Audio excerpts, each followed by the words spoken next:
I've recently been on a streak of sharing good news with all of you, positive, silly, or wholesome things. But just like my wrist when I was 15 playing in a wiffle ball game, it's time to break it. I have to share this story here. The streak is coming to an end. How many of you know the name Christopher Schultz? I imagine not that many of you, unless maybe you see him in the comments section on Pornhub or something. He is a deplorable degenerate, worst dad of the year.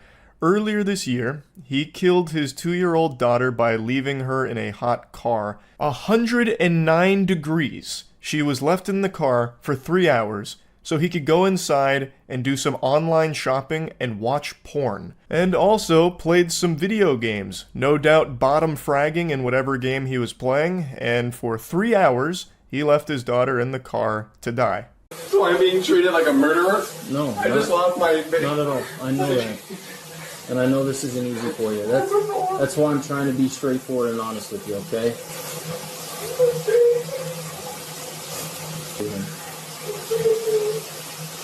Not the most convincing performance with these crocodile tears he tried to squeak out. His eyes couldn't really get moisturized at all there. So probably not the strongest performer in his high school thespian troupe, but he does look like the kind of guy who still talks about the high school glory days of being an offensive lineman in the state championship. This guy has a history of being a fucking mess and putting his kids in danger. My whole family, my whole family's gonna be ruined. Would it be alright? Shower. So we can't let you do that right now. We have to stand by with you. Okay? As soon as you can, we will let you You know. can stay in the room if you want, but I'm gonna top. I know this isn't easy for you, but the quicker we get this done and finished up, the sooner you can be with your wife. Alright?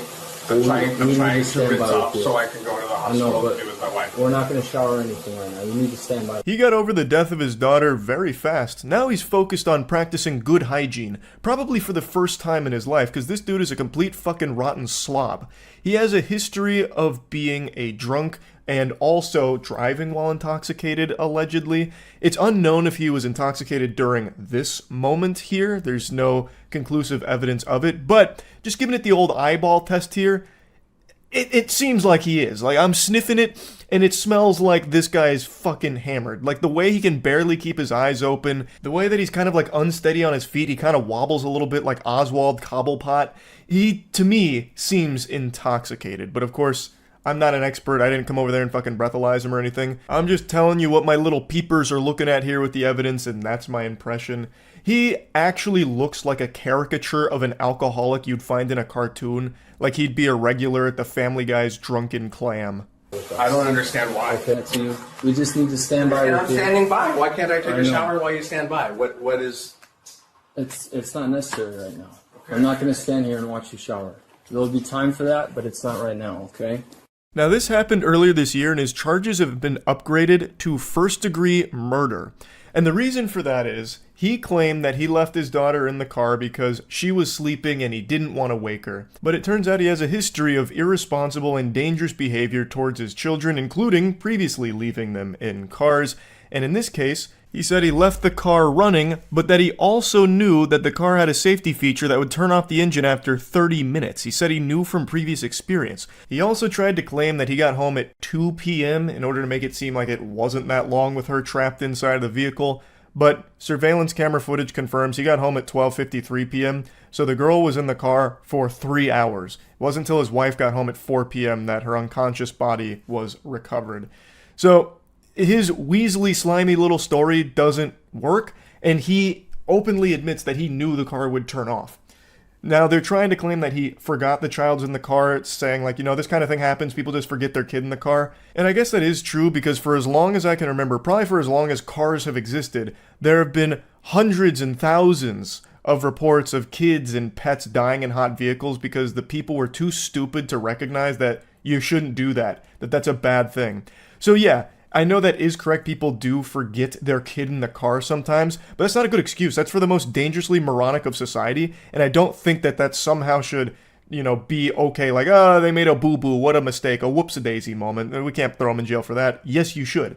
That is too stupid to be allowed in society. You are a danger to the people around you for being such a fucking idiot. Like, I think that is not a good defense at all. Even if that is the case. I don't know if he planned to kill his daughter here. There's no way I'd be able to tell. But regardless, his irresponsible, dangerous actions led to her death. That is an irrefutable fact. And he needs to face the harshest possible consequences for that. And there's a lot of messages that confirm that this guy is just a complete fucking menace. You haven't shown me you can stop putting the girls in danger or not treat me badly. Even yesterday, you drove home drunk with 2 minors. I've been asking for 3 years to cut back and it's actually gotten worse. You replaced cocaine with alcohol. He repeatedly put their children in danger over and over again. Also, apparently shoplifted beer, 2 or 3 cans at a time. So this guy was just fucking boofing beer cans on his way out, just putting them in his prison wallet and shuffling away, I suppose. And there was also numerous incidents where children were wandering around the neighborhood unsupervised without Schultz knowing they were out of the house.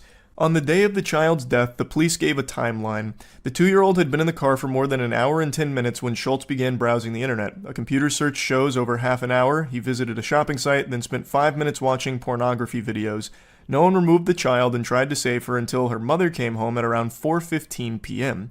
About 3.5 hours after police say surveillance cameras saw Christopher Schultz park the car and walk away.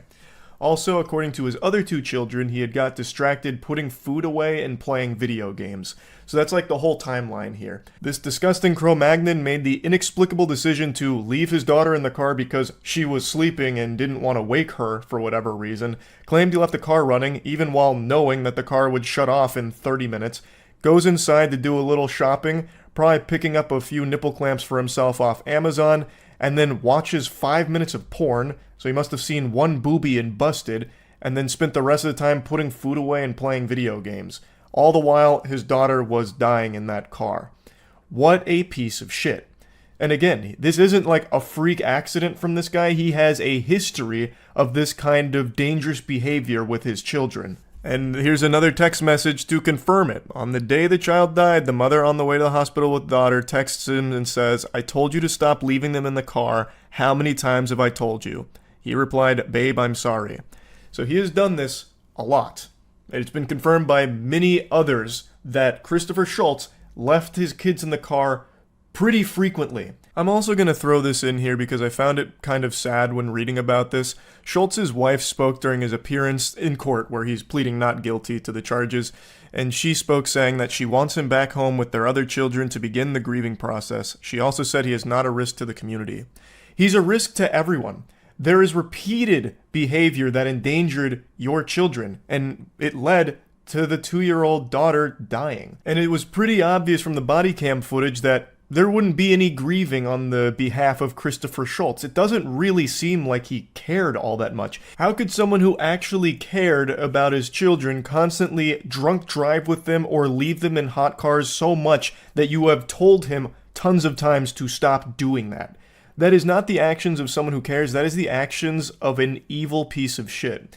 And it seems like she's going to be sticking by his side, which I just do find sad. I'm not like blaming her or anything, because I understand when you've been with someone for so long, it's very hard to come to terms with something like this happening. But she mentioned how he treats her badly and constantly goes against her advice of keeping the children safe. He did the most irresponsible and dangerous shit with his kids frequently.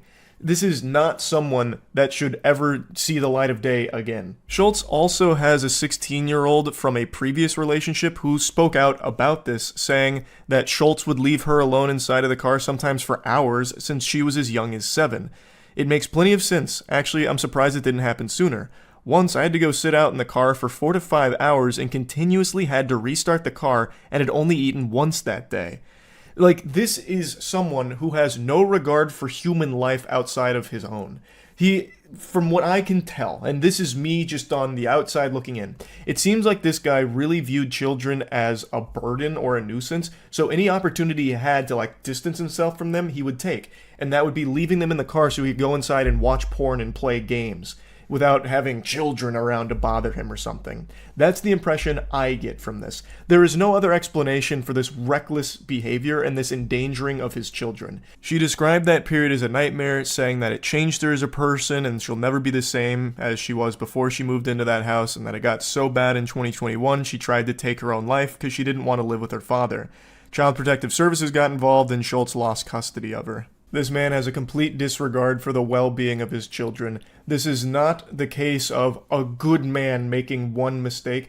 This is the case of a bad man making tons and tons of mistakes until it costs someone their life. I truly don't believe that this is some kind of forgivable accident, that it just slipped his mind his daughter was still in the car after it had turned off. This is someone that should face the maximum possible sentence here. I don't know if they'll actually get first-degree murder charges to stick on him here. I'm not a fucking lawyer, but I'm sure there will be some charges that will stick in this case, and I hope that it carries a huge, huge prison sentence. But anyway, I just wanted to talk about this a little bit. That's it. So yeah. The word influencer is without a doubt one of the worst terms we've ever widely adopted. It is just such a yucky term, but there's a way of making it even worse if you put the word mom in front of it. Mom influencer, upon just hearing that, induces nausea. It's like a real brown note. For those that don't know, the brown note is a legendary myth in music. It's basically a forbidden jutsu, but for sound. Fundamentally, it boils down to a frequency that, when exposed to a person, causes them to void their bowels, causes fecal incontinence. So you shit your pants when you hear the brown note and you have no control over it. The term mom influencer does something similar, but instead of just pooping your britches, you get sick. I think there's nothing wrong with mothers making internet content on, parenthood or educational content on what it's like to be a mom. That's all great. That's wholesome. But then there's a step too far into lunacy where you cross into the dark side of the force here. And that's mom influencers that use their children like props for them in their videos for their own online fame and clout. I feel like those kind of parents don't care about their children at all. They're just living vicariously through them in order to fulfill something in their life that they were unable to do on their own. So now they use their children for that online, brownie point shit and attention. And that's what we're talking about today, with one mom influencer in particular. Her name's Katie, and a couple years ago she made a viral video about how her children were nearly kidnapped outside of a Michael's. And boy howdy, would you believe it, it turns out it was a load of baloney. She made it all up for internet clout. But this also came at the expense of two actual people here that she accused of being the ones to try and kidnap her kids, and she did report it to the police. So not only did she fabricate the story, she nearly had two innocent people fucked for life for this. So it is downright evil and degenerate. And now, it's a few years later, she has been convicted for lying about this. Her sentencing is upcoming, but it's very nice to see justice finally being served. It's a little upsetting it's taken so long, but you know what? We're here. Now let's get you caught up on the story because it's a wild one. This morning, a popular social media influencer who falsely accused a couple of trying to kidnap her children, now convicted of lying about the whole ordeal. Monday of this week, my children were the targets of attempted kidnap. This is the face of a fib. She's not being truthful. She now owes a quarter into the lie jar, and that jar's gonna be filled to the brim after this case, because she's a fucking liar.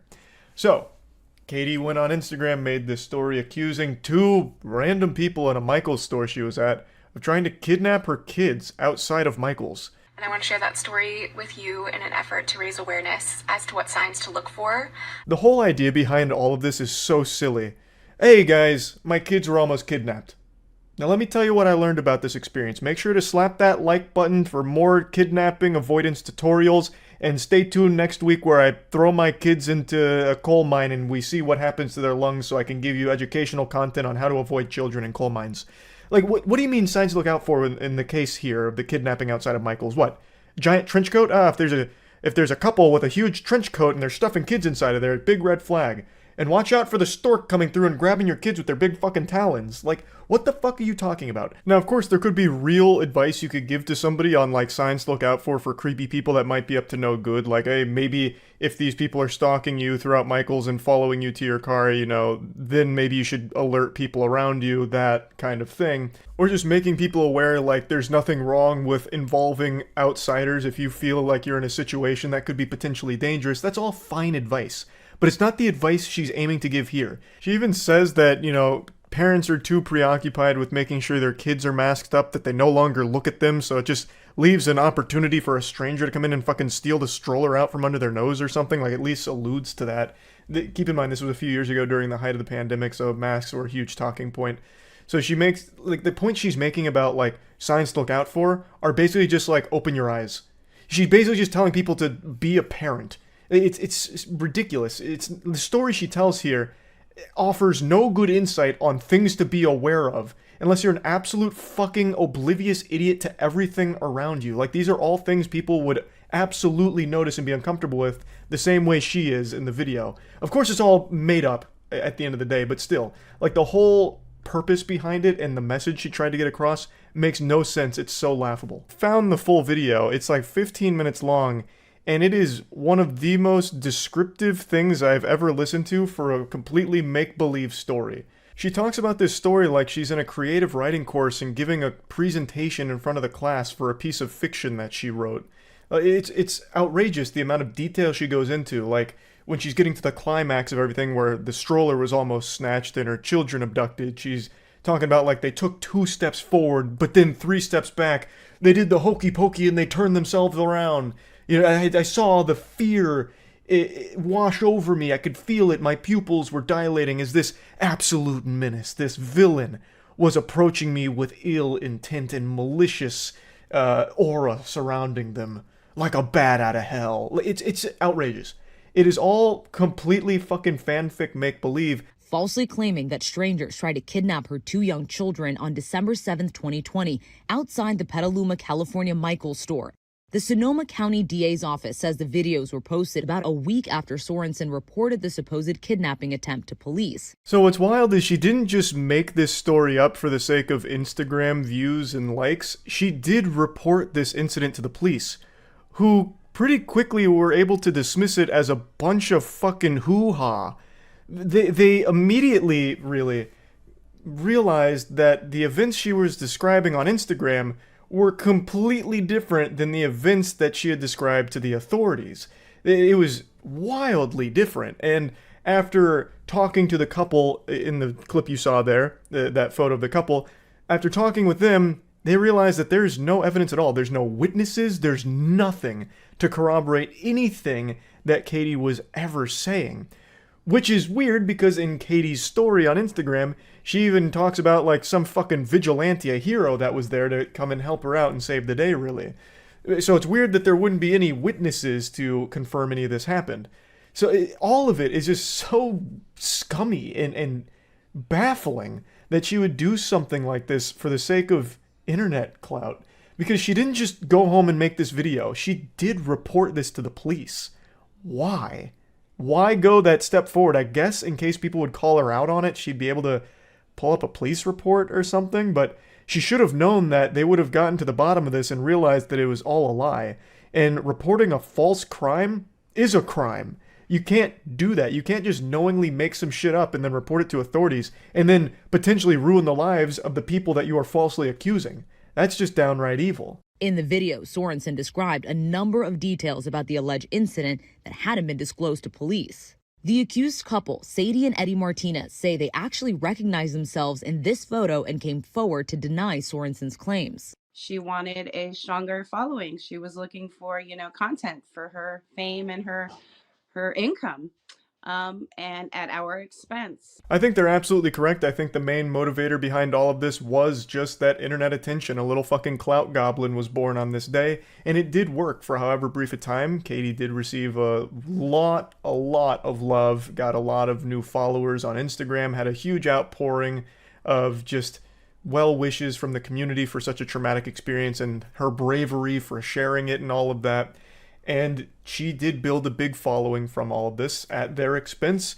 But her house of cards has now come crumbling down clearly, and there were already signs that this was very fishy even a few years ago, where authorities were like, this is a bunch of mumbo jumbo. This isn't real. There's something goofy afoot here.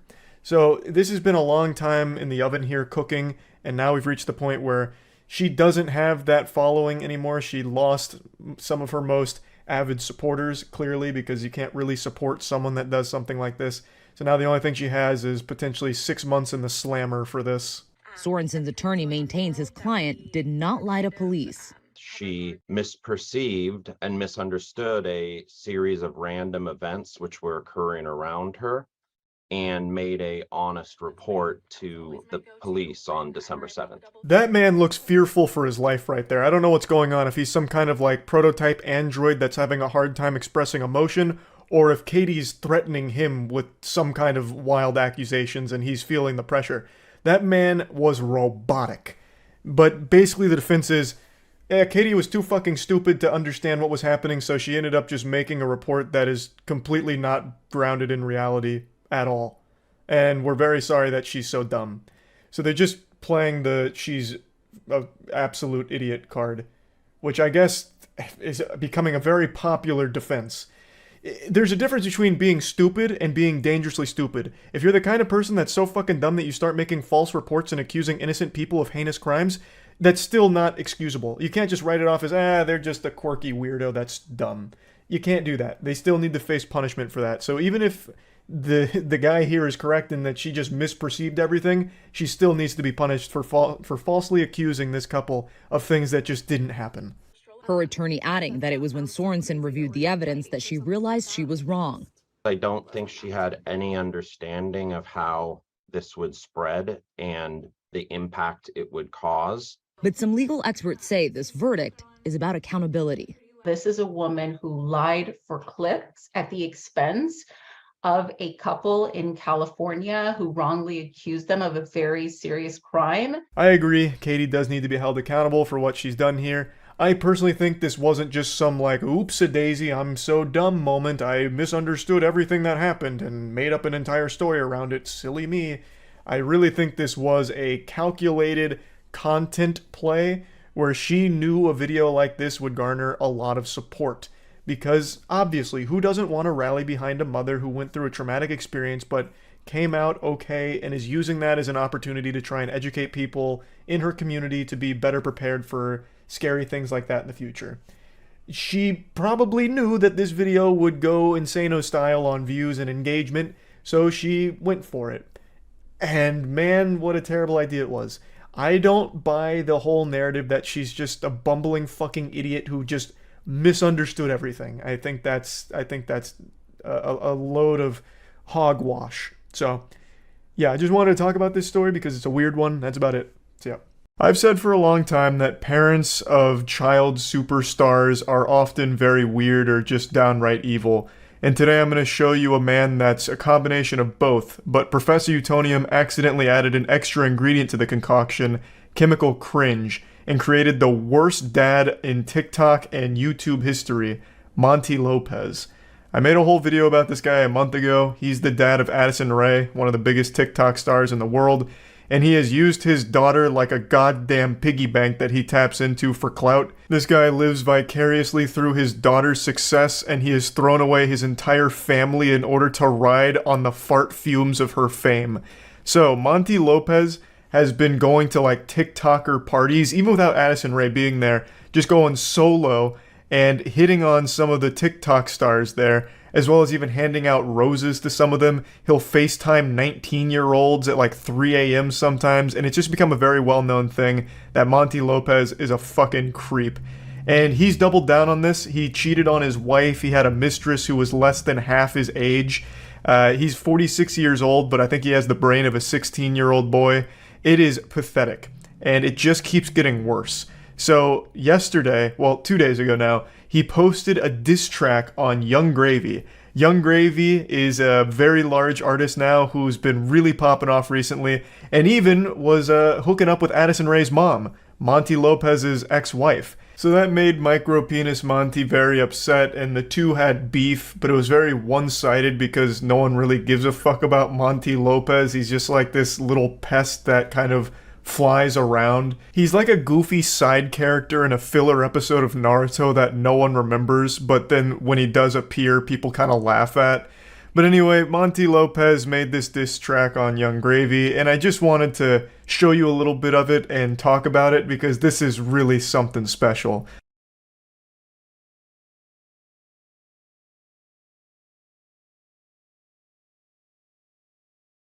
I bet you've never seen Windows Movie Maker intros that beautiful. This guy unironically just started his music video with the Star Wars opening text crawl.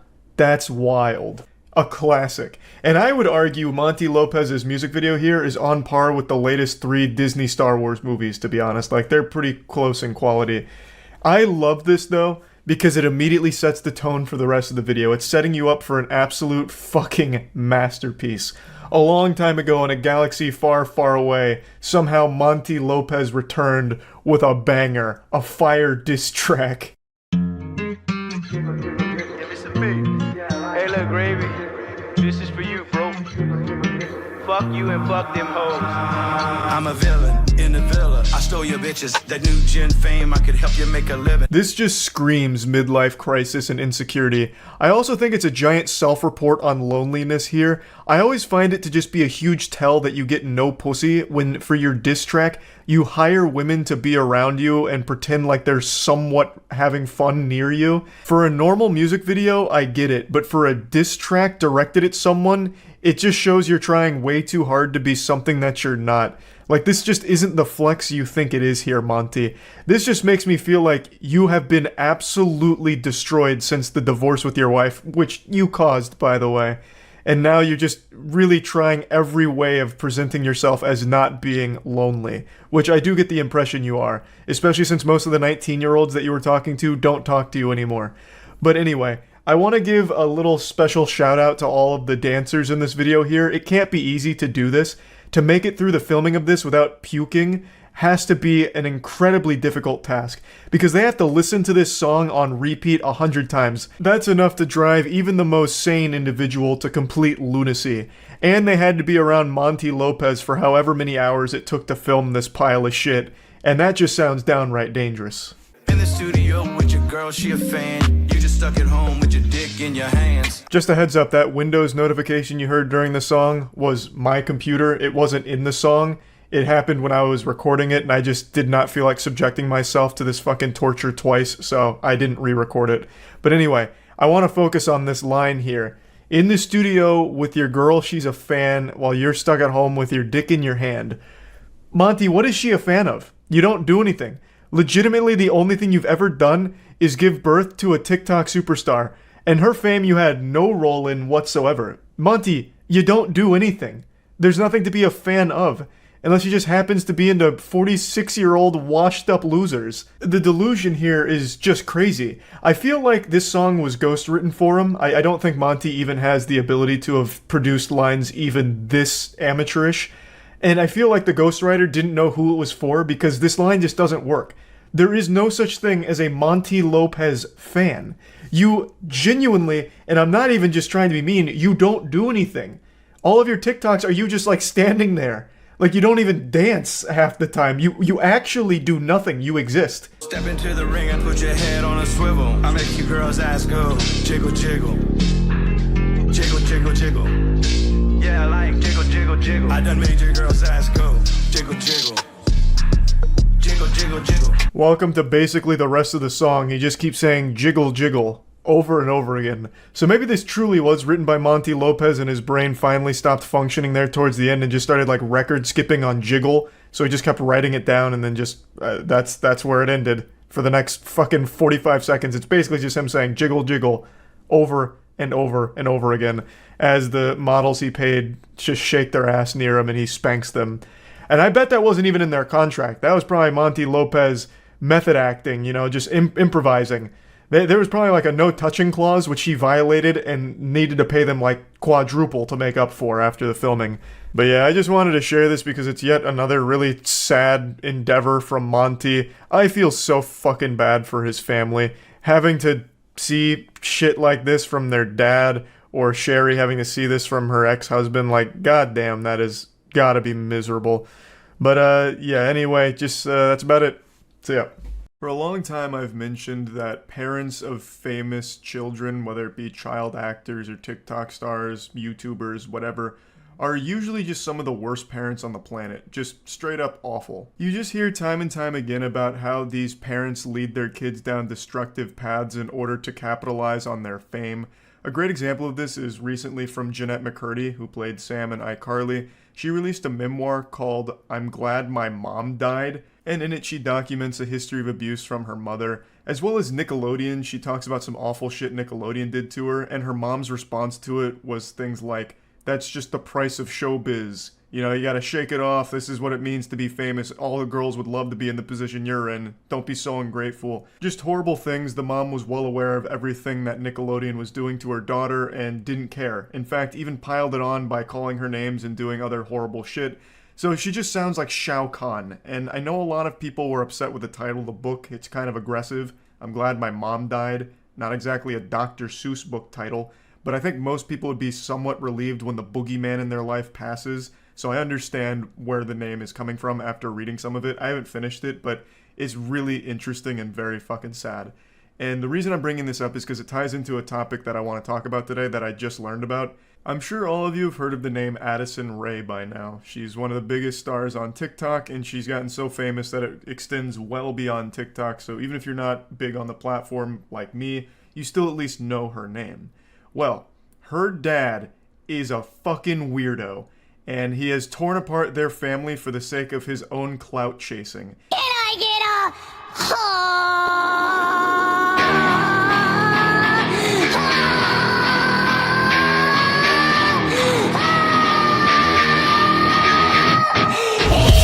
That's someone's father.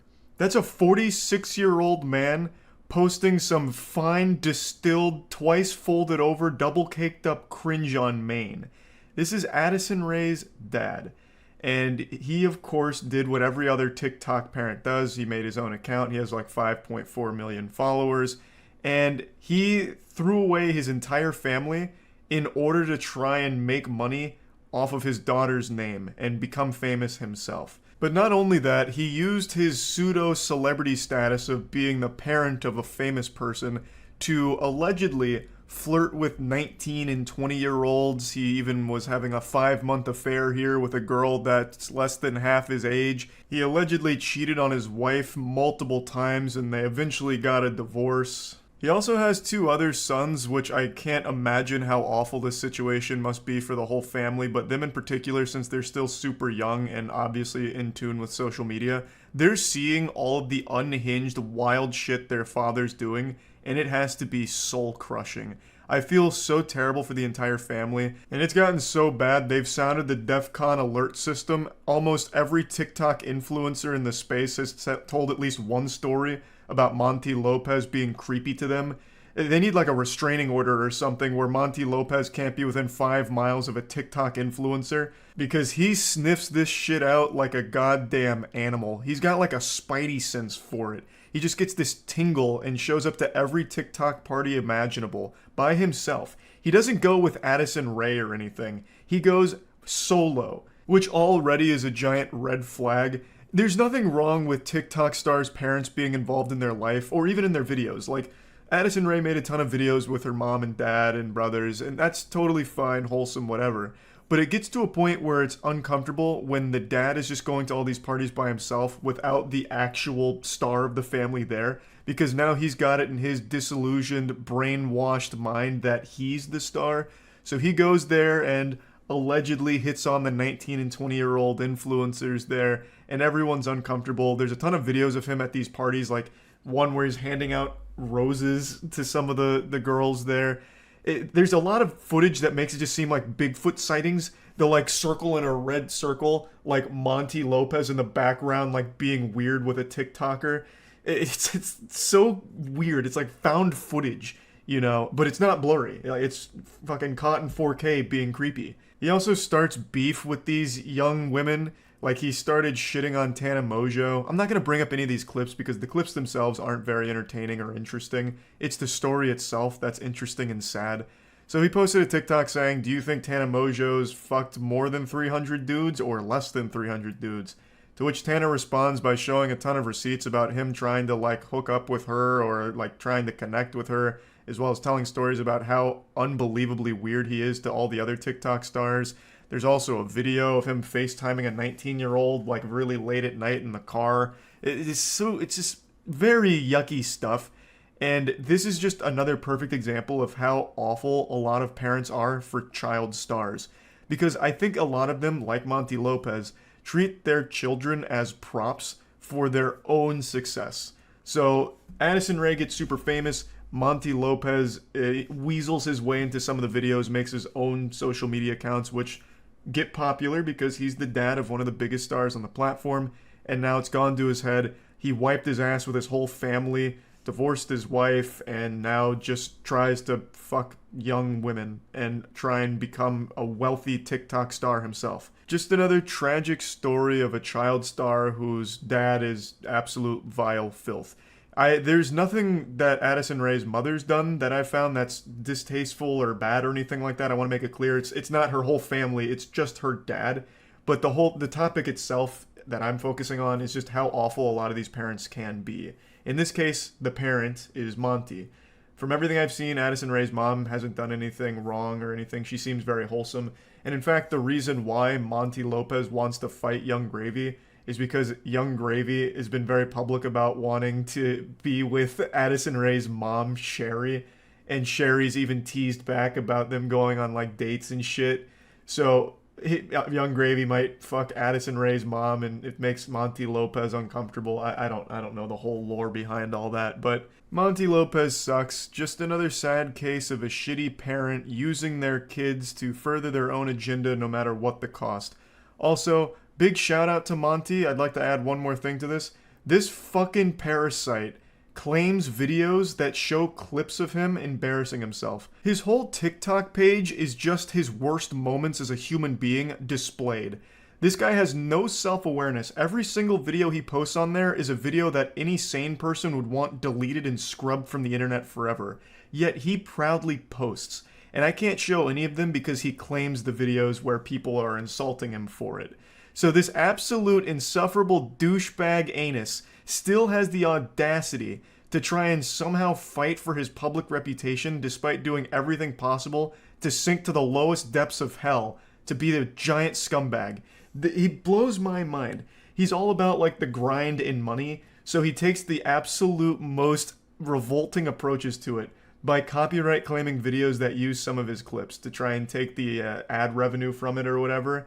It's so wild to me. I was reading a bit about it, and just when I thought he couldn't get any worse, I learned that he was copyright claiming shit. A YouTuber named Dumpy even mentioned that he had to pitch up some of the videos because Monty kept claiming it. It's fucking silly. This guy is just an absolute massive clown, and I feel so sorry for his entire family. I can't imagine he was a great father growing up, and he's only getting worse. Of course, I'm making a giant assumption. Maybe he was a fine father figure who got corrupted once his family or once his daughter got famous. I couldn't tell you, but this guy sucks. He's weird, creepy, and what he's done to his family is unforgivable. That's really about it. So yeah. Alright everybody, stand back. I've got my whining diaper on, and I'm about to have an accident. I have a huge pet peeve I've talked about a lot on this channel, and that's parents that expect the internet to raise their kids for them, and then getting outraged when the internet doesn't raise them the way they want to, or if their kid finds something that they didn't approve of, even though they were completely absent in the child's life and just leaving them unsupervised to wander the World Wide Web cyberspace by themselves. There are a few things that make me as upset as when these parents all start having this temper tantrum like, why isn't YouTube doing more to protect our children from seeing videos with bad words in it? My kid just watched something where a guy said fuck while playing Roblox. This has gotta stop. And it's like the solution is super simple, just be a fucking parent. Don't just give them an iPad and walk away and consider your job as a parent done. It's always just extremely frustrating. But today I was reading some things that really grew my pet peeve to a broader scale. It started slapping new things together on top of it, like a Megazord and Power Rangers coming together. So I think overall my huge issue here is just bad parents. So there's a lot of commotion and hubbub on TikTok, Twitter, and Facebook, the usual suspects, about Guardians of the Galaxy 3 being way too violent, dark, and disturbing for the PG-13 rating, saying they pushed it too far. And it also apparently has the MCU's first fuck, which I didn't know. I mean, I knew it was in the movie. There's a scene where Chris Pratt, with his potty mouth, says some foul language, dropping the F-bomb. But I didn't know that was the first time in MCU history, so they all collectively lost their goddamn minds about it. Just all this steam coming out of their ears and making these super heated and emotional cringe TikToks about the situation, saying that it's evil and this should have been an R-rated film. It really pushed the PG-13 rating way too far. And they started issuing these PSAs and warning like, don't bring children to see Guardians of the Galaxy 3. It's too much for them. It's gonna scar them and traumatize them for life. It's almost like they were doing some kind of like air raid siren, like making sure all the neighborhood knew, like, hey, watch out, there's a dangerous person over there, we gotta avoid him at all costs. Like, they were going hog wild with it. And speaking of going hog wild, I recommend going hog wild with today's sponsor, Opera GX. Big thanks to Opera GX for sponsoring today's video. Opera GX is the best browser in the entire world. I've said that a million times now. I made the switch from Chrome to Opera a few years ago and I've never looked back. It is just far superior. It doesn't, hog all your resources. I have my own mod in Opera GX, which changes the wallpaper, and it also comes with its own custom theme and sounds, so when you hover over things like the speed dial, it'll change the sound, which you can toggle on or off if you want to. But it also has opening and closing sounds associated with it. Baby! So yeah, it's just a wild and wacky fun thing. There's a huge selection of mods for Opera GX at the Opera GX store. Plus, you can also get all of my latest uploads in the GX Corner, which is available through the dedicated link. It's also a seamless transition from your current browser to Opera GX with the quick import feature. It'll take all of your settings, your browser history, cookies, all of that, and bring it right over to Opera without any headache, and as well as extensions, because Google Chrome extensions are compatible with Opera GX, and Opera GX has its own extension store as well. So it's all just a very easy thing to switch to, and is absolutely worth making the switch because Opera GX is the far superior browsing experience. If you're interested in getting started with Opera GX for free, click the link in the description below. Now, I understand the MCU's Weenie Hut Jr. mode, and they all carry PG-13 ratings, but that's meant nothing. It's really been completely meaningless, more meaningless than the WinRAR free trial warning. So, I understand kids have been watching the MCU. In fact, most of those movies lean into that demographic, like trying to cater to actual children, the ones that are in the theater clutching their action figure in suspense, watching, Ant-Man and the Wasp: Quantumania. All of these films have been suitable for, actual 6-year-olds. I get that. But they do still have a PG-13 rating, meaning that they don't recommend children under the age of 13 see them because it might be inappropriate for them. So you can't exactly be upset and shaking your fist when one does roll around that is actually probably not suitable for kids under 13, like Guardians of the Galaxy Volume 3. Someone made a really great meme summing this up because it's embarrassing even talking about it this way because the movie's not that fucking intense. You're not going to go in there and leave with PTSD. I can't find the tweet, but it's the SpongeBob roller coaster meme here, and it was like Guardians of the Galaxy 3 PG-13 debate summed up. And it's obviously just poking fun at the people that are freaking out about the movie being super intense, even though in reality, it's not. Yes, it is darker, and it is a more edgier MCU movie. It does deal with heavy themes like animal abuse, which is, definitely a first for the MCU. It's the first fuck in the first ASPCA commercial, really. And it also, of course, does have a bit of gore. There's a scene where a guy gets literally vaporized, and then they show, his corpse that's still charred, and, pieces of him are falling off. And the dude's face does get mauled, his whole face gets peeled off in an animal attack. So they do show that, his bloody, disfigured face. But, aside from that, it's really, it's not something that I think anyone that's 13 and above is going to be, gasping and puking their brains out at. It didn't do anything that, pushed the PG-13 boundary. It played by all of the rules in there, it used its one fuck, and it used it pretty well. and it only had a couple of scenes where it's like, oh, that's kind of dark. It wasn't anything that was like crazy over the top. All of this is just such worthless controversy over nothing. Just more things to get mad about for no fucking reason other than you're a bad parent who didn't take any level of responsibility here. It's the same energy as when a parent gets mad that they bought their kid an M-rated game and it's a little too bloody or it has some heavier themes that their child wasn't ready for. Your fault for buying them the M-rated game. Pay attention to the ratings because they are there for a reason. It's just super weird with modern parenting, and this is getting off on a bit of a tangent. I apologize for that, but it's related. You know, this isn't just coming out of fucking nowhere here. We're not fighting ghosts or anything. It's on topic. The parents will just sit their kids down in front of the iPad, just let them use the internet, and just have them be raised that way, or give them like some general entertainment franchises and have them raise their kid as well, like teach them the morals, and the parents are very hands-off, but then still feel like they have the right to complain when it wasn't done the exact way they wanted to, or if something went awry and the kid, saw a video online that wasn't appropriate for them. It is, again, your fault. You did that. But now parents don't want to really raise their kids, so they're asking like the government to step in and like censor shit on the internet that they feel is dangerous to kids for if they see it.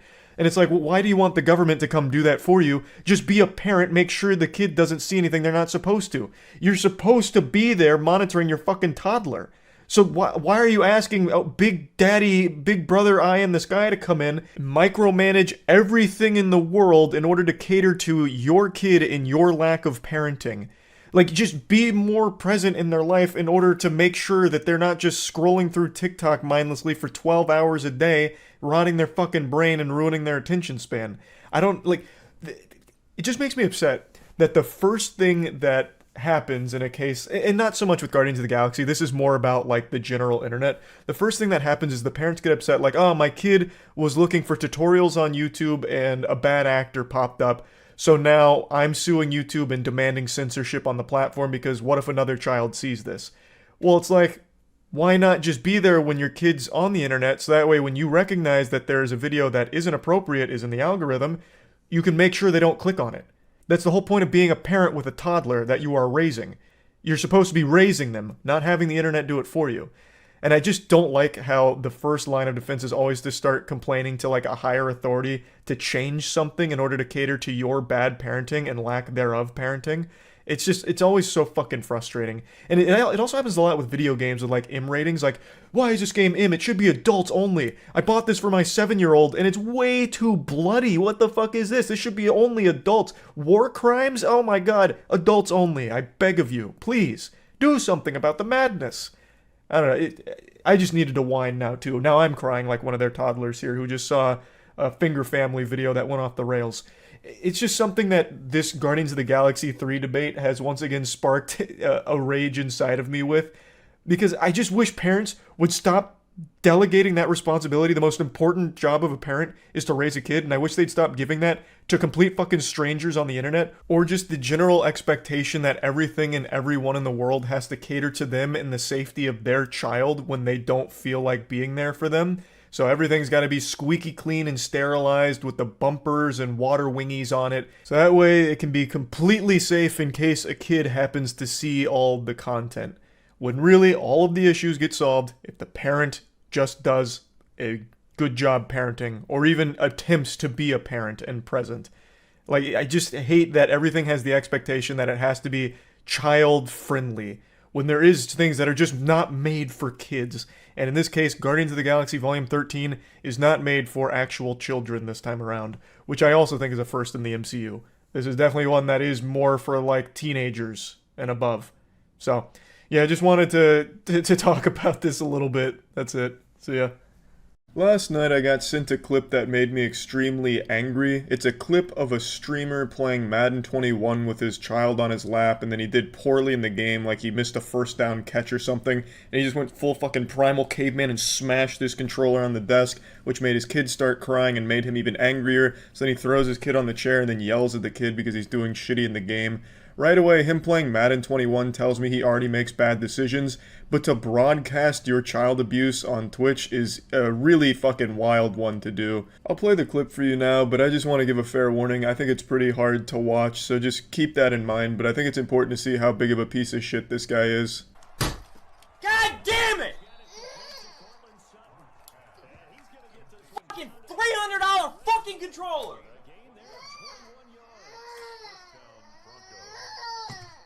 Yo, can I fucking press pause? Just sit right here. Stop. I gotta go, yo. I'm about to fucking lose it, yo. Shut the fuck up!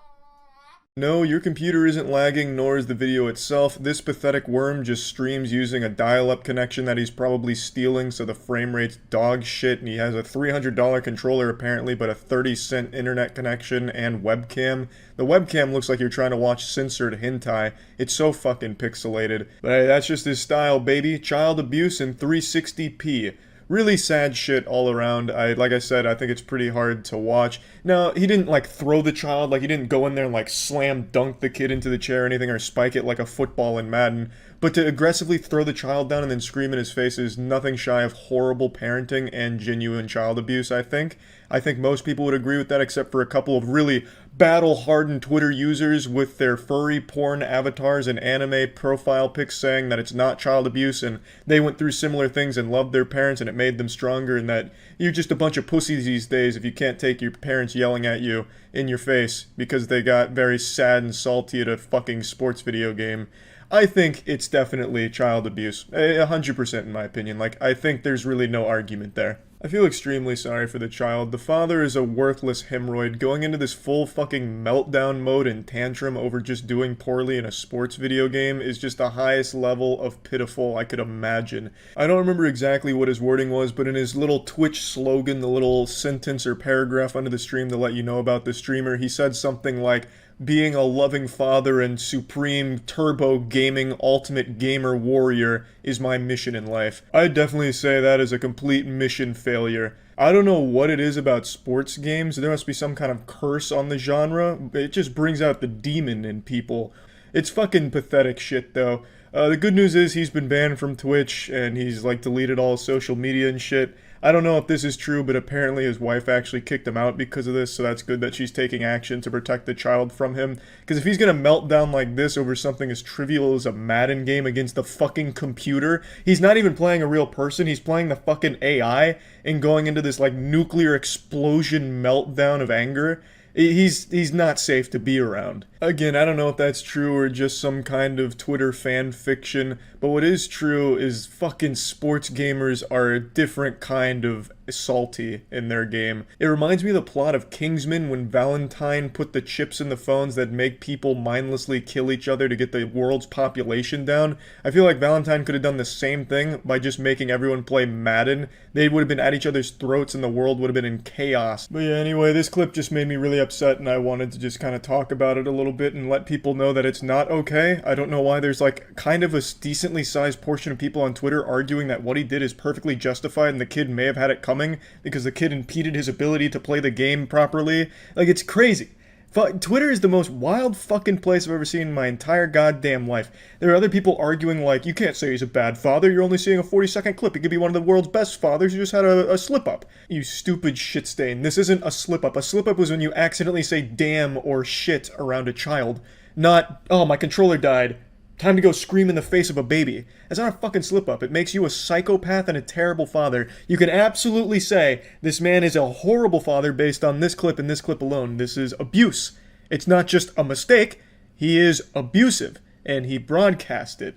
I can absolutely say that with a high degree of confidence because it is right fucking there. I don't know why people are victim blaming an actual baby. It's so Twitter-like. I mean, it's so in line with Twitter, it's impressive. No matter how dumb the fucking take you can think of is, you will find it on Twitter and find people that wholeheartedly believe it. Twitter is just, it's crazy. What a crazy cesspool of degenerate scum. Fucking nuts. A mistake! Oh no, don't get mad at this father, he just made a mistake in a heated gamer moment. So fucking stupid. What's next? Gonna start excusing people for beating their wives? Ah, he lost his Madden game. It only makes sense that he went and put his hands on his wife. Twitter just, there's no end to how low they'll stoop with the dumbest fucking takes imaginable. But yeah, anyway, I just wanted to talk about this because it was really, really frustrating. It made me extremely mad to see, and I do hope the story with the wife kicking him out of the house is true, and really happy to see the quick action Twitch took in banning him, so that's also very good, and yeah, really, that's about it. See ya. Hey, I'm home, back from the little Christmas vacation that I took to a basement up north, a basement that I wanted to be in, and I came home and thought, what better way to celebrate the holidays, quite like hopping on TikTok and watching some TikTok moms do goofy dances while their children die in front of them at the hospital. Yeah, it's not an exaggeration, it's become a little bit of a trend this holiday season for these narcissistic TikTok moms that are terminally addicted to posting cringe on TikTok to go to the hospital where their children are struggling to survive and do dances on top of them, like, or not on top of them, they're not like literally dancing on their fucking corpse or anything, but do dances next to them. So it's a video of these TikTok moms with their sick child, and they're just doing these fucking whipping and nay-naying, hitting the fucking stanky leg and shit, while their kids are dying. Now, admittedly, that last part's a bit of an exaggeration. Not every single one of these videos is the kid in a life or death situation, but all of them are sick because they're in the hospital at the ICU. And the moms all use this as a way of getting some updoots on the platform. And they always say, like, a mother's love for their child is the strongest, most powerful thing in the world. That's a fucking lie. A mother's love for TikTok likes is significantly stronger, and I'm only going to show you one of the videos from this trend, the biggest one by far, and as always, don't go harass the person or any shit like that.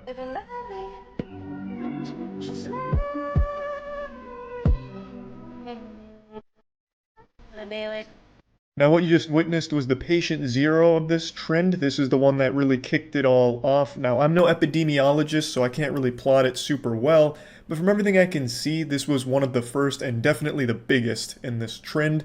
So this is a mom that's busting it wide open, hitting the Gangnam Style while her infant is diagnosed with RSV and struggling to breathe on their own.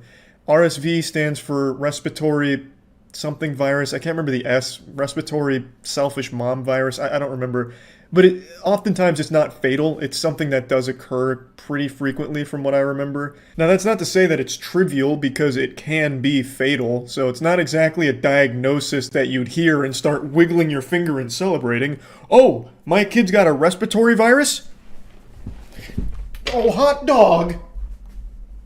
The first instinct of any mother shouldn't be to fire up the camera for TikTok clout to capitalize off the situation, but it's become so poisonous to people's mental health that they feel everything is a prop. I really feel like a lot of the parents on TikToks use their kids as props for their own narcissism, so that way they can get likes out of it or get some pats on the back like, oh, great parenting, you're doing wonderful. It's really sickening, honestly. I just think so many people have been brainwashed by the fucking stupidity on the platform that they think something like this is okay or normal. It's just been so ingrained in their DNA at this point. We care more about TikTok likes than, like, the health of our own family, it seems. Because there are people that defend it like, this is a coping mechanism. In fact, this is really good for the infant because they'll see the mother's positive vibes, she's dancing, you know, it's nothing serious. And while there is some merit to that, you know, keeping a positive attitude in a bad situation, you don't need to fire up TikTok for it. How does that help the kid? Is the kid going to get the revenue from that? Is he going to, you know, directly benefit from you making this all about yourself and your dance? Like, it doesn't make any sense because it's not helping that kid. Keeping a positive attitude, great. And if you want to dance and maybe put a smile on their face, wonderful. But she wasn't doing this for the kid. She was doing this for her audience. Now, overwhelmingly, the response to this was negative, even on TikTok. So she responded by taking down the video and apologizing for it, while also trying to justify it by saying we don't know what she was going through. But I still think under no circumstances is there justification for trying to get TikTok clout out of an awful situation like that. It doesn't make any sense to me. You know, I don't see how you could defend it, but anyway, she did take it down, and it started a trend though, regardless. Before it was taken down, there was a lot of these videos. I'm not going to share any of the other ones, but there is one that I want to talk about in particular. It was a lady who was doing, again, another goofy dance in front of their child who was in the ICU for some other respiratory illness. I think it was like some big asthma thing. I don't quite remember now. But her response when there was inevitable backlash was, fuck you guys, this is why people kill themselves. And the kill themselves was like caps locked. So she was blaming everyone else for getting mad at her. She just immediately starts playing the victim and blaming everyone else who was just calling out shitty narcissistic parenting and then trying to like guilt everyone like, this is why people killed themselves, it's your fault. She'd find a way to blame TikTok if she hit her kid with her own car. You know, it was baffling to see that kind of response when people were just pointing out that this was not okay. It's not bullying, it's not frowned upon to point out awful behavior from parents like this. If I had footage of my mom fucking Harlem shaking while I was in the hospital with something going wrong, I would be pissed. I would feel so disgusted. But anyway, I just wanted to talk about this since I saw it this afternoon, and it's a pretty fucking gross trend, as is the norm on TikTok.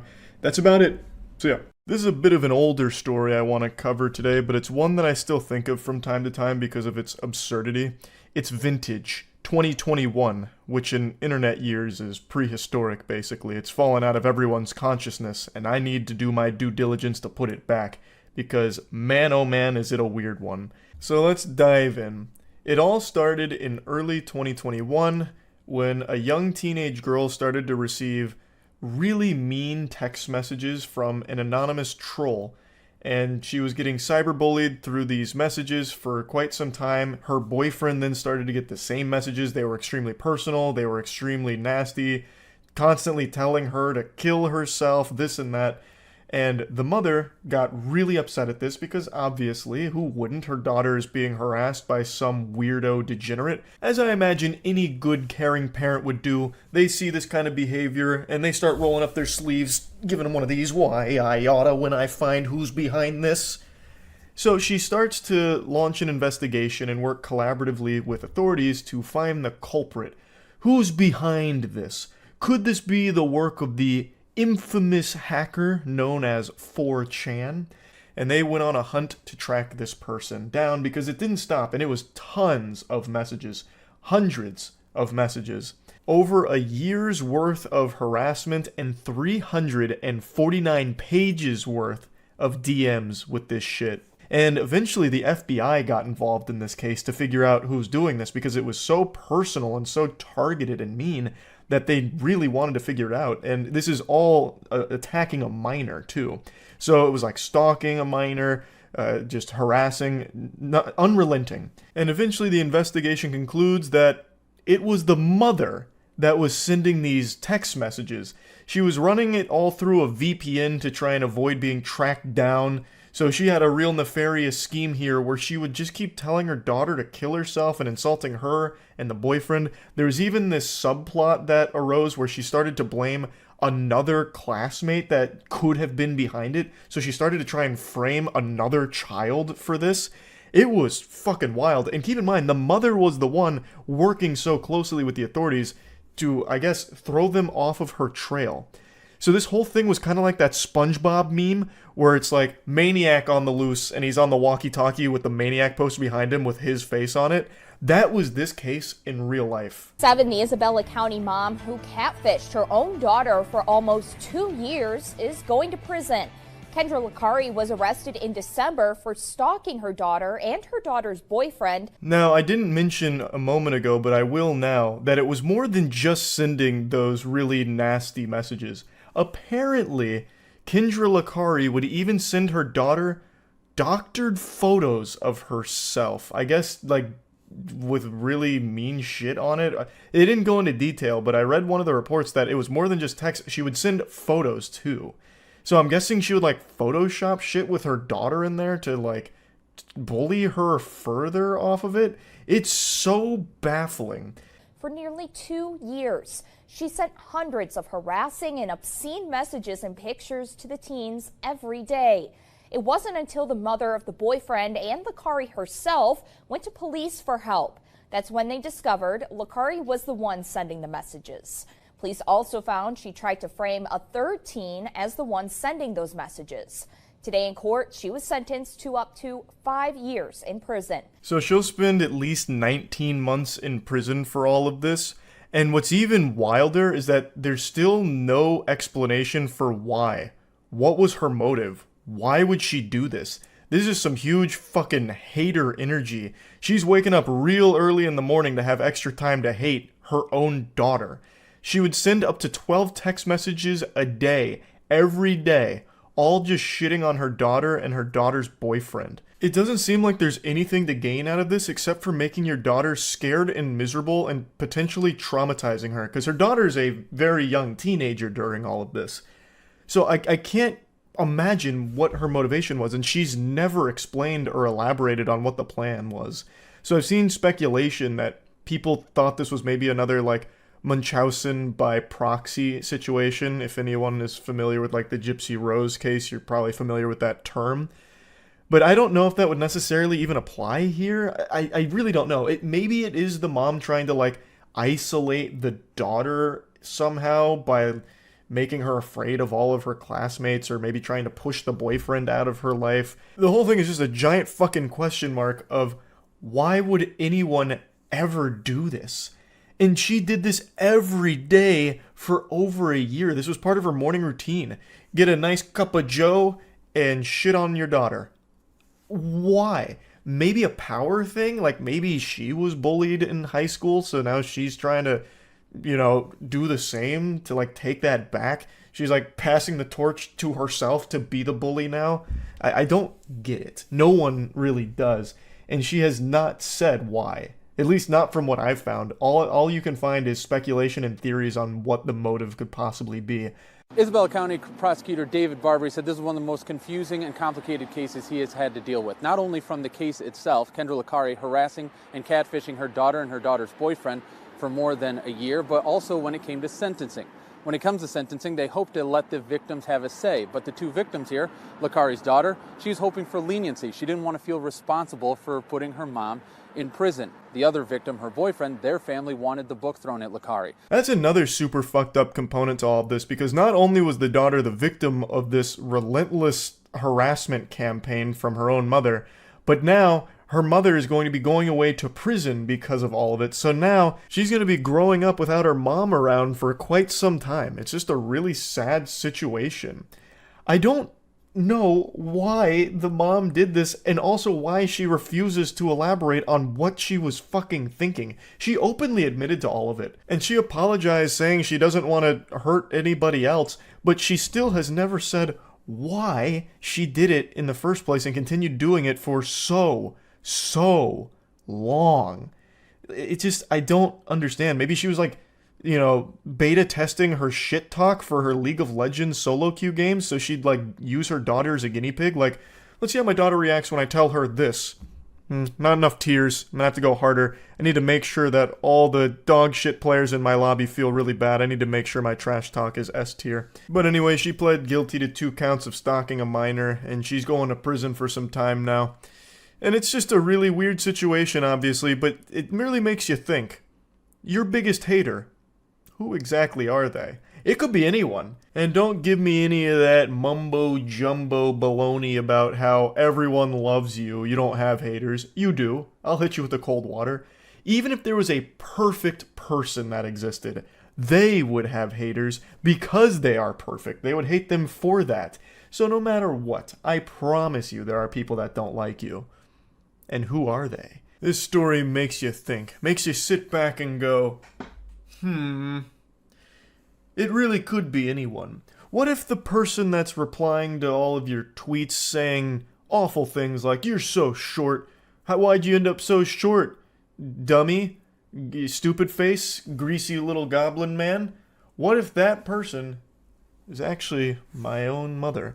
Or father? What if they're both in on it? What if they both have alt accounts where they're constantly spamming my shit, pointing out every insecurity that I could possibly ever have? Could be. You never know, as is clear here.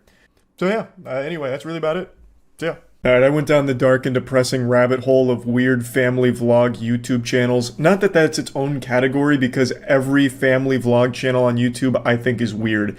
And I just want to talk about it today. It's been bothering me for the last couple days, and I'm just going to pop the zit here for a little relief, just to talk about it.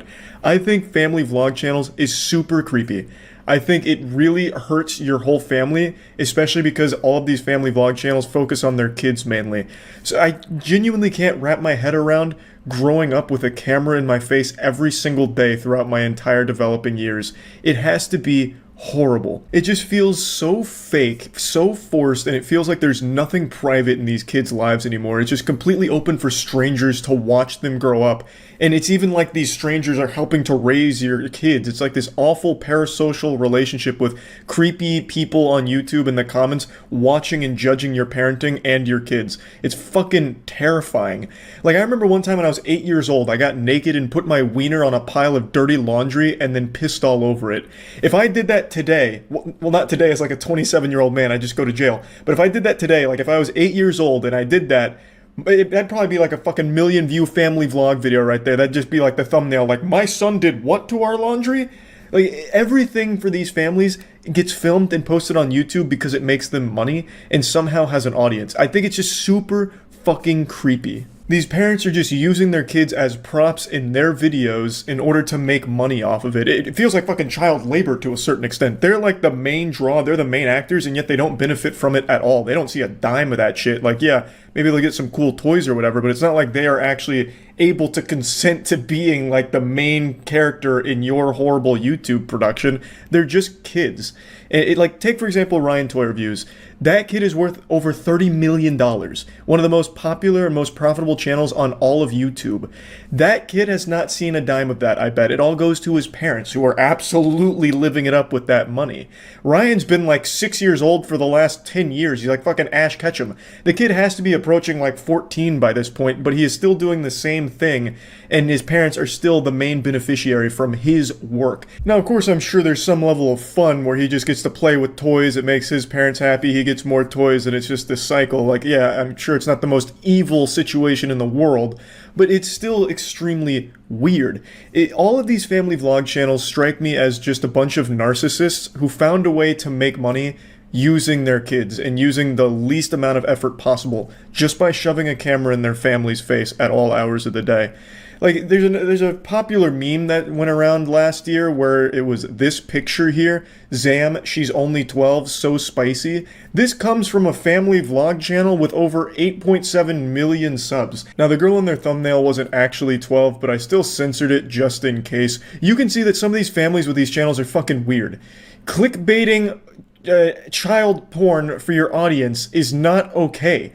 Like, who the fuck does the Prince family think is watching them? Jared Fogle?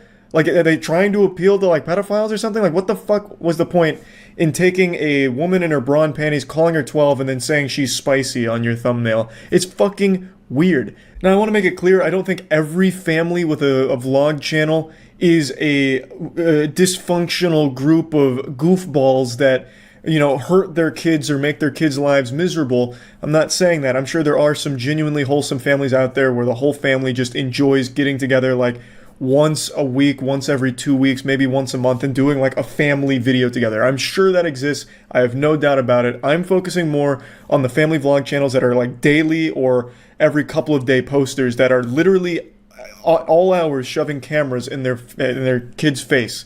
It's not healthy, and these families are not doing a great job of raising their kids. I'm not like some kind of fucking child psychology expert or anything, but I think I can say with confidence, no one growing up wants to be constantly monitored by complete strangers. Sounds like a nightmare, and God forbid you actually have like a serious problem, because then the whole world's gonna know about it. A lot of these family channels, their most popular videos are when their family's going through something rough.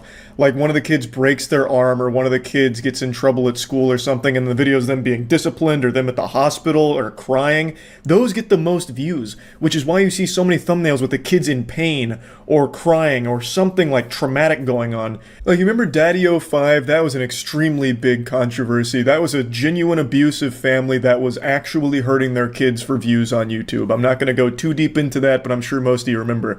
That's not exactly uncommon on the platform, I imagine. These videos where the kids are in distress, like just really upset about something or even injured, are really popular on these channels. I honestly wouldn't be surprised, and this is just a full-blown, like, Alex Jones level conspiracy here, full-blown tinfoil condom, but I really wouldn't be surprised to learn that a lot of these family channels actually set up these awful situations for their kids for the sake of views. Like, oh my god, my son, Nicholas, just got hit by a rogue baseball bat that flew out of a pickup truck that went by. It must have been a drive-by attempt where they threw a baseball bat at my son and it hit his ankles. Now they're clearly broken. Oh my god. Nicholas, are you okay? Oh, look at how hard he's crying. His ankles are truly shattered. Can we hit 100,000 likes on this video for my son's broken ankles? I'm gonna have to get him to a hospital. He's very upset. Oh my god. And the only thing that's gonna make him feel better is 100,000 likes on this video. And then you'll see like a week later, all of a sudden, oh my god, Nicholas fell off the top turnbuckle of our WWE wrestling ring and landed on a pit of broken glass that was just left there by some irresponsible builders. Oh my god, Nicholas, how are you feeling? Oh, can we hit 100,000 likes on this video? Nicholas is very upset and in pain. It's so sick. Really, just search any family vlog channel on YouTube and some of the most recent videos are probably going to be exactly what I'm talking about. Like here, this is the Prince family. 6 days ago, Grandpa gives kids a whooping. And then right before that, back to back, DJ almost drowns in the swimming pool. And then if you go to the most popular family vlog channel, the Ace family, literally their most recent upload, Steele got hurt bad on camera. Then in stars So Unexpected, which just sounds like sarcasm. It just sounds like the Ace family is laughing about this like, haha, yeah, Steele had no idea that one was coming. How unexpected, I get pranked. You know, like it sounds like they're actually celebrating that Steele got hurt here because it meant more views for them.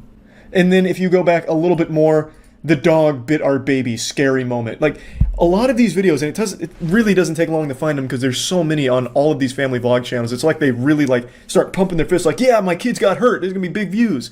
You can find so much of this. So it's not even like wholesome families doing wholesome shit. It's these really sick families celebrating and capitalizing off of traumatic experiences of their children. Like, just imagine, you can't even cry or get hurt without your parents filming you. That's an actual nightmare. And then it gets posted online for everyone to see. Your classmates might see it. Like, you just grow up in the eyes of complete strangers.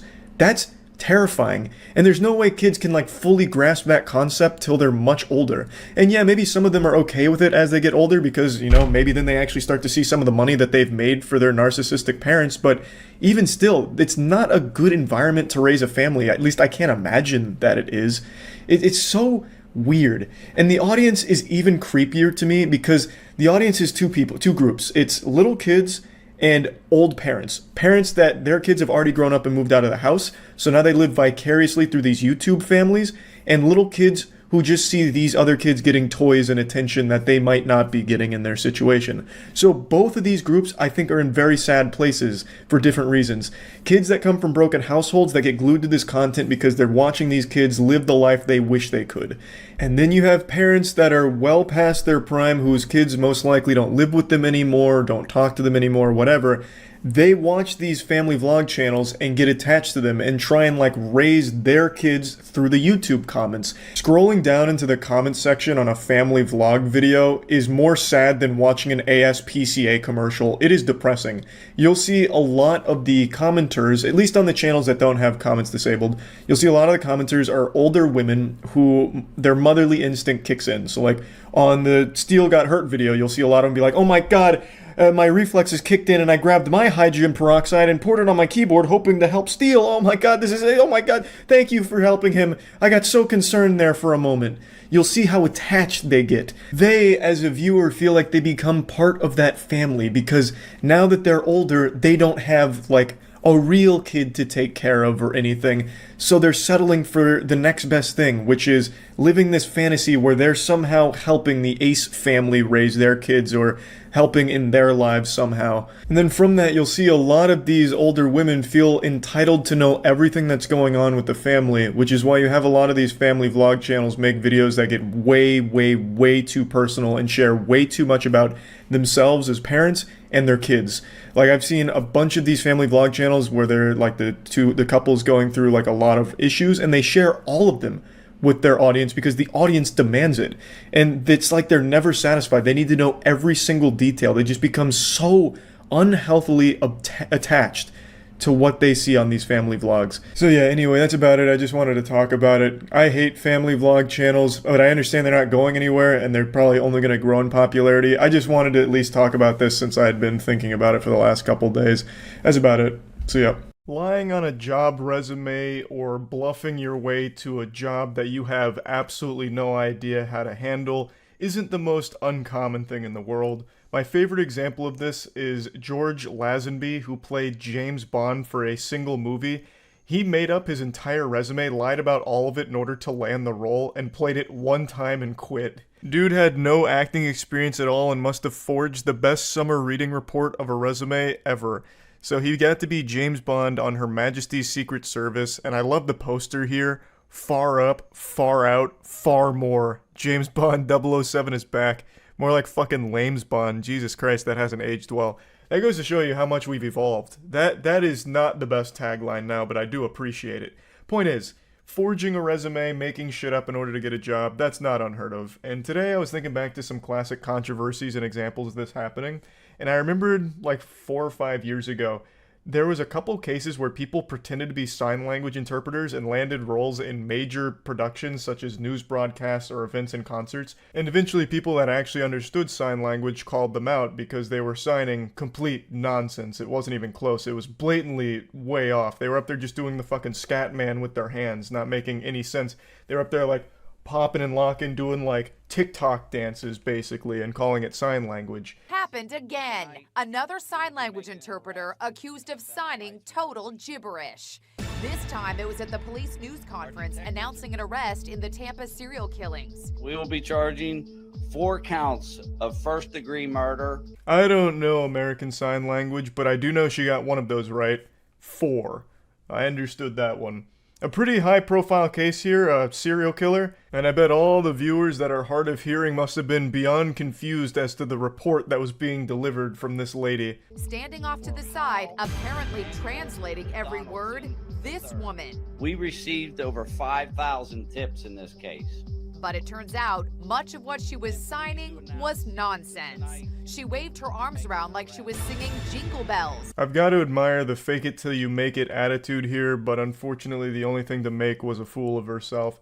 I decided to look at comments, which is usually very ill-advised. When you go into the YouTube comments, you're going into the swamp. But I really was curious if she was signing any real words at all, because even to my stupid, smooth little reptile brain, some of those did look like actual sign language, movements. And it turns out she was using some words correctly, such as kill and murder and arrested. However, most of it was gibberish. Most of it was just actual mumbled nonsense. So when she was doing all that stuff with her, fingers, none of that was real. I could have been up there doing, the Hunger Games Mockingjay Part 1 salute, and I would have been making more sense than she was. It's also wild to think that anyone hard of hearing that would have been watching this broadcast might have been concerned for her health, because the way she's signing would have been like having a stroke. A ton of gibberish with a few words that get mumbled out would have been like going to an auction during a bidding war, where the auctioneer is just going fucking hog wild, like, yeah, do I hear 5-5? Do I hear 5-5? I'm going 1, do I hear 5-5? 25 over there, 5-5. Says one outraged sign language expert. The woman, identified as Derlin Roberts, has a string of arrests for fraud. So how did she come to be translating at last week's high-profile police news conference? I just didn't ask enough questions. I love this section where he just kind of pops in like, yep, it was me. I'm the fucking idiot. I did it. He's just very upfront and honest, like a parent that caught their kid stealing a cookie from the cookie jar and just folding, like, no, it was me. I did it. It's my fault. I'm the dummy. Point and laugh at me, shoot your spitballs at me. I know. It was me. Also, at a certain point, I just have to admire this lady's grind. She was born for one purpose. Trolling. Her whole life has been nothing but fraud, and she still continues to go down that path. And she wasn't even getting paid for this, by the way. She did this just for the love of lying. So she had no experience signing, she also had a history of fraud, and still landed the biggest sign language interpretation position of that year.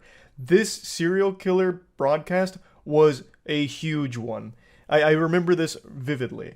So, hats off to her that she's still able to keep performing at a high level of fraud. Tampa Police Public Information Officer Steve Hegarty told me the woman simply showed up out of the blue and offered her services. My immediate reaction was, I didn't call for a sign language interpreter, but that's great that we have one here. I let her in. Did this woman appear to know what she was doing? To the untrained eye, and that would include mine, I didn't see any problem. There's almost an art form for something being so stupid that it's smart. A plan like this, which at its core is just complete dog shit dummy, that it crosses over that event horizon into being genius. This is something where no one's going to really question you, so she shows up like an angel. Hey, I'll be a sign language interpreter here, just so that way if anyone's hard of hearing and watching this, they can get the information. Like, oh, that's so nice of you to offer your services.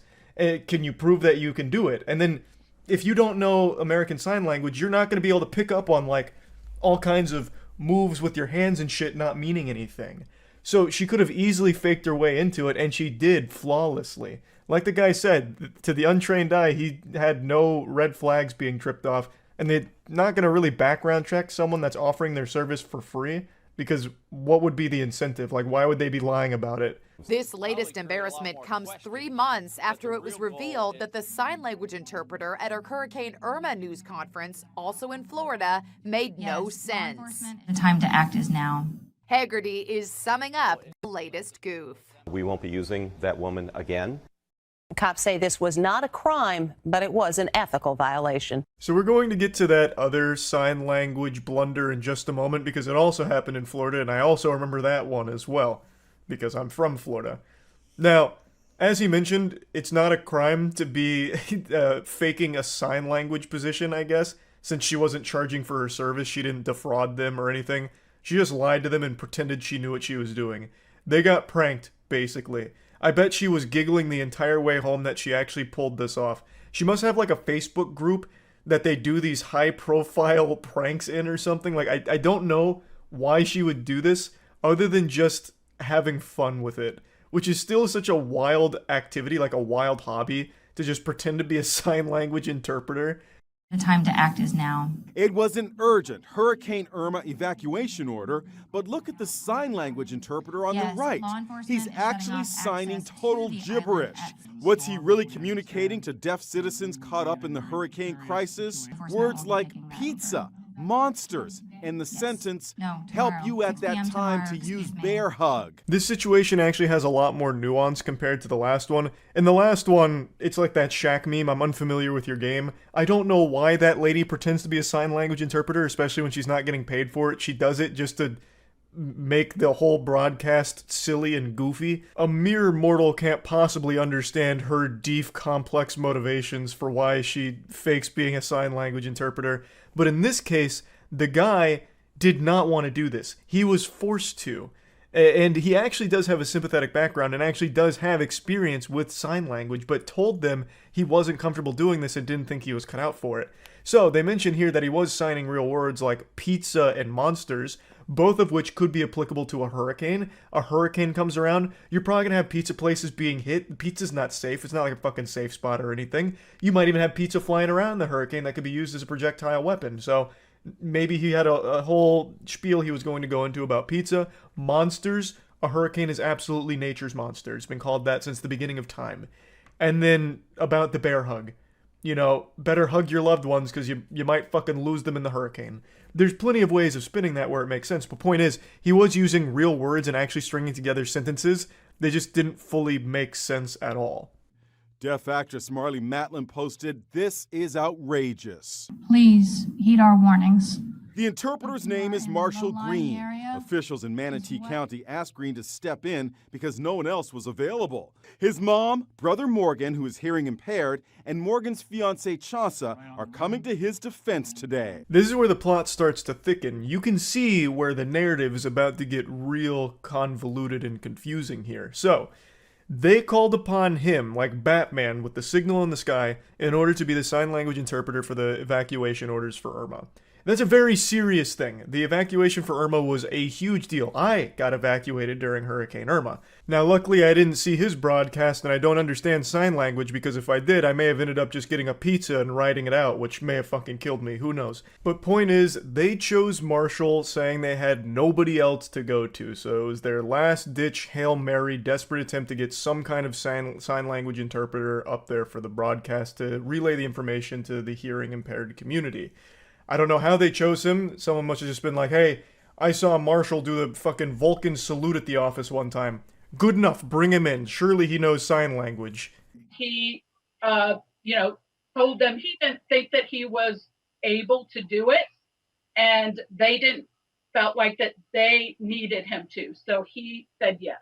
The vocabulary for an evacuation is very different than everyday language. I'm just asking, as someone hearing impaired, what your reaction is to this criticism. Chaucer signed my question to Morgan. He only did what he was told to do, so please leave our family alone. In this case, I really just don't blame Marshall for this situation at all. This is not his fault. He gave them warning that he probably couldn't do this and he didn't feel comfortable trying. His brother is hearing impaired, so he does know sign language, and his brother and family also confirm he does know sign language, but the vocabulary and the speed of the evacuation orders are very different than what he's used to, which is why he said he didn't feel comfortable trying it, but he still did the best that he could when they asked him to.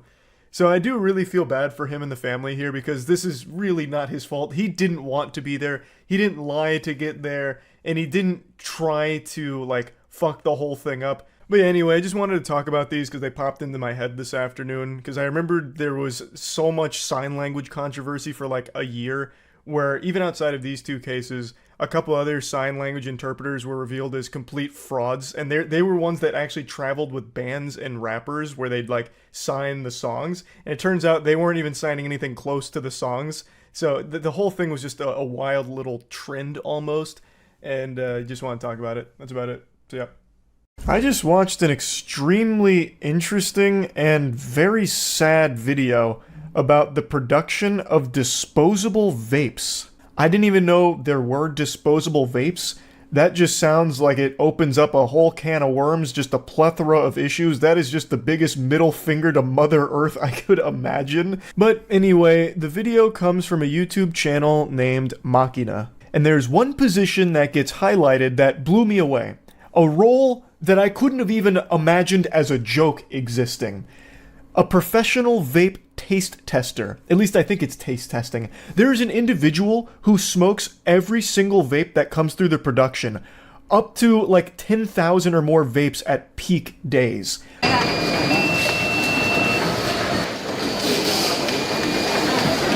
So this step kind of blows my mind. Our friend here is testing each one of them. I'm not sure if it's for taste or volume, or I'm not sure precisely what. I'm also curious if he is inhaling, or if it's like a cigar, just quick taste test and exhale. 这些都没问题吗？你一天大概能测多少个？一天大概要测平均7、8千吧。7、8千，多的时候呢？多的时候就1万多。 This dude's eating the vape Logia devil fruit here. His whole body has become vape smoke. He's like a real-life smoker from One Piece. That is absurd. I don't even know when oxygen has a chance to enter his lungs here. There's only a brief respite between smoking 50 vapes per batch there, writing it down, and then getting the next batch of 50. 8,000 or 10,000 taste tests of vape per day? That's unfathomable. That actually just seems like torture. And it's entirely unnecessary. You don't need someone to be taste testing each vape. On the box, do they say, this has been tested and tasted by our certified professional vape master, our vape connoisseur, our sommelier? I doubt it. So what is the point? All you're doing is jeopardizing this person's health and anyone else who has this role in other vape production companies, if this is a common role Or maybe it's exclusive to this one. I don't know for sure. This is my first time learning about disposable vape industry. 你自己平时抽吗？那你下班之后还抽吗？下班之后。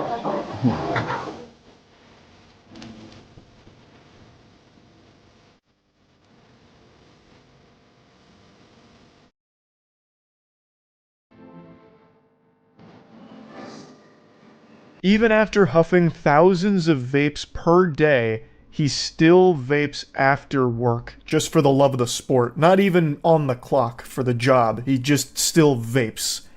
That is a brutal addiction. Now, I know a lot of people are probably wondering, if you purchase these vapes, does that mean all of them have been sucked on by someone at the production line? And the answer is yes, but they have an additional sanitization procedure, apparently. It is worth noting that there is a final sterilization step that happens before the vapes get packaged up and sent out for consumers to purchase. There's no footage of this sanitization process that the vapes undergo, so there's no telling what exactly it consists of. Maybe it's something super simple, like, hey, we got a position filled by our buddy Frank, and he takes his shirt and he wipes down the mouthpiece of every single vape to get all the germs off from where the taste tester was sucking on it. So don't even worry, it's been thoroughly cleaned and disinfected. But it's more than likely that they do have like a pretty standard sanitization protocol that I imagine most companies probably have. They just don't show it here. Now, the reason I believe that he is taste testing the vapes is because Machina interviewed the owner of the factory and said this. 就像对于某些岗位，我们是必须他要会从跟品控啊、你口味测试啊、调香啊，对吧？同一个口味，但是有一些很细微的不一样的东西，我会问他这个跟这个它的区别在哪里，看他会抽得出来。比如说这个微凉，或者这个稍微有一点尾调啊、发糊啊什么之类的一些很细微的东西，我们会给到他去抽。So to me, that says that the employee that's smoking all the vapes, up to 10,000 a day, is testing each one and then noting how the flavor balances and like what it makes them feel and making sure that the flavor is what it's supposed to be. So that's the impression I get. But this whole idea of a vape taste tester is so fucking outrageous. It reminds me of this legend that spread like 10 years ago. There was this myth that went around about a sex toy company. I can't remember which one now. It might have been Bad Dragon. I can't recall. But there was this story that got circulated about how every single sex toy that was sold by that company, each individual unit was tested by the owner to ensure that you could fuck it properly or it could fuck you properly. And that was like the stamp of approval. That was the seal of quality assurance. I don't know the authenticity there. I don't know if those claims are true or not. I don't know if there really is like the Fleshlight fuck master who's like grading each individual unit or whatever, but that was for a long time something that circulated about that company. I just can't remember which one it was now. But the point is, that position sounds like a fucking joke, and so does professional vape taste tester, but it turns out that's a real thing. I feel horrible for anyone that is having to huff thousands upon thousands of vapes per day. That's craziness. I feel horrible for every single worker here. All of the employees at this factory, my heart breaks for. One thing Machina noted is that there's a lack of automation with the production.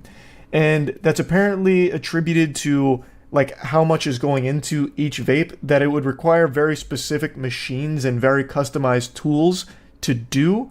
So instead, they've opted to hire workers to just do it instead. And I've got a sneaking suspicion that this factory isn't paying its workers very well here. 其实工厂端其实也是围绕一个大环境去设计一些产品。现在英国啊、欧洲那边已经开始重视了一个污染的问题。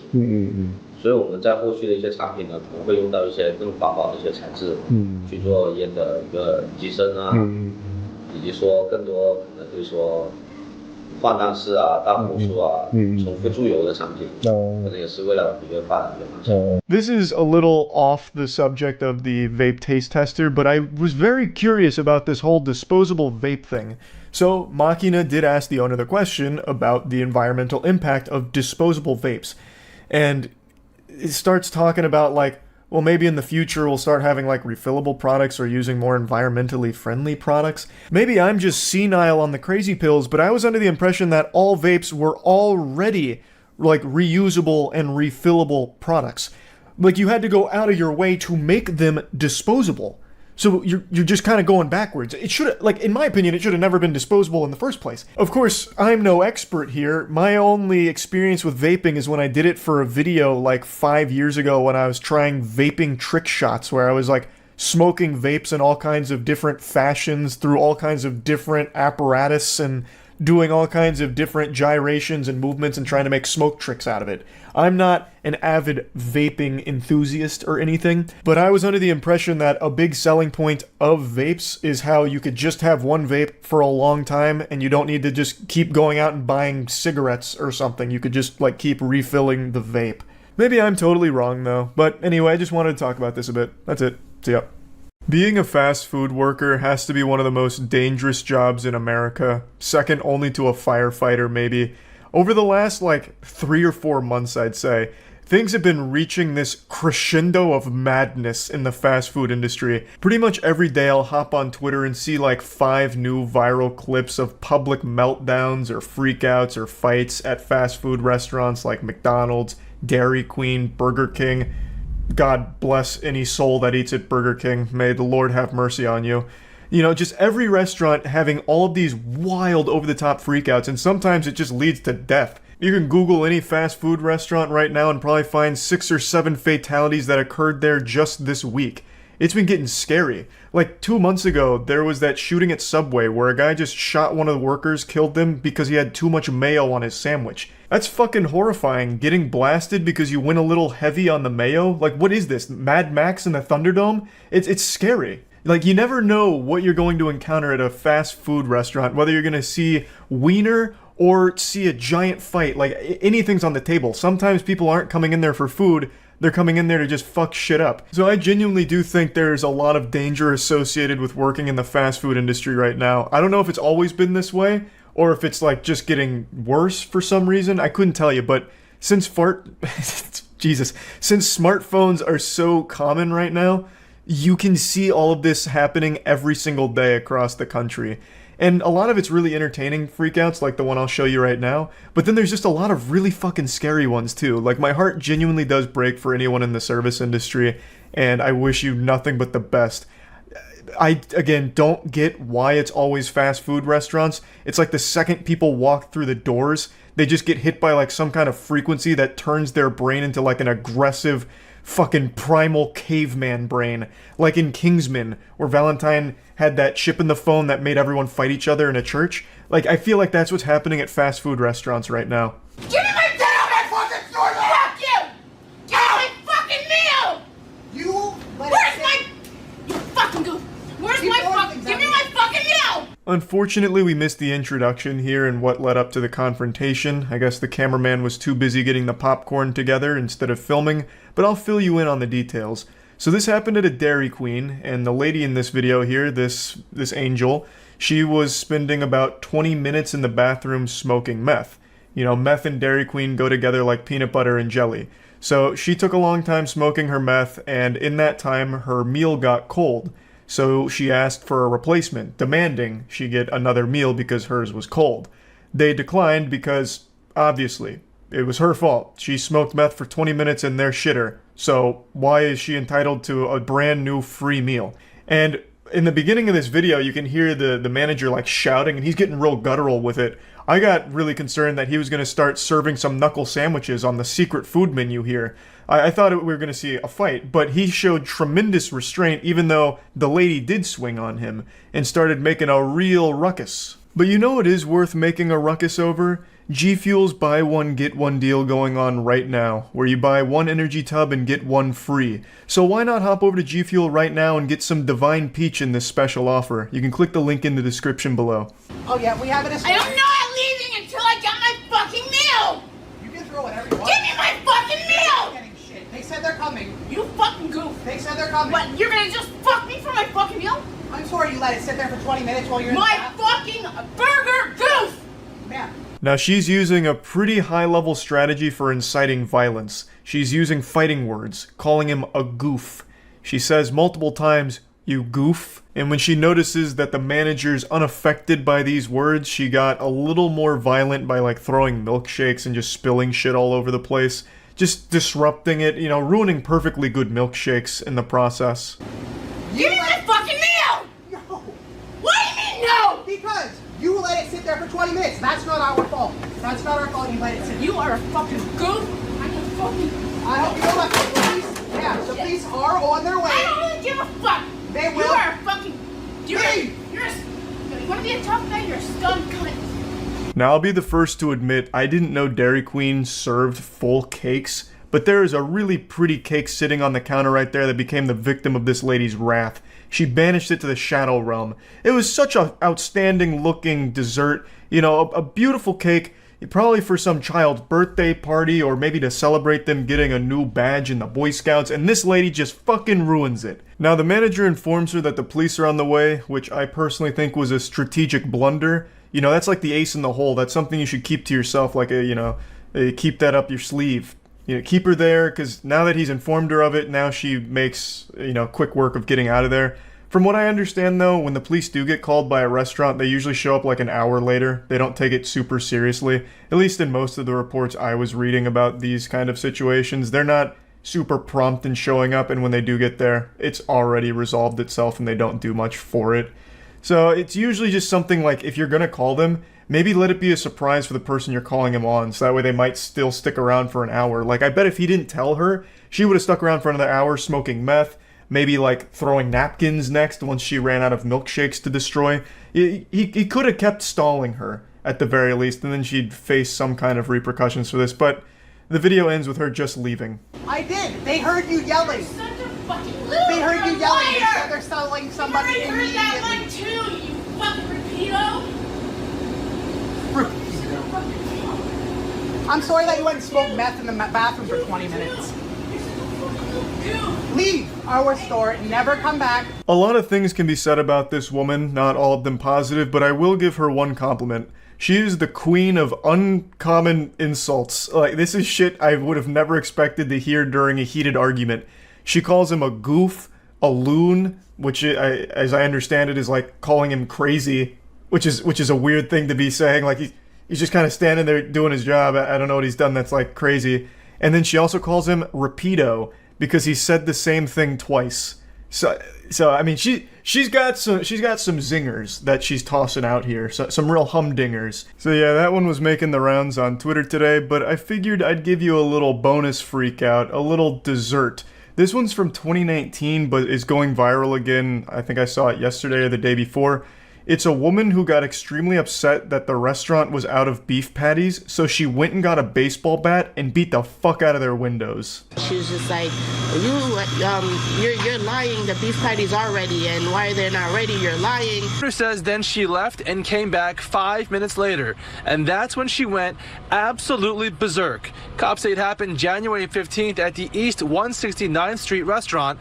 The suspect, with a baseball bat, smashed the store glass. This really made me want to try those beef patties if they're worth this much effort. She stayed mad for like a whole 5 or 10 minutes because the beef patties weren't instantly ready. Like, it's not even like they were out of beef patties, they just weren't immediately ready to serve.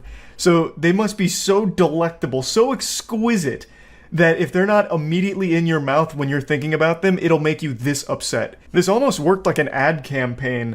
Our patties slap so fucking hard, they're worth going to jail over.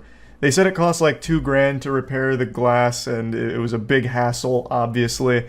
But yeah, I just wanted to share a couple of fast food freakouts again because it's all over the place. It's happening all the time now. Granted, this second instance here was from a couple years back, but for some reason, all of these freakouts are being shared now like they're happening in real time, so I'm constantly exposed to it. And regardless, I still think it's a pretty dangerous job. You never know exactly what's going to be happening at a fast food spot, I suppose. But anyway, that's about it. See ya. I just learned about a job that I would have never imagined would actually exist, let alone be successful. A baby name consultant. That is a real profession right now. Some expecting parents aren't coming up with names on their own. They're hiring baby name consultants. Can you believe such a thing exists? Some parents turning, unbelievable, to naming consultants on platforms like TikTok to help them find the perfect fit. The baby naming industry has sort of blown up. Colleen Slagan owns Naming Baby. She charges between $250 to $400 for her consultations, and business is booming. Charging $250 to $400 doubloons for some names. I spit that shit out for free every time I create a character in Dark Souls. I love how she refers to it as a baby naming industry. They found a way to monetize just giving name suggestions. You can do that for free. Like, ask ChatGPT if you really get desperate, or you can just Google names right now and get an infinite list of it without paying a penny. To pay hundreds of dollars for a list of names is absolute insanity to me. She justifies it by saying she spends hours on personalizing and customizing the suggestions. So for $250 you get 10 suggestions, for $400 you get 30. And from what I've seen, her suggestions are just normal names. It's not like she's creating fucking brand new vocab words here. She's not speaking in the language of the gods or anything, bestowing upon your newborn this powerful title or anything. It's just like standard names like Olivia or Liam or Phil. Like, it's nothing crazy. Like, yes, she'll like personalize it based on some of the things like the couple will say to her, like, hey, my wife really likes flowers and I really love boar's head pickles. And then she'll come back and be like, okay, well, name your daughter Daffodil or Sprout or Sunflower. And you can name your son Dill. Like, it's nothing super interesting or unique, and it's certainly not worth hundreds of dollars. Why is a name so important? You know, it's the first choice you're making as a parent. It's the first sort of piece of identity you're giving to your child. And a lot of parents, like, they're looking for something really specific. Obviously, a name is extremely important, but I feel like I'm boofing crazy pills here, because why would you be paying hundreds of dollars for someone else to name your child for you, basically? They are basically the ones that are just giving you this list that you choose from, and you probably feel obligated at that point, since you spent money on it, to just settle on one of those names. That doesn't seem like a recipe for success. Holly and Eric Stein own a postpartum meal delivery service and are expecting baby number 3 at the end of August. I don't think I even knew something like this existed. They've been struggling to find a name that will sound good with their 2 kids, Rory and Blair. They hired Colleen and now have a top few to choose from, but are waiting until baby's arrival to make a final decision.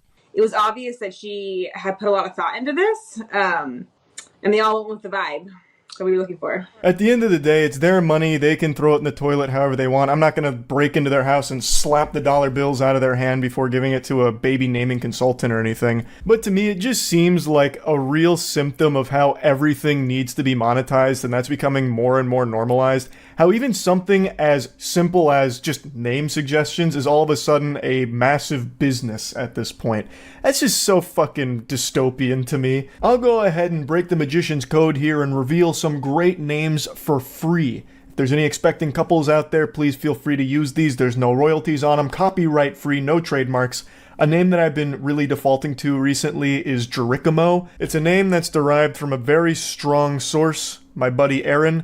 He came up with this name and I think it just sounds really fucking cool, so I think Jerichomo is a really great choice.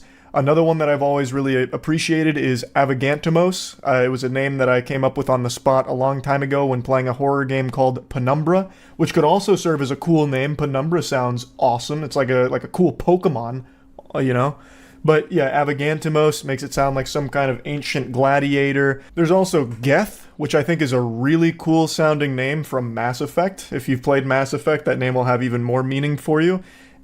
Mass Effect 3's base ending was absolutely atrocious, but it doesn't mean that the name Geth is sullied in any way. Plus, the DLC did help with the Mass Effect 3 ending anyway, so Geth could be a strong option.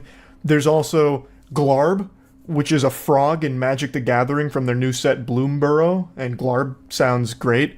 There's Bilgist, which is something I made up right now, and I'm recognizing that that's probably not a strong choice. Your kid will absolutely be subjected to bullying and being made fun of for that, so don't go with Bilgist. But all the other options I listed, those are cool, and I didn't charge you a penny for those. She provided examples on her website about how a consultation kind of goes, so after you fork over a few $100, this is kind of what you can expect. You'll send her a message kind of going over the situation, all of the lore. So in the example here, they explain that they're not loving any of the names they've brainstormed for baby number 2, the sequel. They have a daughter named Lola. There's a couple names they're considering, like Killian, Otto, Merrick, etc. And for the most part, they're not nickname people. They kind of want more uncommon names. That's basically the gist of it. Colleen then takes in all this information and starts computing. She gives her opinion on the names they're considering, as well as giving them her impression of their style. So she says their style feels very vintage, timeless, and ahead of the trends, and that she gets a guy in the beanie at the coffee shop, old soul kind of vibe. Which honestly almost sounds like an insult. Those sound like fighting words. I'm surprised an argument wouldn't break out in this example here. Like, what do you mean? That's not my vibe at all. But then she gives her perspective on the names that were vetoed. And all in all, it basically just kind of plays out like taking an old BuzzFeed quiz. Like, it doesn't really have anything super useful here. It's just her kind of just saying about the names and the impression she gets. Then she gives her name suggestions, and I'll go over a couple of them. So she said that the common denominator between all of their names is that they are uncommon. So she tried to keep that in mind and then came up with Jennings. I'll go ahead and take the liberty of vetoing that one on behalf of the couple. That feels like it's the polar fucking opposite of the vibe they were looking for. Jennings sounds like a butler. That sounds like someone Bruce Wayne would have hired for a minute if Alfred went on vacation. She then goes on to try and explain why she came up with that name and says that it feels related to Jameson but a little more unique and a little less preppy. Completely disagree. That sounds like one of the preppiest names you can have. She then says that she thinks Lola and Jennings both have the cool factor and make a great sibling set. Whatever that mumbo-jumbo means. Her next suggestion was Briggs or Brig. She then says that it's another surname that reminds her of Banks, but a little less Mighty Duck. It feels like a fresh take on Brooks, which is getting quite popular. I knew a kid growing up named Brig, Hard G, which I actually like better, though more likely to be mispronounced. Surnames that end in an S have a slightly preppy feel, but Briggs also brings a lot of Western feel to add a little grunge to that prep. I like how she says that names that end in an S have a slightly preppy feel, and her previous suggestion was a name that ended in S and said that it felt less preppy. So that feels like a bit of a contradiction there, but I'm not a professional baby namer. Maybe I'm just not familiar with the subtleties and the nuance of baby naming consultancy. The example ends with her giving a couple other names like Hugo and Remy and closing by saying, I hope that this baby name consultation has given you some food for thought and either helps you feel more sure of one of the names on your list or has given you some new ideas to consider. Happy naming. I'm guessing this is where the communication ends? Like this is where they cease contact? I'm not really sure how this works, but I was looking up if you get a refund if you don't like any of the names that she suggests, or if you can request additional names for no extra charge if you just didn't like any of the first batch. And I can't find anything on that. I don't know if I'm just missing it on her website. It's kind of set up in a weird way. But just imagine paying $250 for 10 names and you don't like any of them. What a huge, colossal waste of cash right there. I feel like you should be able to give your input on it and see if like maybe you two can come together and iron out like the perfect name. Because hoo-wee, if you're paying $400, I would expect that you and Colleen here would really work hard to pinpoint that motherfucking name. That's a lot of money to get suggestions that maybe you don't even like. So I can't find any information on what happens if you don't like the names, but I still think that this job is such a weird one.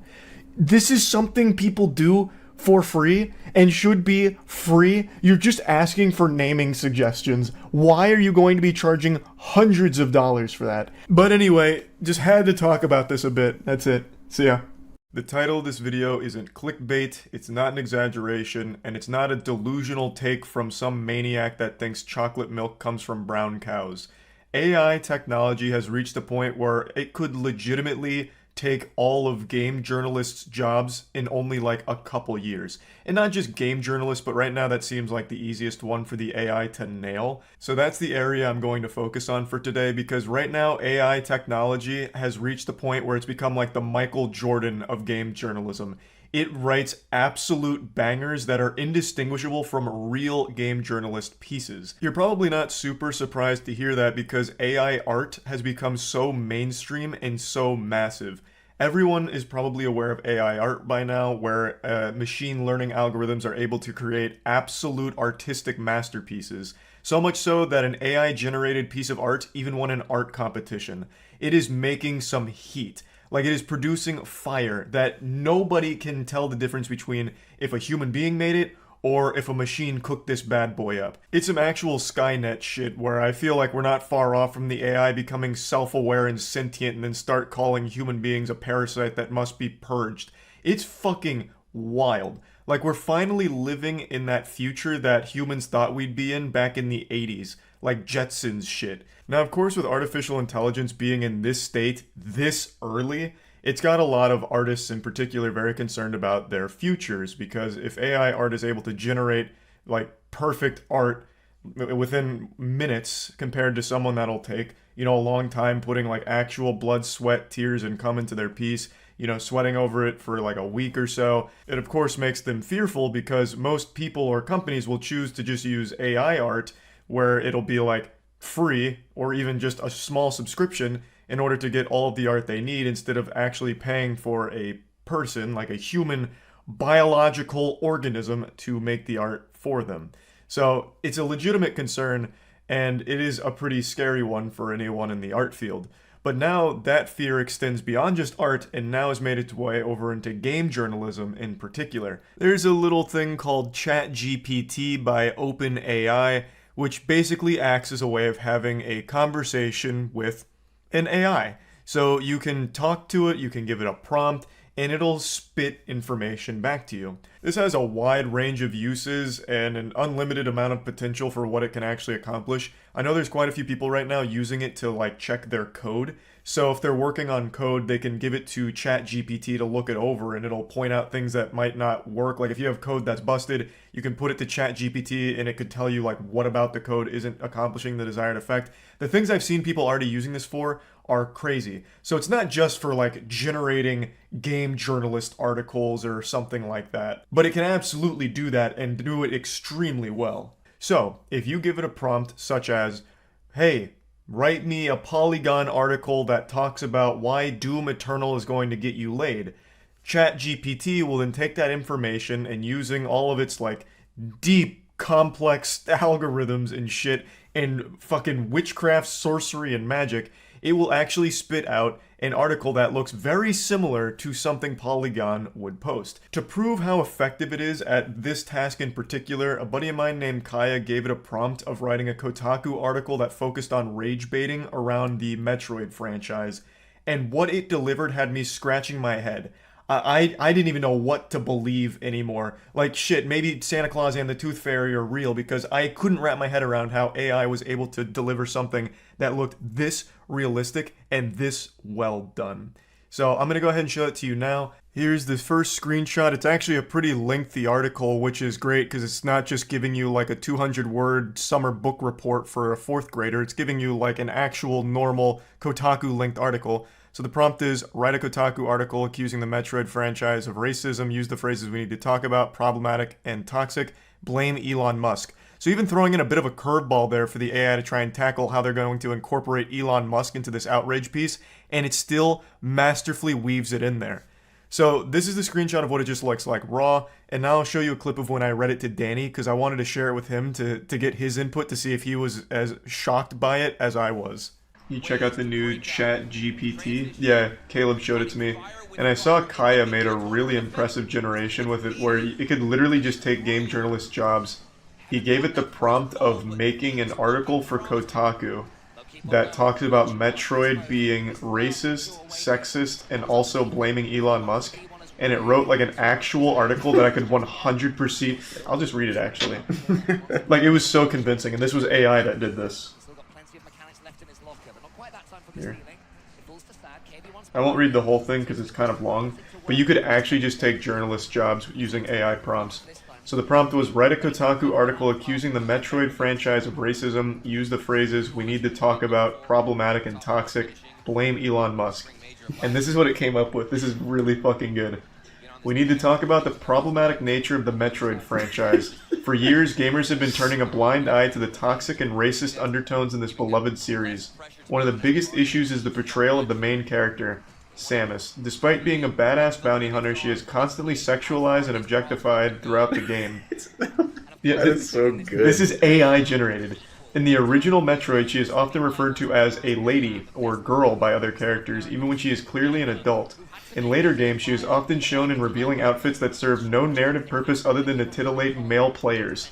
This type of portrayal is not only offensive to women, but it also reinforces harmful gender stereotypes that have long been used to oppress and marginalize women in the gaming industry. It is a clear example of the patriarchy at work, and it is unacceptable in today's society. But the problems with Metroid go beyond just the treatment of women. The series is also steeped in racist imagery and themes. The original game features a planet called Zedis. I don't remember how to say that. It's been a while since I played Metroid. I don't even remember that being a planet. Which is heavily inspired by East Asian culture. The planet's inhabitants, the Zebesians, were depicted as mindless drones who were easily defeated by Samus. This portrayal is not only offensive to East Asian culture, but it also perpetuates the harmful stereotypes about people of color being inferior to white people. This is like an actual... that is a real Kotaku. That's actually a better article than what I've read on Kotaku. That would legitimately be a massive article for Kotaku that no one would bat an eye at. They'd be like, yep, that sounds like a messed up Kotaku its article. prompt though. It didn't blame Elon. Oh, I didn't finish it. Oh, you didn't finish it? Okay. Here, I'll slide it in because they even did a good job with that. Here, fine, we'll finish it. We're in too deep. So here's the second part. It's time the gaming community come to take a stand against this kind of toxic and racist content. We need to demand better from developers and publishers and hold them accountable for the messages they're sending to players. This is especially true for a franchise like Metroid, which has a large and dedicated fan base. And let's not forget about the role that figures like Elon Musk have played in all of this. That is such a good segue. Yep. Musk has long been a vocal supporter of the Metroid franchise, and he has even gone as far as to name one of his rockets after the main character. By lending his support to a franchise that is so deeply rooted in harmful stereotypes, Musk is complicit in the perpetuation of racism in the gaming industry. It's time for the gaming community to reject the racism and sexism of the Metroid franchise. We need to demand better from developers and publishers and hold them accountable for the messages they're sending to players. This is not just about one game series, but about the industry and culture surrounding it. Let's make sure that the gaming world is a safe and inclusive space for everyone. That is so good. Yep, AI generated. That is an AI generated Kotaku We should do article. 100% of Moist Esports press releases AI generated. That would be so fucking good. Someone in the comment to that made a really good point.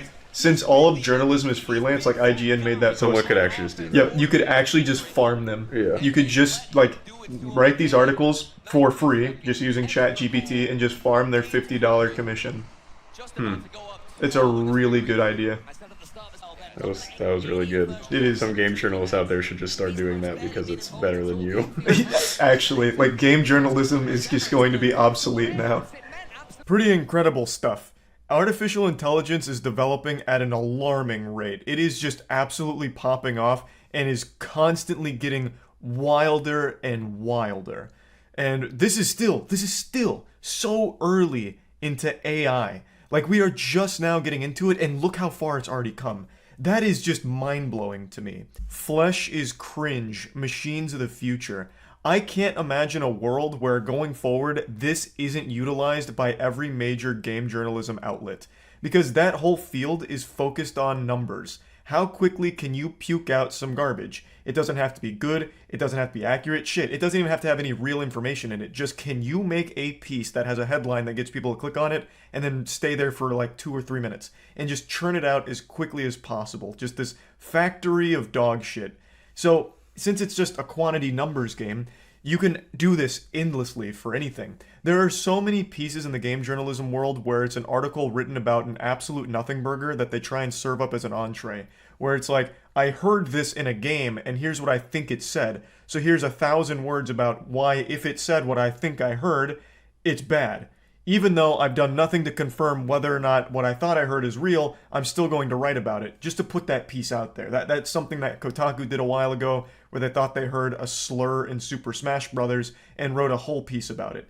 Like, that kind of stuff isn't super uncommon in the field because, again, it's all about just pumping out as much as you can and collecting your commission for the work. So, ChatGPT being able to create articles that are completely indistinguishable from normal game journalist pieces, well, you can exploit the fuck out of that by just making hundreds upon hundreds every day and then just selling them to the outlets, and they'll probably buy them because they'll not know. If what I just read to you was published by IGN, you wouldn't think twice. If that was published by IGN with someone's name associated with it, fucking Biff Clifford, you would just assume, damn, more trash from IGN. Like, you wouldn't think for even a second that AI was capable of delivering something that was actually coherent. You didn't just take that prompt and spit out, like, garbled nonsense. It actually made like an entire cohesive article around it, even though it was made off of nothing, like actual nothing, fucking blaming Elon Musk out of nowhere, and still somehow it incorporated it in a way that was believable and worked for the article. I just totally feel that going forward, game journalist outlets will probably end up just buying articles that were generated by AI because they're not going to have any idea that it was AI generated. It's not like there's like a stamp that says organic made, human being approved, made by flesh and blood. Like, you're just not going to know because right now, even in its infancy, this ChatGPT is still able to make extremely believable articles that resemble actual pieces in the field. And even let's extend the scope bigger. Maybe they don't want to buy any pieces from game journalists anymore. Maybe that entire profession just dies because why would they bother to pay someone to write articles for them when they can just do it themselves using the AI? They can write their own articles by just giving it a couple lines of a prompt for their piece and then publish it. And that saves them the money of hiring a writer or paying a commission on a freelance writer. It saves them a big expense. So why wouldn't they just go with the AI option? So yeah, I just wanted to talk about this a little bit because, like, I don't really see how game journalists can compete with AI being able to churn out this many articles this quickly and actually have them be this well made. So just something I wanted to toss out there to let people know that this kind of technology exists right now, and I imagine we're going to see it used a lot in the coming years. So yeah, that's about it. See ya. I'm a huge fan of internet weirdos that post content online. I get really excited when I find a new entertaining goofball, and over the years I've kind of made this collection in my little noodle up here, like a little mental museum of my favorite internet oddities, and I'll sometimes just get the urge to see how they're doing. So I'll go to their content, put their sack in my hand and tell them to cough to give them a checkup, just to see what's going on and have a little laugh. And recently I was made aware of one of the most bafflingly delusional content creators I've seen in quite some time, which is a TikTok psychic named Ashley. I made a video on her going over her whole situation. I'll break it down just in case you don't know who this is. Ashley is a self-proclaimed clairvoyant psychic who tries to solve real-world mysteries. She uses less reasoning than Scooby-Doo does in the cartoon. Like, she doesn't even bother actually investigating. She just makes up fan fiction that she pulls out of her ass and then tries to portray it as the truth. So she recently made like 100-something TikTok videos accusing a woman named Rebecca Schofield of being the person responsible for the murder of 4 University of Idaho students. This is a complete baseless claim. She used tarot card readings as well as her own patented method of tapping into the universal consciousness, surfing the cosmic vibes of astrology or whatever, and accusing Rebecca Schofield relentlessly of being the murderer. She's now being sued for this because, as it turns out, Rebecca Schofield is completely innocent. It seems Ashley is going to need to spend a little more time mastering the avatar state to get the proper information, because here's the main suspect, Brian Koberger. Now, even if it somehow turns out by a crazy plot twist it's not Brian, even though there is a ton of fucking evidence behind it being him, it is still 100% not Rebecca Schofield, as Ashley has claimed hundreds of times now. Now, you would assume that a rational person, after being sued for defamation for accusing an innocent woman of being a murderer, and the most likely real murderer being arrested, you'd think that she'd then be like, yep, looks like I was wrong. This is a big boo-boo from me here. Sorry about all that. The natural next step would be apologizing and trying to move on from it, backpedaling like, looks like I made a mistake. The spirit realm was, the Wi-Fi signals were blocking it and I didn't have my shungite around me. But in the case of Ashley, you'd be wrong because she commits even further to the delusion, and even after the threat of being slapped around legally, she is still maintaining that she's correct and everyone else is wrong. I'd like to show you some of these TikToks, and I already did talk about some of these in the last video I made, but I actually want to bring this out to a bigger topic, and that's people's inability to accept responsibility even when faced with the absolute truth. People are so afraid of being wrong that they will just do the most unrealistic mental gymnastics that you couldn't even write in a fucking cartoon in order to justify how they're still correct and they're not wrong. I've seen this all over Twitter. When someone gets dunked on Twitter, like they get provably dunked on with facts, logic, evidence, they still will discredit it or come up with some reason that evidence, the facts, the proven truth is wrong and they are right. It's this weird defense mechanism that's so infuriating. You see it all the time with flat earthers. How many times have flat earthers proven with their own experiments that the world is round, and yet they still decide to believe that it's flat? It's people still just wanting to feel special. And it doesn't matter what you bring to them, no matter how bulletproof the evidence or the truth is, they'll just decide not to care. They'll just go back to that belief that makes them feel like they're above everyone else and their intelligence is unrivaled. It really grinds my asshole, chafes the fuck out of it. I went on Ashley's TikTok today because I thought it'd be fun just to have a little giggle. But as I watched her videos, that smile quickly turned to a frown, and I just got so frustrated listening to her try and justify how she's still right. Also, let's pay attention to the statement the University of Idaho gave regarding the lawsuit that Rebecca Schofield has against me, but also the accusations that I made that she was the one who ordered and who is responsible for the murder of the 4 University of Idaho students. It says, while this lawsuit is a private matter, U of I does not condone spreading false information and find this particular allegation to be one of the worst we have seen. That sounds reasonable. Straight and to the point. This is false information and some of the worst we've ever seen. Also, the fan fiction she's writing is absolute garbage and fucking trash. She should stop trying to write these erotic novels that she's cooking up here and trying to pass it off as real evidence in a legitimate murder where 4 students lost their lives. She's trying to capitalize off the death of these 4 students for her own clout. So there was a lot more they could have said to really just, drive the nail in, but they made a very generic boilerplate response that still just kind of covers this, the whole situation. They've made it clear that they do not condone the spreading of false information. That's one. And for this one, they believe that the allegations I've made is the worst they've seen. Let's pay attention to what they didn't say, which is they didn't say that they agree that Rebecca Schofield didn't know these students. They didn't say that they agree that she didn't teach these students. And they didn't say that they agree that she didn't advise or mentor any of these students. This statement is carefully written, just in case she's guilty. Getting your arm caught in an escalator and having it crushed to fucking pieces in front of you would be less painful and less traumatizing than listening to her speak about this situation. I don't even know where to begin. Let's start with the obvious. What the fuck are you even trying to say? Here's their statement. But here's what's suspiciously absent from their statement. This is some stupid shit a 4-year-old would cook up in their head. You can actually make this argument for every statement ever. For example, with your own TikToks, you have not once said that you aren't the murderer. Should I start suspecting you as a culprit in this case, as one of the chief suspects?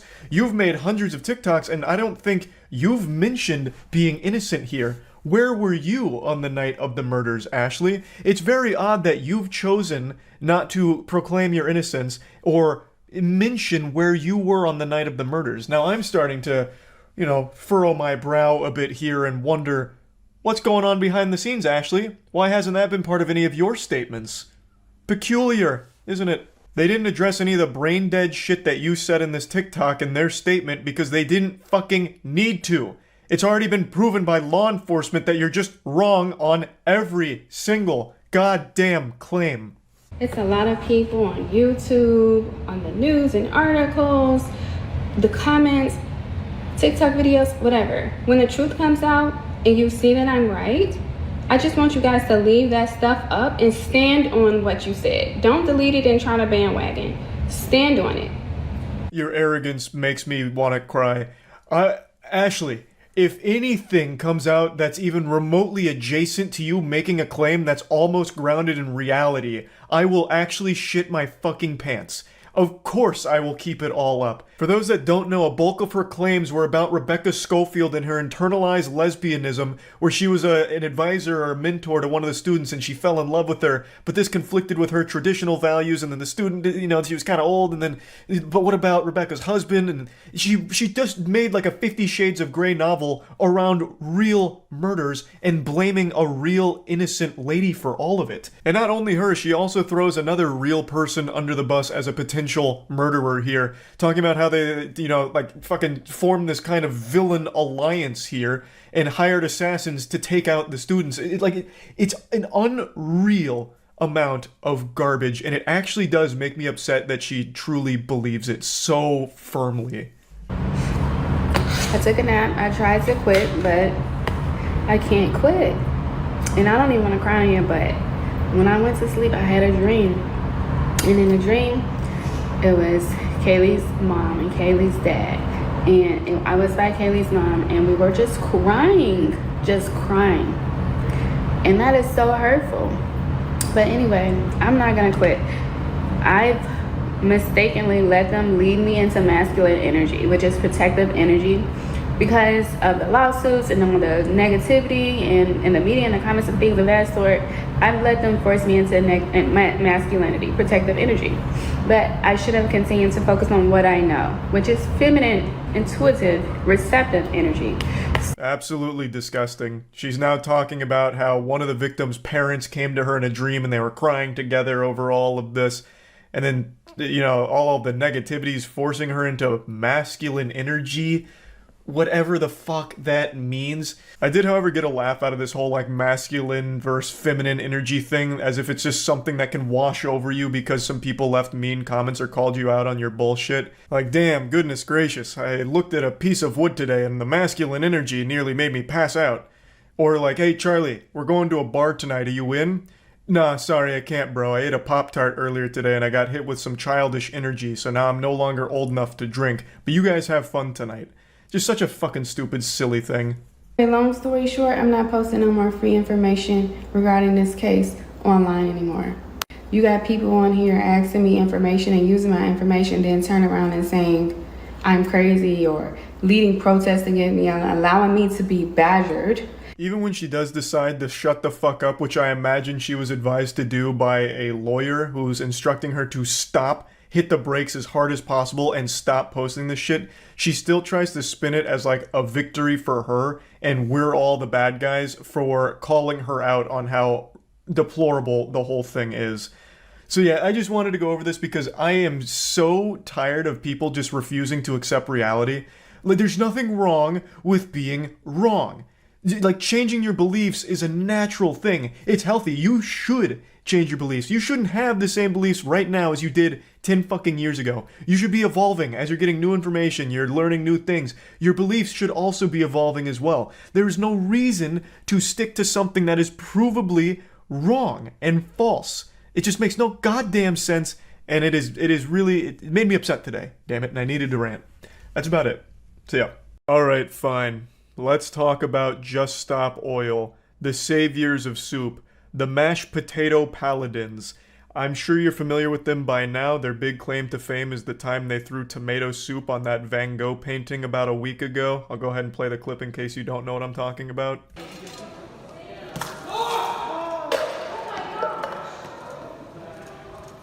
Security! This was their big protest here that lit the fire under everyone's ass and immediately made us stop using oil and saved the planet. Now, the painting wasn't injured in this stunt. There was no damage done to the painting or anything like that. And they said they wouldn't have done it if they thought there would be the chance of, ruining the piece. It was behind glass. Their intention with this wasn't to try and get people rallying behind them to start a movement of, throwing food at paintings. Like, gather your kids together and get their Lunchables and go to your nearby museum to throw them at the paintings. God forbid French onion soup into the fray. Lord help us all if that was the case. The main purpose behind this demonstration and all of the other demonstrations is to try and get a conversation started on the deeper meaning behind their protests. But because it's all been so silly and stupid, the only conversation that's been had is roast sessions on them, calling them clowns and just focusing on how outrageous this whole thing they've done is. This was a huge deal that I didn't really bother talking about because I thought it'd be a one and done kind of thing. But since this, they've become very brave and bold and really fighting the good fight out there by throwing mashed potatoes on another famous painting, as well as employing the oldest trick in the book, a timeless classic everyone loves, blocking traffic in crossings. But anyway, Just Stop Oil is an activist group that is doing everything they can to keep their names in the headlines, hoping that through these controversial demonstrations, people will dig a bit deeper into the organization and support them. They're trying to convey a positive message through terrible means. The message is climate change is a serious problem that needs to be taken seriously, and we need to start acting on it. And the first thing that must be done is cutting our reliance on fossil fuels, ending certain licenses regarding oils, and look for more alternatives like renewable energy sources and stuff like that. But their demonstrations obviously aren't directly combating climate change or doing anything to help. Mother Nature isn't healing because some tomato soup got thrown on a painting. At this point, they're not even really seen as climate change activists, they're just seen as cereal soupers. But I guarantee local grocery stores are seeing a massive boom in soup sales, so that's great that they're helping local businesses, I suppose. But I also think it is a bit silly because they've taken a real message, and a message that I, as well as many people, do agree with when it comes to climate change and the importance of it. And they've turned it into a joke, a laughingstock, and turned people against it. It's made even more pathetic by the fact that they come across as massive hypocrites during their own demonstrations because they're wasting food and using cell phones. Those cell phones alone have contributed far more harm to the earth than the paintings that they're vandalizing. So it just doesn't even really seem like they believe their own messages. I feel like they're just doing it for their own personal attention or their own personal feeling of like moral superiority. I don't really know. But there was a clip I saw just the other day where during one of their blocking moments, where they're blocking traffic, one of them superglues their hand to the road and throws the superglue in the drain right next to them.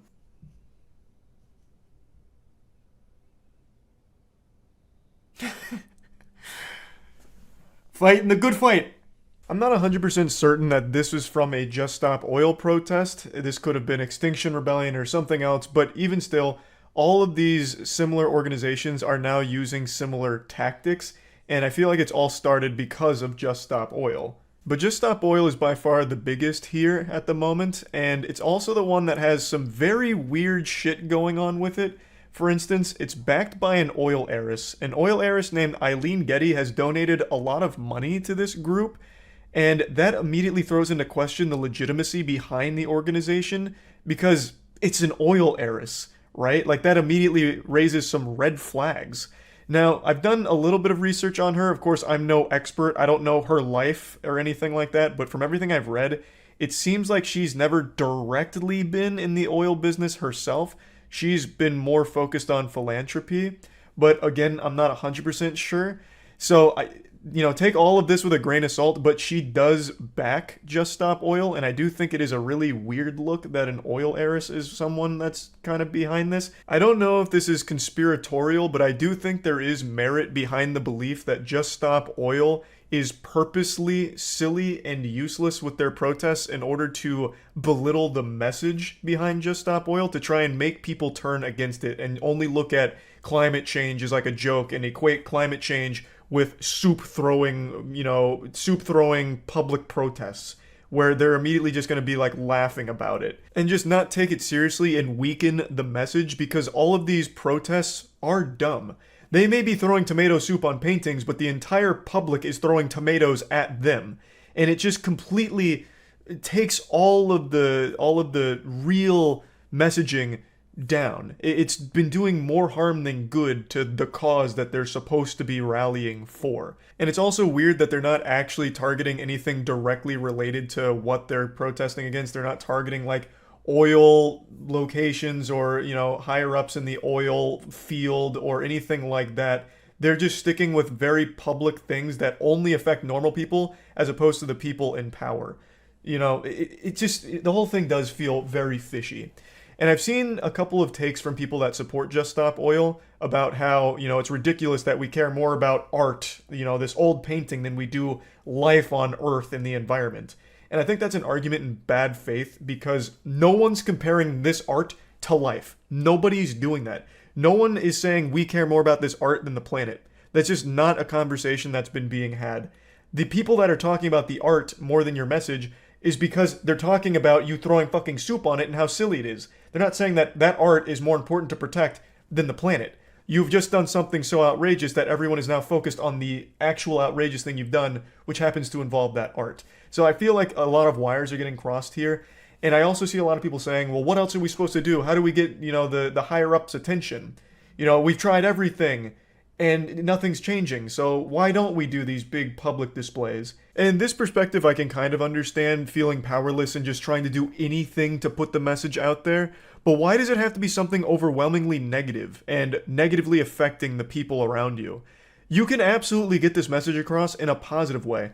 Let's take, for example, Mr. Beast. I know this isn't exactly the best example, but Mr. Beast built his entire career around doing extremely positive things, and now he's the biggest YouTuber on the planet.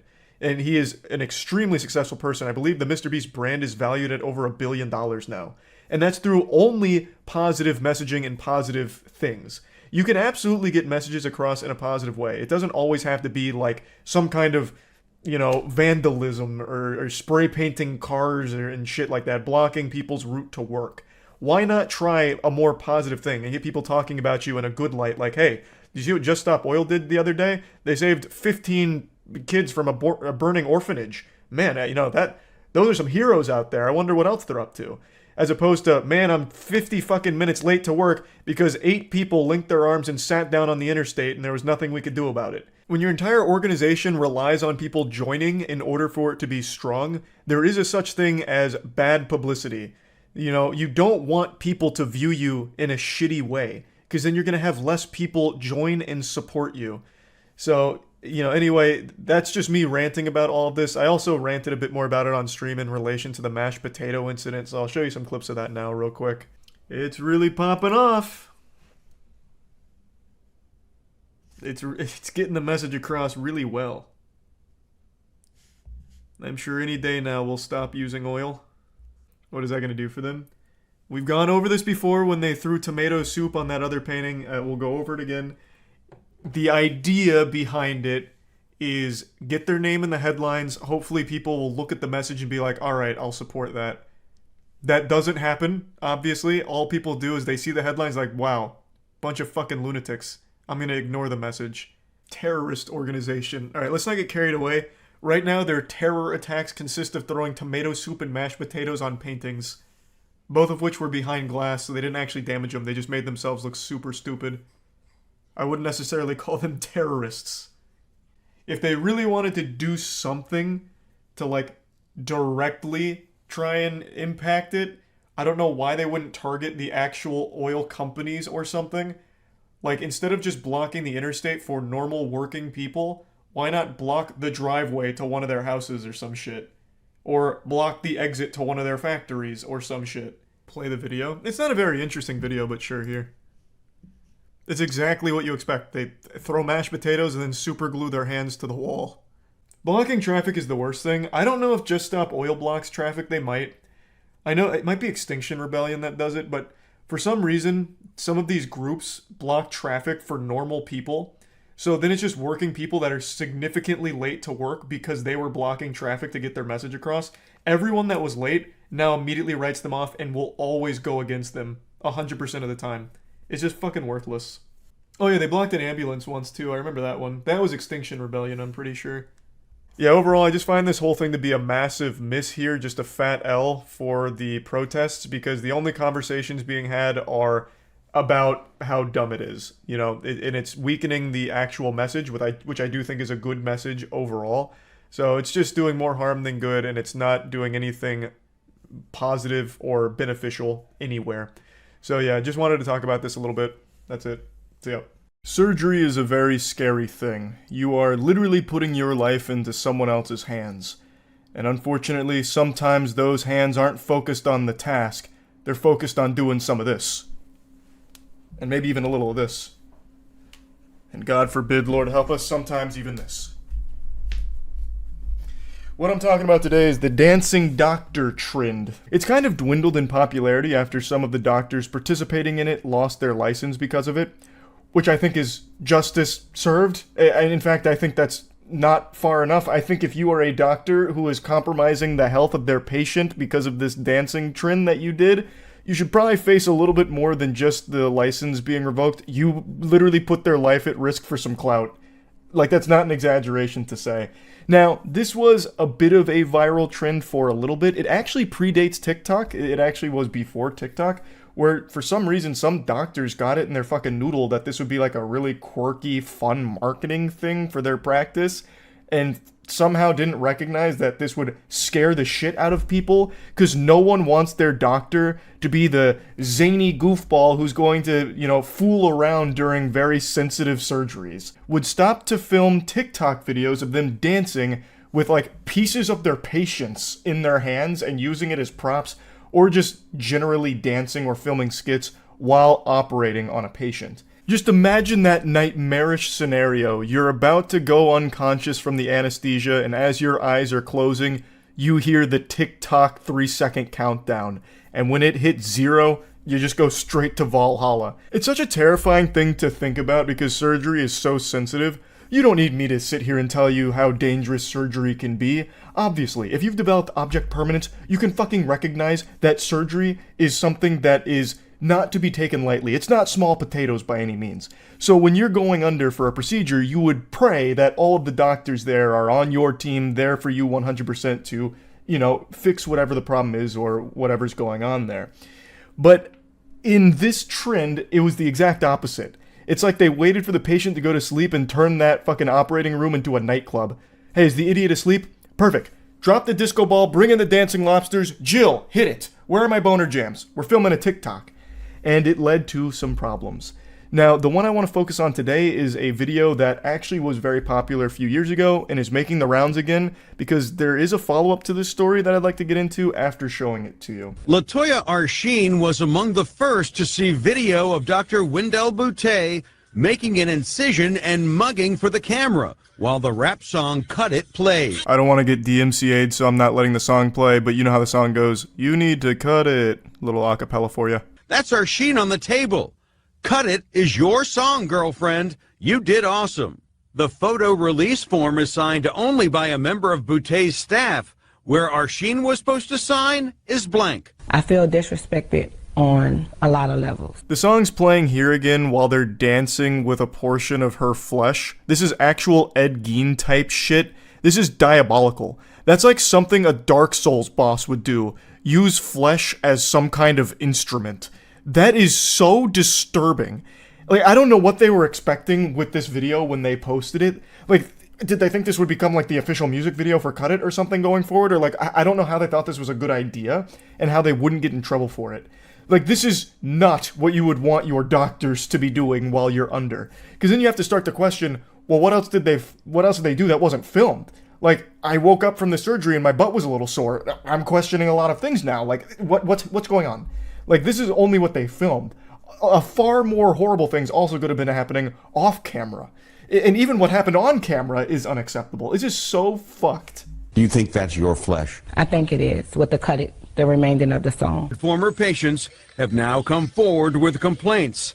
Arsheen plans legal action not just about the video, but about her results. How does your body look now? Disfigured. So according to her, her body is disfigured as a result of the surgery, and from what I can tell, many other complaints say the same thing, that they had less than stellar results. As you would probably guess, if your doctor was more focused on making TikToks as opposed to the actual surgical procedure they were supposed to be focusing on. You'd probably have better luck getting your surgery done by some mysterious shady goober off the black market. You'd be risking your kidneys, but in a practice like this, you're risking your whole life here, because you might just die on the operating table because they're too busy focusing on hitting like a fat fucking Gangnam Style while you're under on the table. Really dated myself on that one because I couldn't think of any of the new dance trends, but you get what I'm saying. Now, like I mentioned, a lot of these do predate TikTok. This one in particular, this happened in 2017 through 2018, and it was posted to YouTube and Instagram. But this trend did persist all the way into TikTok, and I'm sure some of you have seen more recent headlines about some dancing doctors on TikTok that have also faced some repercussions for that, luckily. But this one is, I think, the most shocking one, because they are actually dancing around with pieces of the patient. So, the follow-up to this story is there was a lawsuit launched here, obviously, from former patients of this practice. There's numerous videos of Dr. Wendell Boutte here dancing as their patients are under, and as you've seen, even using them as, or parts of them, as props in the dancing. While she's operating, also dancing. The surgical assistants, everyone who even enters the room just gets hit with this fucking boogie virus and they just can't help but dance for the sake of these videos, all while they're supposed to be doing surgery. She faced numerous lawsuits, all of which I believe have resolved, and she's been ordered to pay hundreds of thousands of dollars to the victims. She had her medical license suspended, but from what I can tell, it was only suspended for 2.5 years, which means she can legally practice medicine again in Georgia? I actually can't find a follow-up on that, but she wasn't permanently suspended, which I have to raise an eyebrow to. I don't know how this didn't become like a more criminal case where she'd face jail time. Like, I think it is super severe, especially when you look at some of these cases. So, a patient named Silma Cornelius went into her practice, and she was only there for a couple of small things, but was eventually convinced to do bigger procedures, and eventually paid $11,284, and then also had another scheduled cosmetic procedure down the line. So she went back on February 18th of 2016 to return for that cosmetic procedure, and something went wrong. 8 hours into the surgery, after anesthesia was discontinued, and before her lower abdomen had been sutured, she went into cardiac arrest. Paramedics arrived at the scene, and it took 30 minutes to close up her abdomen, and they had to carry her down the stairs because there wasn't an elevator big enough to accommodate a stretcher. And by the time she arrived at the medical center, she was in severe distress, unresponsive, and unable to breathe without a ventilator, and suffered a severe and debilitating catastrophic brain injury, and left her reliant on a feeding tube and around-the-clock care. The quirky dancing doctor was legitimately ruining people's lives, disfiguring them permanently, and in this case, leaving a woman with permanent brain damage. Under no circumstances should she be allowed to practice again. It's not like this is just some kind of freak mistake that she made one time. She had dozens of videos doing this with many victims. Like, this isn't just some kind of whoopsie-daisy that someone makes, like, oh, how was I supposed to know that dancing during surgery and, parading around parts of the patients was a bad idea? Like, what do you mean? This is new information that nobody knew. Like, I couldn't have avoided this. This was truly inevitable. It's fucking ridiculous. I really think she got off very easy in this case. Yes, she was ordered to pay back hundreds of thousands of dollars to some of the victims, but she was also an extremely successful dermatologist. I don't think that hurt her very much. Like, she got off of this, in my opinion, very easy. Now, the anesthesiologist in that Cut It video you just saw also faced some legal problems as well, but he was actually cleared of malpractice last year. In that video I showed you with Cut It playing, Dr. Roland Pinckney was in there dancing as well. He was the anesthesiologist that day, and he was facing some legal issues here, but was ultimately deemed not liable in any way for what the victim had experienced. As a result of this, 100% of the fault was put once again on Wendell, and basically they were arguing that him dancing was not a breach of care. Like, the argument they made ultimately was that it was just him being less than professional, but him being unprofessional doesn't constitute breaching the medical standard of care that he needed to uphold. I have to firmly disagree here. I feel like anyone in that operating room should know that you shouldn't be filming fucking YouTube videos and TikTok dances while you are in the middle of a surgery. Now, in his defense, he was under the impression that the patient consented to having that kind of content made during the procedure. So it does get a little fishy there with exactly what he was aware of. That is a weird thing to consent to. I don't imagine there's many people out there that would be super happy to see themselves under the knife and having their doctors like dance around with their flesh. So that still seems a little odd to me, but ultimately he was found not in violation of that medical standard of care. It was no malpractice on his end, was the verdict. But yeah, pretty fucked up situation that I just wanted to talk a little bit about because I dove into it pretty deep today. That's really about it. So yeah, I just learned about a genre of content I never knew existed, and now I've become a huge fan of it. It's door-to-door salesmen posting their most embarrassing moments, just proudly posting their own L's as if it's like a report card to be proud of that's pinned on the refrigerator. It doesn't make any sense.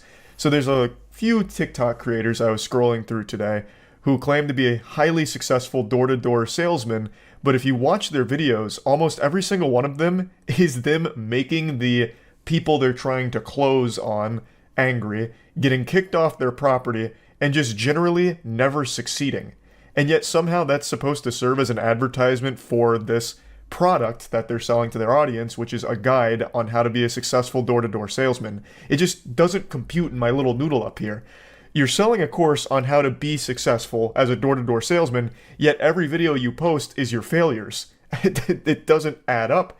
Like this equation, the mathematics, it's too advanced for me, I guess. Today we're going to focus on one test subject here, a very interesting specimen named Oliver. How to make $250 tomorrow in 3 steps. 1. Go to Home Depot, buy a squeegee and a brush. 2. Go knock doors and ask them if they want a price on window cleaning. Hey boss, how are you? Good. Have you seen us? No. Good looking guys, gray shirts? Okay. I don't know if you know Miss Palmer. I'm gonna take one step, I'll just show you and then I gotta run. We're just helping. We're not selling anything. Don't treat me like a dog, sir, I'm not. I'm just Okay, a hard I don't working give a right now, okay? I'm really busy. Get the out of here. Okay. Now, when I initially saw this, I thought it had to be satire, like this guy's just taking the piss on door-to-door salesmen. But he's not. Oliver, his whole career is being a door-to-door salesman and trying to bestow upon us plebeians his sage wisdom when it comes to this craft that he's clearly mastered here. So if you read the description, the caption on the video, it says, how you can turn it into thousands of dollars. And then when he's going through like the beginning where he's saying, 2, and then he holds up 3, like it's clearly supposed to be a joke, but he really does this. This is his job. And he just proudly showcases these horrifyingly shameful moments here. There's very few people in the world that like door-to-door salesmen. That's up there with like telemarketing scams. Like people don't like to just be accosted on their front porch by people that don't really take no for an answer. So Oliver embodies that entire belief system and tries to teach others as well. Now he does sprinkle in a couple of successful deals on his page, but it's hidden like pickles on a burger in between all of the failures that he showcases. It's baffling. And sometimes the descriptions are just way off. So it'll be like, here's how you make $300 in 5 seconds. And then he doesn't make $300, it's not 5 seconds, and you're left with your dick in your hand wondering where it all went wrong and why Oliver lied to you. It's just really confusing because from everything I see here, he's not that great at door-to-door selling anything. So buying a course from him would be like buying a guide on how to get laid from an incel. And like the footage they use to promote the, getting pussy book is footage of the writer, the author, going up to women and them saying, ew, no. It's like really weird to try and advertise your door-to-door salesman course with the footage that he showcases. Hey boss, how are you? Have you seen us? What do you mean? The good-looking dudes with blue shirts? No. You missed us. Show you super quick. We're giving a bit of a discount for dudes with glasses. So Oliver has a script that he never really deviates from. He is actually a video game NPC with only a few dialogue options. He always starts with, hey boss, if it's a man, and then he always says we're doing a bit of a discount for something that the person is wearing or something appearance-wise, like sometimes, women with short hair, women with curly hair, and they're like, haha, thanks. And then he goes into his hard sales pitch here. You qualify. Give you a quick price. Yeah, that would be good. I love the setup back there. It's usually $309. Comes down to $209.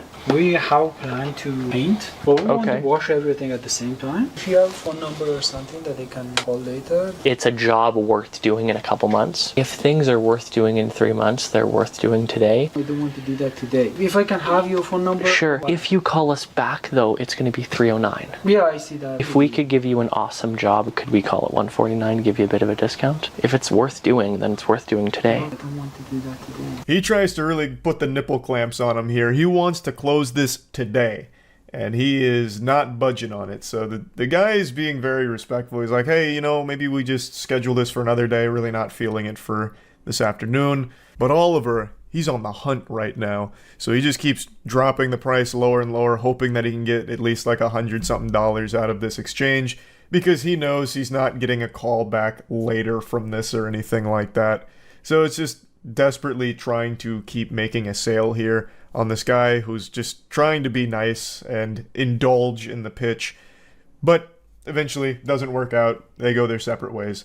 Oliver does sometimes get pretty aggressive though. He follows the same script, of course, but sometimes he seems to get hurt because I think he has a pretty high level of entitlement. Kind of the route coordinator Just tell me what you're doing. Showing's easier than telling. No. No. Come on, where? We're doing real good. We got the nicest I know. one in the street. I'd rate it A+. Sorry, We're just guys. doing... We're really happy with what we've got. What do you got? Go away. Go on. This is my property. I want you off it. But I haven't even told you what we're doing. I'm not interested. I don't do things at the door. Cool. Okay. People always say no to things they don't understand. Oh, don't. Have a great day. There's always one guy. I'm happy to check off the stubborn guy for the day. Have a good one. Insufferable. The elderly gentleman here isn't the bad guy. Nobody likes door-to-door salesmen. Like, plain and simple. There are very few people that enjoy that. And the ones that allow you to go through the whole kit and caboodle song and dance of what you're selling are the ones that are just too afraid to just say no to your face and close the door, because that's not an easy thing to do for most people. That takes a lot. And most people, it becomes kind of like a high-stress situation trying to figure a way out of it, but no one's usually interested. So this old man just being blunt about it isn't necessarily a bad thing. Another thing I notice a lot with door-to-door salesmen is they really like elderly people because they're much easier to manipulate into giving them money for a usually subpar service and something they legitimately don't need in any capacity. So this guy was just not having it. He's saying, no thank you. But Oliver keeps pushing. He's like, oh, you don't even know what I'm doing here yet. Oh, people always say no to things they don't understand. Just being a fucking insufferable asshole. Like, condescendingly talking to this guy as if he's an idiot for not doing this. And it's just trash. Like, I think that's just awful. So then that clearly gets him even more riled up. And then Oliver's like, I'm checking the stubborn guy off the list. Like, what is this? Elementary school? Hey, Junior, listen, no gold star for you. You're a bad egg, not a good noodle. It's like, what the fuck, man? Like, you went up to him, he did not want it, you should have left when he said no, but that's not how you operate. When you hear no, you just keep pushing. It's all just super slimy, and of course nothing about him is genuine. He has set lines that he says to each person that he encounters because he doesn't even really view them as people. They're just potential money bags that he can grab a few bucks out of. It's just, there's nothing good about what he does. And I also don't really trust his claim about being this guru salesman. And he claims that he's made over 9,000 sales. But I truly think that's just a meme. Based on everything I've seen here, I don't put a lot of faith in that claim at all. And then he even tries to post testimonials, at least in one of the videos I saw, where it was just like 2 Discord messages from 2 completely random people that are claiming that they're making, a couple $1,000s a day thanks to everything that Oliver's teaching them, and I feel like there's no fucking way. And we're giving a bit of a discount for people that are sitting on steps, which is coincidence, actually. Go around, count it up, just give you a quick price. It's okay, we do it every other year, and we have someone we usually use, and this isn't our year. Is he as good looking as me? It's such a cringy routine, too. He always mentions himself being a good-looking guy, almost every single time, too. It feels like a lot of insecurity here that's brewing up and that he's trying to mask with this, I guess, bravado, perhaps? I don't know. It's just so off-putting. So pretty much every time he knocks on a door or approaches homeowners at their property, he mentions like, hey, have you seen us? Like me, good-looking guys in this shirt? Well, here's our discount for, ladies sitting on steps. Ha ha ha. I don't know. It's fucking awful. This did not lead to a sale, by the way. I'll spoil it for you. They were not interested, surprisingly. I call it 125? Sorry, I don't think it's in the budget right now. 125? Sorry. Okay. Thank you, though. The caption on this one literally says how to close deals, and he gets a drive-by rejection. So he's talking to her at the door, wasn't working out. She then comes back around and says, nope, still a no, sorry, basically.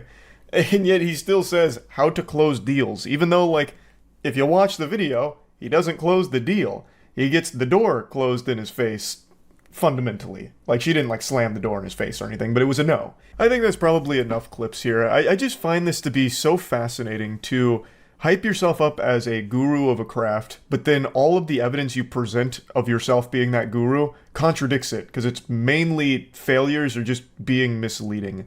Now, like I said, he does have a couple of successful closing deals here that he posts videos on, but I wouldn't even say it's the majority of it. I'd say it's pretty even between failures and the deals he closes. And keep in mind, these are only the ones he films. I feel like he's filmed every single successful deal he's ever had and has only posted half of his failures. So it's probably a ratio of 500 failures to one person who just finally gives in after being pestered enough and says yes reluctantly to him. So it's not exactly the best ratio. I'm just spitballing numbers here, but that's kind of the impression I get. I just wanted to talk about it because I didn't even know this little genre of content existed, so I found it interesting. That's about it. So, yep. I know Thanksgiving's right around the corner, but I'm too excited. By golly, I tell ya, I can't wait, so I'm serving up the turkey early. So I hope you've brought your appetite, because here comes the choo-choo train open wide. I'm feeding you something very wacky today. This week, 2 Arizona school teachers lost their jobs after some of their OnlyFans content they were producing leaked. And it wasn't so much the existence of the OnlyFans itself, it was more so the fact that some of that content was filmed in the classroom that the woman teaches at. Her name is Samantha, and she was an 8th grade science teacher by day, but by night, she was a penis professor. And she filmed videos with her husband where he would just fuck her in the classroom that she teaches at, just reducing a holy dojo of education to a simple cum dumpster. Now, in response to all of this blowing up, she's come forward with another video, but this time she's not getting her ass spread open, she's spreading her side of the situation.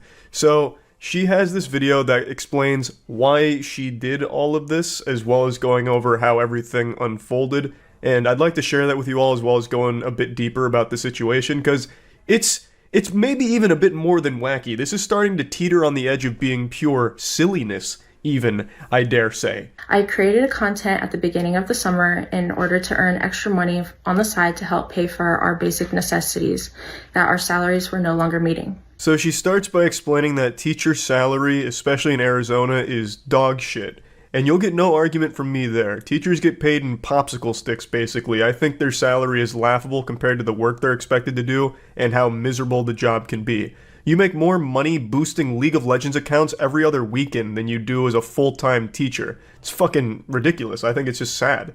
And her husband is also a teacher, so a 2-teacher salary isn't exactly like hitting the jackpot. That's not an infinite money cheat code or anything. So she says that her and her husband started to struggle with being able to meet the basic requirements for their family and their children, which is why she looked for alternative income methods and chose OnlyFans. But then the question still exists of why do it in the fucking classroom that you teach your students at? It makes no sense whatsoever. I chose an anonymous name as well as blocking the entire state of Arizona on my OnlyFans so that it wasn't accessible to anyone living in the state. I didn't even know this was something you could do. I had no idea our technology was this advanced where you could just ban an entire state from checking out your OnlyFans. It makes sense that she'd tried this approach here, so that way no one in the immediate area would ever find it, but clearly something went awry. The technology must not be bulletproof because they still found it, and rather easily, it seems. Just listen to this. One student reportedly told his mother that his teacher was spread over his desk. What a crazy conversation that must have been. Just picture yourself being that kid. You're hanging out, sipping your apple juice, just a normal 8th grade day, and a friend of yours sends you a link to a video your teacher filmed and says, "Isn't that your science teacher, Miss Samantha?" So you click it, you open it, and there it is. No secrets left. Your teacher is being spread like butter on toast, and it's on your desk. You just sit there thinking to yourself, oh man, I did algebra on that desk. And then imagine going into school on Monday and coming right up to that desk, like you'd have nothing but like these war flashbacks, these visions of cheeks being clapped on your desk as a tear streams down your face. I'm also curious how many desks she was fucked on top of, because in another report someone said, "That was my friend's daughter's desk, and she is mortified over the situation." It really seems like no desk was safe in this situation here. And I have to wonder, did they like clean up after themselves or anything? Because they didn't set it up like it was a scene out of Dexter where he puts up like all of the, sterile environment, like surgery operating room kind of shit. They just went in there raw and like in the actual classroom and fucked. Did they at least bring Clorox and wipe off the desks when they were done using it? Or did students then go into that classroom after the weekend and wonder why their desks smelt like asshole? This whole thing just doesn't make any sense. But you know what does make sense? How great my G Fuel flavor is. Divine Peach. Anyone that's tried it has had their lives improved for the better, I have no doubt about that. And now I'm happy to report that the cans are here and they're a GNC exclusive right now for stores. So if you want to find your closest GNC, there's a link in the description for that to pick up a can of Divine Peach. Now I've mentioned this on stream, but I'd like to mention it here as well. The caffeine content on my flavor is 140 milligrams as opposed to the standard 300 milligrams for other cans. And I'm really happy about that because that's the caffeine that I prefer. So I wanted to bring that to your attention as well. And there's also a sweepstakes going on right now for anyone who buys a can and takes a selfie of themselves dressed as me. You stand to win a G Fuel mini fridge or a 12-pack of Divine Peach. The video that was created and advertised was made after contract hours on the weekend. No minors were ever present or involved in the videos. I don't think anyone was ever trying to make the accusation that minors were present or somehow involved in the content, because that would be a whole different ballgame. This would be an entirely different conversation. That would be a massive, massive, massive crime. Now, what people are saying is even though minors weren't present, the fact that you're using their space for adult content is a problem. Obviously. So although there's no kids there, like junior's not knocking on the door to the classroom, "Miss Samantha, I've got my extra credit homework." "Oh, jeepers." Like even though there's no kids actually there, the fact that you're fucking in their playground is an issue. You can't just go to a kid's space and film this kind of content. It's not okay. You can't just like venture on over to Chuck E. Cheese and get your back blown out in the ball pit, film it, and expect nothing to come from it, expect it to be all honky-dory. And again, why did you want to use the kids' space for your porn? Why? It's not like that was your only option. You could have done your OnlyFans anywhere else, like at home. Why did you take it and film fucking porn in the space that you teach children? It is so fucked up and weird. And also, I'm sure all of you have realized this by now, but after school hours and on weekend doesn't necessarily mean there's no kids on the campus. I remember growing up, there were always club activities and shit that would go on weekends. So it was still very possible that there were kids in the nearby vicinity. It doesn't mean that there was no kids ever even close to their situation. It just, luckily, none of the kids ever, walked in on this shit. The whole video also isn't helped by the fact that she's clearly reading something she wrote in Microsoft Word and is trying to, keep up with it, so she'll take these long pauses to scroll, and you can see sometimes she loses her place in the document. So it also comes across as very insincere since she is blatantly just reading it very monotone from her monitor. So I don't think that helped anything that she was saying here, to be honest. I am already paying the consequence by losing my teaching certificate as well as losing the job that I loved most. I thoroughly enjoyed working with my coworkers, teaching my students science, and it brought joy to me every day. Looking back at the situation, I wholly regret creating the video in the classroom after school hours. But I felt trapped in my financial situation, and I felt this was the only way that my family would be able to survive. Really?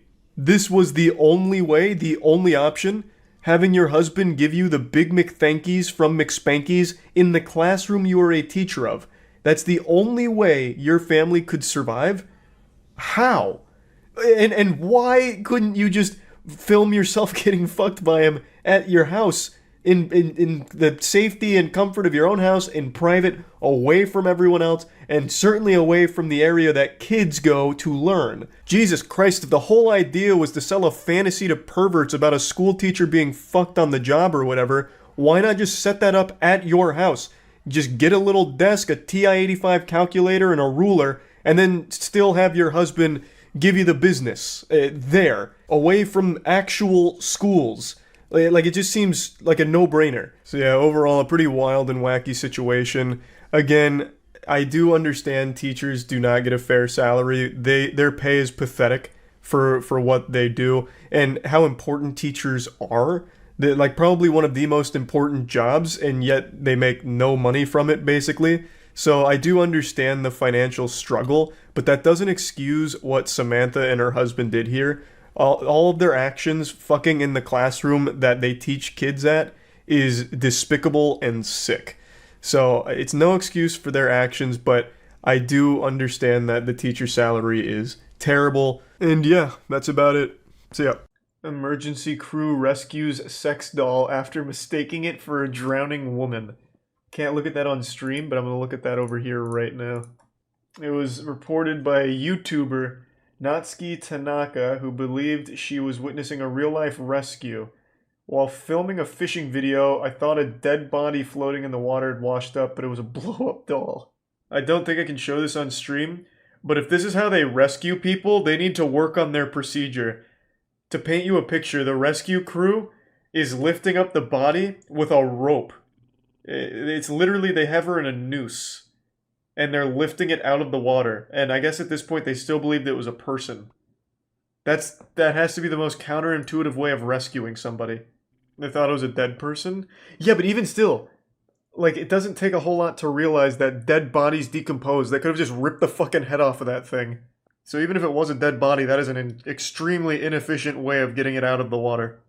You should look at the video of the granny that got airlifted if you want another great rescue. That one is a timeless classic. I do like that one a lot. She survives, so this one's got a happy ending, and she was totally fine, but yeah, this one is great. This is one of the better rescues I've seen. They had her wound up like a fucking Beyblade. I bet she really enjoyed the ride, though. It's like a carnival ride. Yeah, it's only just begun. She hasn't reached the G-forces that will kill you, but she gets close. This is the kind of training astronauts go through. I can just imagine, like, them looking down at her and laughing. Like, you can't help it, right? Like, you recognize the goofiness of the situation. She's probably not having any fun. Oh, God. She's about to travel back through time. It's like a laundry machine when you put a brick in it. Oh, the G-forces are too much. Oh, God. Yeah, they just fly away in shame. They never actually get her on board, I don't think. And according to reports, she was totally fine, but I have to imagine that maybe she died here and they're just covering their ass. Yeah, it's one of my favorite rescues. That's like a rescue out of GTA RP. Like if you get a really inexperienced hospital worker that picks you up and they just kill you on the way. Can she feel that? I think so. I think she was there for a broken leg. I think it was a hiking trail and she broke her leg on it. So, I mean, it's not like she was knocked out. She was just there getting fucking spun around on the world's most extreme merry-go-round. You should play the video with newscaster audio. Is there a video with newscaster audio? I don't think I've ever heard it. Efforts to rescue an injured hiker in Arizona took a dramatic turn. That's a key word on Tuesday. A spokesman for the Phoenix Fire Department said a 75-year-old woman was being airlifted when the basket carrying her began to spin out of control. Officials say a line used to prevent it doesn't get old. Did not function properly. The spin is just so comical. Yeah, it sounds about par for the course. Is that the audio or do they have real-time audio? Like, do they have like a newscaster that was watching this unfold live and they're like, oh my god, Jesus Christ. We trained for it. We did a couple of... The training paid off, for sure. To help stop it, mitigate it, and be able to eventually get her into the basket. They tried to stop some of the spin with the line that Paul was referring to. But that didn't work, and it actually eventually broke, so we brought it down again, brought it back up, hoping some of the spin would lessen, which it didn't, obviously. So the next... I feel like it gets faster every time I watch it. I imagine it's going so fast that it started to throw off the helicopter's balance. It's like matching the speed of the blades. She sued for $2 million and won. 74-year-old woman files $2 million claim. Hey, good for her. I mean, you get to go on a little amusement park ride, the little spinning teapots, and you get $2 million? I mean, that's a fucking deal. Good for her. See this? For the Phoenix Fire Department, oh, here we it was go. A typical rescue that quickly spun out of control. It's just really going fast now. Inside that hoist basket, picking up speed, was 74-year-old Cataline Metro, the injured hiker suddenly on a rescue ride that her husband thought could cost her her life. Yeah. I don't know if she's dead or alive. Watching from the ground with stunned but one thing was for sure, Metro's she was having fun. 150 times. For 2 minutes, her husband says she fought to stay conscious as crews struggled to slow the basket. You know, her only first thing she said, "I'm glad I'm alive," because she thought she was going to die. Tonight, Cataline Metro back on the ground after the rescue that sounds about right. of a lifetime. Hey, tough guy. You know what these are? Huh? Yeah, that's right. That's some natural, God-given chompers right there. And just like everything in life, they're not perfect. But these teeth are real. And this enamel, it's been places you wouldn't believe. From food to pussy. That's right, I'm down there biting on it like bubblegum. Yep. I haven't slept again. It's 6:45 a.m. I've been up all night for the third time this week. I'm in a silly, goofy mood. Point is, though, I've got real teeth, which is becoming less and less common now online. A lot of the people you see on the cyberspace is rocking veneers. It's become extremely common, and now there's even huge scams revolving veneers with people that are claiming to be veneer techs.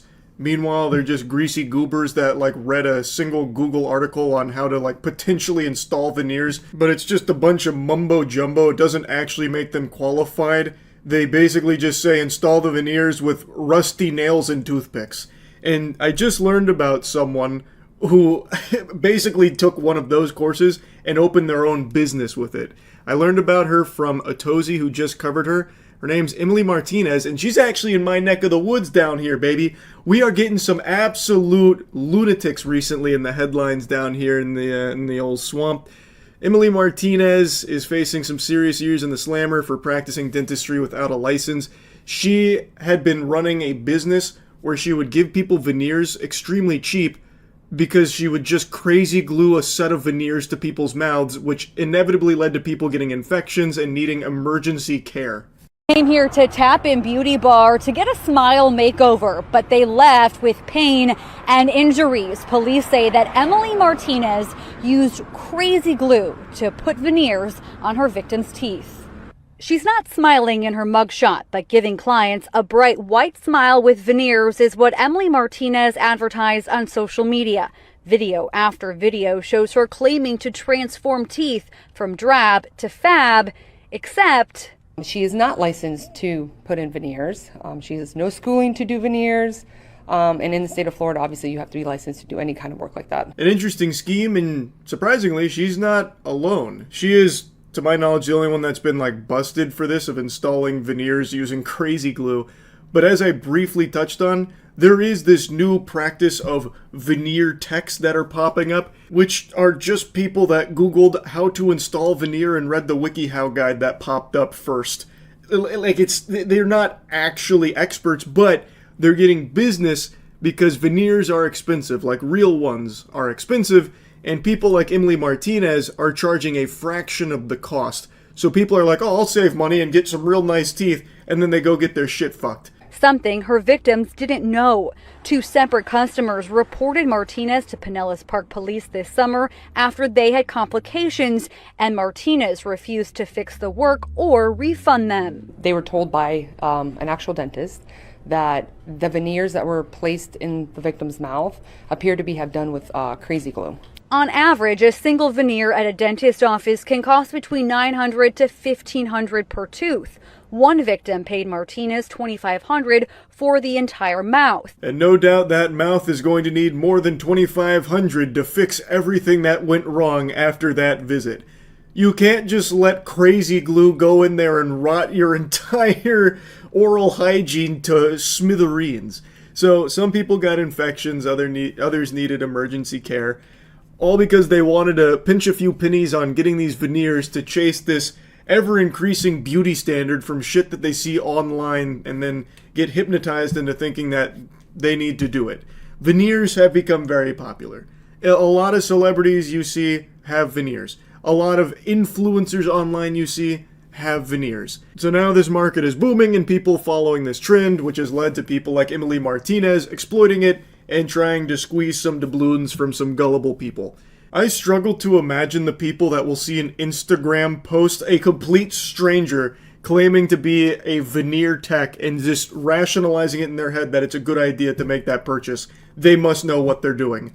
All because they saw an Instagram post. It's crazy. And I know it's not anything groundbreaking or new. This happens in every industry. You could probably go on Facebook Marketplace right now and find Big Bubba's Tires offering BBLs in the back rooms. Like, you can find all of these, like, back alley surgeons to do these procedures for cheap. And it's always going to be horrible. It's always going to be the most atrocious work possible that is going to really damage you in the long term. Maybe not even in the long term. Maybe immediately it will hurt you. There are people that have died from botched BBLs. Like, I'm getting sidetracked. As far as we know, no one has died from these veneer installments. But people have got infections and needed serious care to fix it, spending significantly more money on the maintenance and fixing of their teeth than what they saved by going to Emily Martinez for a cheaper set of veneers. It's not the first time she's been accused of this crime. We learned in March Martinez was arrested on charges of unlicensed dentist work in Hillsborough County. She was released and performed the work on Pinellas victims in June and July. And it may have been more than veneers. We also got information that possibly pulling of teeth. We did also get information that maybe even like children's veneers. So this is still an active investigation. From the sound of things, people that paid a visit for those veneers viewed her as a dentist. So they started, I guess, requesting like tooth extractions and shit.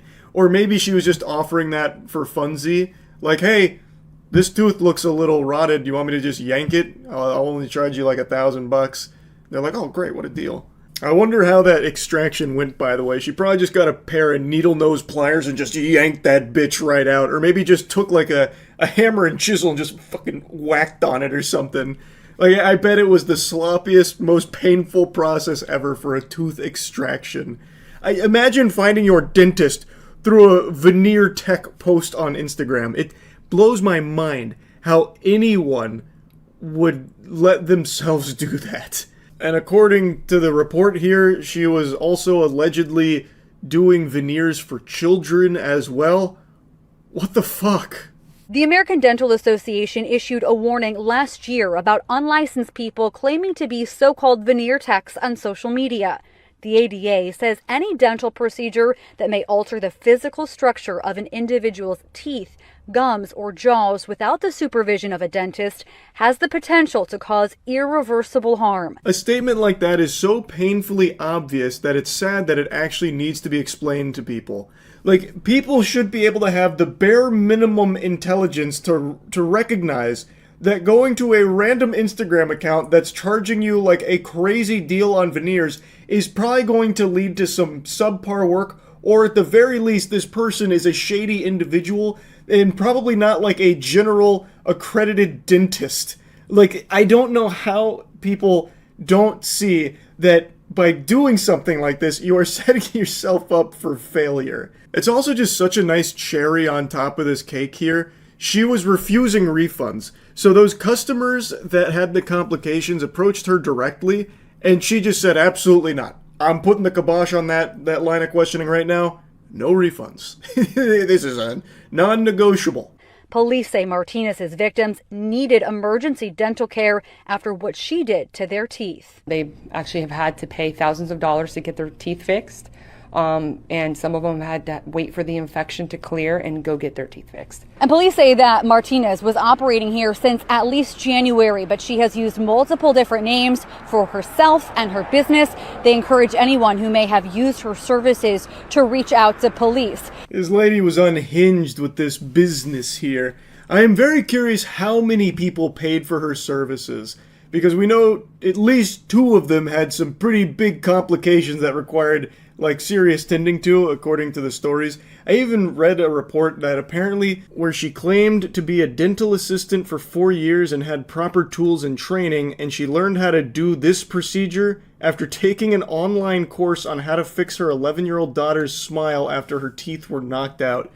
So basically, she did a Google search on installing veneers and then launched a whole business which basically amounted to just crazy gluing that shit to people's mouths. A mind-boggling strategy. Also, that's apparently not that uncommon when it comes to veneer techs.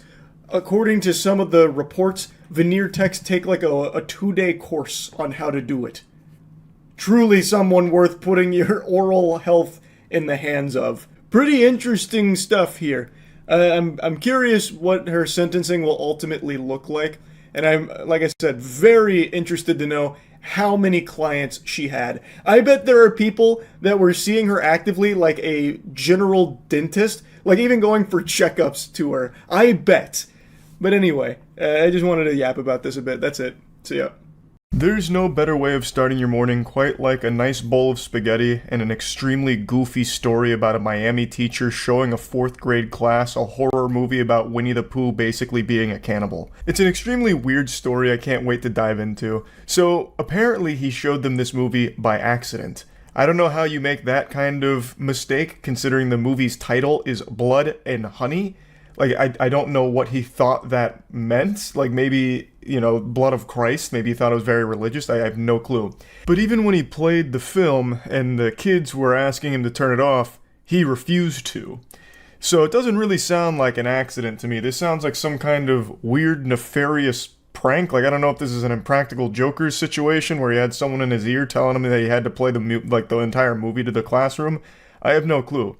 But this is a movie I actually made an entire video on because of how shitty it is. So I can promise you, even if this wasn't played for a 4th grade class, anyone this movie is played for will be begging you to turn it off. I was almost begging the movie theater to turn it off when I was in there watching it. It is trash. Before students from the Academy of Innovative Education were let out of class, this mother let out her frustration. I feel completely abandoned by the school and Michelle Diaz reached out to CBS News Miami. She said her 4th grader twins were distraught because of a movie their math teacher played for students on Monday, October 2nd. I don't know what math lesson this was supposed to teach. Winnie the Pooh plus blood and gore equals scared children. Even if he didn't play the horror movie, I feel like, why would you even play Winnie the Pooh for a math class? What's that going to really do? Just seems like he didn't feel like teaching that day, and he just happened to have Winnie the Pooh Blood and Honey on a DVD in his backpack, and he was like, alright, we'll let it rip. 20 to 30 minutes to a movie called Winnie the Pooh, Honey and Blood. We need to go. This is the trailer of the film. It's rated NR, meaning not rated. The premise? 2 bloodthirsty murderers, one of them wearing Winnie the Pooh mask, terrorize a group of young university women. Now I've got to call into question the journalistic integrity here, because that's not what the movie's about. It's not 2 men wearing masks, it's Winnie the Pooh and Piglet. It's supposed to actually be them, so they got the plot synopsis a bit wrong here, but that's all water under the bridge. That's no big deal here. I love bad movies. I gobble that shit up more than Winnie the Pooh gobbles up honey. But this one was absolutely horrendous. And the kids got 20 to 30 minutes of it, according to the parent there. Which means they got quite a bit of gore and titties. So one of the first scenes, well, it's not one of the first scenes, but an earlier scene in the film, Winnie the Pooh is hunting down a woman. And after he catches her, he rips her shirt off and her titties start flopping around like they just got hit by NVIDIA jiggle physics. And he goes, "Ooga." He doesn't make that noise, but he like stares at him like really wide-eyed because he's looking at breasts, and then he throws her in a wood chipper. All of that's very early in the film, meaning that 4th grade classroom saw all of that in their fucking math class. He didn't stop the movie, even though there were kids that were like, hey, just stop the movie, we don't want to watch this and whatever. How was that movie picked? So he said that the children picked it. It's not them to decide what they want to watch. It's up to the professor to like look at the content. Yeah, to me that seems like a load of fish paste. I'm calling dirty barnacles on that. I don't think the kids chose Winnie the Pooh Blood and Honey, but let's assume, suspend disbelief for a second, that they did. Why would it even be an option here? And when they were asking him to turn it off, why wouldn't you just turn it off? You know, like, it doesn't seem like this was accidental. It doesn't seem like, oh, you made your bedtime to lie in it. You wanted Winnie the Pooh Blood and Honey? You're getting Winnie the Pooh Blood and Honey, you little bastards. You fucking rapscallions. Just should have been able to instantly recognize that this isn't the type of film that should be playing for a 4th grade classroom. I remember that there was like celebration days in middle school where you'd have like a pizza party and a movie. This would be the worst pizza party ever. I'm just chowing down on a triple cheese pizza and I'm watching Piglet bisect a woman with a battle axe and I'm begging the teacher to please turn it off, but they're just doing this to me. Nope. Like, what the fuck? You're gonna sit there and watch it. It's part of the curriculum. This is math in action in the real world. It's like, come on, man, just turn the fucking film off. They clearly didn't know what they were getting into when they allegedly chose this movie. Oh, I want a different professor for them. So you want him out? Yes. Did you address that to the school? Yes. And what did they say? That they were going to handle it internally like they always do, that they're very careful. I can understand not trusting this professor going forward. This is a really weird thing to do. It's not like an honest mistake, because the movie pretty much immediately makes it clear that it's not for kids. It's pretty aggressive. So, like, not turning it off after that and then refusing to turn it off even when the students are telling you to, that is some diabolical behavior. Like, fucking peeling their eyes open to make sure they're watching Winnie the Pooh and Piglet murder people and eat them and whatever. That is weird. I don't know what kind of disciplinary action the school board's going to take. Maybe refusing his access to DVD players or a VHS player or something. I have no idea. But I definitely get the parents not wanting their students to be in this person's class anymore. I saw this tweet kind of pop off in response to this story, and I just gotta share it with you because it gave me a hearty giggle. Mr. Smith sat at the head of the dim classroom, a bead of sweat running down his temple. Please stop, the children wailed. Emma passed out. We need to take her to the nurse. We can't stop, he thought. I can't stop. It's only a mistake if you admit it. We have to keep going. And besides, he pressed the volume up on the remote, drowning out the children's pleas as Piglet's chainsaw tore through a young woman's neck like wet tissue paper. Innocence ends. We all have to learn sometime. He was a teacher, and the children were there to learn. And the more I pondered this deep, profound narrative, the more I started to recognize that this may very well explain why he refused to turn it off. There's something that all human beings are innately born with, which is what I call the too far gone threshold, so fuck it. It's where you're too deep into something to admit that you've either made a mistake or too deep into something to back out now, so you have to see it through. We have all been there, where you just have to commit to something because you've already embarked on this journey for too long now. So I think in this case what may have happened is he starts the movie up truly innocent, not realizing that this is an inappropriate film for kids, but then it becomes quickly clear after the first murder, and maybe even after the first set of titties, that, you know, this is a problem. But he can't turn it off because then he admits a huge fault on his end, so maybe he just sat there like, shit, we've come this far. I can definitely think of a way of spinning this in, like, an educational manner. Okay, so perhaps the honkers, the two honkers, are representative of algebraic expression, the FOIL method, first, outer, inner, last, okay, yes. And Winnie and Piglet on a murdering rampage is a lot like slope-intercept form. Like, I actually do think there is real merit to this theory that perhaps he was just too deep in it and he thought it'd be worse if he just turned it off and admitted that he fucked up. So he just sat there trying his best, sweating profusely, to think of a reason why this film was playing for 4th graders. And ultimately, he couldn't come up with anything. The head of the school came forward with a statement as well, saying that they're also investigating and taking disciplinary measures here. I don't think they're letting the professor go, at least not from what I've seen about the story. It looks like they're looking at alternative methods, such as, like, don't ever play another movie in class ever again. But yeah, I just had to share this story with you all. I saw it first thing this morning, and man, what a fucking wacky one it was. That's about it. So, yeah. It's beginning to feel a lot like Florida with the story we're about to talk about right now. A police officer in Maryland was cheating on his wife, and he was making out with his mistress in public while on the job, while across the street from a playground that had children actively playing on it.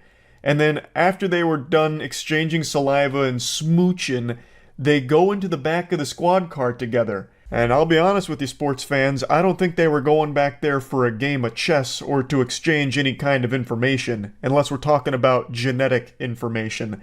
I'm pretty sure they were steaming ham back there, engaging in a little coitus.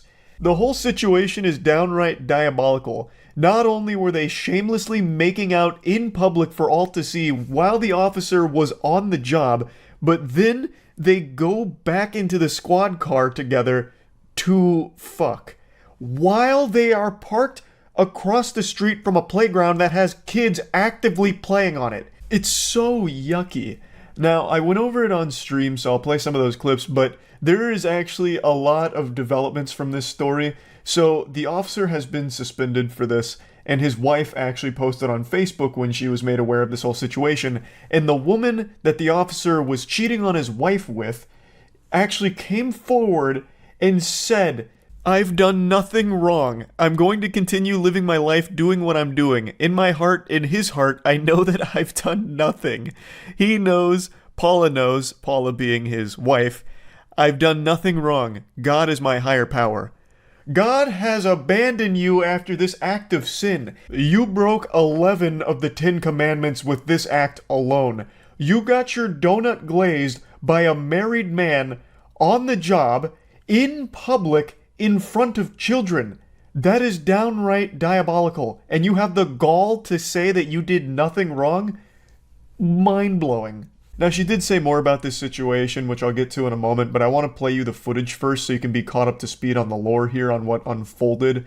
But, again, in a nutshell, basically, she got her spaghetti meatballed by a married officer on the job in the back of their squad car, in public, middle of the day, across from a playground that actively had children playing. It is gross. See here from last night are being investigated. It appears to show the uniformed officer paid vacation. Yeah. Get in the back seat, you can see here, of this cruiser. Now, a man taped it all with his phone at a neighborhood park right next to Oxon Hill High School. What the fuck? Why there?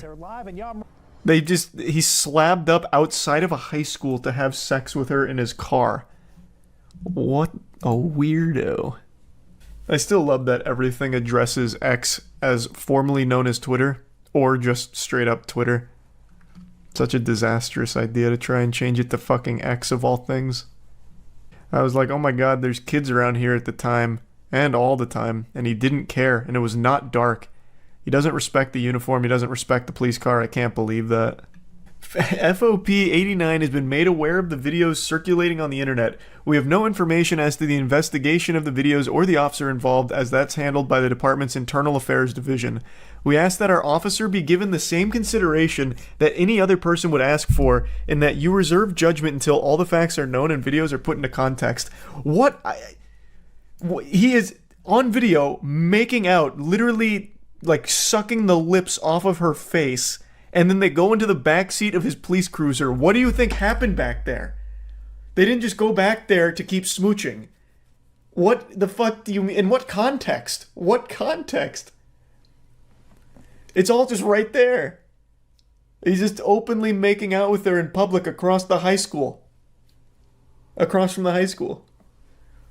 He was investigating her mouth. Yeah, I guess she had a bomb in her pussy. And his cock was the only thing that could defuse it. He actually ended up saving the whole school. It's like a speed situation, and you had to keep your thrusts above 4 pumps per second in order to keep the bomb from going off in her vagina.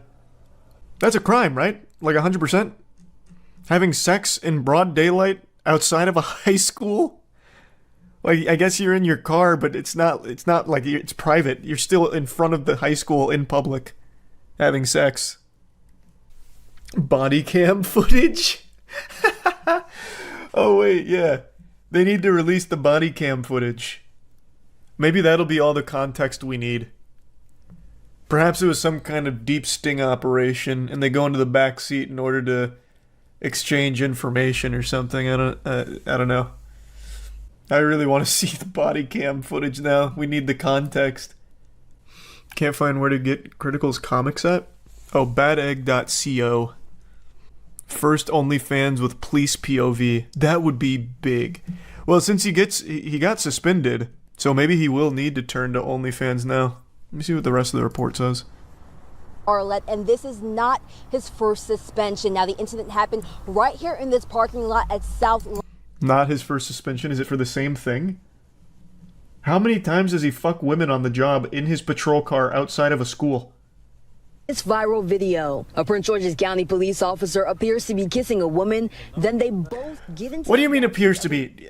Hold on, let me get the unblurred version. What do you mean appears to be? It's not like they were just like pulling a quarter out from behind her ear or something. Like, that was the sloppiest makeout session ever. That's like 15 brewskis deep at a dive bar, and you're like blurred making out with someone and just slobbering all over them. Where's the non-blurred version? Because that leaves nothing to the imagination. He was conducting an oral swab. Yeah.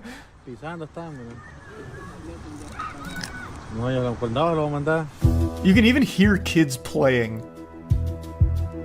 God, that's fucking revolting. Now that you've seen the evidence here, which is pretty substantial evidence, let's go back into more of what she said. Luckily, she was kind enough to explain that this was not a one-night stand. She said, that's the main story, that this isn't a little thing. Of course, since he's a police officer, it looks bad. But I just want people to understand that this was not a one-night stand. I just love that that's her priority. Like, this is the number one thing she's addressing. Like, okay, listen, everyone. You know, stop all this hoopla. I'll set the record straight. This is not a one-night stand. We've actually been seeing each other for multiple years now behind his wife's back. You know, so get that straight. I'm tired of rumors circulating. The most important thing is to know that this is not a one-night stand. In fact, he cheats often with me. And I guess publicly, too. What's so exciting? He's a cop. I'm a civilian. We got caught. It sucks, but this will pass. She also has a kid of her own, and she just doesn't seem to care about this at all. She's reacting to this the same way I react to finding out I'm out of ketchup. Just like a, geez, darn, oh well. Like, I would have expected something a little more here. Also, this isn't the first time the officer was suspended. In 2016, he was indicted for child abuse after he allegedly spanked a girlfriend's 3-year-old son so much that the boy lost consciousness. But then it was later ruled that the allegations were unfounded. But the mistress here said that the incidents in this current scandal don't get in the way of her feelings for the officer. Now, you know, I don't think you needed any more evidence that this might not be a good guy. But I think this is an important little tidbit of lore to have around this officer. But yeah, I just found this to be a pretty wacky story here that I wanted to talk about a little bit. That's it. So yeah. Have you ever been bullied? I'm assuming all of you said yes to that because pretty much everyone in the world at some point in their lives has been made fun of for something. But if you're someone who said no, you're most likely a liar. Or the coolest person on the planet, you're very fortunate. God bless you, I suppose. But it's time you start getting bullied, so I'll go ahead and be your first experience with it. Fuck you, stupid face. Now we're all on an even playing field. So I'm sure, like I said, all of us have experienced, in one way or another, being made fun of by our peers.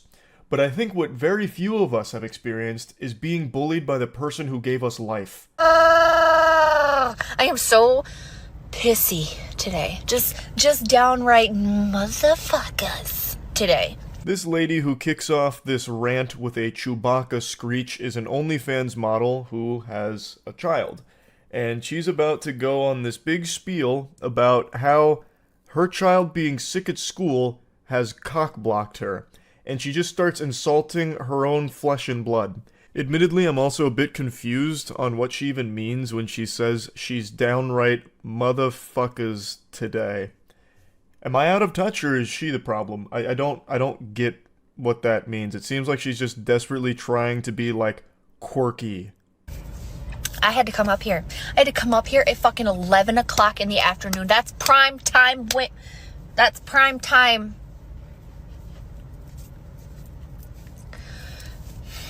If you know what I mean.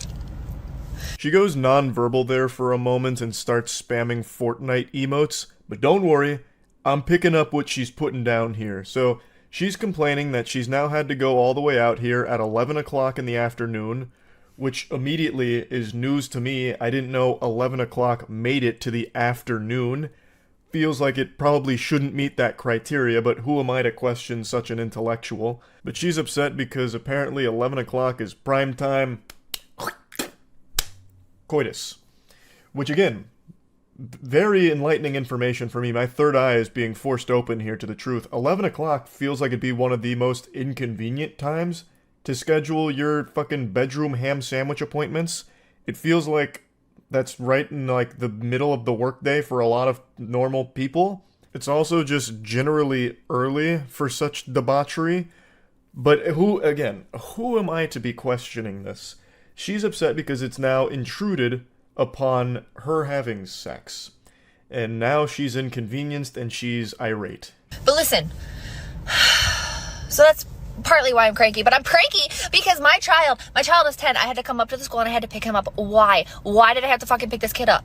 I had to pick this kid up because he's a man, okay? He's a little man and he's got a weak ass stomach like fucking most men do. She gets so heated that her eyes start going cross during this. He's not a little man. He's a little kid. He's 10 years old. He's a boy. And he was puking. It makes sense that the school would call the mother to come pick up the kid because he puked a few times.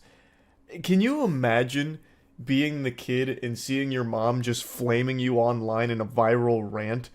Like, that's gotta be downright diabolical to experience. Especially if, like, his classmates see it.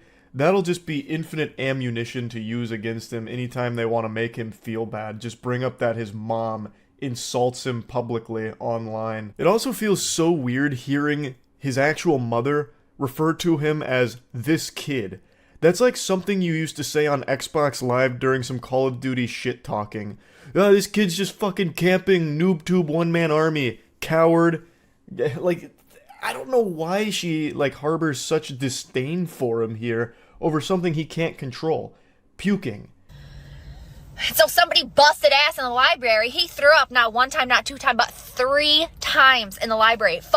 Literally the nurse calls and she's like, you're gonna have to come pick up your son because he just vomited 3 times in the library, like exorcist style, all over the place. Why? He's not even sick. Some kid farted next to him and he said that it made his stomach feel bad. She tries to channel her inner Jim Carrey here for the comedy of the video. And I'm not entirely sure if this is real or not, this story she's telling, or if she's just trying to put on some kind of performance. But at the end of the day, it doesn't matter how much you try and dilute cringe, it's still cringe. The result will be the same here. She does have a child, and you are using him as the punchline of your joke, assuming this is all just a made-up story.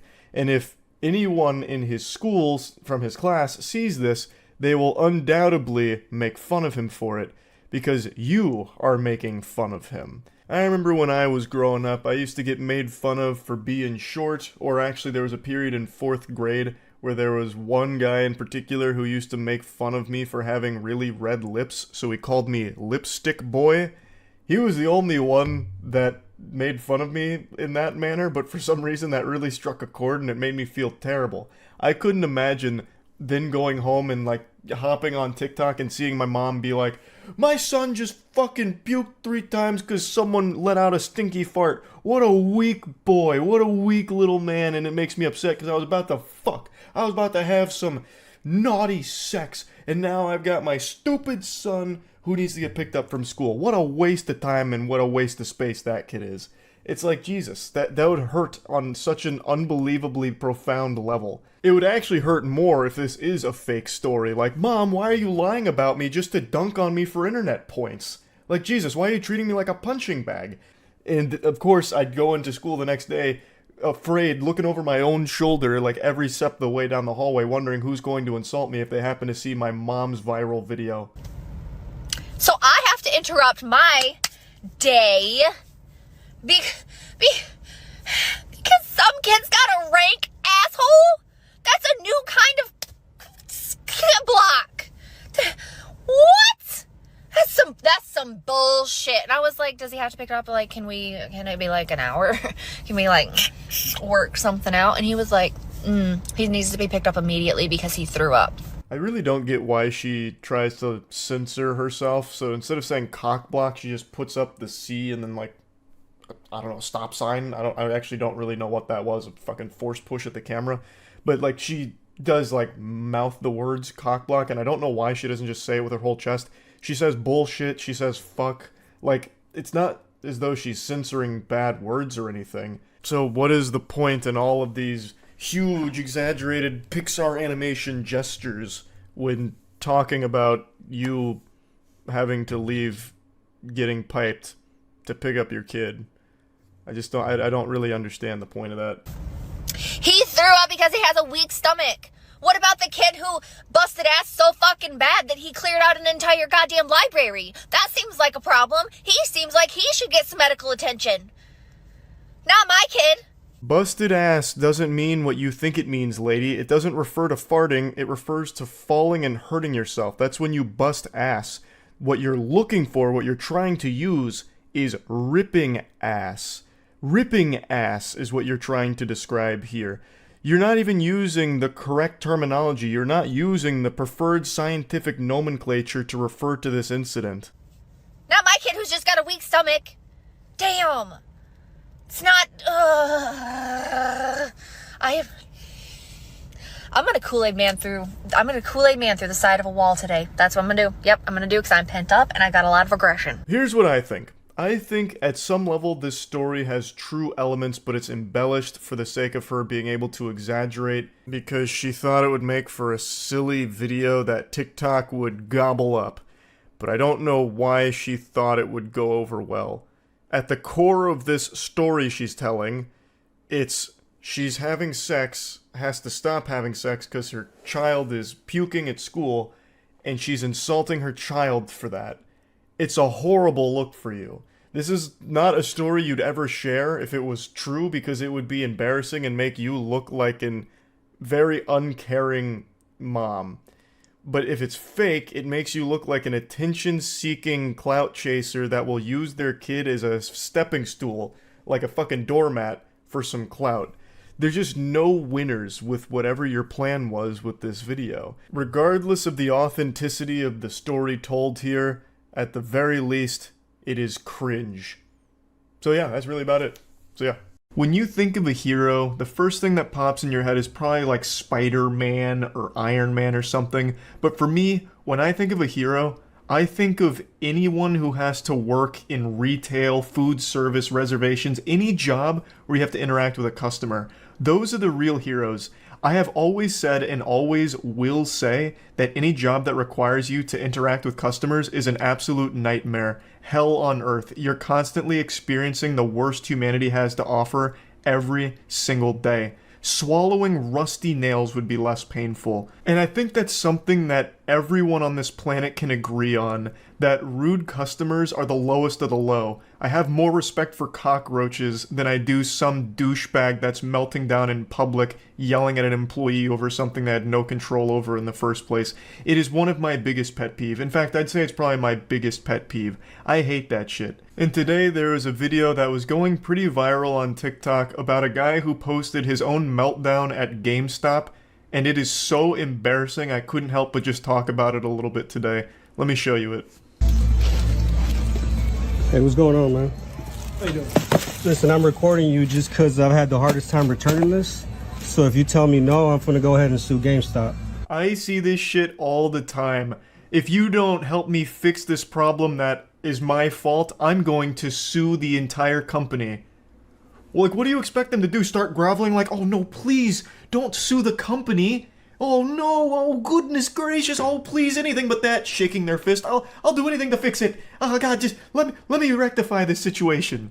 Like, why do you expect the employee to give a fuck if you sue the company? Why is this GameStop employee all of a sudden gonna try and defend the company, the corporation, like, oh no, you will not. I will not allow you to besmirch the good name of GameStop like this. I will fix your problem immediately, now that you've threatened legal action. Like, they have no say-so in the corporation. You know, this guy isn't John GameStop here. Like, he doesn't care. Who the fuck cares? I just can't wrap my head around this, like, 4-year-old thought process here. If I go after the company, surely the employee is now going to be able to magically fix my issue. It's not their company. They don't care. They're just an employee of it. It's not like they're married to it. It's not, you know, they don't care. They shouldn't care. It just makes no sense to me. But all power to this guy. If you want to sue GameStop and lose all your money in legal fees, please, go right ahead. It'll be a really fun, goofy headline to read. I implore you to sue GameStop. And it's really silly in this case because it's GameStop. It's not exactly a booming corporation. Like, what are you going to sue GameStop for? Their NFTs? Like you really stand to gain nothing out of it anyway? The whole thing is just a fucking disaster, and this guy's an absolute clown. You have nothing to do with this. I just need somebody to tell me no on video so I can go ahead and sue GameStop. A brief moment of self-awareness where he acknowledges that the employee had nothing to do with this situation, but then still continues to make a big scene out of it. Jesus Christ, it's so painful. I'd rather teabag a barrel of plutonium. I'm just trying to get my money back here. I bought the PS5 bundle, and then they made me buy a whole bundle, which isn't even on my receipt. I didn't sign no contract under you guys' policy. It's just unopened things are returnable. They didn't pass the receipt? Yeah, go ahead. I think you were in here even when I bought it. So yeah, I got pressured into buying a bundle. I didn't even want it. So I got 3 games and the charging case. I kept the controller there. You got pressured into buying a bundle, and now you regret it. What do you mean you got pressured into buying a bundle? What, did the employees throw you against the lockers like it was football hazing? And take the goddamn credit card out of your wallet to make this purchase? What the fuck do you mean you got pressured into buying a PS5? Were you just sitting there trembling like, oh my god, they're talking about a bundle. Fuck, I'm gonna have to do it. Sweat pouring down your face. You like 8 years old? You come in here acting like a big man, but your issue makes it seem like you're just a big baby. Like, what the fuck, man? Jesus. And the whole issue is super stupid anyway, because when you buy a PS5, you get games with it. It's bundled up. And I think the reason, and I could be wrong, this one I'm not 100% sure on, the reason they bundle PS5s with games is to prevent scalping or reselling. So that way you're not just getting like the raw console to like resell for profit, you get games with it as well that drive the value up, so you spent more on like the entire package than you did just the actual hardware. I'm pretty sure it's like anti-scalping measures, though I'm not 100% sure. But when you're buying a PS5, you're never just buying like a raw PS5 anymore. It's always bundled. I get where you're coming from, where you didn't want to buy the bundle, but that's the only way you can get the system. Okay, what do you mean by that? So through GameStop, right now we're only doing bundles for PS5. Is that in writing? I know. So you're gonna just say no, huh? Yeah, I can't take it. So you can't give me the refund for this shit right here? No. Absolutely massive props to the employee here, keeping a level head and just delivering a firm no. I love that. Lays out the facts. The only way you get the system is with a bundle. Not much I can do for you there, champ. You made a decision that you regret, and I can't help you. But stop blaming us. It's your fault. You're dumb, not us. Like, okay, when's your manager working so I can come and fuck with him? Because I'm gonna definitely come fuck with him. It should be tomorrow. Tomorrow? What's his shift? He should be in the morning. All right, and what's his name? I just come and I'm just gonna come fuck shit up. Like I'm telling you, I'm not fucking around. The guy who got pressured into buying a PS5 apparently is gonna come make another big scene to the manager of the GameStop. How embarrassing. And this happens every single time. The customer is the one recording this. It blows my mind how every single time there's an event like this, it's always the biggest asshole that's recording it thinking they're right. He posted this in full confidence thinking that TikTok would be on his side, but instead all they did was steam his ham. They fucking slam dunked this guy across all of TikTok and on YouTube. I saw Jamari made a video about this as well. This guy's just become an absolute laughingstock, and it was entirely avoidable multiple ways. A, not making a big hoopla about you making a bad decision financially that you regret. Your fault. Take responsibility. Nothing GameStop can do for you here. And 2, not filming it yourself. You could have just not filmed it And then 3, if you had the compulsive desire to film it, you couldn't fight the urge just scratching at your neck like, oh, I'm being an asshole and I gotta film it. Yes. Okay. Even after filming it, you could have just not posted it. Like, there were 3 ways of avoiding yourself being an absolute joke on the internet, and somehow all 3 of those filters you went right through. Impressive. This is, yeah, you guys are trying to upsell motherfuckers. I could have paid $800 on StockX if that was the motherfucking case. But you're just getting the system now. I don't want no fucking Ratchet and Clank. Are you kidding me? You know what this is, bro. No, like I pay $800 for some bullshit. Like, say if like you wanted different games, like you legit like. Can you give me in-store credit for all this? Let me stop you right there, big guy. You do not want in-store credit at GameStop. They will give you like $15 for this entire PS5. It'll be $15 and like 5 toothpicks. In-store credit is the last thing you should be haggling for here. It is not worth it at all. No, y'all trying to play me. It's a brand new game and I'm here to return them. Saying y'all. Y'all GameStop, and you represent GameStop. You ain't got no name tag or shirt, but you GameStop. So that's why I'm saying y'all. Yeah, if you don't want to represent it, then quit. I work. Ah, yes, the classic. You work at GameStop, which means you are GameStop. So all of my problems are your problems. It's I don't even know where to start with what just happened there. Telling him to quit if he doesn't rep GameStop. What does that mean? What are you talking about? This guy's giving you all the answers to your questions and you're still mad at him. It's your fault. You signed the receipt. You didn't have to pay $800 for the bundle if you didn't want to. You not only signed the receipt, you walked out of there and you went home, you marinated on it, and then you came back and made a big scene about it. Like, it's your fault. It's not this guy's fault. Telling him to quit his job if he's not there to, like, fight for GameStop tooth and nail is so silly. Oh, I can't stand, like, customers like this. These videos just always boil my blood. I've never even worked in, like, the customer service industries or anything like that, but my heart absolutely breaks for the people that have. It seems so miserable. And seeing customers in real life, like, you see the worst fucking people.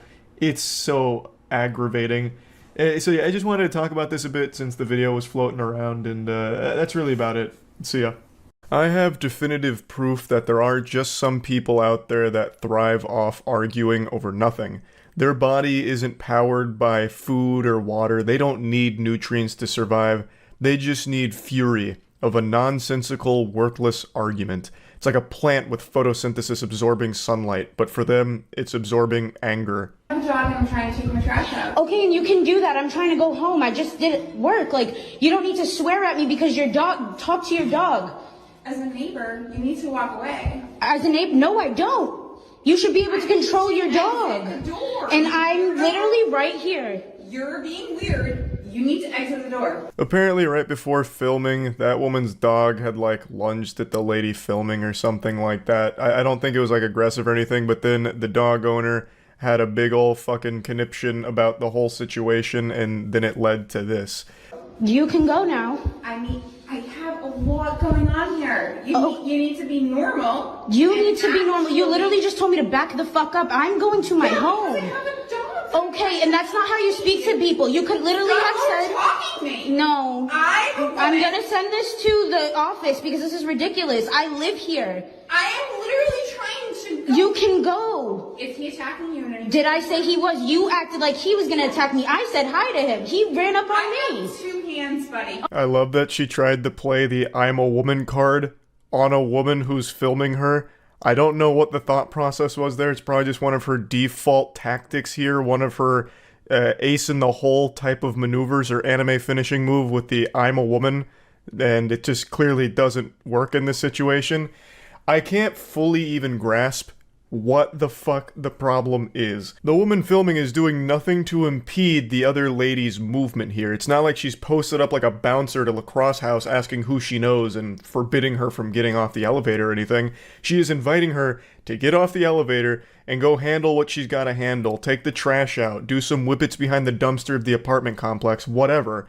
And for some reason, this lady just keeps blocking the elevator for like 10 fucking minutes over nothing, just to sit here and screech. Okay, and 2 hands. And a door. door frame. Okay, I you can need get there. you to understand Yes, that. and you started hollering at me and screaming at me, and now I'm recording. I got a broken Okay, foot. that's between you and your broken foot, ma'am. Yeah, and then the okay. legal office already knows that. Okay, so you don't need to cuss at me. Okay, can you please go? I'm trying to go home. You want me to go with the broken foot? You dumbass. There's stairs over there. She tries to throw a pity party, but nobody shows up. Starts complaining about her broken foot in the wambulance with a side of French fries. She's already come down here with her goofy little broken foot, so clearly she's fine walking on it and has no issue standing on it for a long time blocking this elevator.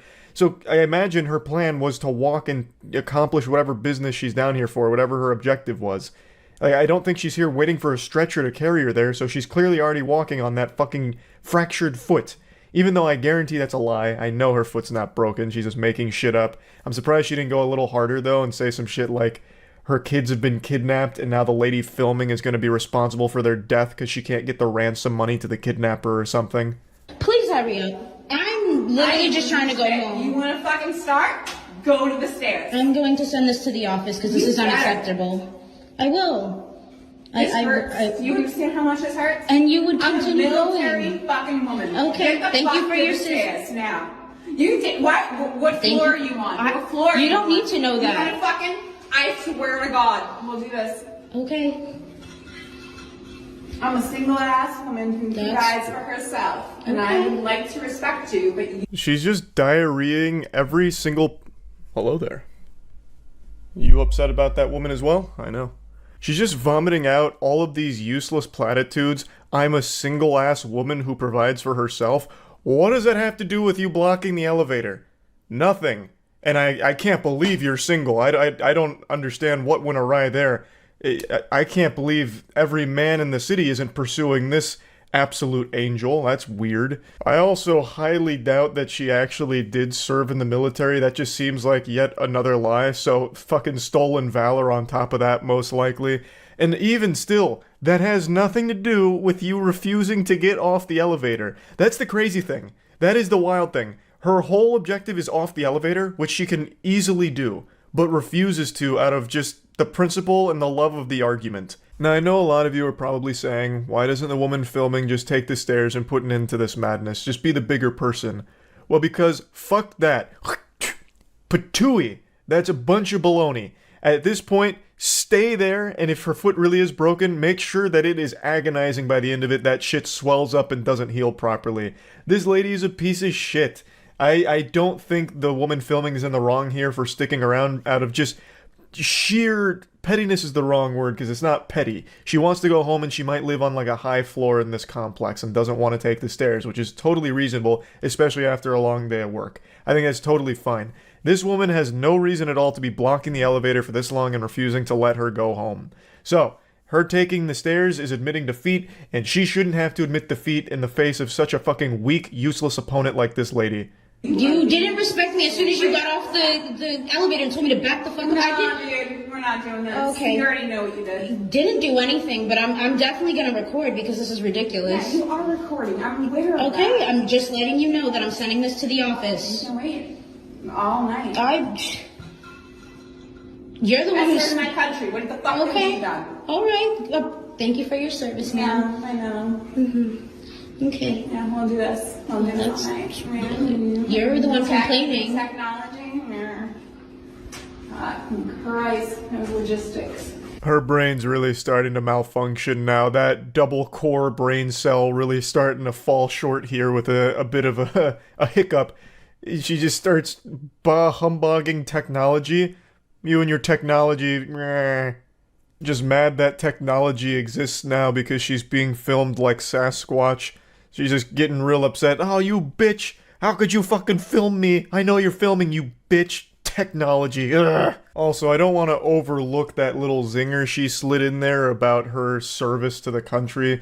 So she says, like, I served our country. What the fuck have you done? And it is eerily similar to an iconic speech from a legend from that viral trumpet fight video from a few years ago. You know the one I'm talking about, where like that goblin guy comes up and gets really upset because someone is playing the trumpet poorly. So he walks up to him and he's like, why are you disrupting the peace with this filth? This trash. I played the trumpet for 80 years. Who the fuck are you?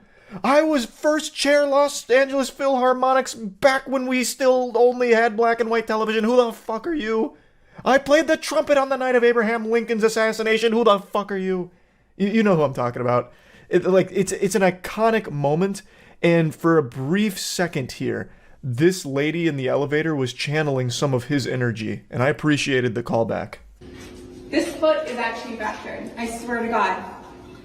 I'm sorry. I'm so sorry for you, but the way you just disrespected me for no reason. You're a piece. This is not happening. I literally was just trying to go home. I literally got off of a long shift. I'm trying to go home. Stairs. I have a fractured foot.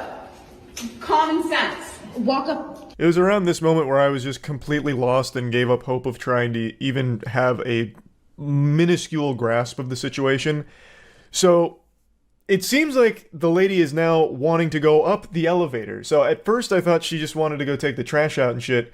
But now it seems like they both wanted to go up the elevator, but the lady on the elevator told her to get off and take the stairs instead. Actually just making this whole problem out of thin air. All of this hoopla over nothing.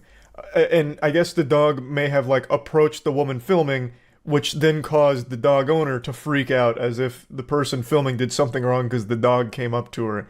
That's now my understanding of it, though I think that could still be totally incorrect because none of this makes sense. The plot here is totally fucking lost. It's all nonsensical. I also like how she keeps going on about her broken foot, saying that it's common sense that someone with a fractured foot wants to use the elevator, so you should use the stairs. I don't even know where to start with that pile of shit statement. You're not wearing a boot or a cast or anything on it. It's not like it's immediately identifiable that you're injured, which I just don't think you are to begin with. You're just pulling things out of your ass. But regardless, how does that track? How does that logic track? If your foot is broken or fractured and you use the elevator, why does that now prevent everyone else from using the elevator as well? It's not like you need the whole fucking elevator. You don't take up all that space. How am I supposed to know that there's a person with a fractured foot getting on the elevator? Exit signs all over here. Is your analysis all I was trying to do was get on the elevator. You told me to back the fuck up. So I'm just confused. I'm definitely bringing this to the office because this is unacceptable. I should not be being treated this way in a place that I live by someone else who lives here too. This lady's brain is trapped in Narnia. What are you talking about? What do the exit signs have to do with fucking anything about your stupid little boo-boo on your foot? Nothing! It has nothing to do with it! Jesus Christ! She is trying to find every possible thing to argue about because it is the only excitement she gets in her life. It's the only thing that keeps her going. Can you move out of my way? And you started attacking me. Are you serious? I really hope there's a camera I am here. serious. Oh my goodness. Exactly what you're doing. I'm glad there's stamps on this. I already called them. I called them about it because there has been men who have been banging on my door. That has nothing to do with me, ma'am. I know, but I asked them for surveillance. Because my door is up there. Men have been banging on my door, and I've opened it. And I'm sorry that's really happening to you, but I didn't do that. I didn't do that to you. Psychosis. This has to be a psychotic episode here.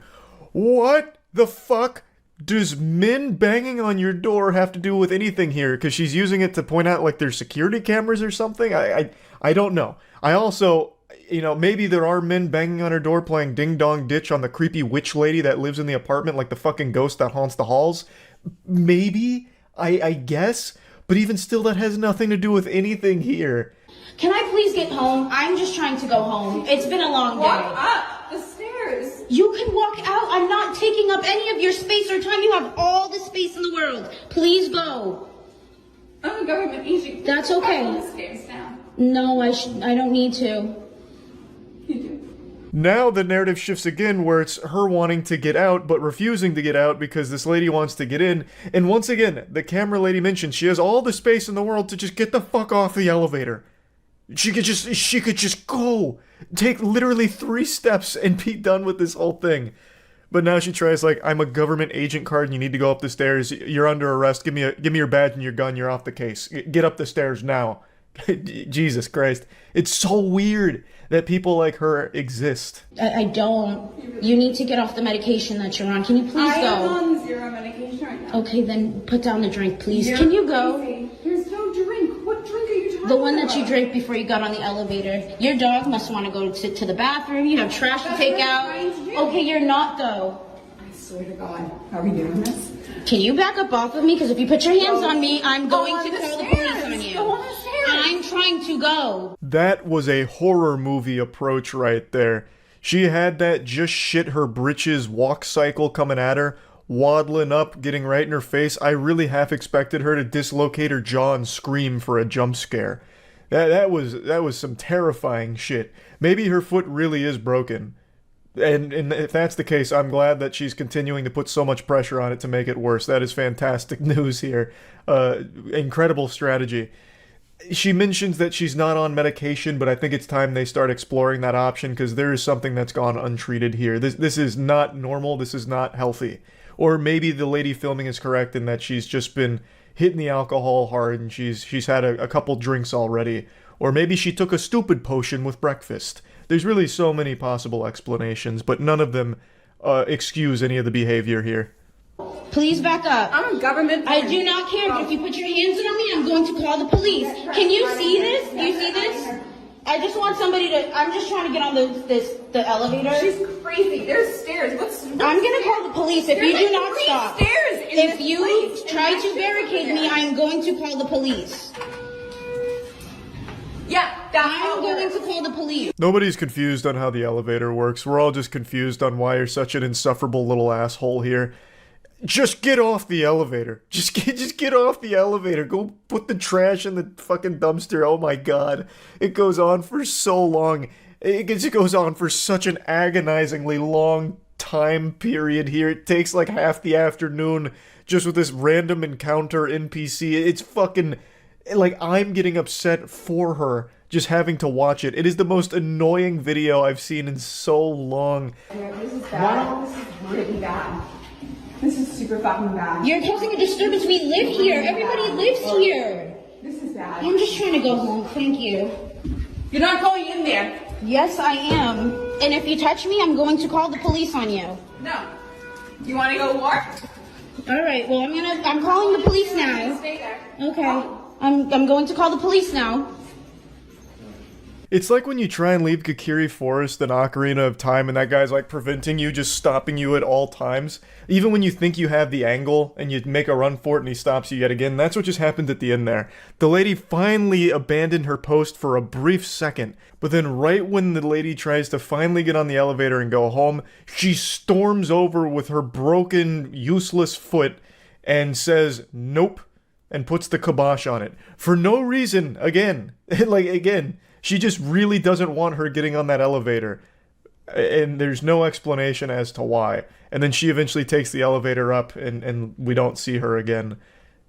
So I guess her objective was to go up the entire time, which she could have done from the start. Even if her objective was to get off the elevator, she could have done it from the start. None of this had to happen. This is just one of those repulsive people that love to argue and make an issue out of nothing and cause an inconvenience to everyone around them.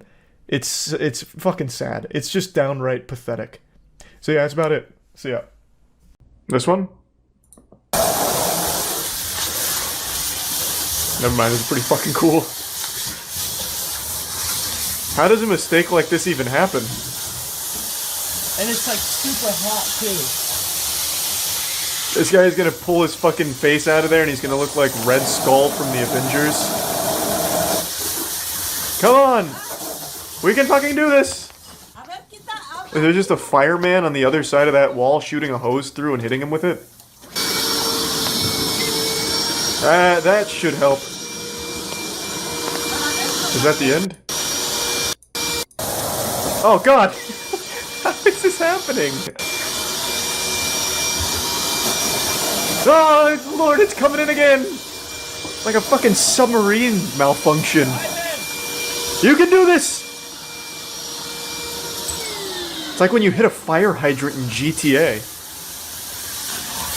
Just turn the water off. Is this even a plumber? Is this just like your neighbor who said he can fix it? Even I know how to handle this. Come on! Here we are, we're back in the helm. Grandma's got the old wet vac out, that ought to fix it. Alright, it looks like we finally got her under control, I think, but you can never be... It's steaming! The water is so hot, it is fucking steaming. That guy is not getting out without third-degree burns. And even worse, it's being filmed. So he's getting burned and losing his job soon. Fucking rough. He is actually just getting reduced to ash in there. He's being cremated by the sink. Looks like we finally got it, though. Alright, now that we've boiled half the bathroom, looks like we're finally good. Nope. Spoke too soon? Every step she takes makes like a puddle of water blast out from her footsteps. Jesus Christ. It's like a Naruto running across. Oh god! Get out of there quick! You're in the danger zone! No! The rivers of hell have been unleashed again! Damn you! Quick! Grandma, get in there with the vacuum! Christ! We got a code red! Holy shit! Oh no! They need to cut the water off. Let's get another vacuum in here. Two's better than one. And maybe another plumber, because a real plumber is better than whoever this guy is.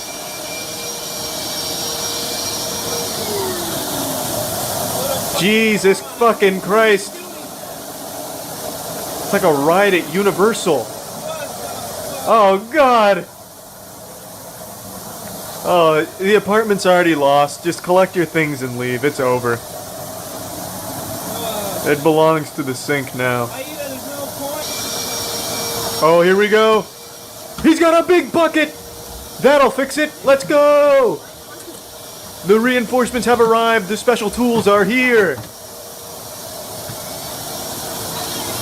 If we can catch all of the water, we'll win. It's a war of attrition. We'll just catch more water than it puts out. It's easy.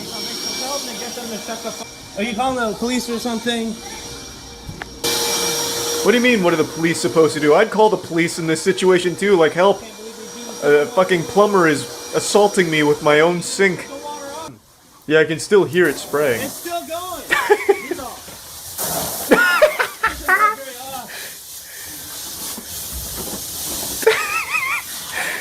This guy's gonna fucking drown. He's gonna literally dry drown pretty soon. Oh my fucking god. It's not even connected to the water supply of the apartment building. This is coming straight from the ocean floor. That guy is getting cooked. By the time he finally leaves the bathroom, he's actually just gonna look like Larry the Lobster from SpongeBob. Oh, Jesus Christ. How is that even happening?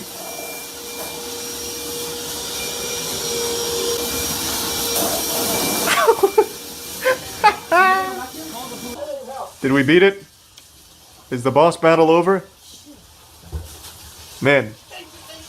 Water levels are always the worst, am I right? Jesus Christ. What a disaster. Oh, good idea. Reroute the water into the toilet. Now maybe if we're lucky, we can overflow the septic tank and have it shooting shit water throughout the apartment too. Yes. Oh fuck! Oh god, Jesus! Lord! We're back for more!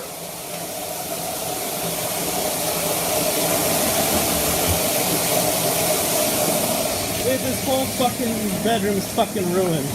Yeah, I'd say so. It is definitely ruined. You pissed off Aquaman, and he's not taking it easy here today. Fucking shit. Oh, it's the calm before the storm. I have a feeling it's coming back. Fucking stairs. You can turn it on and to turn it off, they charge $150. Fucking what the hell is this shit? This is worth fucking thousands. Yeah, that was a really dumb argument. I'm not turning the water off because it's $100. Meanwhile, the whole apartment is ruined.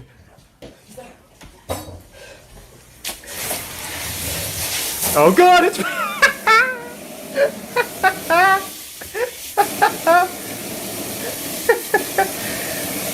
It's even more aggressive now. You pissed it off in phase 6 of the fight. Jesus Christ. Entire room. That man is getting pressure washed right in his goddamn mouth. I at least respect that he hasn't just given up. If it was me, I would have just left. I would have just walked out and been like, I fucking retire, I'm done. Good luck. I would have just fucking busted the sink and leave. Oh man, that is a disaster in there. Looks like I think we've finally beaten it.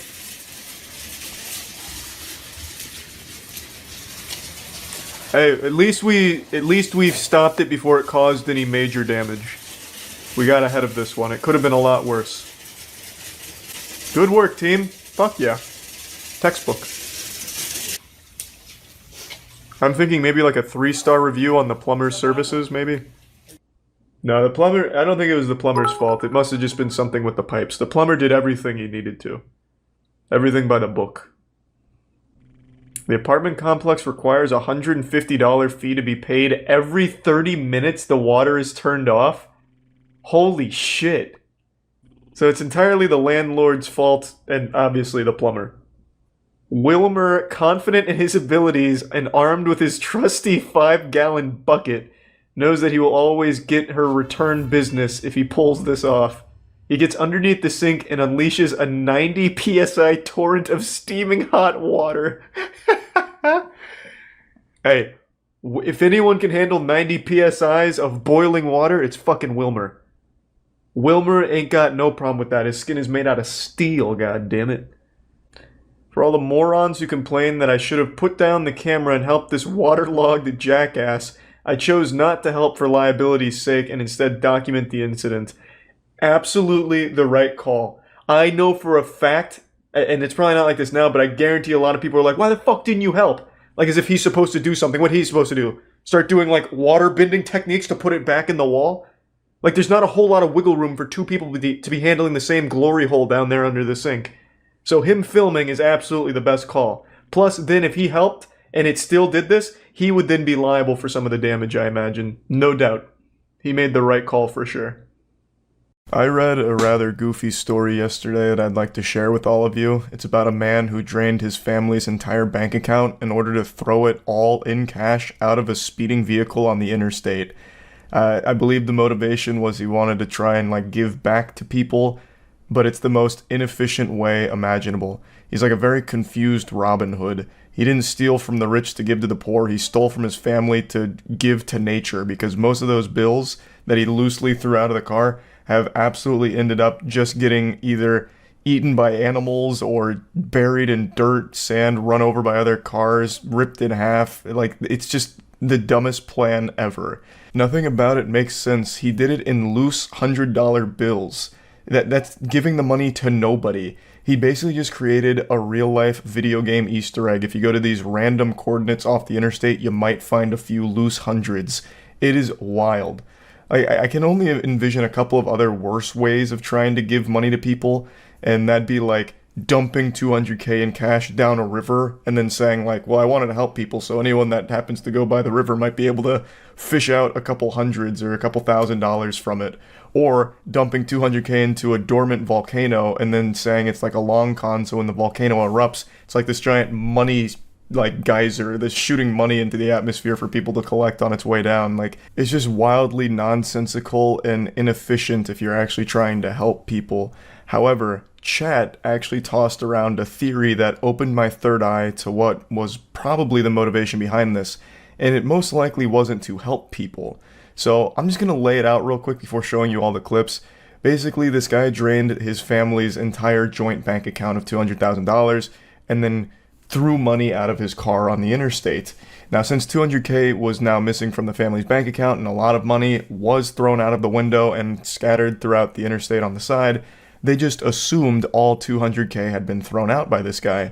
But what is most likely the case is he threw out a chunk of it, maybe like $10,000, and then kept the other $190K and can just pretend that he threw all of it away, meanwhile has pocketed most of it for himself. Because people have reported that they picked up like $2,000, $1,000, this and that.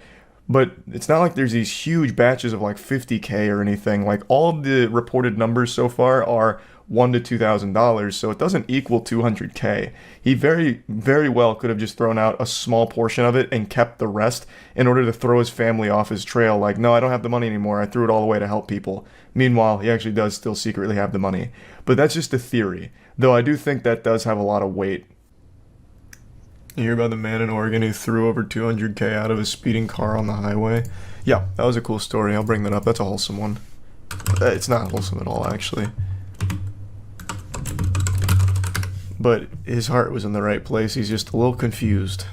$200,000 cashed out a car window. He said he wanted to help people in need. Yep. It was his money. His car as he drove along an interstate in Eugene, Oregon.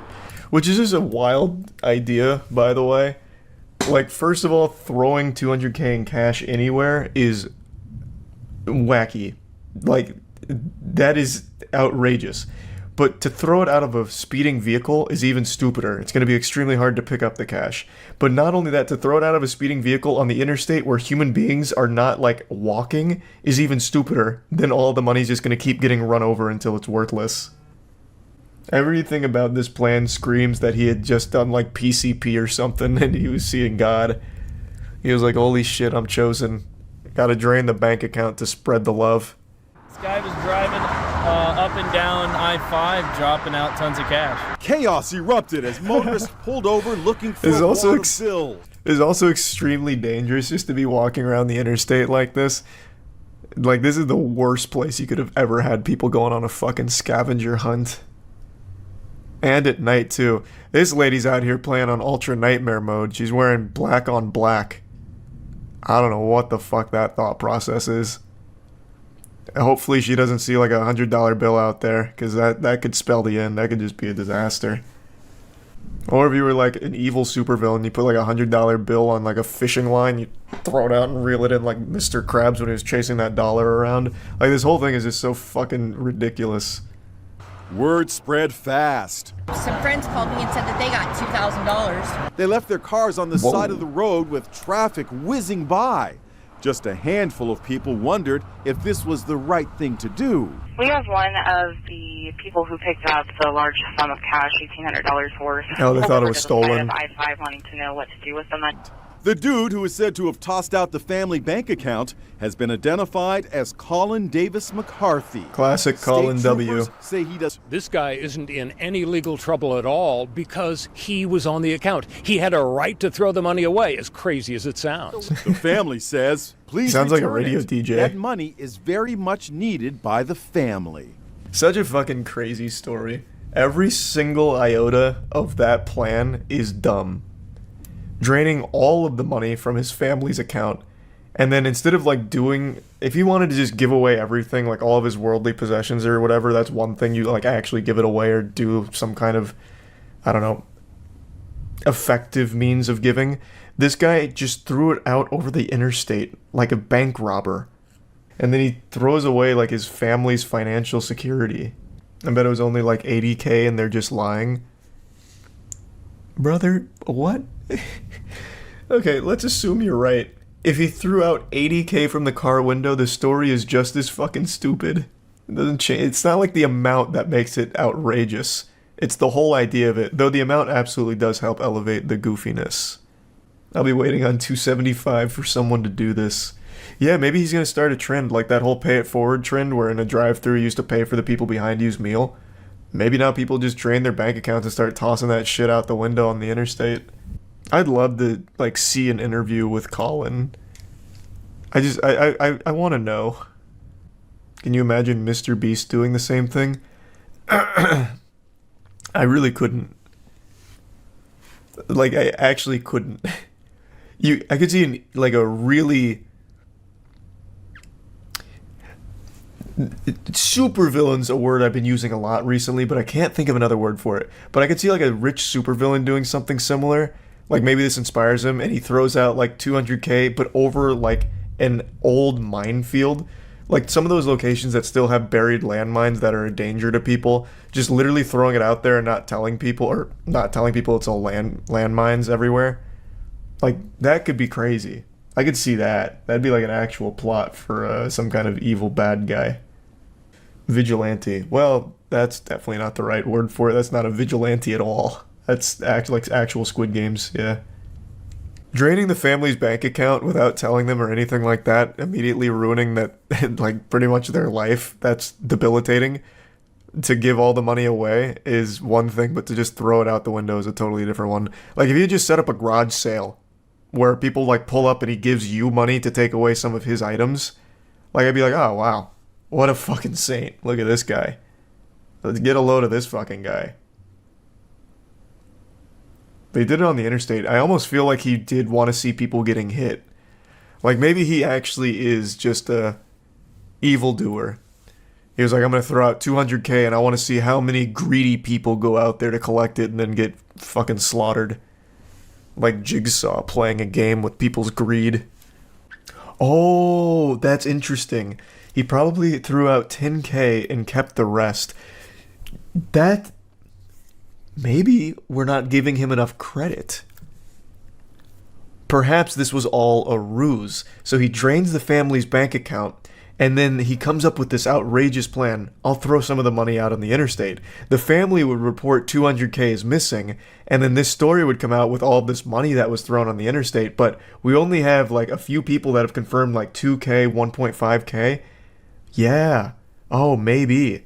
So he threw out $10K and he's pocketed the other $190, and they're like, oh shit, damn, guess it's all gone. Sorry guys, I just really wanted to help people. Meanwhile, he's still got $190K in his fucking mattress. Holy shit, that's what the $80K guy was saying? He's actually smart. True, yeah. I'll eat shit on the $80K guy. That must have been like the tree he was barking up there. That is quite the plan. That is a nefarious plot. And would actually be kind of smart if you're trying to fuck your family and take all the money for yourself. Yeah, because the amount doesn't match up with what people picked up. Well, that's only what people have reported. Do you know how many people have probably been out on this fucking interstate for the last 2 days? Literally camping there? You probably have some of those, like, old beachgoers with the metal detector out looking for $100 bills now. Like, the spirit's there, but the brain's not. The body's willing, but the mind's fried. Like, they're probably trying everything. So there's, maybe it was the whole $200K, the whole kit and caboodle, and people have just taken it and then, went home and haven't talked to the news agencies about it. Because again, most people are going to assume it's stolen cash, and with stolen cash, I imagine you have to give it back. So they're probably like, fuck that. I'll take this $30K worth of stolen cash I found in the ditch here and just go home. A man from Kentucky won a $167.3 million Powerball jackpot and claimed his check on April 28th. On April 29th, he celebrated by coming down to my neck of the woods in Florida and got himself arrested because boy howdy he got rowdy and for some reason just wanted to fight everyone at like a hotel bar. I cannot fathom how someone can come into life-changing money and then the first thing they do is just unleash their demons. Just go fucking sicko mode on strangers. There's no audio for this section, but James Farthing, the Powerball winner, is the one that's right now grabbing a handful of that guy's shirt while another man takes him down. He said, "You can get me to the ground, but I'm gonna see that man's nipples come hell or high water, goddammit." You kidding me? No, Get on the ground! Do not fucking move, do not resist. Put your hands down. B12, step it up. I just got kicked. So it happens pretty quick. It was actually like two very fast kicks from James here. He got him with the fucking black flash, honestly. But what happened is the officer separated them and he was handcuffing the guy that had James in the headlock. And while that guy is on the ground, face down, James comes back to try and soccer kick him, but he misses and gets the officer square in the noggin. He like blasts his cranium here with his taekwondo kicks. And of course, being the tough macho man that James is, he then kicks the defenseless man who is handcuffed on the ground, which is a kick, that kind of soccer kick, that can oftentimes be fatal. He is an unhinged maniac. So he hits the officer and then hits the guy who he initially instigated all this shit with. So again, this is James Farthing, the one doing the kicks, not the one who's currently being handcuffed. And I know it's low-hanging fruit to call him James Farting, because his last name is so close to it. I'm sure he got bullied with that in school. but I still can't resist, so I gotta call him James Farting at least once. This man is getting farted on here by, like, the entire police force coming up. Relax, do not. Just stay there. No, you're not. No, you're not. Stay right fucking here. You, enough. I didn't know you were here. Doesn't fucking make a difference. I got clocked in the face. You stay there. Okay, you need to calm down. Put your hands behind your back right the fuck now. Put your hands behind your back and get against the fucking wall. Against the wall. Who else? The female. Taser deployed. Dude got wombo comboed here. That's the two-piece Whopper special. He got tased and then Goldberg speared by another officer, and he let out a primal yell. Like, that's like the voice acting for the finals when you play the heavy and use the power slam. Like, holy shit. It was really a textbook linebacker tackle. Like, I'll give it to the officer there. So James tries to run away. He is clearly hammered. This guy is sloshed. So when the officer's telling him to get against the wall, he, like, shoves him towards the wall and he loses his balance instantly. And then he tries to make the slowest getaway possible. He gets tased and then tackled. You can also hear his girlfriend is shouting in the background. Well, she was actually on the ground because she was also being rowdy and ended up getting charged with disorderly conduct or disorderly intoxicated conduct, something like that. So these two just came into an unbelievable amount of money, and the first thing they do, legitimately, the next day after getting this money, they come down here to Florida and they start causing a ruckus.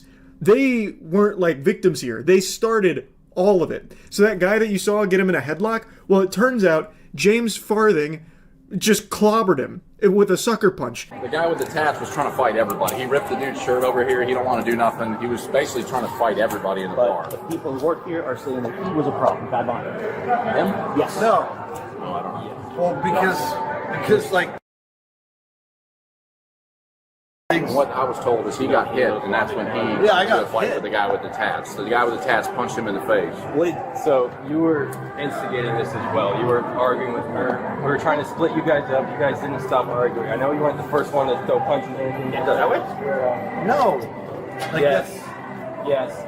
So. Now, the bald guy is also pretty drunk. That's clear to see. But according to the employees there, he was arguing back with the dude with the tats, and they tried to get him to stop. Neither one did, and that's when James Farthing threw the sucker punch, and that's when he threw him into the headlock. And then also when James decided to rip the other guy's shirt off. It's quite a mess. James went around, like, talking shit, also bragging about being a lottery winner and, like getting in people's faces, trying to fight them. So he called him out on it, started insulting him, calling him delusional, that kind of thing.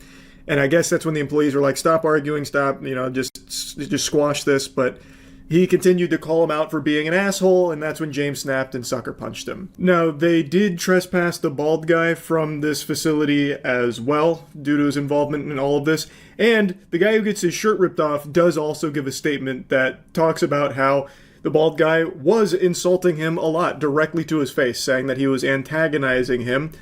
But also, the James Farthing was the one who did start all of the commotion. Now, this isn't James' first run-in with the law. He's actually got a fascinating bit of lore here. So he hit Kentucky's largest jackpot the day before all of this unfolded, and opted to split the winnings with his mother as an early Mother's Day gift. That's the kind of feel-good story that makes your heart melt. It makes you go, aww. And then you read the following paragraph here. It turns out he is a career criminal who's racked up convictions across 9 counties in Kentucky for a litany of offenses, including choking a girlfriend, bribing officers while in prison, and selling cocaine to an undercover cop. Wow, what a saint. This seems like the kind of guy that deserves a $167 million Powerball jackpot. That just goes to show you, when it comes to luck in RNG, there is truly no amount of like karma or anything at play. It is just as random as that shit gets. This degenerate fucking scumbag just came into $167 million and then immediately comes down here and can't kick his criminal ways, so starts fucking fighting strangers in a hotel bar while flexing about his newfound wealth. I had it right here. It's my purse. Your ID's in there?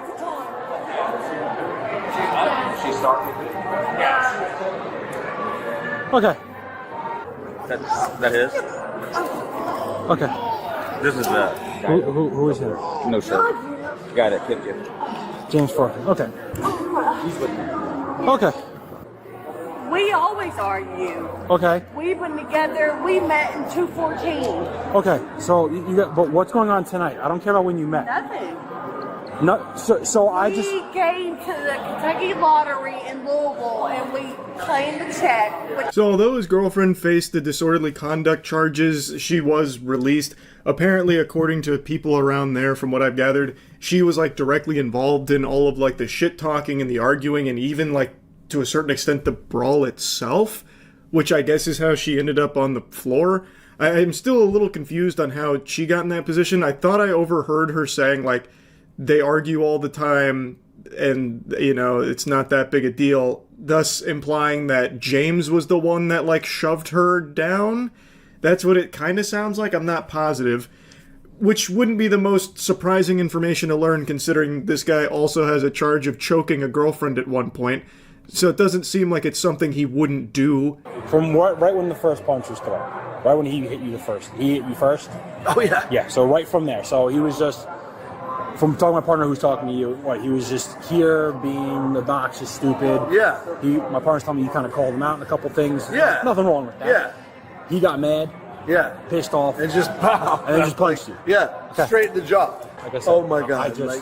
I know. I get it. Like my brother's in law enforcement. Like my dad is in law enforcement. Yeah. Like I want to tell you what I saw. Yeah. What do you think, man? So as they're talking to the bald guy who took James down, the guy who got his shirt ripped off marches over there and throws his hands on his hip and he's like, all right, I kind of want to participate here and let you guys know what the fuck happened.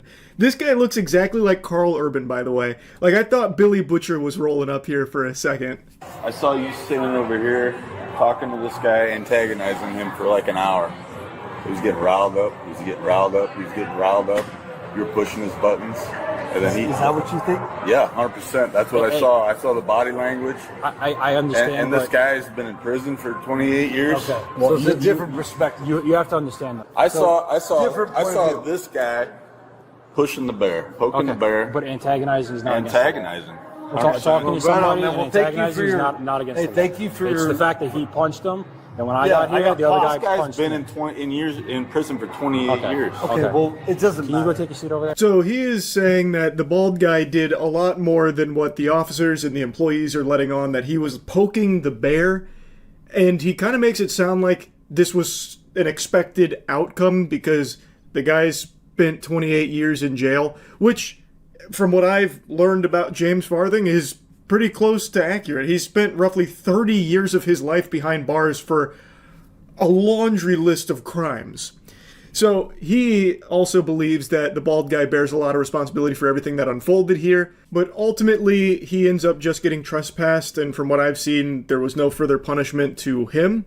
They want to press charges for disorderly just on her, not on this other guy? No, they're just trespassing him.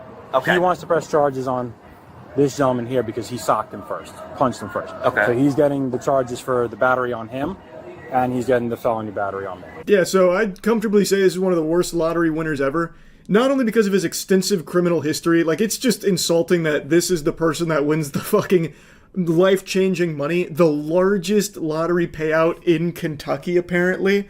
But also, he gets that money and still has no change in his ways, comes down here and just immediately starts causing problems, immediately starts trying to fight people, bragging about his winnings, that kind of thing. Oh my God, it's infuriating. So yeah, I think I think he's going to be spending some more time behind bars here. It seems like he's more comfortable there than out in the open air. That's what it looks like. Anyway, that's about it. See ya. This is not your fucking property. Go somewhere else. Fuck you. Go mind your own business. No. This one is a classic, though. You're a fucking whore. You like to steal. You stick your nose in everybody's fucking business. This is goddamn alley property, bitch. No, it's not. She's- You have your name on it. She sounds like Gilbert Gottfried if he smoked more. Where's your fucking name on this alley property, bitch? Yours. This is anybody that wants to pick it. Yes, it is. She sounds like a guy on Xbox Live using one of those voice vocoders to troll people. Pig. Oh, you fucking places. They don't answer their fucking doors. you ever ask my mom who this isn't hers? Yes, it is. What the hell? Fuck you. Just let her have your rhubarb, you selfish harpy. On videotaping. Yeah, she does kind of sound like a mean lunch lady.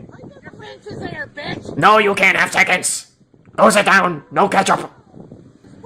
This doesn't bother you a bit. You got all that over What does she want the rhubarb for? Is it for, like, her witch's cauldron? Just rhubarb. I've never even seen rhubarb. Are they coming? No, Bert. Don't call me sweetheart, honey bun. What are you, fucking lazy? Get out of my business. Honey bun. Stop poking the sleeping bear! She's not even in her final form. I bet she makes a bomb-ass rhubarb pie, though. You big fat ass. I'm taking a job. Oh, bitch. Uh-oh. And then I'll press charges on Let's you. go! Let's get wild! Spit on her! And fucking twist on her tits! Woo! Watching this now. Go right ahead. You don't own this shit. How long does it go on for? How long does it take to grab rhubarb? Holy shit. It's like a giant weed. Just yank it. She tried to fucking hit me. Now she's leaving. Not very fast, though. You can probably catch her. She's still here. Make an idiot out of yourself further. Why do people get so fucking upset about a fence? I mean, I guess if it was like really gonna damage your fence. Roller Coaster Tycoon and you got like trapped inside of a fence, I'd No, be we tight, don't but care. I can tell. this isn't even hers. It's like when the zombies come back from the dead, like in Grim Adventures of Billy and Mandy, sticking their arms through the ground and shit. Is that Jeffrey Epstein? I'm not sure yet. Could be anyone right now. Oh, here we go. Let's get it. This is some Addams Family shit. I'm doing what I need to do. It's none of your fucking business what I'm doing. A baby's gotta do what a baby's gotta do. I told you before. Couple catches neighbor in the attic. He was waiting for the creep show. Well, I mean, where else are you gonna get these kind of good seats, am I right? How creepy is this? A surveillance camera catches a man crawling around an attic. Down below, this family... I wonder what they thought the noise was. Their baby Reagan in an historic home. Like squirrels or something? The row house next door. This turns out it's their fucking weird neighbor. 69-year-old Robert Havrilla. He's very Hey, Rob. reclusive. He keeps to himself. Last month, Jerome was in bed when he heard noises in the attic. I knew that somebody was... He just falls through. He says he noticed a light shining through a pipe. Then I saw the light right through there. What the fuck? Surveillance camera in his attic. That's him right there. A day later, What is that movie? Was his neighbor carrying a power drill. Hold on, what the fuck is that movie? It's called 34 Cameras, I think. It's a dog shit movie I watched one time a long time ago on Netflix. It's about like a neighbor who installs security, or 14 cameras. He like installs cameras in this couple's home to watch them fuck. He looks exactly like the guy in that movie. There was originally a wall here that he had removed. And it wasn't just the attic. Jerome also found holes in a common wall. What the fuck? Plugged them up with tissue paper. Long time. So that we can sleep soundly at night. You should have put booby traps in the attic. Like, you should have put, like, some Home Alone shit. Like, little mouse traps. Blast his hand. Maybe, like, one of those swinging logs with nails in it that he triggers. A bucket of water that falls on him. I don't know. Like, go wild with it. Like, have fun. That's like your own little guinea pig. I don't remember exactly what happens here. I just remember when I first saw this, I thought it was remarkably goofy. To climb that wall and to cut these plants. I'm gonna cut it down and have to blow up the goddamn place! Okay, now you're threatening to blow up the goddamn place? I'm calling the cops, Diane. Sounds like the rhubarb lady. Son of a bitches! You too, Diane. Have a good day. I'm gonna send this to the... She kind of looks like Elton John a little bit. Department. Have a good evening. Good! Good. Have a good night. Number, I would have given it to you. Then give me another number. Okay, I will. But what incentive do I have to give it to you? Oh, Diane, you jokester. I have no incentive. You're cutting my fence. That's criminal damage. This is criminal damage. This. How can that be your fence? She's just doing her job. She's working. Christ. You blocked yourself in. This one? Yes, I am. Thank you very much. This is a path then. This is no longer a path. How can anybody fit in this space? She looks like Tom Cruise playing a character. You have taken away the right. I'm asking you to stop nicely. Very bold to... Whoops, I didn't mean to do that. Very bold to just grab the saw. There's two questions I get asked more than any others. Why am I short, and why do I live in Tampa? And my answer to both of these questions is the same. Because I like it. I like being short. Feels good. Now, obviously, I'm just kidding. I'm not fooling anyone with that response, but what am I going to do about it? Not exactly something I can change, like a bad hairstyle. It's not like the result of being lazy. It's not like going to the gym more often is somehow going to magically make me taller. This is just the way the Lord 3D printed me, and I'm powerless against it, unless I want to break both of my legs and then take years of physical therapy to learn to walk again and all that, which I'm not going to do, so that's the reason I'm short. Can't help it. But my answer was honest to the second question. I live in Tampa because I like it. I know a lot of people outside of Florida view Florida as like some kind of freak show circus PvP enabled zone because of all the Florida Man stories. So people look at this place as if it's some different planet with an entirely different species of people that live here. But I was born and raised in this swamp. 29 years down here, I got that Florida Man gene embedded deep in my DNA. And boy howdy, I tell ya, I don't see myself moving anywhere outside of Florida. I think even when Florida ends up entirely underwater, it'll be like the new Atlantis. The Florida people will persevere. We'll grow little gills, and we'll have our own new society underwater. And we'll still probably have Publix too. I got a little lost in the sauce here. The whole reason I'm even talking about Tampa to begin with is because of a local news story I read today, coming from my neck of the woods. And it's some pretty deplorable shit here. So I wanted to share this because it made me ashamed of my fellow Tampa enjoyers.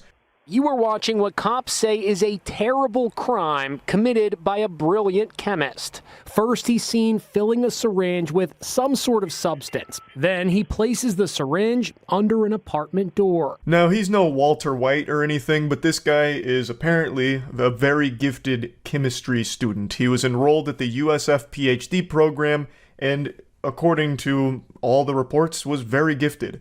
And what did he do with those gifts? Well, he delivered them like Krampus to a family's doorstep and brought a lot of problems for them. So he was injecting these chemicals under their doorstep for months, and it caused the family and their newborn baby to get pretty ill. Umar Abdullah and his wife had just had a baby. Almost immediately, they say, their downstairs neighbor, then a PhD student in chemistry, began complaining about noise. Imagine being such a miserable piece of shit that a baby crying makes you so upset that you decide to try and assassinate the whole family because the noise is too much. Like, that's bafflingly evil. I understand that a baby crying or being noisy can be a bit annoying, but I just don't know how it can make somebody snap like this. I had an apartment in downtown Tampa, and you can only imagine the things I was hearing there. Between some occasional gunshots as well as some wackier noises. Like a long time ago, I even posted a video about how there was a whole group of frogs that used to fuck right outside of my window of where I slept. And it made it very hard to sleep because they were being real rowdy. But you know what I didn't do? I didn't go out there, take a bazooka and blow up the frogs. You know, I didn't go out there with a sledgehammer and tear up the orgy by killing all the frogs or anything.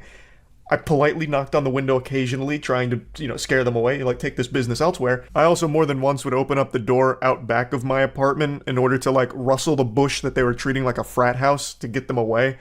But the thing is, it never elicits such an extreme response. I get noisy neighbors are frustrating. Like, neighbors above you that are just slamming around, throwing bowling balls back and forth, just causing a ruckus at all types of odd hours. It's a headache. But this is not the same situation in the first place. It's a baby. It's a newborn baby. Obviously, it's going to cry from time to time. That's how babies work. That's just how it is. I just can't imagine the lunacy here to do something like this, which is basically attempted murder, fundamentally, I would say. It's just fucking crazy. That's him skulking outside the apartment in Tampa. After my daughter was born, right after we came back from hospital, he started complaining. Then the family began smelling chemicals pervading the apartment. Everyone, including the baby, started getting sick. Psychopath energy just rolls up so casually, like this is just routine. Another walk in the park. No, business as usual. Gets the syringe out and then just blasts it under the door. I'm also a little surprised nobody else saw him do this. I guess I don't know how many residents there are in the area, but like he walks around with the vial and syringe out. And no one really stopped to question that around the premises, that is. Or I guess maybe it's possible, since we only see him at the top of the stairs, he brought it out right before the camera catches him. But yeah, just very nonchalant about what is basically attempted murder. Became overwhelming, and that's when the new dad decided to install a hidden camera. At first, the surveillance video caught just a glimpse of the suspect. The next day, when the camera was repositioned, this happened, and the terrifying truth came out.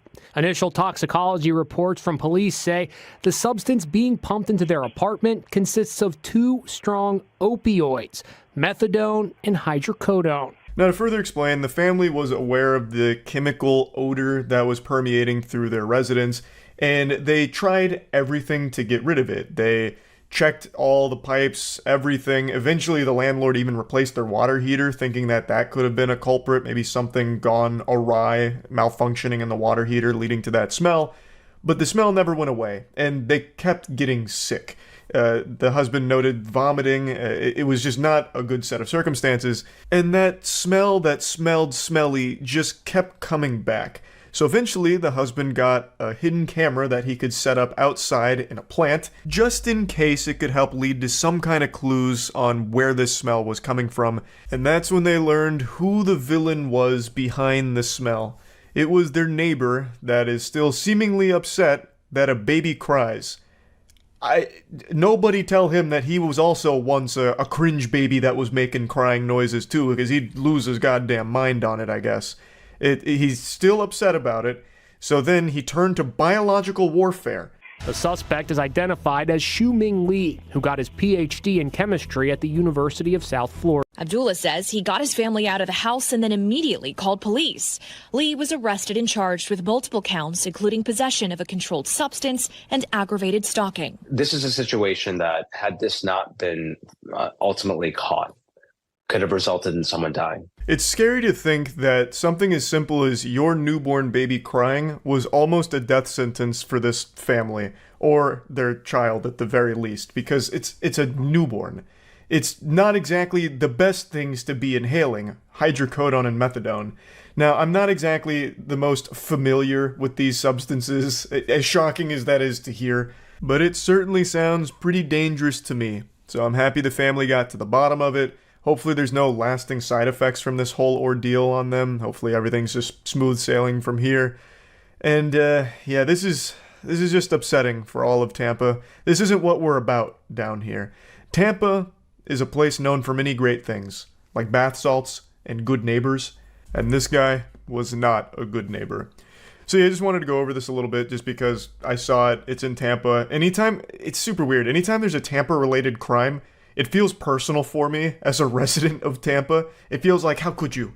We're better than this, damn it. You're giving Tampa a bad name. Like, I just feel disappointed. Like, just genuinely disappointed. People are more gullible now than they ever have been in the history of this species. That is just a fact. People are throwing away any level of thinking and rationality just to believe in the most outlandish garbage imaginable and just falling victim to every scam you could ever possibly drum up.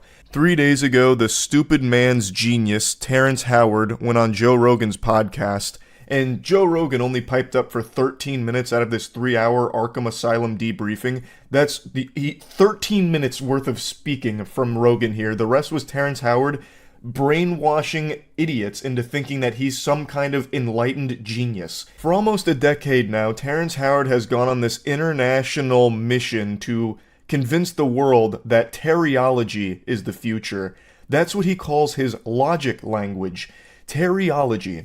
Let that just marinate in your noodles up here for a second. You're believing in a guy who's fucking preaching about teriology. So, there already exists so many people that have broken down everything Terrence Howard is wrong about in the teriology logic language system. I'm just going to focus on his biggest one. 1 times 1 equals 2. That is something that he has built his entire fucking identity around when it comes to his math. And for the first 9 years of this one-man traveling circus, everyone laughed at him because it's so outrageous. If we followed teriology, cars, phones, planes, medicine, literally everything that is keeping you alive right now would not exist because his logic language is fundamentally wrong. It's not up for interpretation. He is provably wrong in every possible measurement. And I want to dive into this deeply because so many people are thinking that he is correct. They are throating his cock and balls, literally slobbering all over his meat because he went on Rogan and used words they didn't understand. So since they didn't understand the words, they took it as a sign that this guy's the fucking chosen one when it comes to math. I'm not even mad at Terrence Howard. I want to make that clear. I'm mad that a lot of people think Terrence Howard is right. I am more mad at the gullibility of people to just take this at face value without doing any level of thinking for themselves. It's so easy now for people to just throw away their own thoughts and just let people tell them what they should believe in. They're like, yep, that sounds right. I want to believe in that, so I will. It's so fucking frustrating because that sets us so far back. Now, before I even dive deep into this rabbit hole, I want to tackle his biggest one that he has always put on the boxing gloves and fought for the honor of, which is 1 times 1 equaling 2. He even made his own YouTube video here explaining how 1 times 1 equals 2, and admittedly, if you set aside everything that he's wrong about, he's still fucking wrong. He doesn't even come close to accidentally tickling something correct. He is fishing around in the dark looking for a urinal to piss on, but he keeps pissing on the floor because he can't find it. He doesn't decide to just turn the lights on. He wants to live in this absolute, void of logic. I am going to demonstrate why 1 times 1 can never equal 2. A third grader could do this, and I'm going to break it down in a way that no matter how stupid you are, and no matter how much you want to believe in this concept, it can't work. In no dimension in the multiverse could this ever be a real possibility. So when you're saying times, when you're using multiplication here, you're talking about the groups of something. So one group of 1 is 1, but let's get more physical with it. And I'm going to do it using a physical object here. We're going to get real, kinetic with it. And I'm going to use the GamerSupps Moist Waifu Cup. So this is me on the cup, big titty anime girl. It's available at gamersupps.gg. I'll put a link to it in the description. It's available for the next 2 weeks. This just seemed like a natural segue into mentioning that while I demonstrate this. Now let's put this concept into practice in a real-world scenario. You catch me at the grocery store, you say, "Pardon me, Charles, looking extraordinarily breedable as ever today. I have this box of moist GamerSupps waifu cups. Come take a peek." And I march on over and I say, "By Jove, look at that. There is a single moist waifu shaker cup in that box. There is one box with one moist GamerSupps cup in it. One box with one cup. I pick that up, I would have one shaker cup. 1 times 1 equals 1. That's just how it works. There's not any scenario where all of a sudden this waifu shaker cup is going to start budding like it's fucking SpongeBob and I'll end up with 2 somehow. That's not how it works. I have one box that has one cup in it. You come up to me again, this time it's at a Sam Ash music store, I'm fucking blowing away at a trumpet. You say, "Charles, check out these moist GamerSupps waifu shaker cups I have in these boxes." I say, "Oh, how many cups are per box?" You say, "There's 2 waifu shaker cups in these boxes," and I have 2 boxes. 2 boxes of 2 waifu shaker cups, that's 4 total waifu shaker cups. 2 times 2. It's like, this shouldn't be a hard thing for people to grasp. These aren't hard to understand, but when you have someone like Terrence Howard preaching just completely incorrect things, it's able to mislead people who want to believe in something different, that want to have this big paradigm shift in mathematics, which I don't really get. Why do you want mathematics to change? The only reason you're alive right now is because of that. You would have likely already been mauled by a bear, died from an infection, died from dysentery, wouldn't have made it past the Oregon Trail, like way before you even made it to whatever your current age is, if we didn't have math. We wouldn't be where we are today. You wouldn't be watching this. You would likely be out there hunting and gathering and probably dying in the process. There is nothing that changes about this kind of concept when it comes to math. Now, it's important to note, I'm not a mathematician. That's something Terrence Howard and I have in common. But I think if I was a mathematician, most of you would trust me less. You'd think they'd been indoctrinated by big math or something to keep the genius revolutionaries like Terrence Howard down when it comes to these innovative concepts of new math. No, an actual child could prove why 1 times 1 will always equal 1 and never 2. It doesn't take a genius to prove that Terrence Howard is wrong. It takes an ordinary person using their own brain a little bit. And Terrence Howard is hoping that you're not one of those people that think for themselves. For some reason, we've entered the age where people don't trust experts anymore. The individuals that have dedicated their lives to a certain subject like math now have the most scrutiny from the average ordinary person, thinking that they're wrong and evil. There must be like a puppet master behind the scenes controlling the experts. Instead, the average person would rather put their faith in someone that has never studied math and never done anything properly in the subject that they're preaching about, like Terrence Howard. He has dedicated his life to being wrong. Meanwhile, the experts that just get fucking torched by people that don't understand math have an entire history of inventions to show for it that these people are literally using to criticize them. These inventions that they take for granted is the product of that math, not Terrence Howard's teriology math. If teriology was the correct mathematics, where are those drones that he was talking about for Uganda? Where is all of the potential huge breakthroughs using teriology? Where are those inventions? Now, over a year ago, I did make a video on Terrence Howard going over some of his more ridiculous and embarrassing moments. I'm not going to really harp on those here because a lot of people went from Joe Rogan to that video and said that I was just attacking him on like a personal level or something, which I really wasn't. I was just explaining why a lot of this is so silly and I was making fun of it, as everyone used to do back when we used to think for ourselves instead of just be spoon-fed all of our opinions. So, what I did talk about in that video is something I'm going to briefly mention though. He tried to scam all of Uganda by promising them these drones that literally just don't work. I'm just going to play you a clip from that again to remind you that Terrence Howard uses this math in pretty nefarious ways from time to time, like in the case with Uganda drones from the hydrogen proton geometry. Was there for 2 years until I saw that there was an inconsistency with the math there. And so I went out to explore a new way of understanding how the universe works, and I was able to define the grand unified field equation they've been looking for and put it into geometry. Once again, just a friendly reminder, there is nothing more consistent than 1 times 1 equals 1. To represent it one more time, I have one box with one waifu cup in it. 1 times 1. The total waifu cups is 1. One box has one of these in there. There is one of these in total. And then with that geometry, I was able to put props on that. And what I'm saying is now we have invented a new form of flight that I would like to bring here to Uganda to replace the drones, to replace the helicopters, to replace the planes. Now, this is the geometry of hydrogen. Of hydrogen. Hydrogen. This is the proton itself. So any bond that hydrogen can make, our linchpins are able to make. It's been 2 years since this, and it doesn't seem like Uganda's any closer to having those Terrence Howard promised hydrogen proton geometry new flight machines that reinvent flight as we know it.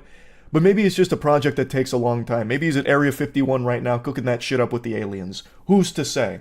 There's just no updates on it. So I'm excited to see Terrence Howard's update on these hydrogen proton geometry flying machines. But let's be fair here, let's take a peek at both sides. Terrence Howard actually did publish something trying to prove that 1 times 1 equals 2 and that the world of science and math is wrong. You can read through the whole paper yourself if you'd like, and hopefully you'd come to the obvious conclusion that he is still incorrect in everything that he's breaking down here. He's using all these incredible leaps in logic to get to his conclusion. What I want to highlight, though, is in his own paper here, he has a whole section dedicated to the Anunnaki Sky People. Some call them the Anunnaki, the Sky People, whoever they were that gave naive generations some 6,000 years ago a multiplication table and a flat view of universal geometry. They gave that poor, misguided people a false axiom upon which to build their world. In a paper that's supposed to all be about logic and math, where the fuck did the Anunnaki Sky People come from here like a jump scare? What in the world? That should immediately trigger your bullshit alarms. That is unhinged to include in this. Like, it showcases that he fundamentally doesn't even understand where math comes from in the first place. He makes it seem like math is something that was given to us. Math is not an invention. Math is a discovery. It's something we learned. It's not something that we created based upon an Anunnaki sky people gift. A ruse from the Anunnaki. Also, I love how he can just slide in whatever nonsense he wants without any type of citation or proof behind it. Oh yeah, this is all based upon what the Anunnaki gave us 6,000 years ago. Well, trust me, I know. I was there, actually. I saw it. Terrence Howard, I'm immortal. I saw it. I was actually there during the trade of the Anunnaki geometry and the naive generation 6,000 years ago. That's how. That's my proof. That's my evidence. Like, people just take what he says and just run with it. Like, oh, that's great. And like, they ignore it. Like, on Joe Rogan, he had a whole section dedicated to how he can remember his birth. I was inside my mother's womb. And I was about maybe 6 months inside the womb. And I'm like, okay, don't forget I'm here. Okay. Don't forget. You go to sleep. You wake up again. Now something's moving in front of you. And you're like, oh, that's my friend. But I had a different name for it. I didn't know it was my hand. But I knew I had a title for it. Go back to sleep, all of those things. Then ultimately you get ready to come out. I remember all of that. You remember coming out? Remember being compressed. That is legitimately not possible. There were some doctors that weighed in on this because a lot of people were like, this is incredible. He truly is like this super genius. He even remembers being in his mom's womb. You can't. You actually can't. You don't even start storing memories in your brain at those stages because it is still developing. So they're not fully developed. Thus, those parts that are responsible for memory storage and memory retrieval aren't there yet. You can't. And you certainly wouldn't be able to recall them. Now, a couple doctors did say that in very rare cases, you can recall some feelings, which is why if you had like a traumatic birth, that could play a role in your life later on. Like, you do form memories as a baby, but due to infantile amnesia, you can't recall them. So the memories you're forming are things like your mother's face, shit like that. As a baby, you do form those memories. You can recall your mom's face, but as you grow up, you are never going to remember those moments. You can't. Except in like extraordinarily rare cases, which don't have a ton of documentation surrounding or proof around, but there are a couple of cases where people do claim that they can. But in Terrence Howard's case, not even those extraordinary circumstances go as far as him, where he's remembering in the womb and saying to himself, don't forget, and then giving a name to his hand. That's just ridiculous. And then he says that the proof of this on Rogan is that when his wife was pregnant, he'd shine a light on her belly and then play music. And he did that for like a week, and then he stopped shining that light and playing the music, and then the baby's hand pushed on his mother's stomach. That was his proof that Terrence Howard remembered everything in his mom's womb. Once again, a complete misunderstanding of the things that he's fucking talking about with it. And there were a lot of people that said like, oh, that was a really weird section, but he was right about everything else. Why are we ignoring things like that? That is not something you should ignore. That is very clearly a red flag in the logic and the person behind the logic. It's ridiculous. Like, they're like, oh, no, he was definitely weird about the whole remembering being in the womb nonsense. But he was totally right about gravity not being real. Like, disproving gravity, he fucking nailed. And 1 + 1 = 2, absolutely on the money with it. Been saying it for years. It's so ridiculous. People just want to believe in the most, like, I don't even know the right word for it. The most over-the-top special ideas just to feel like they're smarter than everyone else. At least that's the impression I get. Because there is no way you would ever logically reach these conclusions unless you just wanted to believe Terrence Howard because it's fun and it makes you feel special. That's the only way. Because if you ever try and employ any of these in the real world, they fall on their fucking face. Again, 1 × 1 never equals 2. So if you ever try and use any of the teriology in your day-to-day life, it's not going to work. You're going to be left high and dry with your dick in your hand. It's not going to function. It can't. It doesn't. And for some reason, we are now in this age where people are just like, it doesn't matter. He's probably still right. Like, what the fuck? It's so stupid and frustrating. It really is. Like, again, I'm not even mad at Terrence Howard. Like, it's not a crime to be dumb. And it's not wrong to, like, pursue things outside of the already established, mainstream belief system. I think that's extremely important to a healthy society, always challenging the things that you're given. But this is the exact opposite. People aren't challenging what Terrence Howard is feeding them. They're just accepting it with a fucking smile on their face and not asking any questions. Terrence Howard pursuing this is not the biggest deal in the world to me. In fact, I do think in a lot of cases that can be really helpful. If someone goes out and challenges like some really well-established theories or whatever, like, let's see. It's always important. But he has come back with incorrect conclusions and still preaches about how everyone else is wrong, without ever demonstrating why he's right. He has nothing to show for his teleology. No creations, no inventions, nothing. So it should immediately right there stop for him and be like, okay, you know what? This was, a fruitless endeavor. I didn't get anything out of this. Maybe the math that we have is correct and is consistent because look at all we have to show for it. Look at all of this around us. We're surrounded by the product of mathematic breakthroughs. And Terrence Howard's math has nothing like that. So it should have come back like, okay, it was worth a try, didn't happen, we move on. And then he could have gone into different avenues to pursue more knowledge or more discoveries, but he hasn't. He has locked himself down to something that is completely false, and he's taking as many people with him as he can. And I think that shit sucks. People need to stop just taking in other people's perspectives as their own and start actually just thinking for themselves and putting into practice the things that they're being told to see if they make sense and if they're right. That's it. I mean, that's really about it. I'm not going to keep droning on about this. It's just so fucking frustrating. That's it. See ya. What do you know about Gary Peacock? Part-time biker, full-time clown. I have been giggling hard at the special silliness of Gary Peacock. So I just stumbled across this saga of Gary versus Pierce. So what happened is, Gary Peacock is a cyclist, and he's chugging along down the road, getting some cardio in, and a young man named Pierce is going to a skate park, and he passes Gary. But it was a little too close for comfort in Gary's mind. So he was enraged. Gary did what any sane man would do. He hunted him down. He stayed on his ass like a hound dog. He smelt blood in the water, so he started really kicking it into turbo and went following Pierce. And eventually, when Pierce parked, Gary came up to the window, got really aggressive with him, started berating him, even yanked on his door a lot. It was like the fucking scene out of Jurassic Park with the T-Rex. And it leads to Gary calling the police. And things don't go the way Gary thought they would when the police arrive at the scene, I'll tell you that much. I don't want to spoil anything. Yes, sir? Did you see me? Pulled off to the side, I did. I have it on dash cam. Good.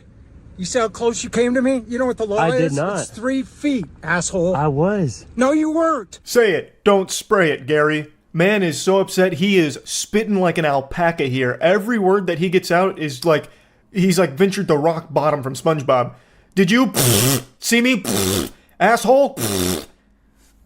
Man's blowing raspberries with his speech. Okay. You want to check your dash cam? Yeah, I have a dash cam. Check it. What's your name? Last name. You don't need that. What's your last name? You don't need my last name. I don't need an ID. Plate. Perfect. Okay, I'm gonna call the police then. Why? I have it on dash cam. You're weird. This was a dangerous move from Pierce here to call the Gary Peacock weird. The enforcer of justice. The man whom even the Lord is a little afraid of. So, Gary Peacock is puffing out his chest here. He is literally peacocking here, trying to fucking flex his meat out here, demanding that this guy identify himself to Gary as if he has any ground to stand on there. Nothing happened. If you boil down this situation, it is literally a nothing burger. You're fighting ghosts. You're having a fantasy in your head that's making you upset. You're right to get mad if he was too close. You could shake your fist and be like, oh, pay more attention. That was scary. But at the end of the day, you wipe the sweat from your brow saying, whew, close call. At least I didn't get hit. Then you pull up your big boy britches and you move on like a grown-up.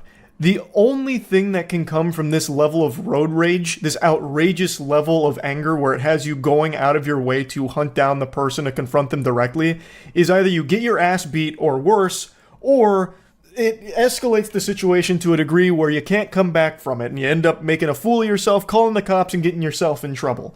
There is no good outcomes from road rage like this, and it's a lesson Gary learns the hard way. Fine. I'm gonna go skate. No, you're not. Yes, I am. No, you're not. You're not. You're not going anywhere until the police come. Dude, stop. No, you're a fucking... Dude, Dude, literally stop. No, I'm calling the police and you're not leaving. You're not leaving. You're not leaving. Bro's got his fucking hands on me and stuff. Yeah, guy won't leave because of the police. Look at this dude. I still can't get over how perfect Gary looks for this role. Like, he looks like someone that you would envision, like picture in your head, if you were told that a cyclist was freaking out over nothing at a skate park. Like, he looks like if you tried to draw some kind of quintessential creepy PE coach. So Gary's taking matters into his own hands now, ripping at the guy's door, trying to prevent him from leaving, putting his hands on him to stop him from moving.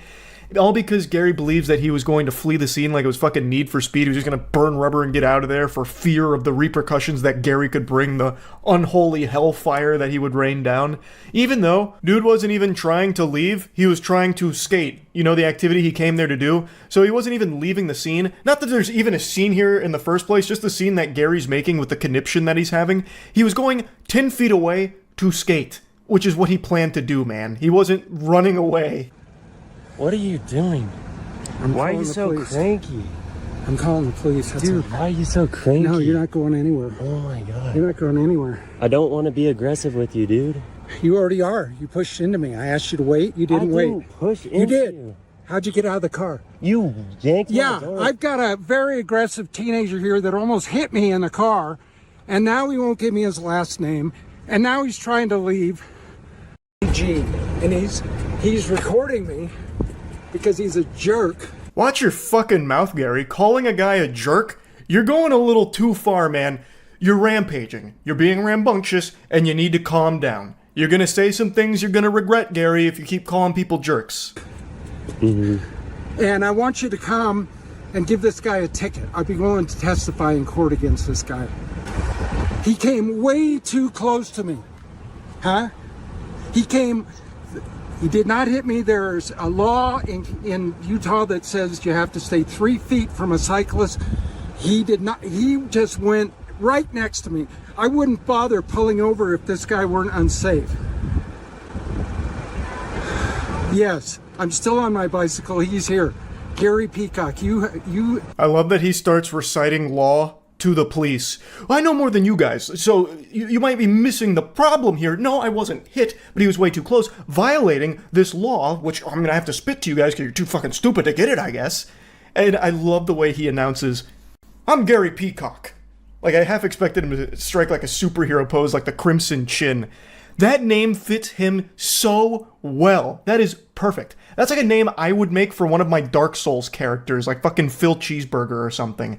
I cannot believe his name is Gary Peacock. He's just being aggressive and obnoxious. You leave. You're he not put his part of hands this. on me. I would stay if I were you. Yeah, there's another individual, and he's just standing there. I'd like to get rid of him. I'm riding a bike. I have more rights than you.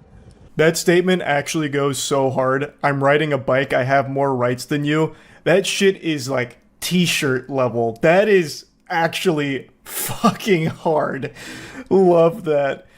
So one of Pierce's friends who he was going to skate there with shows up just to kind of be a witness to this madness. Gary does keep putting his hands on Pierce, so it was good to have a third party just to be sure, you know, make sure things stay civil. And Gary's not too happy about that. He's just standing here.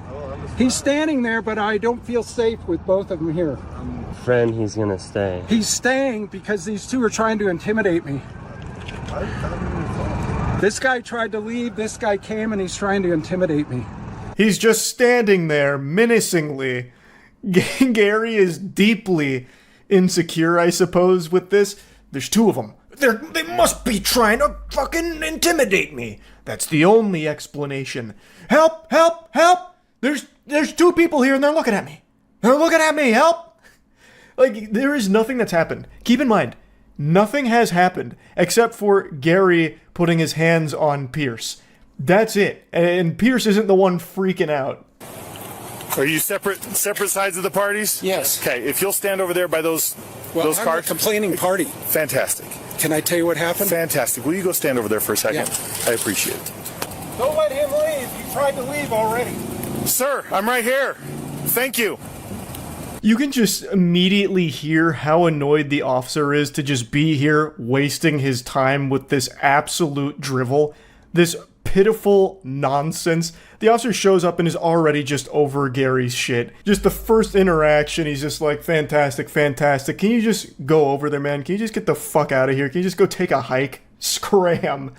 And then as Gary's walking away, he's making sure to give a little backseat gaming here, some advice to the officer. Don't let him leave. And you can see the officer's shadow on the car. He does this. Like, are you serious? He does one of these. And he says, "Sir." Later, can I call the district attorney and press charges? Is this so press charges over? I know it's a small incident, but... Well, and here's the thing. Thank you. Sign his citation that you were present for it, and then I'm going to issue you one for disorderly conduct as well. So if you'll just hang tight over on the sidewalk over there, then I won't press charges. It's too late. Speaking of pressing charges, Gary, it seems like you're very hungry for charges. How about you get served some from the menu? Do those taste pretty good? The officer hits him with the disorderly conduct charges. So I cut out quite a bit here, but Gary insists that Pierce's life gets fucked for this, even though nothing has happened, even though Gary himself admits that it's a small incident, but he wants to salt the earth with it. So he has point blank said that he wanted Pierce to be arrested. If he'd have it his way, he'd go to jail, was his words. And the officer shows up and, well, that's not exactly something that's going to be happening here because Pierce recorded it. So the officer gets to see that Gary was the instigator, the aggressor, and pretty much everything that had happened was because of Gary, this whole incident. So, uh-oh. Why am I getting... for what? Because you were aggressive to him. Yes, I was, but he was trying to leave.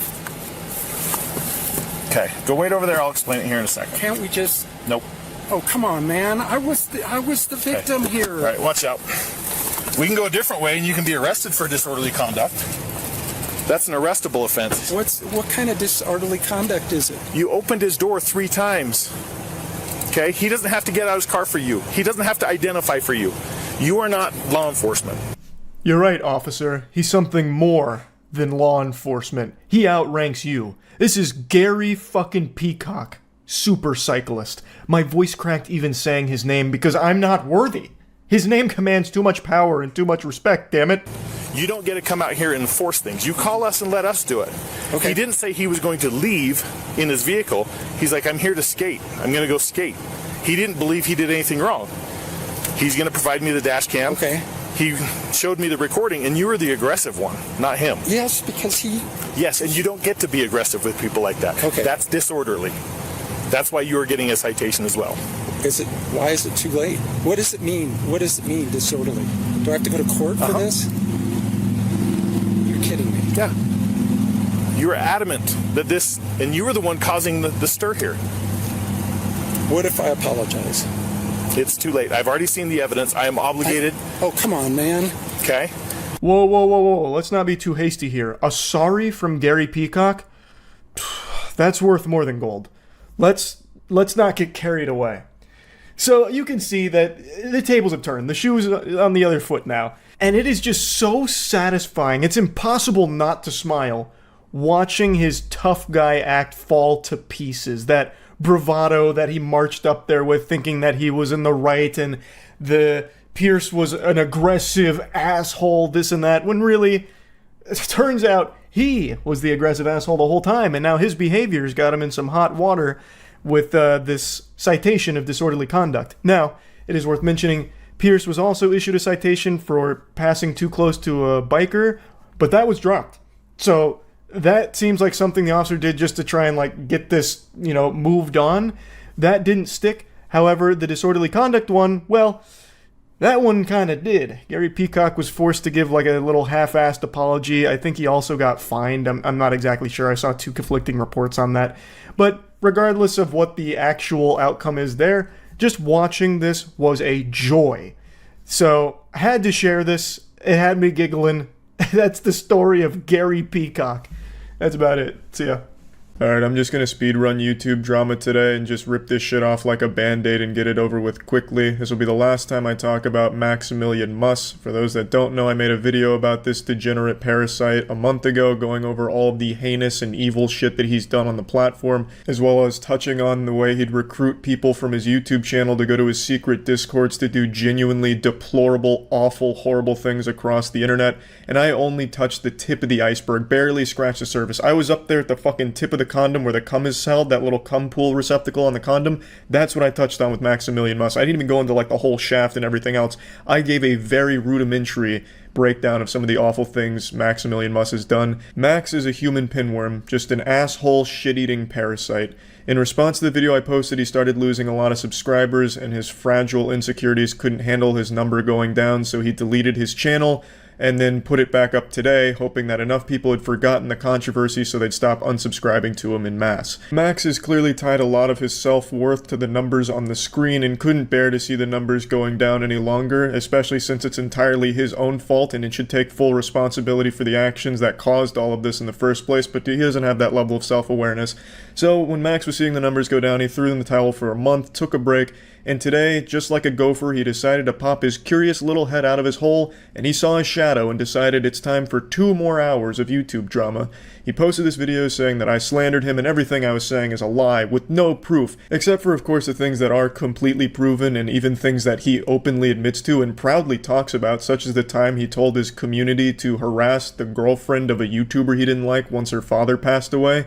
After her father passed away, he told his community to go spam homophobic and racist shit and insult her father and insult her and just harass her relentlessly during that moment. He proudly talks about it, saying he'd do it again. And of course, Max's micro penis gets semi-chubbed, thinking back on those glory days where he would put a small Twitch streamer's link in his Discord, ping everyone in his Discord, which was thousands, and had them go spam homophobic and racist shit on the person's channel just to ruin their day. And especially women, he would have them insult their appearance relentlessly and tell them to kill themselves. He talks about this, he's open about it, he doesn't try and hide that, but since I brought up some things that he does try and hide, well now all of a sudden we've got a problem and now I'm accused of slander and lying. So I want to get ahead of this and just do a full goatsy and just go fully in here and give you all of the information about Max that has also been shared with the proper authorities. In Max's response, he harps on 3 major things. The first being a screenshot I posted for a few seconds that he claims is a fake screenshot.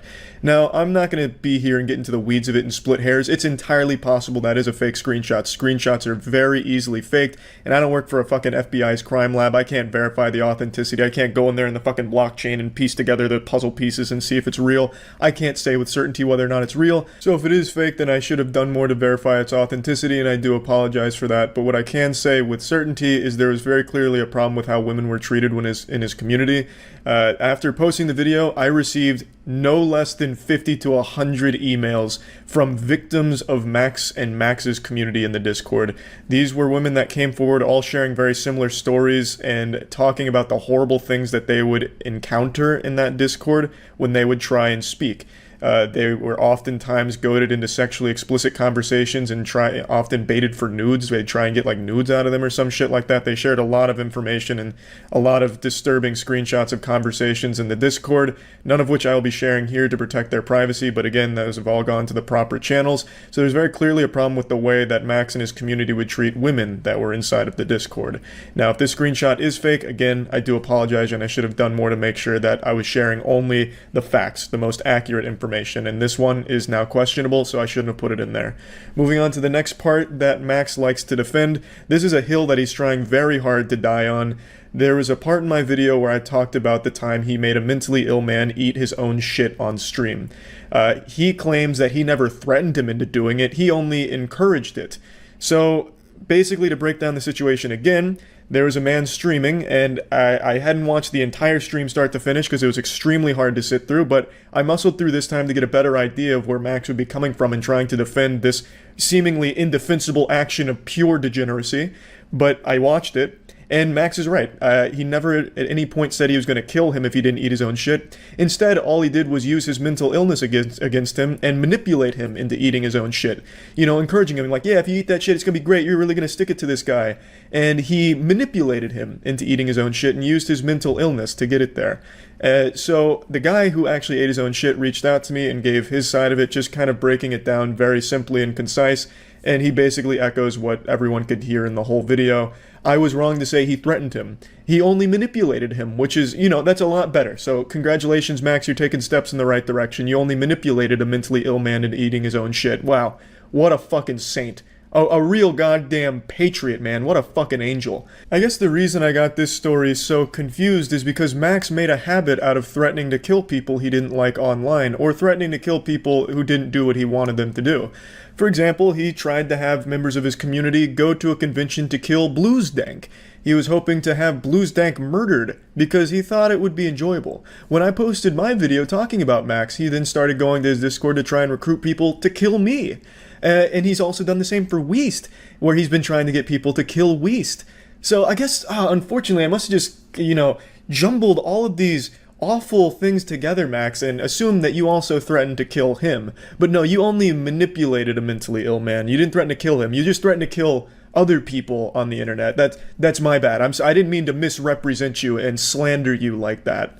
So those are two things that he touches on and tries to defend, but that's not the biggest one. The biggest one is the claim that I made, the fucking bombshell, of how he responds to the child porn that was shared in his Discord. I made the claim that child porn was often shared in Max's Discord, which led to him taking them down multiple times. Now, this isn't every time his Discord was taken down. I never made the claim it was every single time his Discord was taken down. I didn't mean to imply that if that's how it came across, because he absolutely had his Discords taken down for harassment as well. He's probably had 10 or so taken down from just straight up harassment and degeneracy. But another reason, another contributing factor to him personally taking them down was the child porn. And I do stand by that claim because he himself used to admit to it. Now, the reason he fights this so hard is obvious, but also because he scrubbed the internet of all of the old recordings of him talking about it. There's no longer any of the old videos that would talk about his response to these things or how he handled it, because they are gone now. What does exist is some evidence that I still have compiled, and I'll share some of that. Now, in his response video, he of course has another guy fight his battles for him, and he calls all of this into question because I didn't fucking show the child porn. The guy makes it seem like the only way he'd believe the accusations is if I just fucking played child porn in my video to prove that it was Max's child porn. Like, what? Like, how fucking dumb do you have to be to demand to see the child porn? It's a crime. You can't fucking do that. What I can do is show you how he'd respond to the child porn that was shown in there and prove to you that it existed, which I will do. I'm not gonna fucking show child porn, you goddamn troglodyte idiots. These fucking dummies were saying, well, Charlie didn't broadcast CP on YouTube, thus this can't possibly be a true story. Like, you have to have negative fucking brain. Like, you have to have stupid brain to think that that's the only way to prove the existence of these things. It's crazy. So let's go ahead and really dive in. First, let me show you how it got to this point. Why was child porn shared on Maximilian's Discord? Why were pedophiles encouraged to join? Well, because Max was pretty open with these kind of things. Like, here's a clip from one of his old Fortnite videos. Boy? Are you a pedophile? Of course. Me too, dude. Awesome. Yeah. I met a pedophile friend. Yeah. There's probably like 2 other kids on our team. I was gonna say let's molest them, but then my video would get age restricted. And yeah, I'm recording a video. I have 200 subs. Say hello to YouTube. Bro. Hello, YouTube. Fuck little boys in their butt. What? Yo, the doors, boys. Let's go. Taking home. People are gonna watch this in the future. I'm live streaming for the future, man. Guys, when I say I have sex with the children, it's a joke. Wink, wink. Of course. Wink, wink. Many winks. Where'd you guys land? Max used to, and still currently does, joke about being a pedophile, and like I said in the initial video, used to write off the sharing of child porn in his servers as a joke with his community, and that it wasn't a big deal. He, again, has scrubbed the audio that used to prove those things, because he must at some point have realized that you can't just fucking say that. but there is still some screenshots which I'll share with you. But let's just go ahead and ease on in there. Let's just start by dunking our tippy toes here into the cesspool of Maximilian Must. Let's just go ahead and dip one toe into this fucking septic tank. This is, of course, the classic screenshot from a month ago. This is like a beautiful painting from Max here. This is like a Van Gogh. This shit's like in the anime when the villain really wants to be caught, so they just keep throwing clues out there until they eventually get caught. This is a month ago, so he's clearly still making these pedophile remarks and joking about being a pedophile and shit like that. So it's not like he's changed much since his 2018 video I just showed you a clip of. He's still very clearly encouraging this kind of shit. So he still does make these jokes, he still makes it seem like pedophiles and all that shit is welcome in his community. So it's no surprise to see that these kind of like-minded people would flock to it. Yes, of course you can clearly tell he's making some kind of effort to make a joke, but it clearly isn't a good joke if you're getting real pedophiles that are sharing child porn in your server now, is it, Max? So, like I said, he used to defend the sharing of child porn in his servers as a joke, and I'll go ahead and show a few screenshots of that. But first, let me prove to you that it used to be shared. Mudahar, who's a man I trust dearly in situations like this, who has worked in cybersecurity for fucking years, it is his fucking profession. If anyone can verify the authenticity of something this heinous, it would be Mudahar. And Mudahar sent this message to confirm it's real, and this has of course been forwarded to proper authorities as well. And if that's still not enough, if you don't want to take Mudahar's word for it, on the day I posted my video talking about this absolute fucking disgusting homunculus Max, on that day, his Discord mobilized to weaponize heinous content involving minors. They started sending that shit to people in my Discord, which, really fucking low shit. And of course, Max stepped up to say, hey, wait a minute, you can't be sharing that kind of child porn, that's not good. And Max, being the hero he is, said this. Wow, just look at how noble this guy is. You know, fuck firefighters, those aren't real heroes. Max is a real hero. Look at the way he puts his foot down here. Yeah, really stepping up to stop this one, Max. And now I'm gonna take you back to the past to look at a YouTuber who sucks ass. It's Max. So, this is from 2018. This is a message Max posted in the Discord. Now, I know many people can easily say, Charlie, this could not be his account. This could be somebody impersonating Max. There's no way to prove this is his account. There's no way. This is clearly someone just impersonating him. Only that you can prove it's his account. For the first screenshot, I was actually in the fucking Discord when he made the message, and he was the fucking host of the Discord, so I know that one was Max. This one, I can tell you it's Max because someone actually recorded the entire fucking Discord before it got nuked, where this right here, this account, was the fucking host of this goddamn Discord as well. Thus, Max's Discord. So I'll show that video real quick. Now for the skeptics out there, the people still believing in reptilians and flat earth, this may not be enough to convince you of everything I and many others have said about Max, but unfortunately this is all I have to show you. There's some other things that I can't share with you that have just gone right to authorities. A lot of former friends of Max have come forward and told me a lot of the awful things that they would do together with Max, feeling regretful, which is good, and I appreciate the bravery that it must have taken to admit to some of the shit that they put others through on the internet. So hopefully they learn from this experience with the Maximilian Musk cult. It's really very sad stuff, and I'm sorry if this still wasn't enough to convince you of the claims, but this is all I can really do. The reason Max defends this so vehemently is because he has done a great job of trying to scrub all of this information from the internet. Back in 2018 or 2019, I could recall a few videos that had him talking about it, but I cannot find those anymore, unfortunately, but this is what I have that still remains. At the end of Max's response video today, he had a real heartfelt message that absolutely tugged on the sensitive cock of anyone that would watch. This could make a grown man cry. Just look what he says here. Most of the things I'm being attacked for happened in 2018 and 2019. In 2020, I decided that I want to be a better person in general. Just less reckless and be a generally better influence on people, and I believe I've become a lot better. Nope. Are you fucking serious? Bro, this shit was a month ago. You were doing this shit a month ago, and then you still kept doing it. And even before a month ago, you had swatted Weast. That was like 2 months ago, 3 months ago. You just out of nowhere doxed Weast again, and then had your community swat him. Here's an audio clip of some of your friends in a Discord recollecting on the war they fought against the guy who didn't even know they fucking existed, celebrating the SWAT that you led. What the fuck are you talking about? You never changed, Max. You never tried to change. You are just a born fucking loser. You were born to be pathetic, it seems. Like, you have no ability to not be a scumbag. They called the docs, what was the guy's name? YouTube Weast? 300K. I think his name is Weast. Weast, yeah, some 300K guy. Some fucking commie faggot YouTuber. I love this one. Cock. Anyways, keep going. Give him a run. And then who was it? Something Fantana?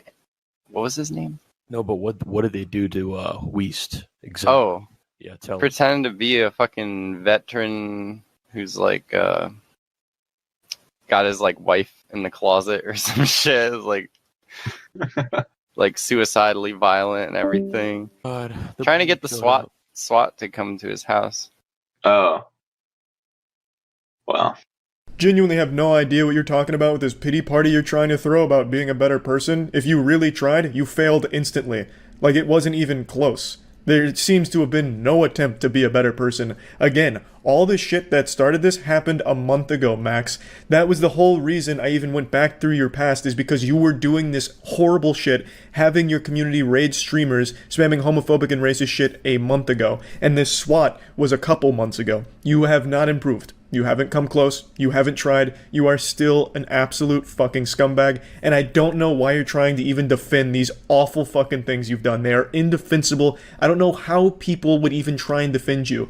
The guy whose video that you lifted in your own video, I feel like he is not on your side. He called you shitty multiple times. The only thing he didn't like is that I didn't share child porn to prove your guiltiness. I don't know what exactly he was going on with there, but hopefully what I've shown here is enough to convince even him. Because I feel like there's no way that you can possibly defend these things that you have done. And this is all your fault, by the way, Max. I'm not doing anything to you. I am just bringing what you have done to people's attention. People don't want to support someone like you, Max, that has done these things. People in your own community didn't feel safe, and they reached out to me to tell me some of the shit that you've done. Your close friends were reaching out to me to shit on you, Max, because of the things you've put them through, made them do, and the things that you told them and did together. Like, there is a very big problem with you, Max, and what you've done with the community you've built. And I don't know how you even managed it for this long, because this shit is heinous. It's fucking disgusting stuff.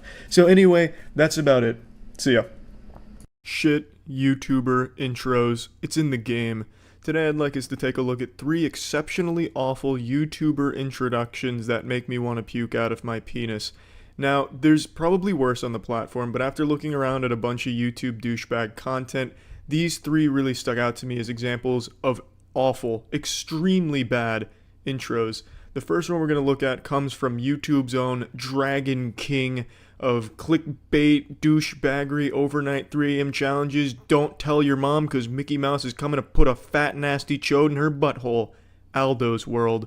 All he does is the most generic content, you know, staying inside my own house on my own bed for 8 hours at night to go to sleep. You won't believe how well I slept, gone sexual. Just shit like that. The worst kind of content. But he has perhaps the worst intro of all 3 we're going to see today. So let's go ahead and just look at that one right now. Mario? What the?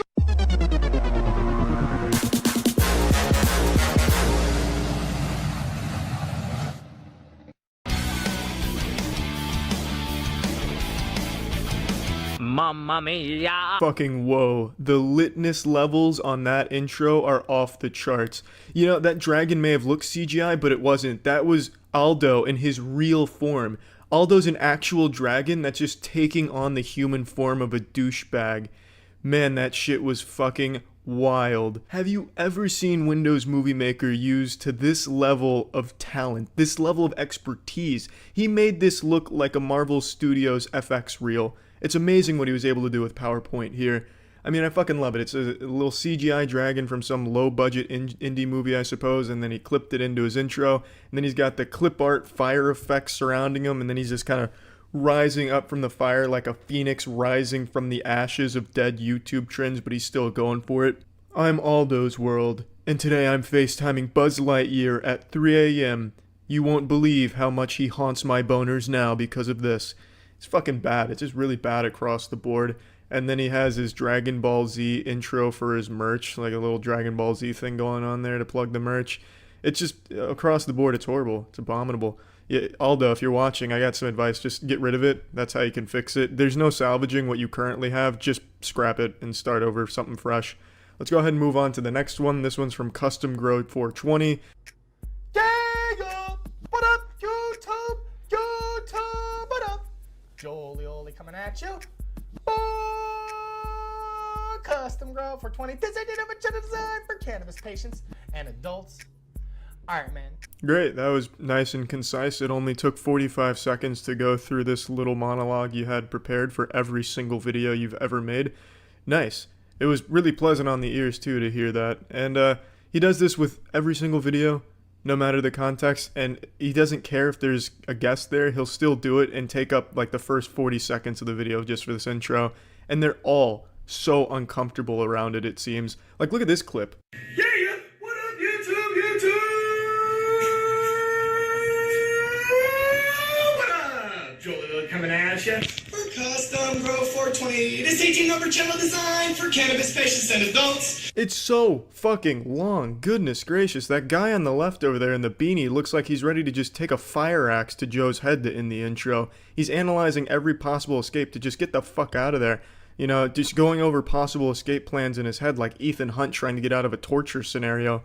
If I start a fire, maybe we can all just get out and just get this shit over with so I don't have to keep hearing this intro. But what if I take, you know, this fork and put it in the electrical outlet? It'd be a lot better to electrocute myself than keep listening to this intro. It's too long.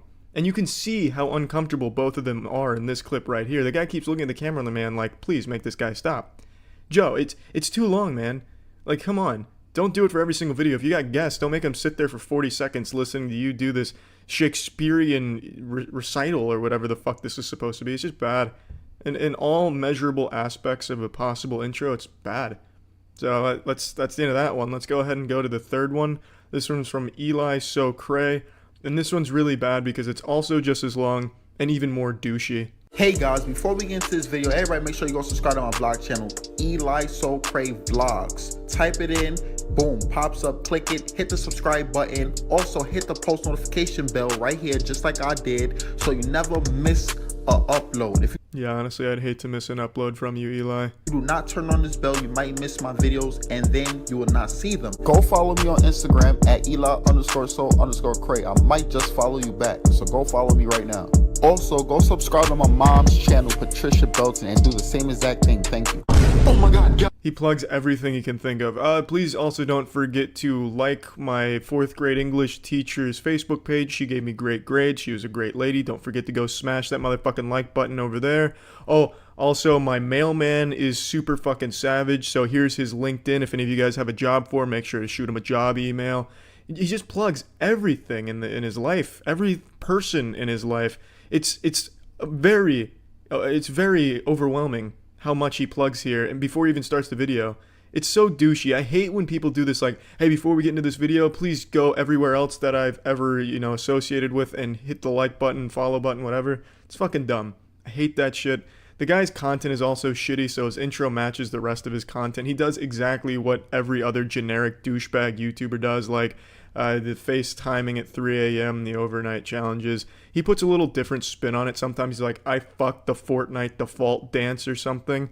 And that I can kind of respect. At least it's different. There's not a whole lot of people, fucking Fortnite default dances.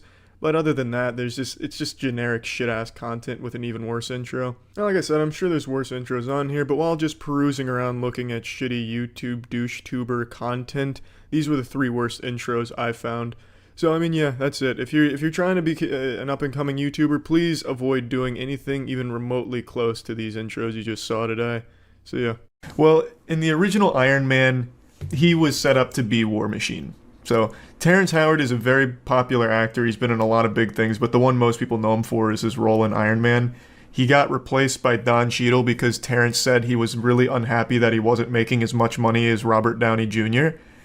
And there's so much to go in here. This is an onion with many layers.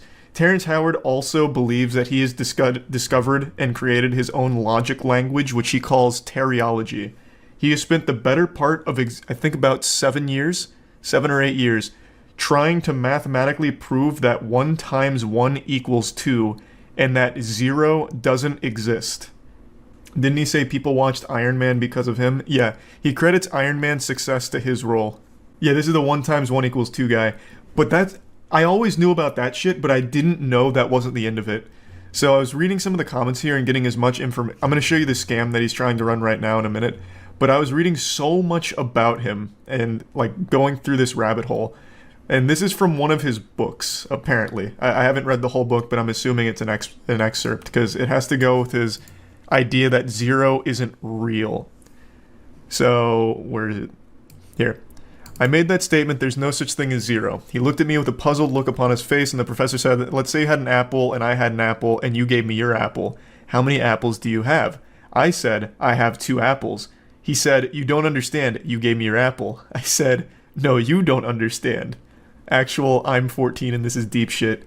As long as you are still inside this universe, whatever you have, I have.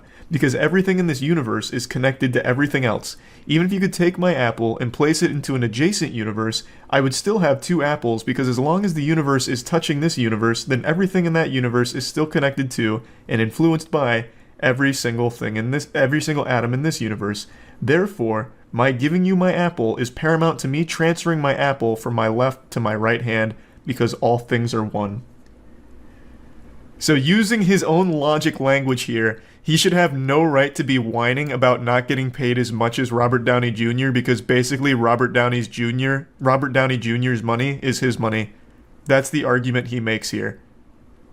The man is a walking contradiction of his own dog shit logic. Okay, but that was years ago. What? No, he still does this. What? Look, this is from 2 days ago. Was there for 2 years until I saw that there was an inconsistency with the math. There. Yep. And so I went out to explore 1 × 1 = 2 of understanding how the universe works, and I was able to define the grand unified field equation they've been looking for and put it into geometry. And then with that geometry, I was able to he's done it on that. And what I'm saying is now we have invented a new form of flight that I would like to bring here to Uganda to replace the drones, to replace the helicopters, to replace the planes in which to build this. Now, this is the geometry of hydrogen. Mm-hmm. Of hydrogen. Hydrogen. This is the proton itself. So any bond that hydrogen can make, our linchpins are able to make. So we're talking about unlimited bonding, unlimited predictable it's like an anime. structures, supersymmetry. And so many buzzwords. The linchpins are now able to behave as a swarm, as a colony that can defend a nation, that can harvest food, that can remove plastics from the ocean, that can do anything, can fuck your own wife. Uganda and the people of Uganda an opportunity without having to have our young men lose their lives. All thanks to the hydrogen linchpin bonding geometry that he was able to discover. See, I don't know what you're talking about, but that was years ago. He still believes this and does this actively. This was 3 days ago at a conference, trying to sell them on a scam. And this was back when I first found him. He published a paper on 1 × 1 = 2. And he posted it on Twitter to get laughed at. Oh, another really interesting thing. This one's more sad than interesting, honestly. Terrence Howard, when he was a child, witnessed his dad stab a guy to death at a mall during a Santa Claus showing. They called it the Santa line slaying. I had no idea, but I learned this yesterday. When Terrence Howard was a child, him and his father were in line to sit on Santa's lap, and his dad got into an altercation with another guy. I think his name was Jack Fitzpatrick. They started arguing. Jack Fitzpatrick eventually pushed Terrence Howard's dad against a wall, and then they got broken up, and then Terrence's dad got some sharp object. No one knows whether it was a knife or if someone gave him something or whatever, because there was apparently a story about how a bystander gave him a nail filer to fight back, and he took the sharp object and stabbed him a lot, and he died. And it's called the Santa line slaying. And Terrence Howard is so shameless that he went on Oprah's show and told a complete fabrication of the events that happened, so much so that Terrence Howard's own dad came out and basically just called him a lying clout chaser. Why would you stab someone who you just met? You make it sound like it was at Thanksgiving or something. They got into an argument, and Apparently both parties were at fault. They both got rowdy, but Terrence Howard's dad took it much further than the other guy, clearly, and stabbed him to death. All over cutting in line during a Santa Claus event at a mall. Oh, this is also a really cool quote that people always give thanks for. If 1 times 1 equals 1, that means that 2 is of no value because 1 times itself has no effect. 1 times 1 equals 2 because the square root of 4 is 2. So what's the square root of 2? Should be 1. But we're told it's 2, and that cannot be. Fucking poetry, man. That's so deep. This man is traveling through dimensions with this advanced mathematics. That paragraph would fool 60% of Americans into thinking it's accurate. No, you're actually wrong. So, and I understand, like, Americans super dumb, and I've been on Twitter, so I think everyone's kind of fucking dumb to some level. But even Terryology, nobody besides Terry believes in. So Terrence Howard, like I said, has spent the better part of like 7 years trying to prove his logic language, 1 times 1 equals 2, 0 doesn't exist, all these things. And it's called Terryology. And I believe he even patented it. Nobody, not even his most brainwashed fans, believe in it. They still laugh at him for it, to this day. I really want to find the tweet, though, because in his own paper that he published to prove 1 times 1 equals 2, he put in an entire section of fan fiction about the Sky People, the Anunnaki that once indoctrinated us into believing 1 times 1 equals 1, or something, whatever the fuck it was. I need to find that tweet. It was somewhere in these comments. So this is his paper on 1 times 1 equals 2. And in this section right here, he starts talking about the Anunnaki Sky People in his own, like, actual published paper to try and debunk incorrect mathematics. Some call them the Anunnaki, the Sky People, whomever they were that gave that naive generation some 6,000 years ago a multiplication table and a flat view of universal geometry. They gave that poor misguided people a false axiom upon which to build their world. A false axiom that would behave almost as a bumper for our infantile-like species. A tutor, as it were. A false axiom that would allow for a measure of growth and productivity for that civilization, but would inevitably lead to failure and its inevitable collapse. Unfortunately, the later generations would eventually come to inherit this once thriving Mediterranean metropolis that includes, and not so lucky, entire world. Now for the last 5,000 or plus years, our ancestors enslaved our thinking with that dogma for generations upon generations, leading down to our great-grandparents, and who, in like manner, indoctrinated their children, who in turn would help the newly formed system called tradition to propagate this false truth to the rest of the world. This is a paper he published to try and prove 1 times 1 equals 2. And that is in the paper. Holy fuck, this guy is based. I'm a Terryologist now. Hey, man. Nothing but respect to all the Terryologists out there. He says that 0 doesn't exist. I know. I was just talking about that. He believes that 0 can't exist because all of our universes touch each other, so everything is 1. Which, again, this ties into the idea. If Terrence really believes that, why not just give away all of his money? Because it'd still be his money. He'd still have his money by his own logic. Just give it to everyone who commented on this Twitter post. Give it to the Terryologists. 100% this is because of a bad acid trip.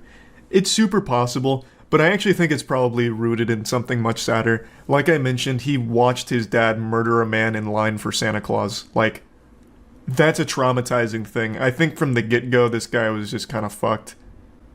Hashtag proof. Was that to me? It's a very well documented thing here. It's called the Santa line slang. Happened in 1971, I think.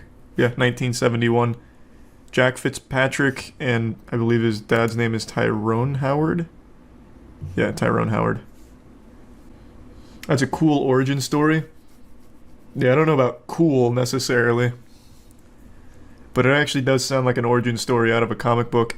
And then he just recently made that statement in Uganda, which actually does sound like a supervillain giving away his plan about how he solved the universal, whatever, grand levitation equation or some shit, and how he's using hydrogen bonds for unlimited power and It'll be a drone. It'll be a plane. It'll clean plastics from the ocean. Oh yeah, the hydrogen proton. Right.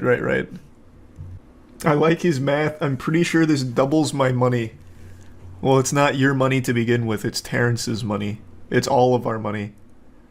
Read the book on stream and convert the chat to Teriology. Well, the book isn't like... As I understand it, the book is shit like this, where he starts talking about the Anunnaki sky people, and then just throwing formulas all over the place, but getting all of the formulas wrong. Like, endlessly wrong. So it's not exactly like a book to be read. It's more of like a look into lunacy. Like, written out. Maybe Terry was right. Can you imagine? Imagine 50 years from now, it turns out all of our math was wrong, and they look at Terrence Howard as like a prophet. They look at him as like a genius that wasn't appreciated during his time for his work on 1 × 1 = 2 and 0 not being real. Just fucking imagine that universe. In 500 years, we'll have a Terrence statue outside the MIT building. Well, by then we'll already have mastered the the hydrogen proton technology.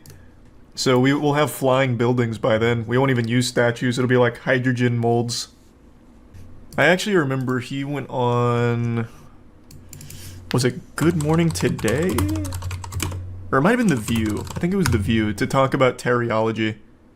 Go ahead. Okay. Now, a couple years ago, I did an article for the Rolling Stones, and they said I was crazy because I was telling them that the square root of 2 was a rational number.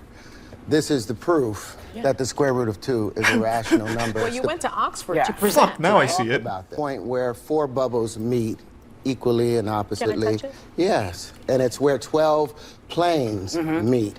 This is an undiscovered geometry that I'm now making known to the world here on this show. Isn't that fantastic? Yeah. Well, when I was at Oxford, I love that geometry. they were so upset.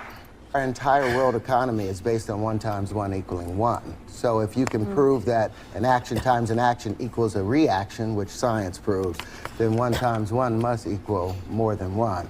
And to have the physical proof of it, that kind of shakes things up a bit. Well, you're a shaker-upper. Well, that's the Oxford. Oh. Thank you. I guess they don't like I think The View, and like maybe just talk shows in general, are one of the most detrimental things to the American household that we've ever had.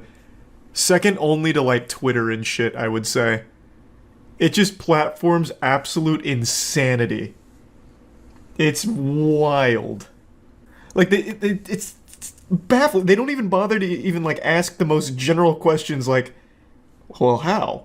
Can you prove it? Are you sure? Really? They're just constantly sucking dick all the time for whatever guest they bring on. Blows my mind.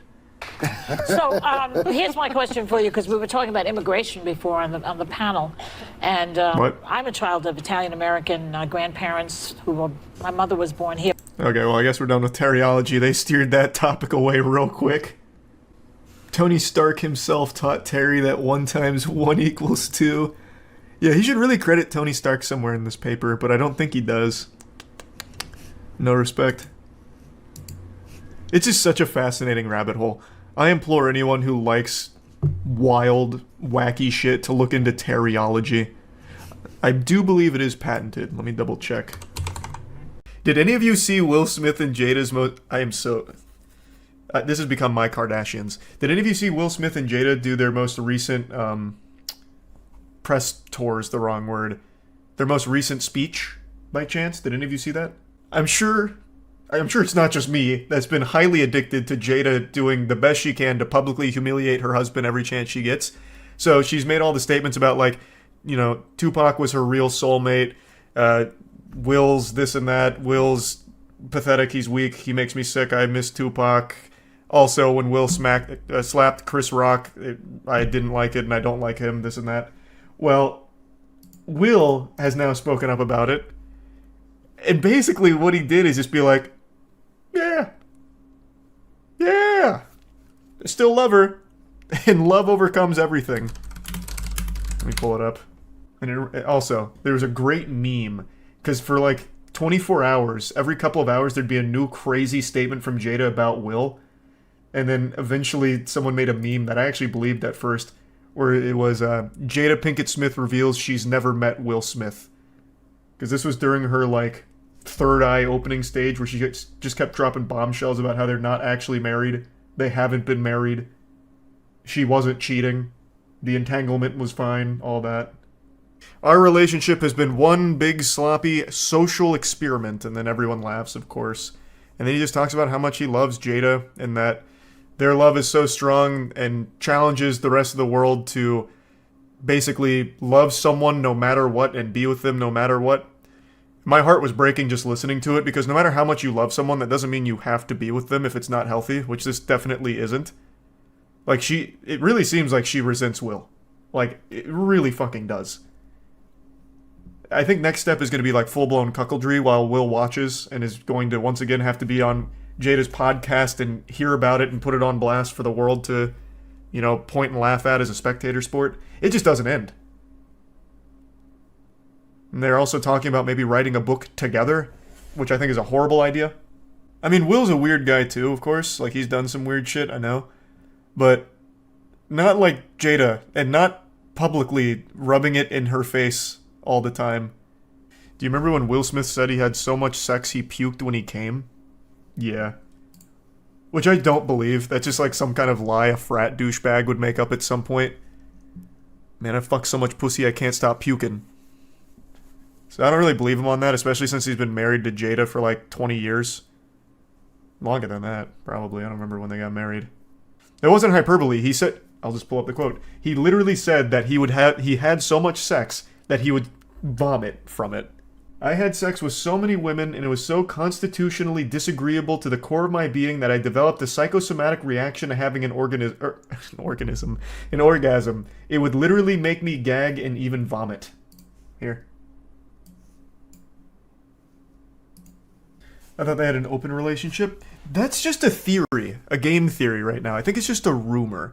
Jada seems to indicate that they haven't been together for like 7 years now, but it seems like Will still thinks they are, because even Jada, what was her quote? I think she said, "I was surprised when Will called me his wife."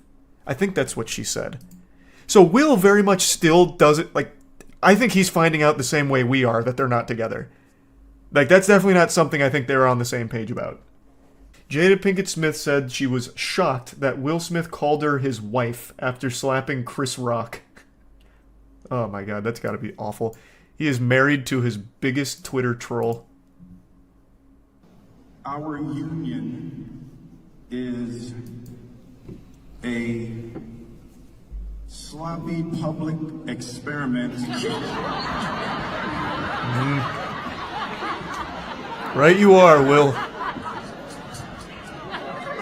An unconditional love. It is an unconditional love. Yes, yes. You find yourself a wife that hates you half as much as Jada hates you. And you'll be a happy man. Somebody forever, no matter what. The answer should be no. Well, you can love someone forever no matter what, absolutely. But that doesn't mean you should be with them forever no matter what. If your wife is actively fucking other dudes and humiliating you every chance you get when you don't want her doing that, you probably are better off not being there. You can still love that person, sure. That's natural. But that is still just not good for you, my man. It is just not good for you. But yeah, I won't play the whole thing for you, but basically his whole speech is about how unconditional love should trump all of the other hoopla. So everything that Jada's been talking about, yes, it was a little off-putting to him because he was on vacation, so when he came back, all of the news started hitting him all at once. But at the end of the day, he loves her, and he's happy. But hey, if he is happy, all power to him. That is some weird shit. I don't know why I'm so invested in their relationship. It is just the most baffling thing I've ever seen put on public display, like, on their own accord. Like, she, and him, are both just yapping about it every chance they get. This is information you couldn't torture out of me in Guantanamo Bay. If I had this kind of situation developing, you couldn't get it out of me. Wonder Woman's lasso of truth couldn't get this information out of me. And here she is writing a book about it. He's giving a speech about it. Like, it blows my mind. Drama equals publicity. Yeah, that's what I've tossed that little tomato around, like, in my head about, like, maybe this really is just all for publicity. But it's like the worst publicity ever for Will. He's already been outcasted from Hollywood for the slap, and now he's getting outcasted from the good graces of society for the way his wife treats him and the way that he seemingly doesn't like it, but still lets it go and stays in the relationship that he doesn't seem happy in. This is so fucking parasocial. I'm so fucking parasocial with this. Like, it doesn't seem like publicity you'd want as Will. Or even Jada. Because Jada's become like one of the most hated women on the planet from all of this. You're so invested. I know, it's pathetic. It is so pathetic. I can't help myself. It's so weird. And I'm drawn to weird goofiness like mosquitoes to pile of shit in the rain. It's just, I don't know. It's something I can't look away from here. It's all a skit, bro. It's all a skit. My man, she literally fucked she fucked their son's friend and then told Will about it to his face where he nearly broke into tears on her podcast. This is the worst skit ever. That's crazy method acting. Because they were steaming ham together. That ain't no, like, thespian type troupe. But yeah, like I said, I'm way too invested in this fucking relationship, man. It's so weird to me. And it makes me giggle. Well, giggle and cry, kinda. Have you seen the recent bear epidemic going on? There was a bear who stole frozen lasagna from a fridge, another bear who stole tin burgers from a barbecue, and another bear that stole gummy bears in a gas station. Then there was also Frank the Tank who broke into 20 houses, and then that bear that also broke into the back of a food truck. Damn, they're getting crazy out there, huh? Growing up, I never understood the hype or obsession over celebrity couples, like a power couple where fans just celebrate that they're in love or whatever and they're fainting anytime they see a picture of them holding hands. Just like a growth spurt, I just never got it. Why would you care so much about two strangers' relationship?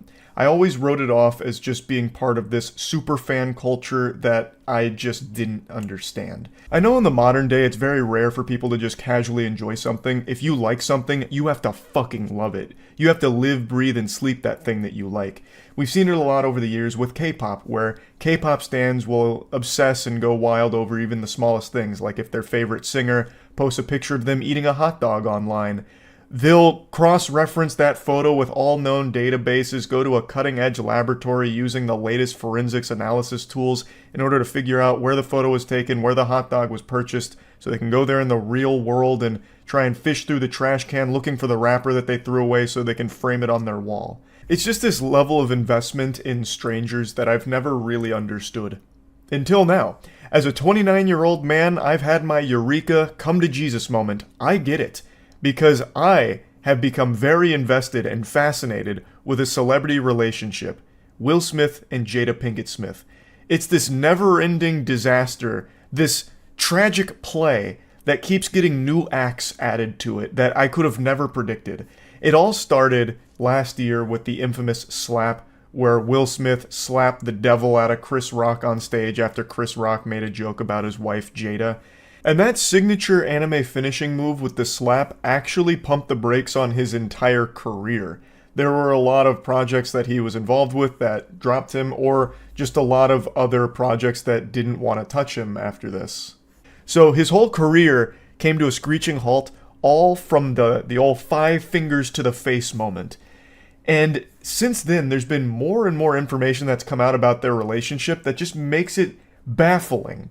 And it's so weird. Like, even prior to the slap, we had those uncomfortable moments where Jada invited Will Smith onto her show, where she just openly admitted to cheating on him and, like, having an entanglement with a much younger man, right to Will's face as he looks on in agony and sadness. And it spawned a lot of memes where Will Smith was, done up to look like Pain from Naruto and all of that.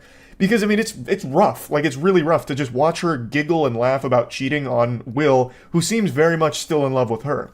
And they always kept up this act that, you know, they're strong together, they're still together, this and that.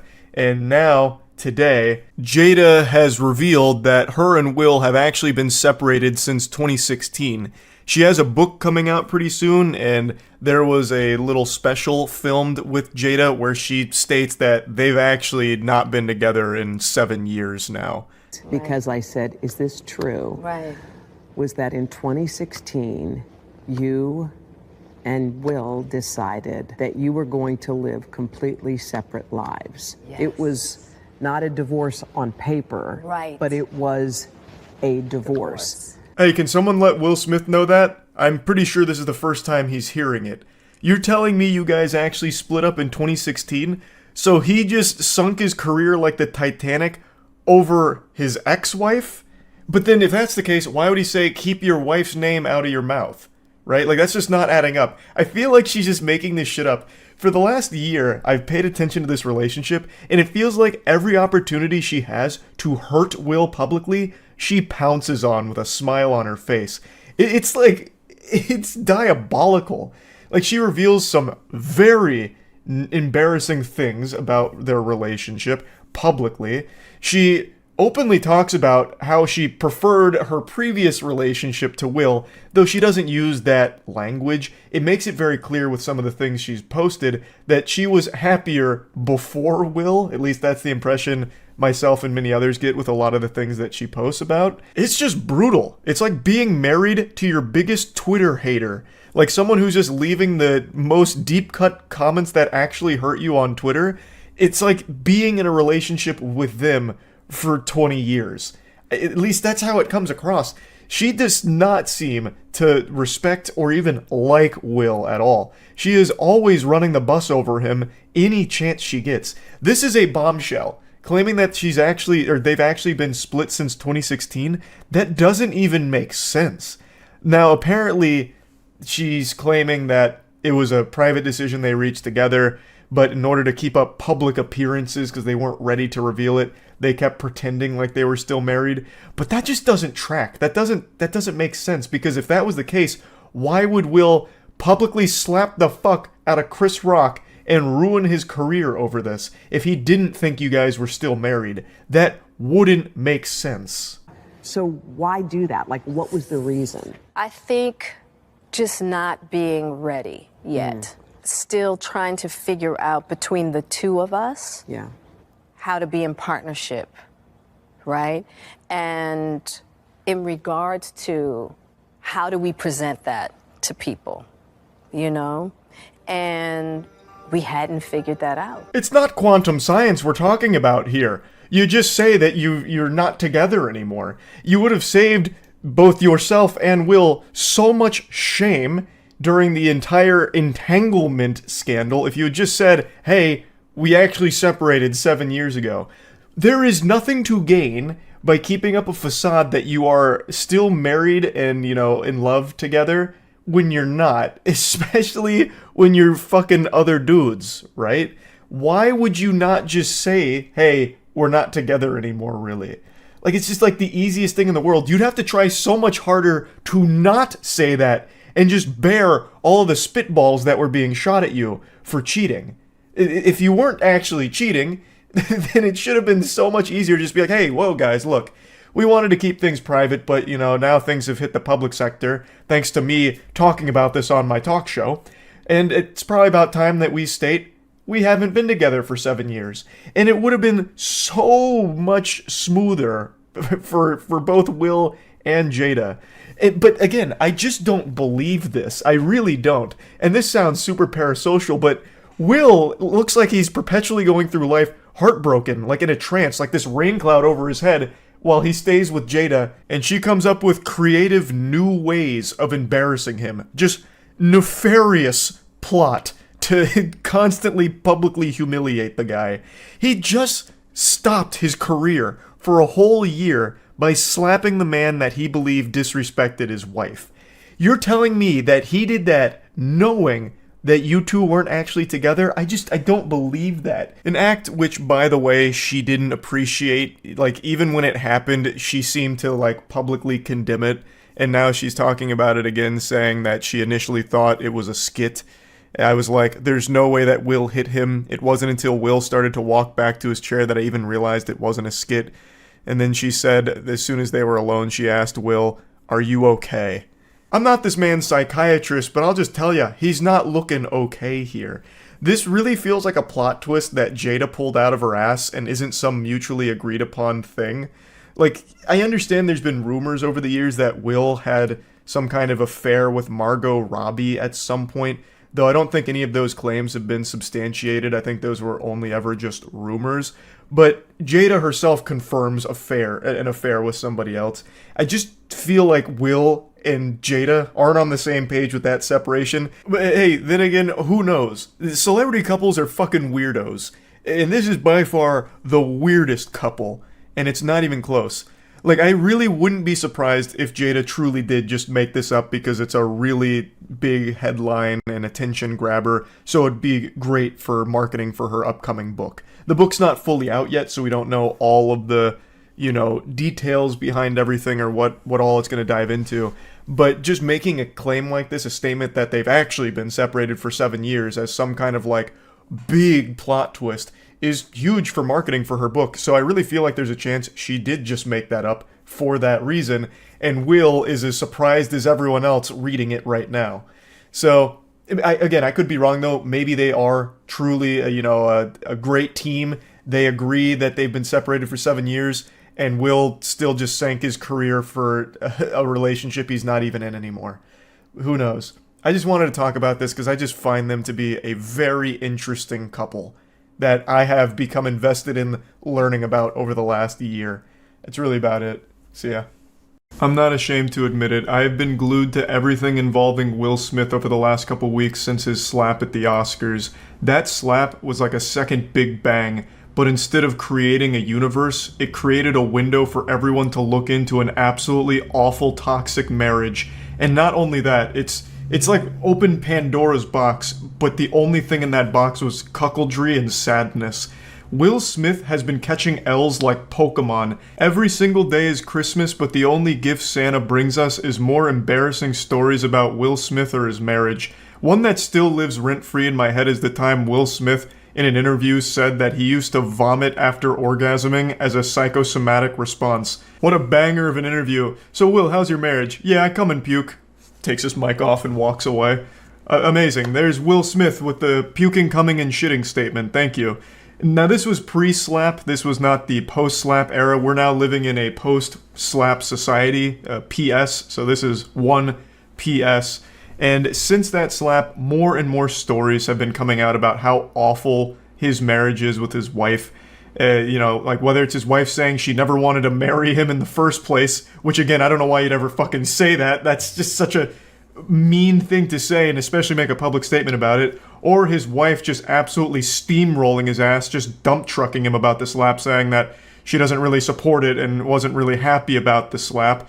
Like, she is just absolutely taking Will and cooking his ass. It is sad to see. It is just fucking painful at this point. Now, recently this video came out where Jada Pinkett Smith, his wife, was filming him without his permission. You can just see how defeated and uncomfortable this guy looks. This was from 2019, so this was again pre-slap, BS, before slap era. But it is still just such a sad look at an awful, awful relationship. You know Esther Perel is coming to the table. She's going to be at the red table. Would you say she has been instrumental in you and I redefining our relationship? I would say don't just start filming me without asking me. Oh my goodness. If you could film me. Esther, come help us again, please.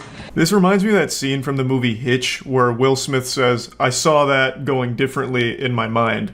Like, it's the same energy as this right here, but in reality.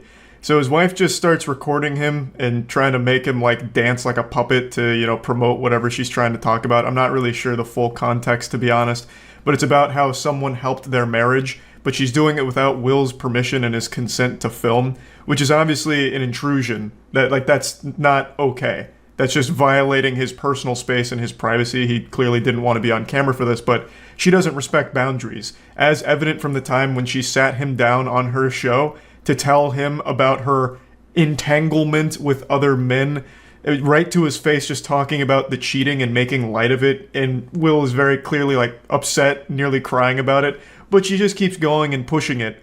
And you can see that it's not just like something she does for her show. It seems like it's something that translates to their actual household. I'm becoming fully parasocial in this Will Smith relationship now. Will Smith is a fucking weirdo. This whole family is weird. There's nothing I'm trying to defend here. I'm just watching as a spectator and trying to wrap my head around this absolutely wacky and wild season of the Will Smith household. I'm still dealing with foolishness. Don't. No, because she don't just... Would you say that she helped us heal the hurts that we caused between one another? My social media presence is my bread and butter, okay? So you can't just use me for social media and not, don't just start rolling. I'm standing in my house. Don't just start rolling. Please watch us stare at the red table because she's helped us a lot. Can't you tell? God, that seems absolutely fucking miserable, where your wife is also playing the paparazzi, so you're just never safe. You could just at any moment end up on fucking Instagram live stream or whatever this was without you having any prior knowledge of it and just embarrassed. I can't even for 1 second think of a possible reason why she'd even film this and post it. This is just straight up delusional. It seems like it was supposed to be like a promotional piece for her upcoming episode with a guest that supposedly helped their marriage. But that marriage is not looking that healthy. Will Smith looks like he's trying to come up with a plan to fake his own death to get out of this marriage easier. Whatever wounds she was talking about being healed thanks to this person have clearly not healed. She has been scammed. It's like a fucking crypto scam here. Those wounds have not been healed. It seems like only salt has been poured on those wounds, like a jellyfish sting, and the only thing they've done for it is piss all over it. It's not getting any better. This looks awful. And it seems like it was supposed to promote her upcoming episode, but this did the opposite. It just made the person she's bringing on look like a fucking idiot, if she was at all responsible for what you're seeing in this clip here. It just blows my mind. I don't really know what Jada Pinkett Smith's show is about. The only clips I've ever seen from it are the ones where she's talking about how much she hates marriage and embarrasses Will on it. So it really sounds like her show is just a weekly roast of her husband. I don't really get it, but damn, every single day a new story comes out that just makes Will look fucking awful. It's just more and more awful stories surface or videos surface that showcase an absolutely brutally dysfunctional marriage and household. So yeah, I've been really keeping up with it. I can't help it at this point. I'm so invested. That slap has just been like a gateway drug, and now I'm fully addicted here. Will Smith has been banned from the Oscars for like 10 years now. I don't really know what's going on with Chris Rock. He's probably still laughing about the whole situation. But I mean, overall, that whole Oscar slap thing has just been the gift that keeps on giving if you care about celebrity drama and gossip. What a wild and wacky ride. And I'm sure even more information about Will Smith or his wife is going to come out tomorrow. Like, at this rate, it's probably going to be a new story every day, because it does not seem to be slowing down. But anyway, I just wanted to talk about it a little bit. That's about it. So yeah. Caleb sent me this and said it was like really hard to watch. And I didn't expect it to actually be hard to watch, but it is. This is a family vlog channel that did the standard YouTuber thing where it's we broke up. But this one did it in such an uncomfortable way because it's very clear that this was a one-sided breakup. The wife broke up with the husband, and she, to his face throughout this video, just keeps saying why she was right to break up with him. I only watched about a minute and a half. Well, it was more like 2.5 minutes. And she's like, yeah, when I thought about you with other women, I just got so happy that you just wouldn't be with me anymore. Like, right to his face as he's still about to cry. So I figured we could at least watch this together and see kind of what it's all about. Are you gonna cry? No. I might. I'm just kidding. Thanks to Prime Zeppelin. All right. And then personal things, family things, and obviously what we are telling you now. That's the main thing. Yeah. This is another thing about family vlog channels. They share fucking everything. There are no secrets between them and me. Like I said, I watched about 2.5 minutes and I felt like I was getting broken up with. I was getting emotional. I've never even heard of this channel before. They just share the most personal shit of all time. It's wild to me that they, like, anyone would think it's a good idea. It's just hard to know in that situation from a content point of view. And everything's content, baby. We break up for content, goddammit. We were going through a lot of emotions and a lot of sad, at least I was going through a lot of sad emotions, so... He just keeps saying, like, I was sad, and she is never sad about it. I was still in the denial phase, like, no, this can't be happening. Yeah. Can't be happening, but... Sadly, it is, and it happened. This is so uncomfortable. We're here. Yeah, and we're here. Why do it? Like it, and but I'm better now. So yeah. It feels like she intimidated him into making this video. So Does it make you feel better to say it like that? Do you feel better because it's not you? Oh yeah, because I tried my ass off to make it work in the end, and But that's the thing, guys. Yeah. If you're listening, wasn't good in enough. the end doesn't always You blew it. work anymore. And Could they be faking it? I don't know. We'll see. In my mind, where I felt like, are we just best friends? Like I feel like that's what we are. Is there more to it than that? You know, We're watching a couple break up, goddammit. Crazy and dramatic. Nobody like cheated. Nobody like. This is about where I stopped. Feelings were hurt though. You did some things that hurt my feelings, but I found out later on. Can you please clarify that I wasn't cheating? Yeah, you weren't cheating. People will dig into You that. did a lot of things that bothered me. I wouldn't consider them full-blown cheating, but it was definitely close. lines Oscar, that I'm we not shouldn't have keeping crossed. Alright, fine. What about that situation bothers you? Yeah. It's not that situation. I just feel like. Yeah, that sounds like cheating to me, Oscar. Like specific things. Like, do we want to talk about when I had mental It was only health oral. issues, you were not there for me, And it's my fault. To, like, dig into all of that. I wasn't a good enough husband. And I do think something like this, it's sad that it took this. It takes two in a relationship. And Oscar wasn't pulling his weight. like, yes, there are things he has done to hurt me or made us drift apart or like all the things, right? Yeah. It's all his fault. Thinking of Oscar being happy with somebody else, Yep, there it and is. that made me happier. That's when I knew I didn't want to be with you anymore. Why say that to his face on camera for your audience? Like, why do that? You have sat this man down and are breaking up with him again and rubbing his nose in it like a dog who took his shit on the carpet, and you're like, hey, don't do that again. You know, like making him smell it. What is the point? You could have just said it in like a 1 minute video, like, hey, look, we broke up, it was mutual, we're fucking done, alright? The channel will go on. But instead we have a 15-minute dissertation about why she was in the right to break up with Oscar. This is where I stopped. I forgot about this part. But yeah, this is where I stopped initially. So this is going to be uncharted water for me. I'm going to go in deep. I'm going to be the couple's therapy here. I'm going to analyze everything because, god damn it, it's here for me to analyze. I want to take a peek and see what's gone wrong here. When I think of you with somebody else and that's what I want for you, I don't think you're in love with that person. Really? Yeah, can you handle that? You like that, Oscar? I've never heard that side, so it's a lot to take in right now. But Yeah, luckily we're doing it on camera. I don't like the things that you like. I don't want the same things that you want. I'm not interested in the same things that you like. And I want you to have that.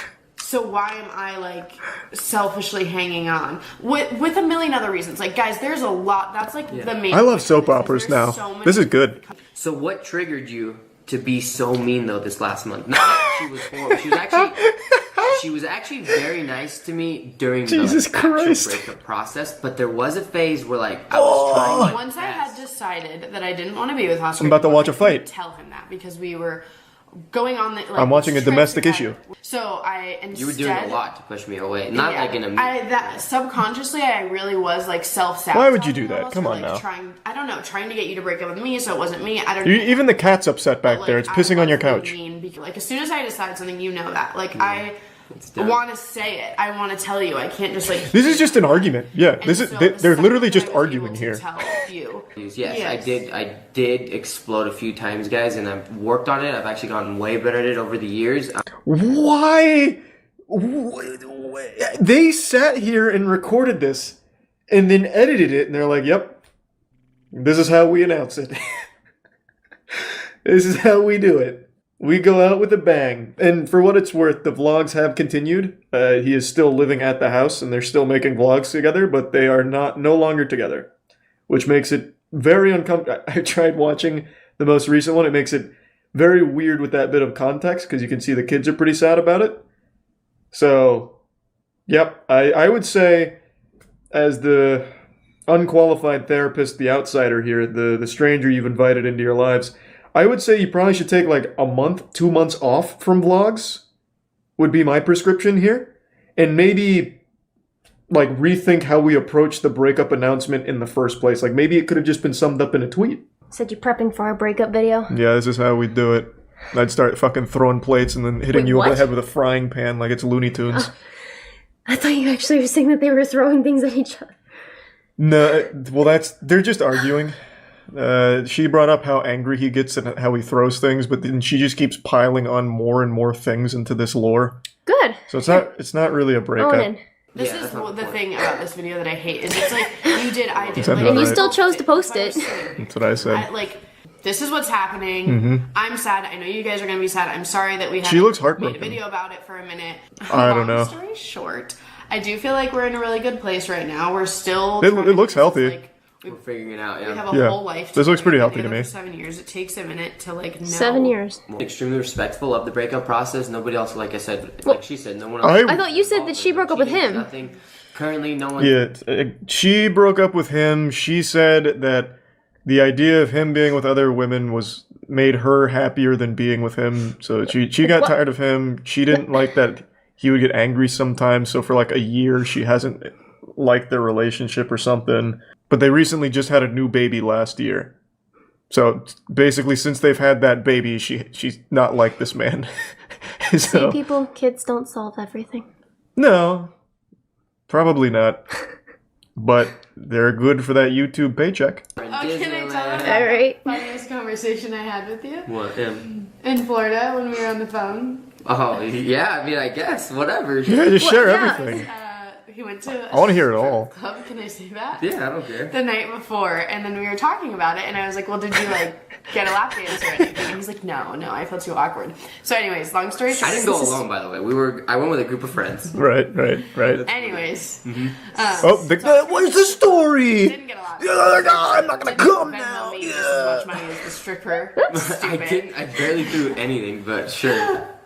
Tell them you barely didn't and how much it was. Okay. You sound like an idiot. I just That's not things you just talk about in a video. I feel like a ball. You didn't even get a Yeah, lap. he's having fun. Okay, anyways, revert. Go back. So then To be fair, it looks like it was miserable going through this breakup with do her. that, and I was trying to give him advice on like how to sleep with girls or like know when a girl wants to. And Jesus Christ. And it was, They are literally still married. About that. like I don't know, guys. Well, are they actually married or? Oh yeah, they are. They've been together for like 7 years now. So they're full on divorcing. It's not just a breakup. Like they're just Yeah, I think so. Like I mean, like they're talking about like still doing their taxes together. So it made me think that they were married, but they haven't said anything about like divorce. They just keep saying like a breakup. Yeah. Thanks. Are they like working through it but staying married for the tax benefits? Like, is that? I have no idea.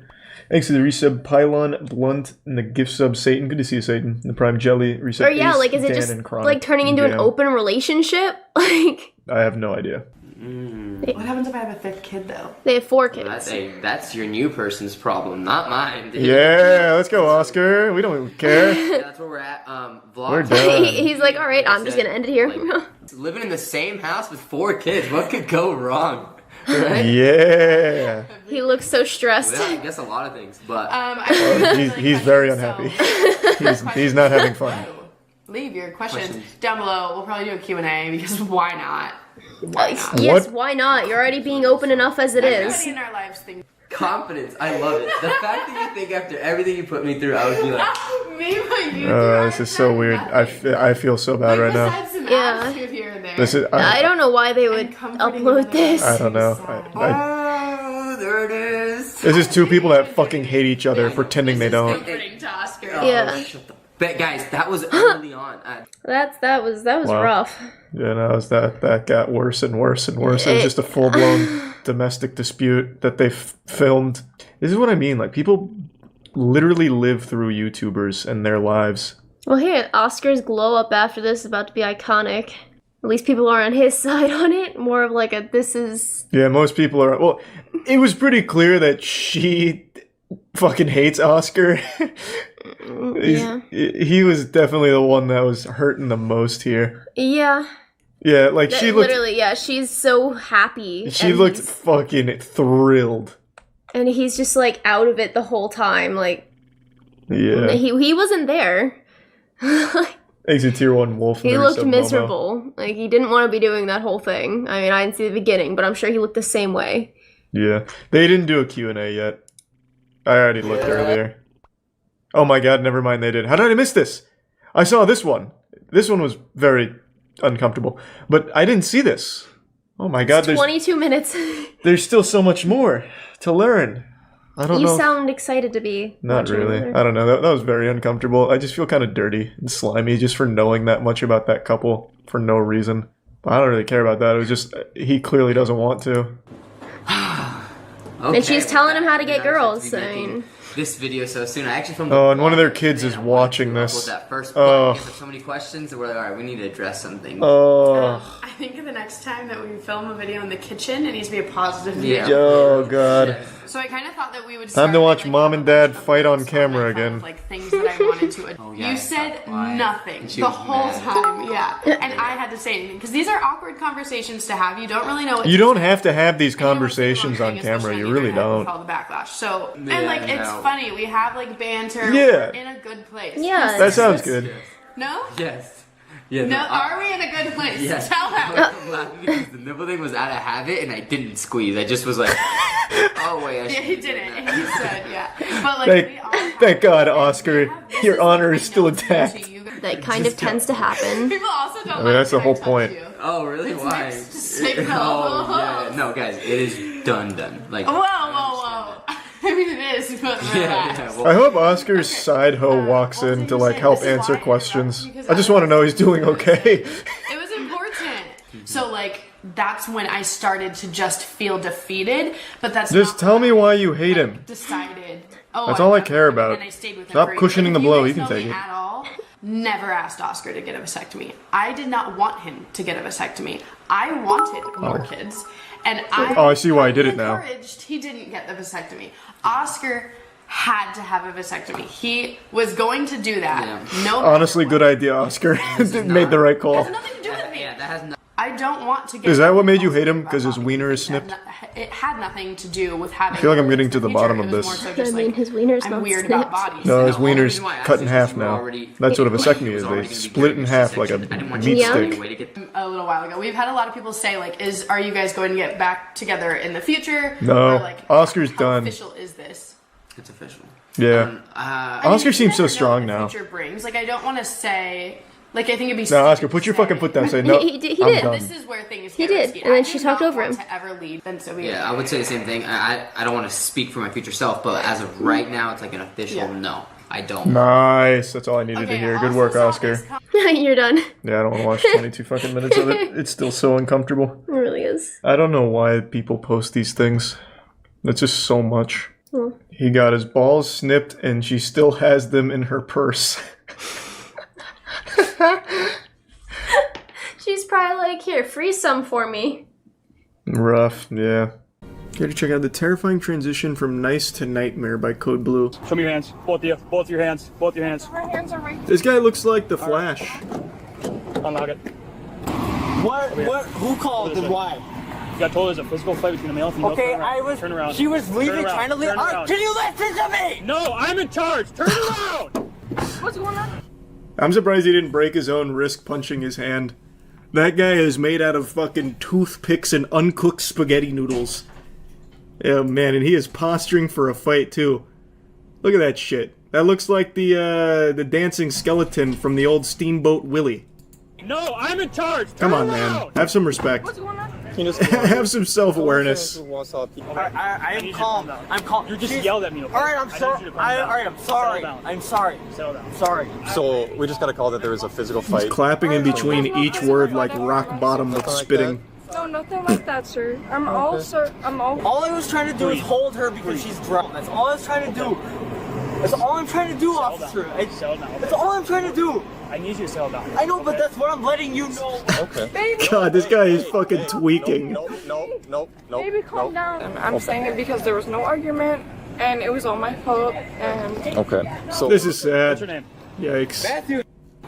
Matthew what? Matthew. ATM. Dude, you're gonna go in handcuffs. You're gonna go in handcuffs if you don't calm down. You understand that? Stop clapping. Stop doing this. No, I can do what I Come on. I can do it on God, what a fucking annoying dweeb. Holy. I did not touch him. He did not touch me. There's no problem. I promise. I can still hear him clapping over there. He is still clapping. He does not stop. Oh my God. Okay, we're gonna put you in cuffs. Alright, you can. You can. You most definitely can. You most definitely can. Where's this? You're fine. You can. I understand. We're gonna leave you in cuffs until you calm down. Okay, brother? We're just trying to go home. I get you. Do you have your ID or something like that on I you? do have my ID, sir, but I don't have any. Now he's gonna just start doing like the fucking thug shaker in order to get his claps in. I have a driver's license. Now that he's sir. handcuffed. I think it's in my house. I'm sorry. I've been dealing with this for a month and a half now. I just gotta relax, dude. Just an argument because you're intoxicated then? Yeah, that's Okay. Even the officer's like, brother, can you just like relax? Of course not. No. You guys were fighting. Physically fighting. Pulling hair. No, there was no pulling hair.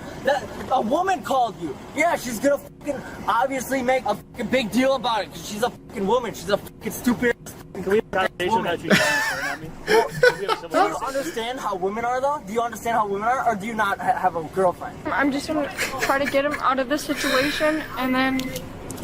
What's what a superstar. His name is Matthew. Okay, do you guys live together? We do. Okay, where do you guys live? Nope, don't walk away.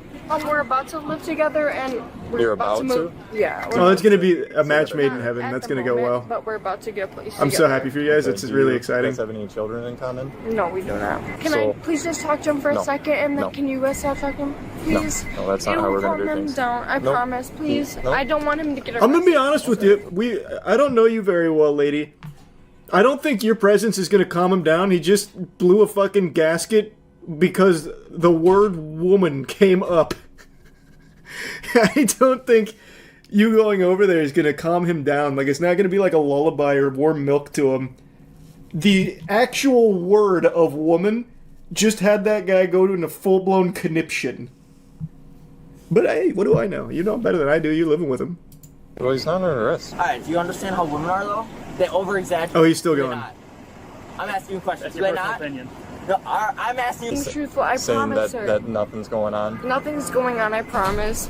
We're Okay. just drinking too much issues with drinking. Okay, so you guys were just parked here, and just an argument came because you were drunk.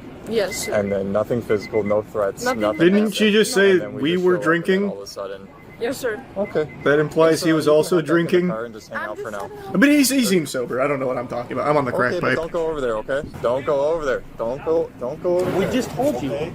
Sit in the car. Like I'm gonna leave you guys. What? I don't listen to police officers, fucking pigs. Okay, no, don't grab my hand. Can you sit in the car, please? Sit in the car. Alright, I'll put. Sit Are in you the gonna bring car. him back? Okay, why don't you guys stop being fucking pigs? That's not your car. Wrong car. Okay, motherfucking piglets. Yeah, what do you know about her car? Maybe she owns that car too. Anna forcefully opened her door, denting the parked vehicle next to them. Oh my god. Hey. Step out. Step out. Step out. Which one of you fucking pigs kicked open my car door? Now look what you did. You dented my neighbor's vehicle. Unbelievable. You're gonna blame me for that, aren't you? I did not mean to slam the car door. I'm so sorry. Well, now you've got damage to property, okay? No, it doesn't have the image. Any damage. It'll buff out. Give her a second. She's got the tools to fix it. Any property happened. See, and it also sounds like your boyfriend calmed down. It's all looking up now. I did not Go. We're going I over did here. not damage any property to property. I'm so sorry. Jesus. I'm so sorry. I did not break into any property to any There's a giant scratch on the side of the car right now. That was there. That was there when they pulled up. I would rather see it No. before I. Okay. I'm sorry. I'm sorry. I'm detaining you. You're detaining him. Jesus, a citizen's arrest. It's a squad car here, okay? You're only In this day and detained, age? you're not under arrest at this point, okay? Oh my god. Slide. That's bold. Attempting to contact the registered owner of the vehicle Anna damaged, she managed to slip out of her handcuffs. I already ran it. Oh fuck. I didn't do anything wrong. I didn't bring any laws. I didn't bring any laws. Step back. Step up. Okay, Step up. please. I did not bring any laws. I did not bring any laws. Turn around. I did not bring any laws. Handcuffs are useless against her. Not break any laws. She can slip right out of the cuffs. Please let me go. Let me walk home. Do anything Back in the car. wrong. Back in the car. I did not do it. Oh god, he's ulting. That's checkmate. Wait before you Stop the car. Last chance or you're under. Matthew, help! You're gonna be under arrest. Do you understand that? What? You're gonna be under arrest. Get in the car. For resisting. Get in the car. I'm not resisting your guys. You are. Get in the car. There was a little halftime truce there for a moment. For resisting. Get in the car. Thanks for the help, Matthew. Do you have health on? Health sign? RP said that they rolled up right next to her. Dude bro's driving. Anna's in the front seat. Dude bro, put some respect on his name. That is the Matthew. Anna, knock it off. Jesus. Alright, I gotta skip. This is so loud. Holy fuck. Matthew, do something. Help. Have you sit down and frame. Oh good, they got the football pads on her now. That should help.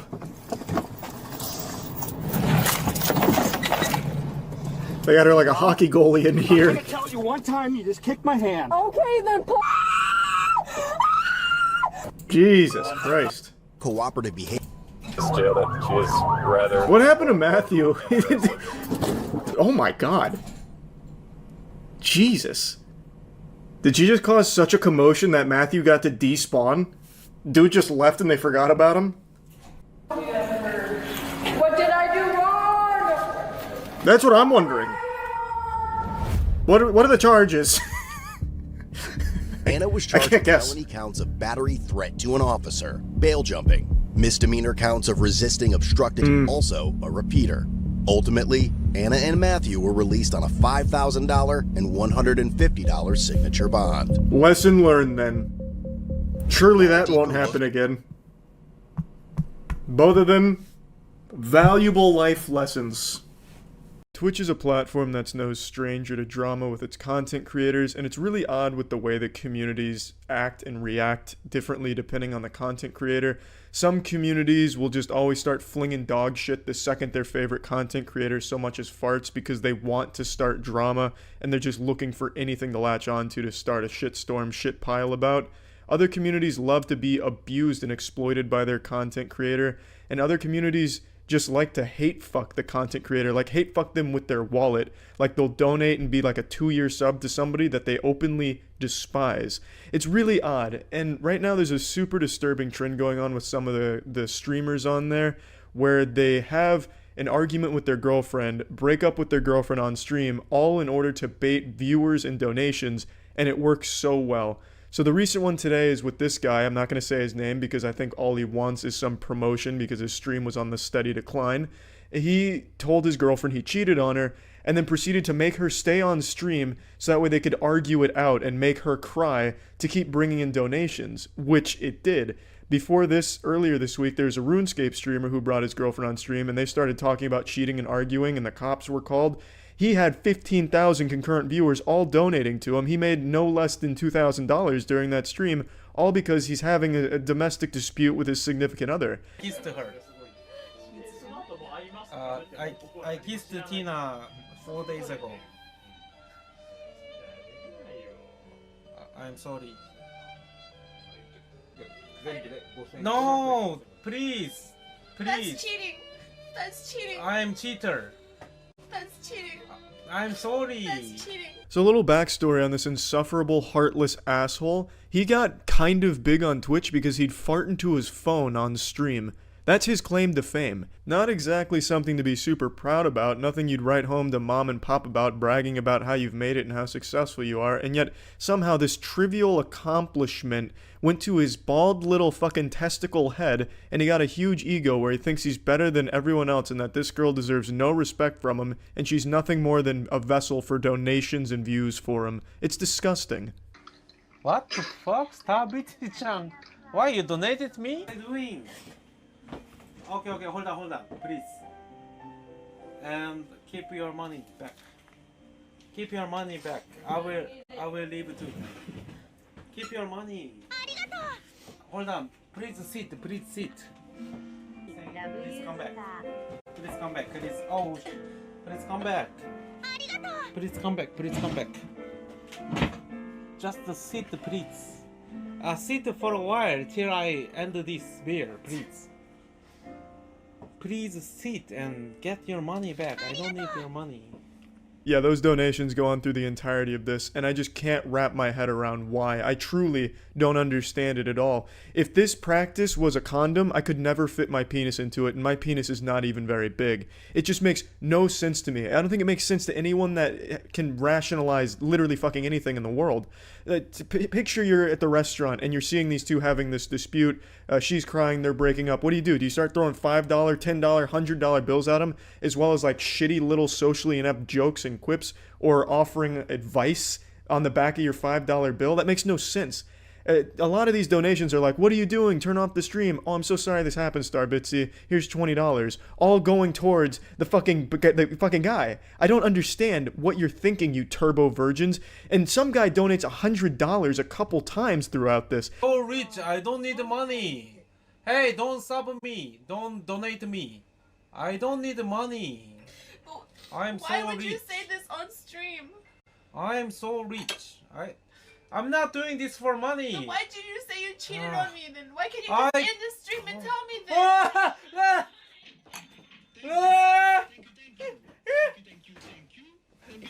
Now go away. No, it's 100. I don't need the money, but This fat fucking greaseball with skid marks on his underwear literally comes in his pants when that donation comes through. Can't contain his excitement. His plan is coming together so well.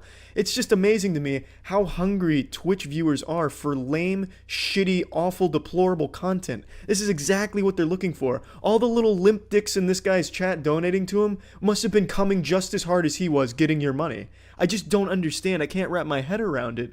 And a lot of these are staged. This one I don't think is, but a lot of these arguments between couples are staged for this reason. It works so well to get donations from these fucking weirdos. And it's upsetting. It makes me genuinely upset to see this, because that girl is definitely not in on it. And if she is, she's a great actress and she needs some bigger roles in Hollywood, because she sold the shit out of this performance.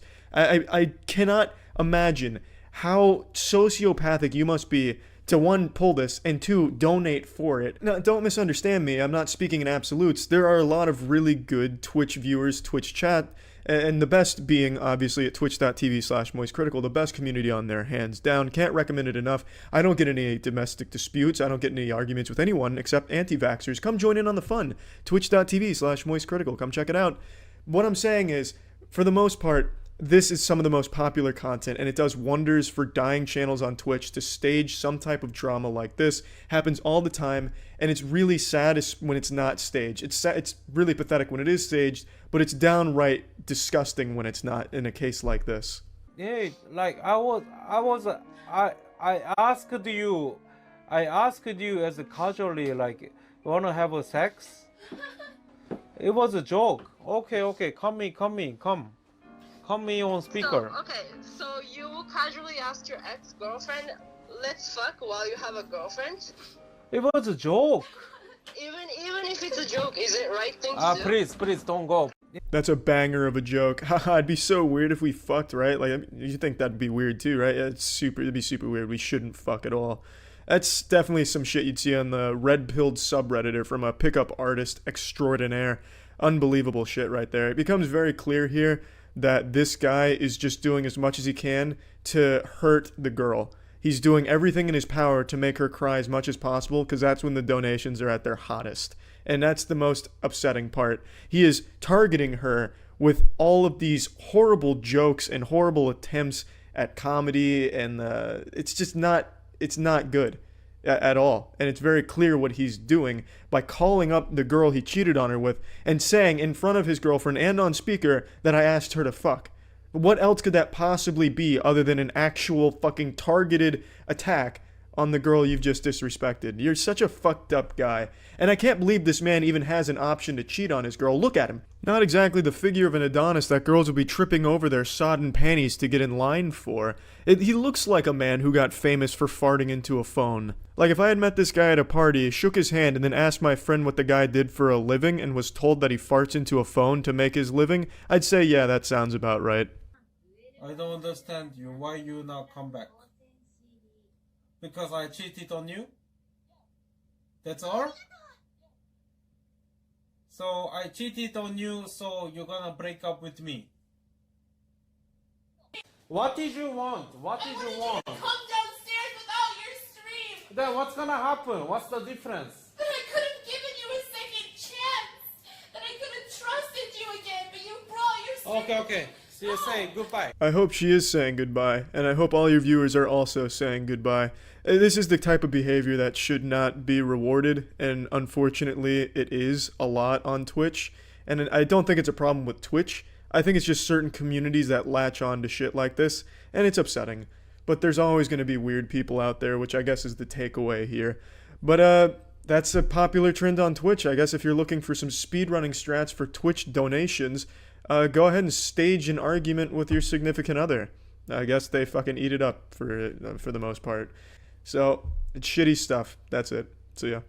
There's been so much negative shit going on in the world recently. Every time you go on the internet, it's just doom and gloom and sad, scary shit. Coronavirus still at large. Yellowstone threatening to erupt at any moment if someone even sneezes wrong near the volcano. You know, cell phones poisoning the water supply and making our dicks smaller. Just terrifying shit all over the place every time you go on the internet. And you know what? I put my foot down and said, by golly, I've had just about enough. I'm putting the kibosh on the negative vibes, and I'm gonna find something positive. So like any sensible man, I turn to YouTube power couples to get my fix. Because nothing says positive and wholesome quite like some affluent teenagers rubbing their parents' wealth in my face while doing fake prank videos and shit like that. So, who did I choose to tune into to get these positive vibes and this rush of dopamine? Well, none other than the Garner Gang, baby! If you've been on my channel for a long time, you know I've watched quite a bit of the Garner Gang's content, but it's been about a year since the last time we tuned in. I'm not proud to say that out loud. I feel like an estranged father trying to, kind of weasel my way back into the relationship there and take a peek. I mean, my prescription is overdue. It's been a year, but I came in for a checkup tonight. And again, I am sorry that it's been so long since I watched some Garner Gang content. That should just be an outright sin. If that's not one of the 10 commandments, then shit, Moses must have just fucking forgot it up there on the mountain. Because it is a sin. It truly is. Now, jokes aside, I don't have any problem with Nate Garner or Garner Gang, anything like that. I have nothing but respect for doing those kind of things. The reason why I'm even making a video on this is because by going to Nate Garner's newest video, I somehow found another fucking conspiracy. The internet is so fucking full of conspiracies during quarantine, it's nuts. There is an actual fucking Garner Gang conspiracy going on right now, which is what we're gonna get into. Let's go ahead and start with the video. What's up, Garner Gang? Whoa, that's me, and this is my life. Let me show you how I got here.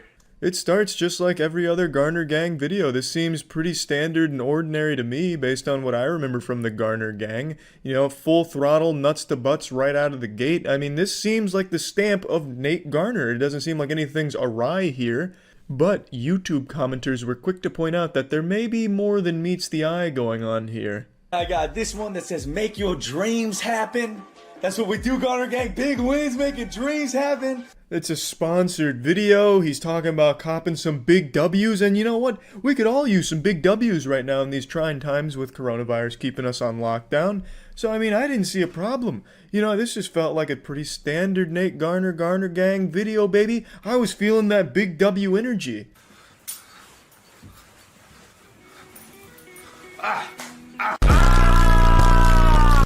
Good morning, Garner Gang. It's an acquired taste. Not everyone is going to do the Garner shuffle at home or anything like that, but, you know, some of us higher intellectuals, we like to hit it out there with the Garner Gang and shit, you feel me? I mean, it just fucking energizes me, man. Honestly, the whole video is like every fucking Nate Garner video I've seen, which admittedly isn't a ton of them, but it just seems like normal Nate Garner Gang content. But as the video goes on, it continues to look like normal content to the untrained eye, but the super sleuths and armchair relationship experts in the comments are quick to point out some very odd things and behavioral differences. Because you already know it's going to be an epic one. How is it gonna be an epic one, you ask?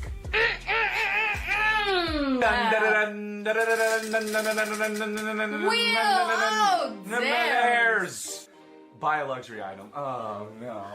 For me? Whoa, bro!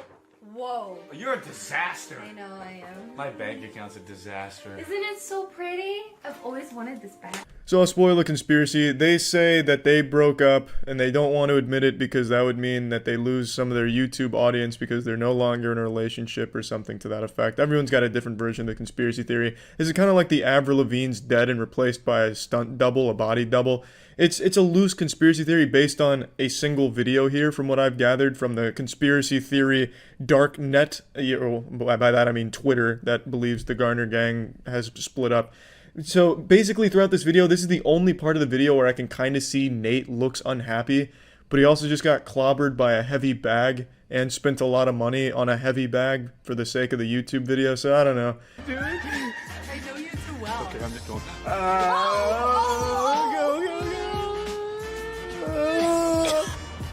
Oh god, that's disgusting. I'm quitting YouTube. I'm done. That's where the video ends. They lick a tire and then kiss quickly and run away spitting. You know, if you're kissing after licking a tire, your relationship's gotta be pretty strong, at least in my opinion. You also shouldn't be licking tires in the first place, but I mean, that comes with the territory of being a YouTuber. Who hasn't licked a tire for a couple thousand views? I mean, shit, people are out here licking colon, like actual prolapsed anus. They'll start chewing on that shit like bubblegum for YouTube views. Now let's dive into the meat of the conspiracy, the majority of which is here on YouTube, a bit on Twitter. I don't really know where to find shit on Instagram, so I didn't really look too hard there. But if you go through YouTube comments, every single one of them, almost every single one of them, is saying that they're broken up and demanding answers. It's that sense of entitlement that always makes me very upset and feel super sorry for people like Nate Garner and Carissa here. They don't owe you an explanation for something that personal. You're not entitled to it. I talked about this pretty recently. When people subscribe to a channel on YouTube and have been subscribed for a long time, they feel this sense of they deserve everything, to know everything about that person and that they are their best friend. And that leads to this crazy sense of, you owe us this and we fucking hate you until you tell us this. That's what a lot of the comments echo. Others are just expressing concern, and then others are just sharing a bunch of weird information and like analyzing body language. You're not some like forensics detective or anything like that. There's no reason that you should be overanalyzing everything you're seeing in their videos. It is their private life and it's their decision whether or not they share it with their audience. It's just silly how invested so many people get in online celebrities and just celebrities in general's lives. I've talked about this shit so much, and then I accidentally fucking find this negative conspiracy shit while I'm looking for something goofily positive in any small semblance. It's almost poetic in a certain way. There's just this crazy nature for people to latch on to shit they see online and make that their whole lives. Like, if these two are broken up, I will be devastated. You see so many of those comments, so many people expressing like their lives are going to be severely altered if it's true that Nate and Carissa are not together. That's so unhealthy. That's super fucked up, and it's not their responsibility to be your rock.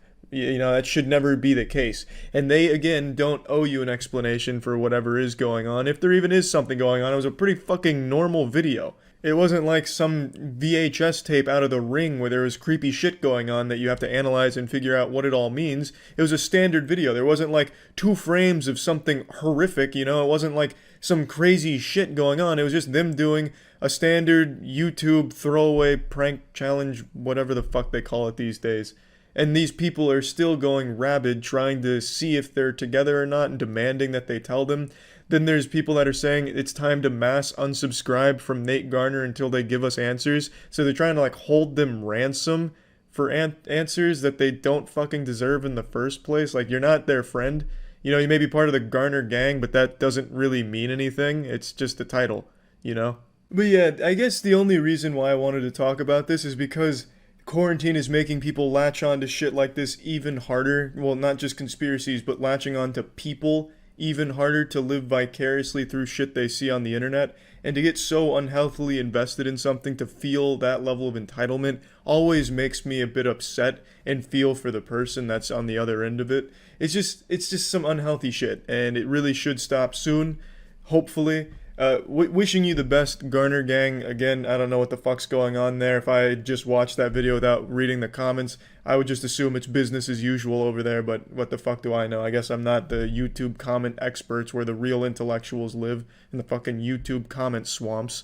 But I mean, anyway, That's really about it. So yeah. Andy Byron is the CEO of a company called Astronomer, and last night he took a woman to a Coldplay concert. Things didn't go quite as they planned. The ending will shock you, much like a Darman video here. Turns out, Andy Byron is a cheater with Coldplay fever. He brought his side chick to the concert and they got put on the Jumbotron for like the kiss cam, or I guess like showing romance in the audience. And the way they reacted to it was so over the top, it was like they had like a red dot on him from a fucking sniper. So like, Andy hits the deck, basically ragdolls himself. The girl turns around in shame, and they made it pretty clear something fishy was going on here. Yeah. Oh, look at these two. All right, come on. You okay? Oh, what? Either they're having an affair or they're just very shy.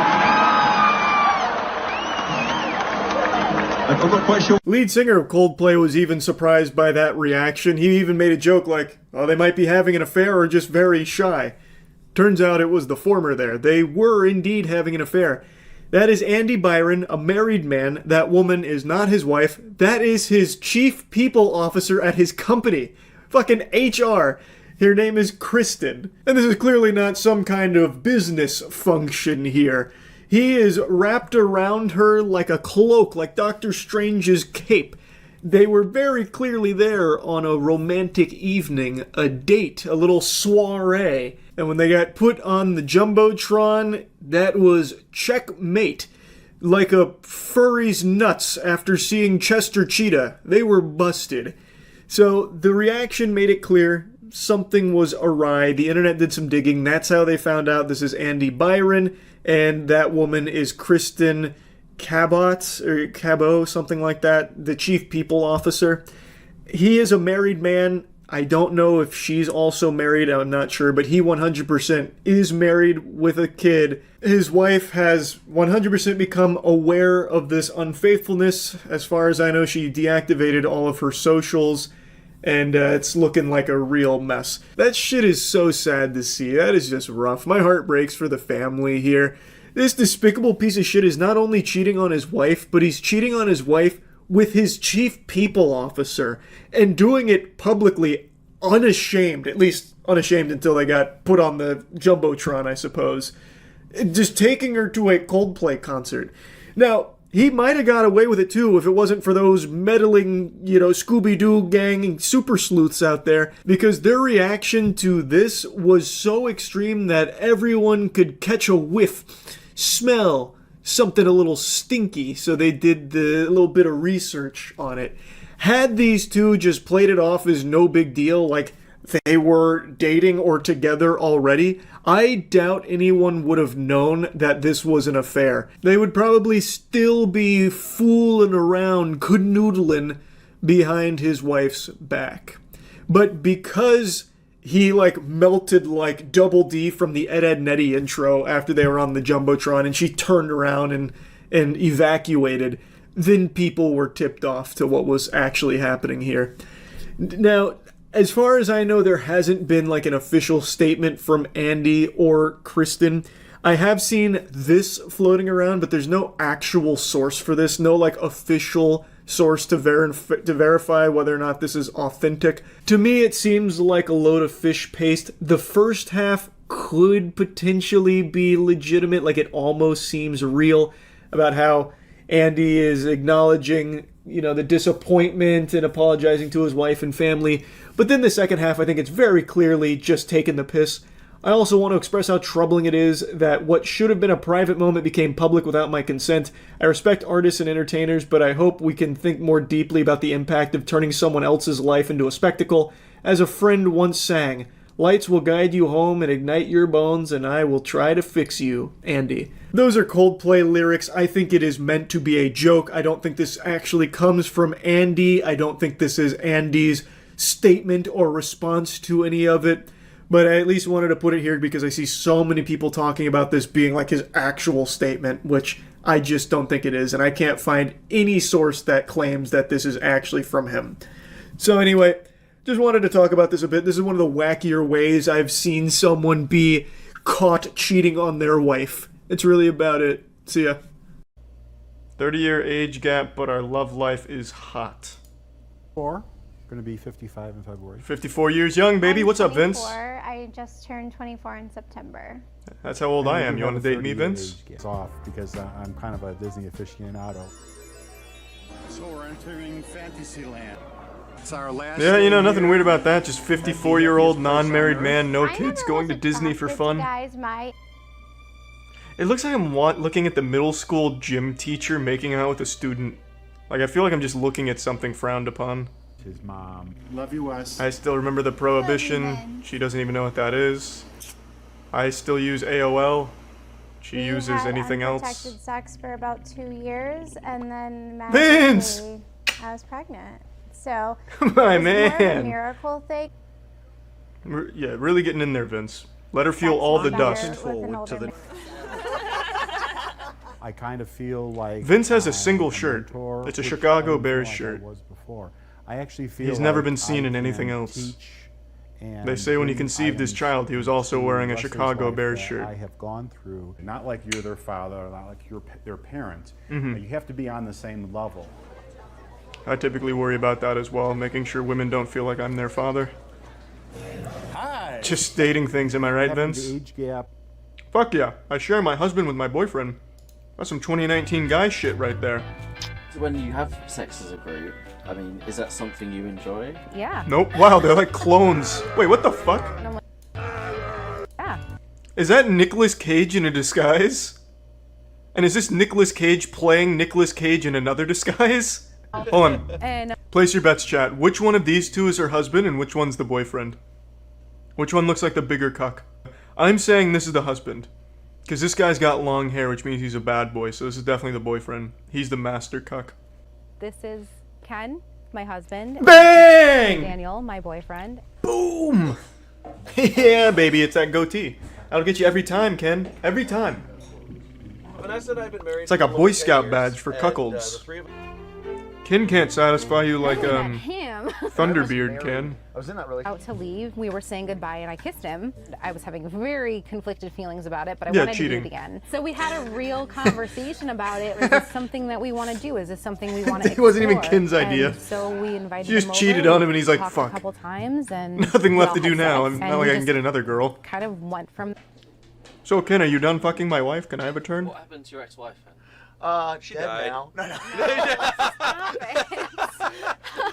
I love you. Same time. Her and I were together for a That's a long pretty time. cool. I'm not gonna lie. That's some pretty bro-y shit right there. Never mind. This is fine by me. That need to know the That's information. not, that wasn't even a bad joke. That's pretty good. Obvious that my ex. oh, well, Danny's going to live with us Oh, now. nice Ocarina of You know, Time and they're belt, like, Ken. okay. That's some real 2019 gamer The shit. girls were playing with one of their friends. Going to do a show this afternoon. Tumblr on Ice. Is she your soulmate? Oh, of course, a fedora. It wouldn't be. Or is that a derby Someone hat? who's What's always the been there difference? and will always be there. Is Ken your soulmate as well? I don't know. I don't know. That's a good one. Hey, I'm just He's fucking his definitely wife. I somebody don't that know. I'm I don't like the connected with guy, strongly. but I like his wife. But I don't know about soulmate. Can you be jealous if you're in a polyamorous relationship? Absolutely, 4,000,000% yes. I think the worst thing that you can do is Then why do pretend this? that you're not jealous when you are, and just completely ignore the Oh, feelings. as if she's jealous. She gets both of these Redditors. What does she have to be jealous about? I'm wondering where we are too. I'd honestly be shocked if they weren't dressing up for a Renaissance fair, to be frank. Like, this is just like the perfect Renaissance fair family. I'm a grown man performing. Oh, in it's not even a backyard Renaissance with a fair. skirt. I will earn your pity, okay? Oh my god, it's a It's not traveling something magic to show. just, like, For try fun kids' because birthdays. It's people and it's and human Ken. beings and their And sometimes you're being the jerk. Yeah. Daniel. I know. Sometimes you are being the jerk, Kenneth. Oh man, I just want my wife back. God Listen, damn it, sometimes you're Daniel. both wrong. That's. There's got to be something else going on. You This love guy's somebody blowing you Vince love out of the him. water with the age gap love. Boy over here at 69. Nice. Like we were everywhere. This 69-year-old man's like, some fresh blood. I'm gonna go try my dance moves. The Cabbage I Patch. was surprised. Hit her with the old Prohibition shuffle. I don't have a problem with it. Win her over. I do. Best thing? For me, it's the sex. Maybe. Why do they always say that? Crazy, crazy. Every single age gap relationship is like, I love sex with this 90-year-old man. Before dinner, after dinner. And then I have to change his colonostomy bag after we're finished. I love it. On the balcony. Wherever. There was a time Dan forgot his catheter. Man, that sex was wild. Manitoba, Quebec. That's the big one. You see that one? We didn't even discover that when I was a kid. Newfoundland, Labrador. I mean, No. it's just a number. I thought you were 50 when I met you. I thought you were 6,000 years old when I met you. Anyway, so. I was fucking relieved to hear you're only I feel like 69. I feel like I have a... It says it seems really. Watch this. I see why she fell for him now. This man plays with cobras. Looked like magic, didn't it? Oh, your granddaughter's so beautiful, blah, blah, blah, and we just look like... Your face just turned bright red. I know. More coffee? What a great story to say right in front of her parents who are younger than her husband. Thank you. People recording the most embarrassing moments of their lives and then proudly posting it online has become an extremely common trend. I'm still not entirely sure if they do it out of pure delusion, thinking that they're in the right or it makes them look good, or if they do it knowing that they're going to be a punching bag and a spittoon for the internet to just make fun of and point and laugh at. Ultimately, it doesn't really matter. I'm just happy to be brought along for the ride. They open up the door and they say, "Climb aboard, Charles. This train's bound for Cringe Town. Take your seat." So, I get to go on these pathetic journeys with our protagonists here, and today I've got a wacky one cooked up for you that I think probably a lot of you have seen, because apparently this went pretty viral on TikTok. Whew. Let me just get the door for you. Okay.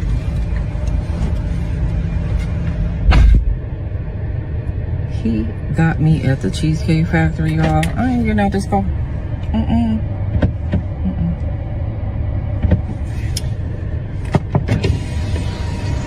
Yes. Our main character is upset because her date brought her to the Cheesecake Factory, and now she's refusing to get out of the car. Kind of like a toddler that refuses to get out of the car to go to school because they just don't want to go. She's just offended that he would dare take her to the Cheesecake Factory when that's not the most glamorous spot in the world. Would you want me to open the door for you? Look. You're recording me? Yeah. Yeah. This is the Cheesecake Factory. God, this just feels so sinister. The video opens with him being pretty sweet. He's like, "Oh, would you like me to get the door for you?" You know, like quintessential Disney chivalry, basically. You know, and he goes around the side to get the door, and that's when he's ambushed with the realization, like, "Oh, you're recording me." And she's doing this all, like, very proud of herself for it, as if she's somehow, you know, winning this whole exchange like it's some kind of competition. Like, he brought me to the Cheesecake Factory, so I'm gonna film and shame him for this in front of my whole audience. It's what he deserved. He commits the crime of taking me to the Cheesecake Factory, an unforgivable sin, because she believes it's beneath her. She's entitled to the highest end restaurant Bikini Bottom has to offer here. Not the Krusty Krab, not the Chum Bucket, but that one restaurant that takes place in the giant pirate ship. I forgot the name of it. And now that she's not there, she's having a tantrum and trying to put this guy on blast in front of her audience for it. This is the Cheesecake Factory, y'all. What's the problem with that? This is a chain restaurant. Who takes someone that looks like this to a chain restaurant? You want to talk about it? I'm fine with talking about it, even in front of them. Oh yeah, I want to talk about it. Yeah, come on, get up on in the car. Yeah, we're gonna talk about it. I really just don't even understand what the problem is in the first place. At risk of sounding like an out-of-touch fool, what the fuck is wrong with the Cheesecake Factory? I know it's become like a little bit of a meme over the last year or so, but it's not some like dilapidated, rinky-dink stink establishment that just serves toxic sludge and shoelaces like some kind of barren wasteland of bad food service or anything. It's a fine restaurant. It's a fine chain. I've never had like a negative experience there or anything. It's also not super cheap, so it's not like he's, you know, taking her to the worst place he could possibly find via Yelp reviews or anything. Like, I've always enjoyed the Cheesecake Factory. You're not gonna go there and find glory holes in the bathroom stalls or anything. It's a decent spot. So, I mean, if this dude was trying to wine and dine me at the Cheesecake Factory, I might end up strangling his cock with my bussy. I would be appreciative. Like, it's not a bad restaurant. And at the end of the day, it shouldn't matter what restaurant or whatever the date takes place in, because you're not really going for the establishment itself. You're going for the company of the other person to get to know them and see if you're compatible or see if you can have fun together. At least that's how I envision dating should be. I don't think you're usually going there to just try and get like a good meal out of it. It's usually to try and experience something with somebody else and see how things go, if you hit it off or not. When you take out a beautiful woman and you're courting her, because I get courted. So you're courting her, right? You're supposed to take care of her. You're supposed to cover her. You're supposed to protect her, cherish her, treat her well, right? Yeah. That's what you're supposed to do. I agree. I At the went Cheesecake into this Factory? date as I expected. While I appreciate the free tutorial on dating that she offers, I have to say, this lecture feels like some kind of monologue out of the climax of a romance anime. You're supposed to cherish, cover, protect her, keep her safe, wish her well. You're not going to the front lines of a fucking war zone. You're going to dinner. Like, what do you mean with all of this? It's not like he put you in harm's way. It's not like he, like, sat you down on landmines or something and played a game of chicken. Like, he says, you're just going to dinner, and he's done nothing wrong. You know, she's acting like she's the ADC in League of Legends and he's her support. With the expectations for myself to keep you safe, you know, to respect you, to pay for your food, of course, pick you up, of course, and just treat you like a gentleman, which I believe I have done. I mean, you've been pretty nice, but I mean, and then Cheesecake Factory. I, on the other hand, have certain expectations for a girl I go out with on the first date. I expect her to be respectful too. That's totally reasonable. Expecting your date to be respectful. I think that's perfectly acceptable.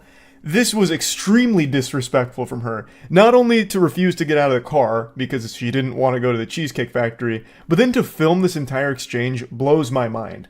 How she couldn't process how bad she looks and how much she looks like an asshole here is beyond my comprehension.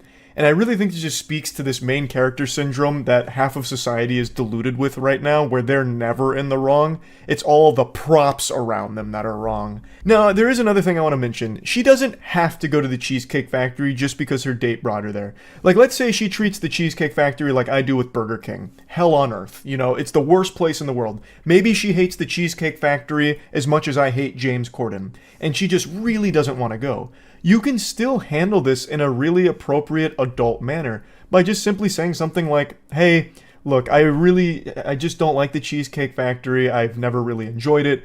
Is there any other restaurants we can go to tonight and that isn't here? And if not, maybe we can just reschedule and do something else some other time if that's okay. Like, you can still be super polite about it and have it be like a conversation with the other person as opposed to just whipping out your phone to try and dogpile and shame this person because they took you to a restaurant that you think is beneath you. I mean, I feel like I'm doing everything I'm supposed to do as a woman. But I got myself all made up. There's nothing wrong with the Cheesecake Factory, right? Yes, there's a lot wrong with the Cheesecake Factory. Okay, well, look at my planner, where we were gonna go originally. I actually really wish she had dove into like all the problems with the Cheesecake Factory and just gave me her scathing review, because I'm trying to figure out what all she could hate so much about the place. But anyway, I skipped around a little bit here, but I'll fill in the blanks. The guy in the video is clearly starting to get very nervous because now not only is his date being directly disrespectful to him, but now he also has to talk to her audience. So he's like basically on trial right now, getting interrogated and getting pressed because he dared take his date to the Cheesecake Factory. See, now that's where we should have went. All right there. Call him. No.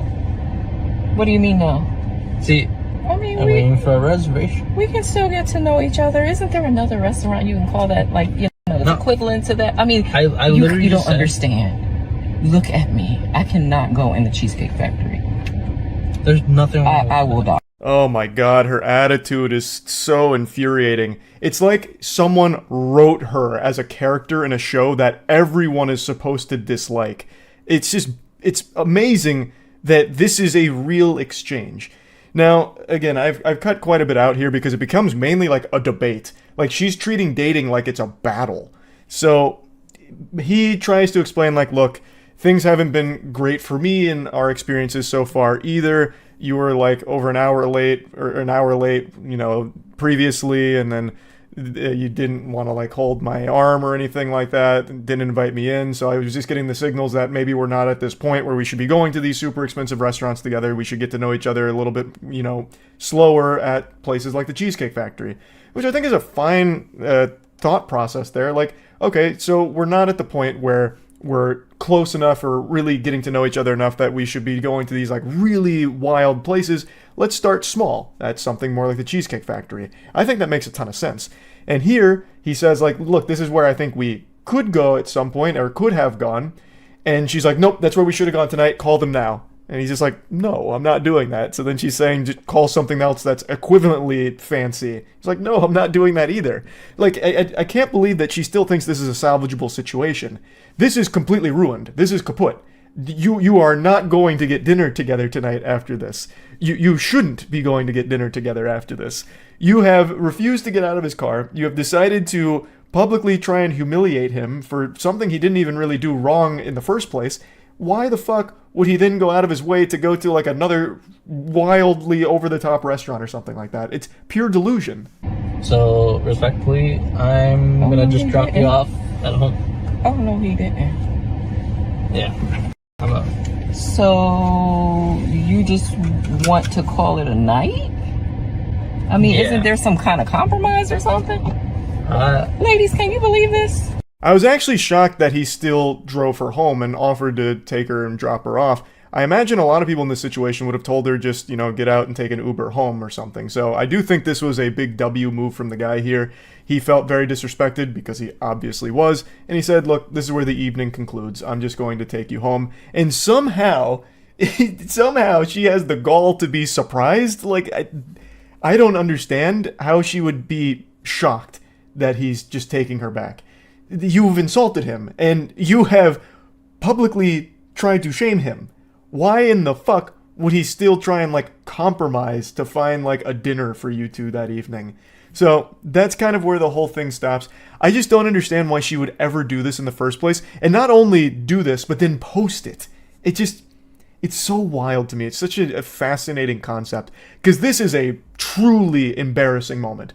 You have filmed one of the worst dates I have ever seen. Well, I'm sure there's worse dates, but like one of the cringiest dates I've ever seen because of you, and you're the one that posted it. It's, I don't know, it's fucking awful. That's really about it. I just had to talk about it a little bit. That's it. See ya. Today I went on a bit of a journey. I had a 2-hour road trip ahead of me, which for pretty much every sensible human being doesn't sound like a lot. But for a little troglodyte goblin like me who very rarely leaves his hidey hole here, and I never really venture past the immediate Tampa area, this was like the Oregon Trail for me. 2 hours may as well have been like a full-blown expedition here, like complete with rations and everything. And at the beginning of that 2-hour trip, I saw this video floating around on Twitter about a streamer having an argument with his girlfriend over something really confusingly silly. Even when we got to our destination and finished our task, completed the quest, and drove back, I still had it like in the back of my noodle here, just kind of jumbling around in my noggin because it's so baffling that this argument ever even happened in the first place. Like, if this was written into a movie's plot, I'd say that's AI-generated gobbledygook because no one would ever argue about something so stupid. Hey guys, it's Riley. Oh my god. Riley never told me about this, bro. She never told me about this. This is news to me right now. It's Riley. I'm doing a little talk show. Damn, she hiding stuff from me. Bro, she never told me about this. I'm surprised. I'm like, what the fuck? I never heard about it. I thought she would tell me something like this. But why though? It's a totally innocent YouTube video she made 10 years ago with her friends in high school. It's not like he just stumbled across something important. It's not like he learned some life-ruining information about his significant other here where he found out that her secret identity is Jack the Ripper and she's some kind of serial killer. It's not like he even stumbled across something like she is a former adult film star that she hid from him. Like, he found her hidden OnlyFans where she was casting forbidden jutsu with her butthole for $5 on OnlyFans or whatever. It was nothing like that. It's literally just like a single YouTube video she made with her friends in high school that was seen by like 300 people. I think it had like 300 views, but I imagine a lot of that came from his community going over to it. Realistically, it was probably seen by only like 2 or 3 people in the immediate friend circle of that group and then left to die, just buried in the YouTube dusty library of videos that never ever see the light of day again. But somehow, someone in chat, like an archaeologist, cleaned off this fossil and submitted it to him as like a, brother, look at this. Did you know she made a YouTube video 10 years ago? And he seems so disturbed by it. And the chat starts enabling this insecurity saying, damn, she's hiding things from you. Like, what do you mean? This is like the most innocent YouTube video ever. We're in a day and age where pretty much everyone you interact with on a daily basis has a digital footprint. Everyone is filming themselves in every aspect of their life all the time and uploading it. It'd be more uncommon to find someone that's just off the grid and has no Instagram videos or YouTube videos, TikTok videos, something like that in their past. She was on a YouTube video? She never told me this? I'm finna crash out. This is wild. Yeah, bro, she never told me this. Yeah, how are you not gonna tell me you did? Oh, so convenient. You're on speaker. You're on speaker now, by the way. But that's weird. That's weird that you never told me this. I literally forgot about that. I don't know how they found that. I totally forgot about that. It's more weird that you would want to know that. It's totally understandable that you would forget filming a single YouTube video, or even a couple of YouTube videos 10 fucking years ago if it never took off. Like, what do you mean? This isn't some kind of like, oh my god, I'm dating a lying harpy. I'm dating a charlatan. Like, this is, like, the YouTube video is legitimately a nothing burger, and he's blowing this way out of proportion. He calls her up like it's some kind of emergency, like, I saw what you were trying to hide from me. You filmed a YouTube video 10 years ago with your friends, didn't you? You had your own little podcast at one point, huh? Oh, I can't. I've never been so hurt in my life. How could you have lied to me and kept this information a secret? Like, this is something you would forget about, like 100%. I don't understand, like, how this could even be an issue.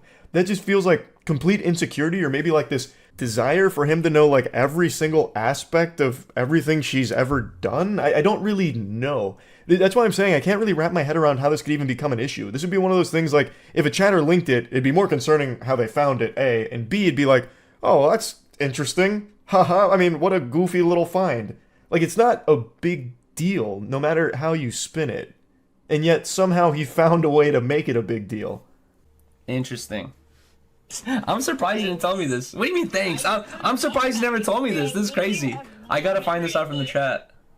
This is really embarrassing. Thanks. It's embarrassing for her, not me. Why would that be embarrassing for you? What kind of delusional fantasy land are you getting bullied in? What do you mean? Like, who's gonna start shooting spitballs at you and throwing tomatoes? Boo! This guy stinks! 10 years ago, his girlfriend filmed a YouTube video once. Like, I don't understand. Oh, God, look, jeepers creepers, guys. I can't eat. I can't sleep. My girlfriend made a YouTube video 10 years ago. Yeah, so anyway, I broke up with her. I didn't explain myself, which is really fucking annoying. Why wouldn't you tell me about that? First of all, I totally forgot about that. You could That's look convenient. It was so long ago. We never made it a serious thing. We filmed like 2 things. We started 10 Talks together, and we like talked about being on a podcast, and you were like, I've never done anything like this before. That wasn't so a it's like people are saying like, oh, Yuri, why are you making a big deal? What's a big deal is it feels like I've been lied to. That's what it feels like. Oh, really? Yes. Okay. How is that in any way construed as her lying to you? About what? Do you also need her high school report card so you can check each individual grade in every subject? Like, if it turns out she flunked out of chemistry in her sophomore year of high school, are you going to say that she's a liar for not telling you that she's bad at chemistry or something? Like, what? I don't understand. It doesn't make any sense. It's entirely reasonable that she would have forgot about this, given it was 10 years ago, basically. And according to her, they only filmed, like, 2 videos, and it wasn't even, like, a podcast or anything. They just, like, talked at a camera, it seems, about nothing, really. Like, I tried so hard to figure out what there is to even be hurt by in this situation here, or what, like, you could feel betrayed by, and I just don't get it. He tries to say, like, they filmed something together and she said it was her first time doing a podcast, which seems to be a truthful statement regardless of this unearthed YouTube video, because this was just her friends sitting down talking about nothing. And it's very understandable that that's something that would have 100% slipped their mind, since they never made a series out of it. They never did anything with it past like 1 or 2 videos 10 years ago, a decade ago. I wasn't lying to you. I genuinely forgot about it because it was never a serious thing. I don't even know who those people are. You That's never my even told friend me. Karina. Cool. And that's my friend Dalton, my gay friend Dalton. You could clearly see he's gay. Yeah, obviously, but I'm glad I'm learning this through someone in the chat 4 years later into our relationship. I don't even know how they fucking found that. I didn't even know that was out there. So you're relying on the fact that I would not find that out. How am I lying? No, I'm saying you're relying on the fact that I would not find it out. Why is it a big deal? It's not. A But you're stupid video. But you're like, oh, I can't believe you found that. You should have never when, seen that. When did I ever say that? Yeah, now he's really reaching deep into his asshole to pull things out to be upset about. He's fighting ghosts. He's having an argument with an imaginary enemy in his own mind here. Like, it's not like she was relying on the fact that you'd never find this. This is something that she would never be thinking about in the first place, because it is absolutely just not a big deal. And the fact that you did see it is not a big deal either. Like, at all. I don't know why he starts, like, questioning her, like, I don't even know who those people are. It's like, well, yeah, you probably don't. It was 10 years ago, and I'm guessing they're not friends 10 years after high school, right? Like, it's just not that deep. Like, it's not hiding something from you. It's just like, who cares about it? Like, why is that something she'd ever think to bring up? Like, sitting you down, listen, we need to have a serious talk. I made a YouTube video 10 years ago. No, there was nothing like bad about it. We just actually talked about nothing, but I needed you to know. I filmed a YouTube video once. Like, what's the conversation even supposed to look like there? It's it's a profound nothing sandwich here. There is nothing to be upset about.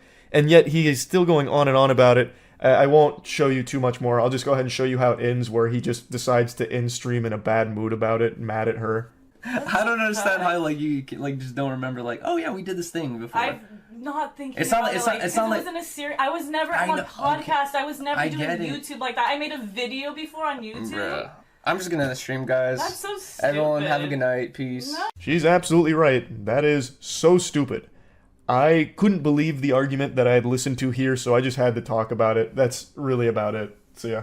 Pokemon scalpers are inventing a new, even more degenerate and diabolical meta for scamming and stealing Pokemon cards, using children for it. Well, involving children in the scam.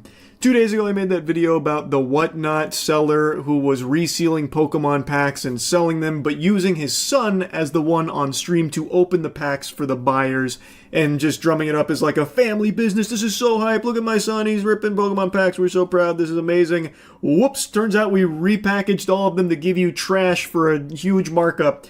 Sorry, you caught us. He literally even like admits to being caught on the live stream.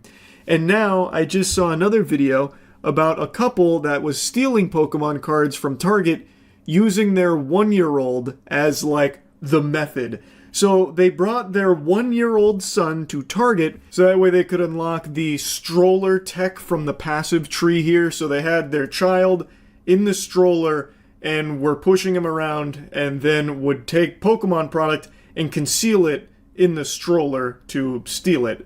Now, the title of the video says that they left the child in the car while they went in there and stole, but I don't think that's exactly the case. I haven't found too much information beyond the body cam about what exactly happened.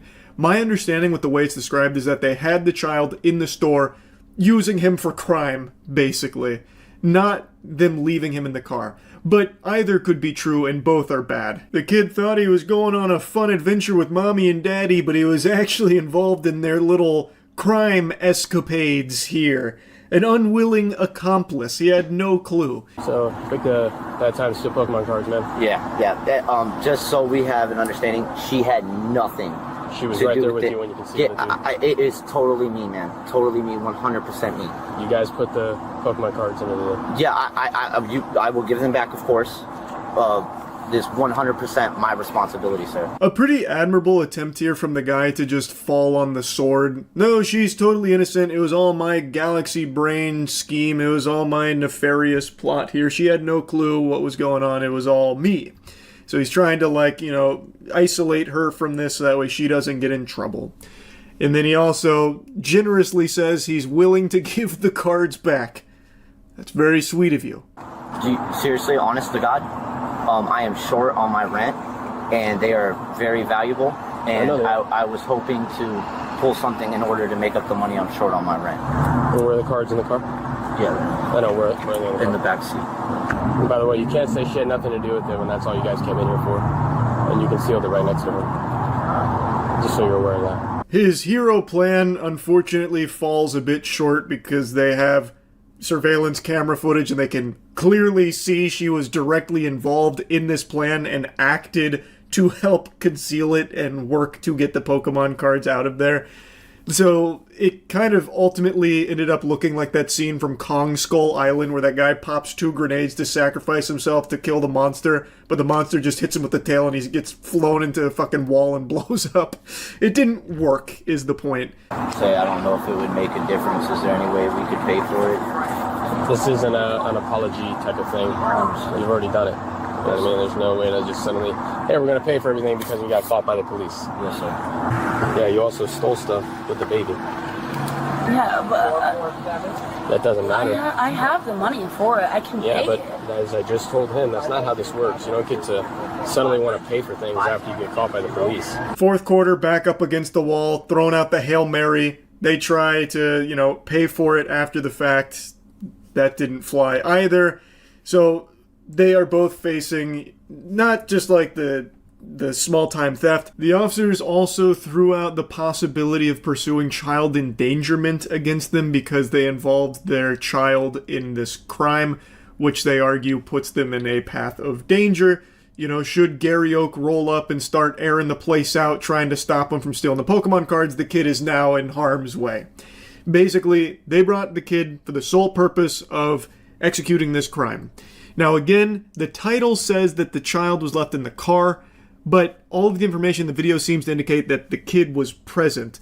Also, if the kid wasn't in the stroller in the first place, there would be no point to bringing the baby anyway. So that wouldn't even make sense unless they had like a decoy, like they had like a baby doll in the stroller. But then again, why would they bring like the actual flesh and blood human being there?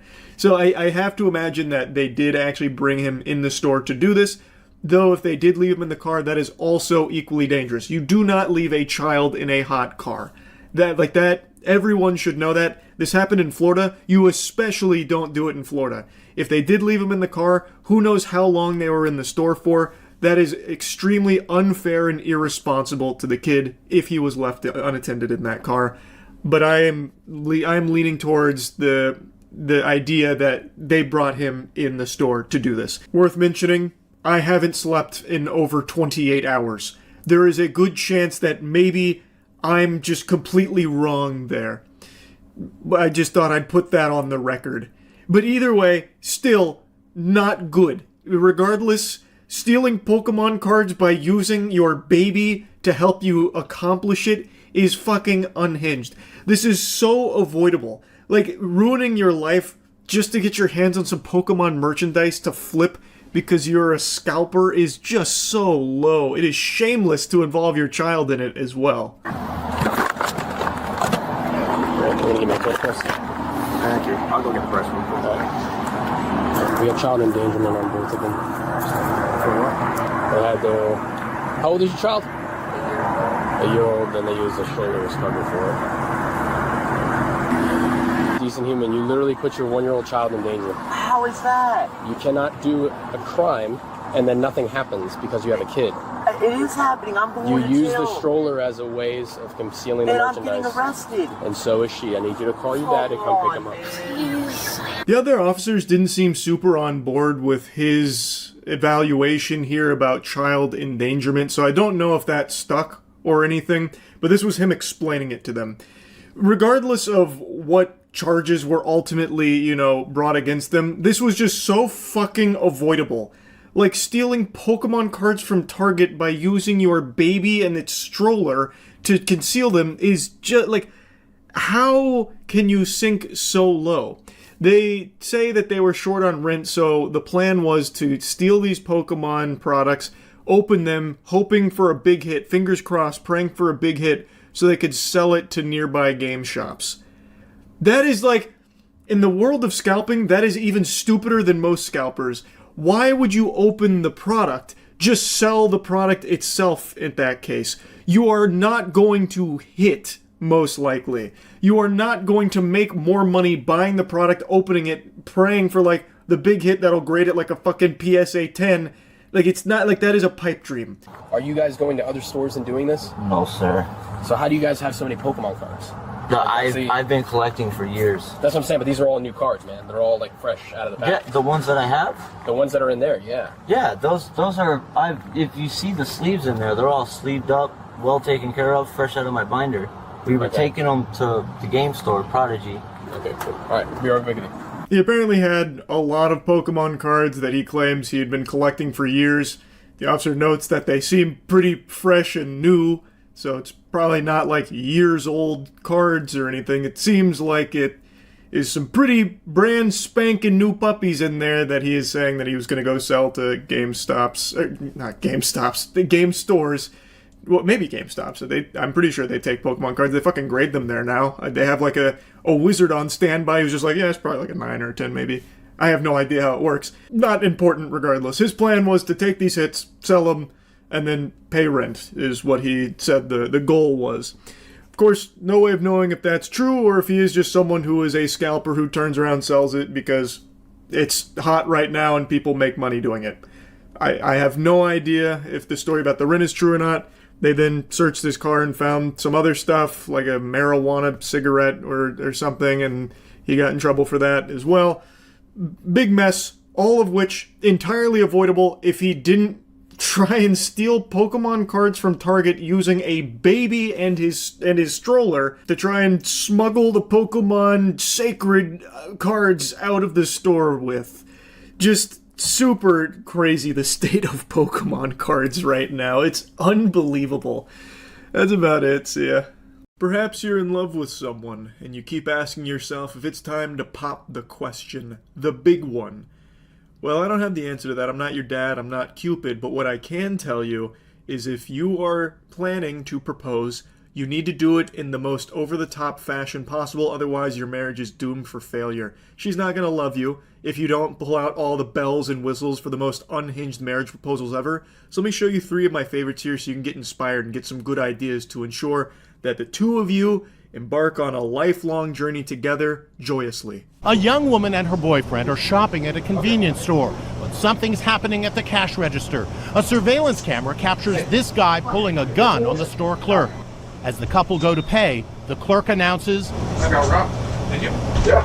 See, now this is the optimal environment for romance. You can just smell, feel love in the air, blossoming all around as a store clerk gets robbed while you and your girlfriend are shopping. Suddenly, the robber bursts back in and herds them all to the back of the store. You, back right there. The couple hunker down. You can hear the terror in the woman's voice as the bad guy focuses his attention on her. You have kids? How many kids? Is that your girl? It's my girlfriend. I didn't see a ring. Yeah, we're not married. The robber reaches ominously into his bag. You know what? What are you waiting for? He hands something to the boyfriend. Then this happens. Will you marry me? It just melts your heart, doesn't it? It's so caring. It wasn't a robbery at all. It was a ruse. He wasn't pulling out a gun to execute her. How silly was she to think that? He was pulling out a ring so that way her boyfriend could propose right then and there at the best time, ensuring she can't say no because she was probably fearing for her life. If she said no, who knows what might have popped off. Would have came in there with the goddamn bazooka and blown her to pieces or something. What a crazy unhinged idea. He fakes this robbery, and this is not like a skit or staged for like a viral YouTube video. This was a few years ago, and the woman was furious from what I recall. The guy even went back and did like a re-proposal, like a more normal one, as opposed to like a traumatic one. But like, just from the drawing board here, I don't know how this idea even gets off the ground. Like, I could almost understand it if it was in Gotham, where no matter where you propose, there's probably crime happening all around you, so you gotta make do with what you got there, because Batman might not be around. But, like, here, there's just no reason for it. It's not cute. It's not like a fond memory. Are you serious? And it starts to dawn on the petrified young woman what's really going on. The robbery is actually a crazy proposal of marriage. Is that yes? Everybody was in on it except for her. He looked kind of annoyed in the footage there that his girlfriend was still like crying and upset about it. Like he can't wrap his noodle around like she just went through something that was frightening. He almost looks like annoyed. Like, come on, are you fucking kidding me? You're embarrassing me. Come on, snap out of it. It's supposed to be a romantic proposal. You're ruining it. I spoke to the boyfriend who set it all up. What if a customer had walked in or an off-duty police officer and thought that this was real? This could have gone horribly wrong. We closed down the store. There was people outside. We waited for every customer to get out. We notified the police that this was going on. We had a prop gun. It wasn't a real gun. So, I mean, we tried to do it as safe as possible. How thoughtful. He calculated every possible variable for the fake robbery proposal. Now that's good stuff. And they say chivalry's dead. What did she do? Did she scream at you? She called me a bonehead. She said she's gonna, kill me, obviously joking. Ray Giuliano says he tried to make amends with a second, much more conventional proposal on a romantic bridge in Manhattan's Central Park. Boo! Boo! You stink. Lame. Normal proposal? Are you kidding me? What? No more fake robbery? He didn't even bother getting like a stunt helicopter pilot to swoop through and like angle the blades towards the bridge or something, and then like he saves her life at the last second into like a true combo of pulling out a ring to propose one more time? Like, come on, man. This is a huge step down from the robbery that you set up last time. She's gonna hate you for it. I'm gonna tell you right now, marriage ain't gonna last. The fake robbery was gold. Now, you don't have to like top his performance here with the fake robbery. I understand that's a bit of a tall order. Maybe you're just like a little hesitant. You're not certain she's going to say yes. Well, I know how you can guarantee she'll say yes is by being irresistible by showering with Cheeky soap. Go to usecheeky.com right now and get some of our soap.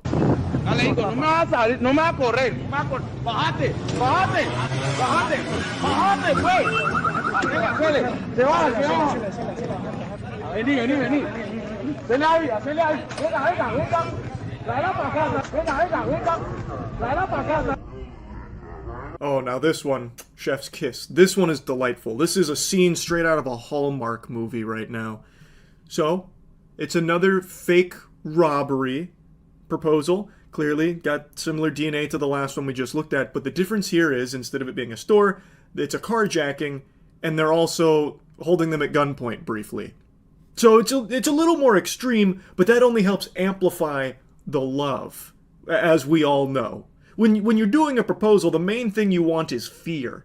That's the big emotion you're trying to get across, I think.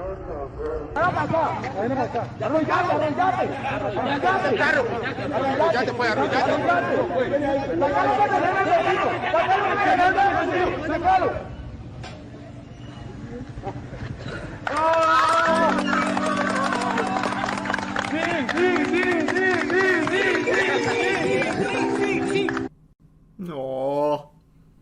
What a great start to the marriage. That just, it gives you butterflies just watching that one. The tingles. Ooh, boy. Love is all around us. And all it takes is one good proposal, and it's something that's going to be unforgettable for all the right reasons like this. No doubt about that.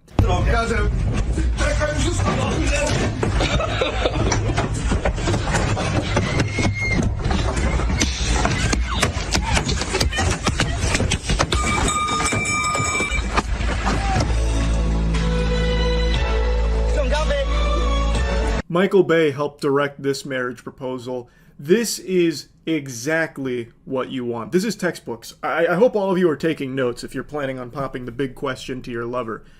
So, they have a fake abduction here.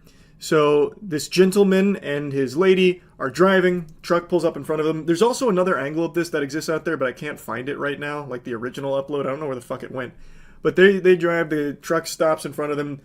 Truck doors swing wide open, bunch of guys in masks come out and just start beating the devil out of the car, busting windows and shit all around, just spraying glass all over the car. And then they have the boyfriend and they throw him in the back of the truck. And then he comes out to like the WWE walkout music. It's very romantic with a bouquet of flowers.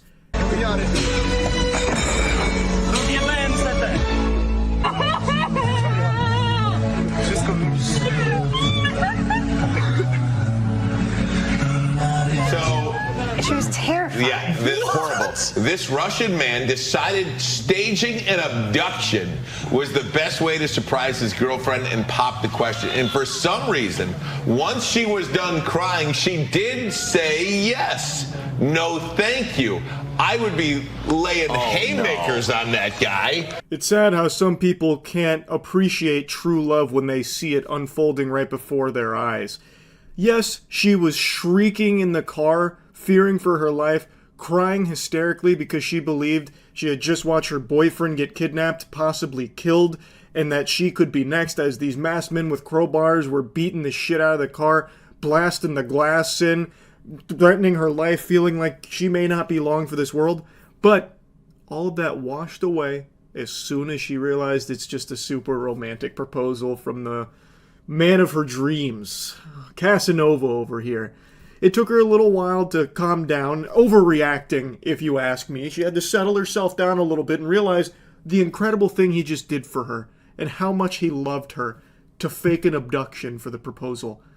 Now, of course, she was saying yes because she wants to, not because she was afraid about all the dudes with crowbars standing around there watching. I bet that didn't play any role at all into her saying yes. Anyway, though, I hope this helped give you a good idea on how to handle your proposal to your one true love. And, yeah, that's really about it. It's a beautiful thing, isn't it? These proposals. So, yeah. This whole Andy Byron affair with Kristen Cabot is probably the most gripping cheating scandal this nation has seen since Tiger Woods boinked like 2 million women.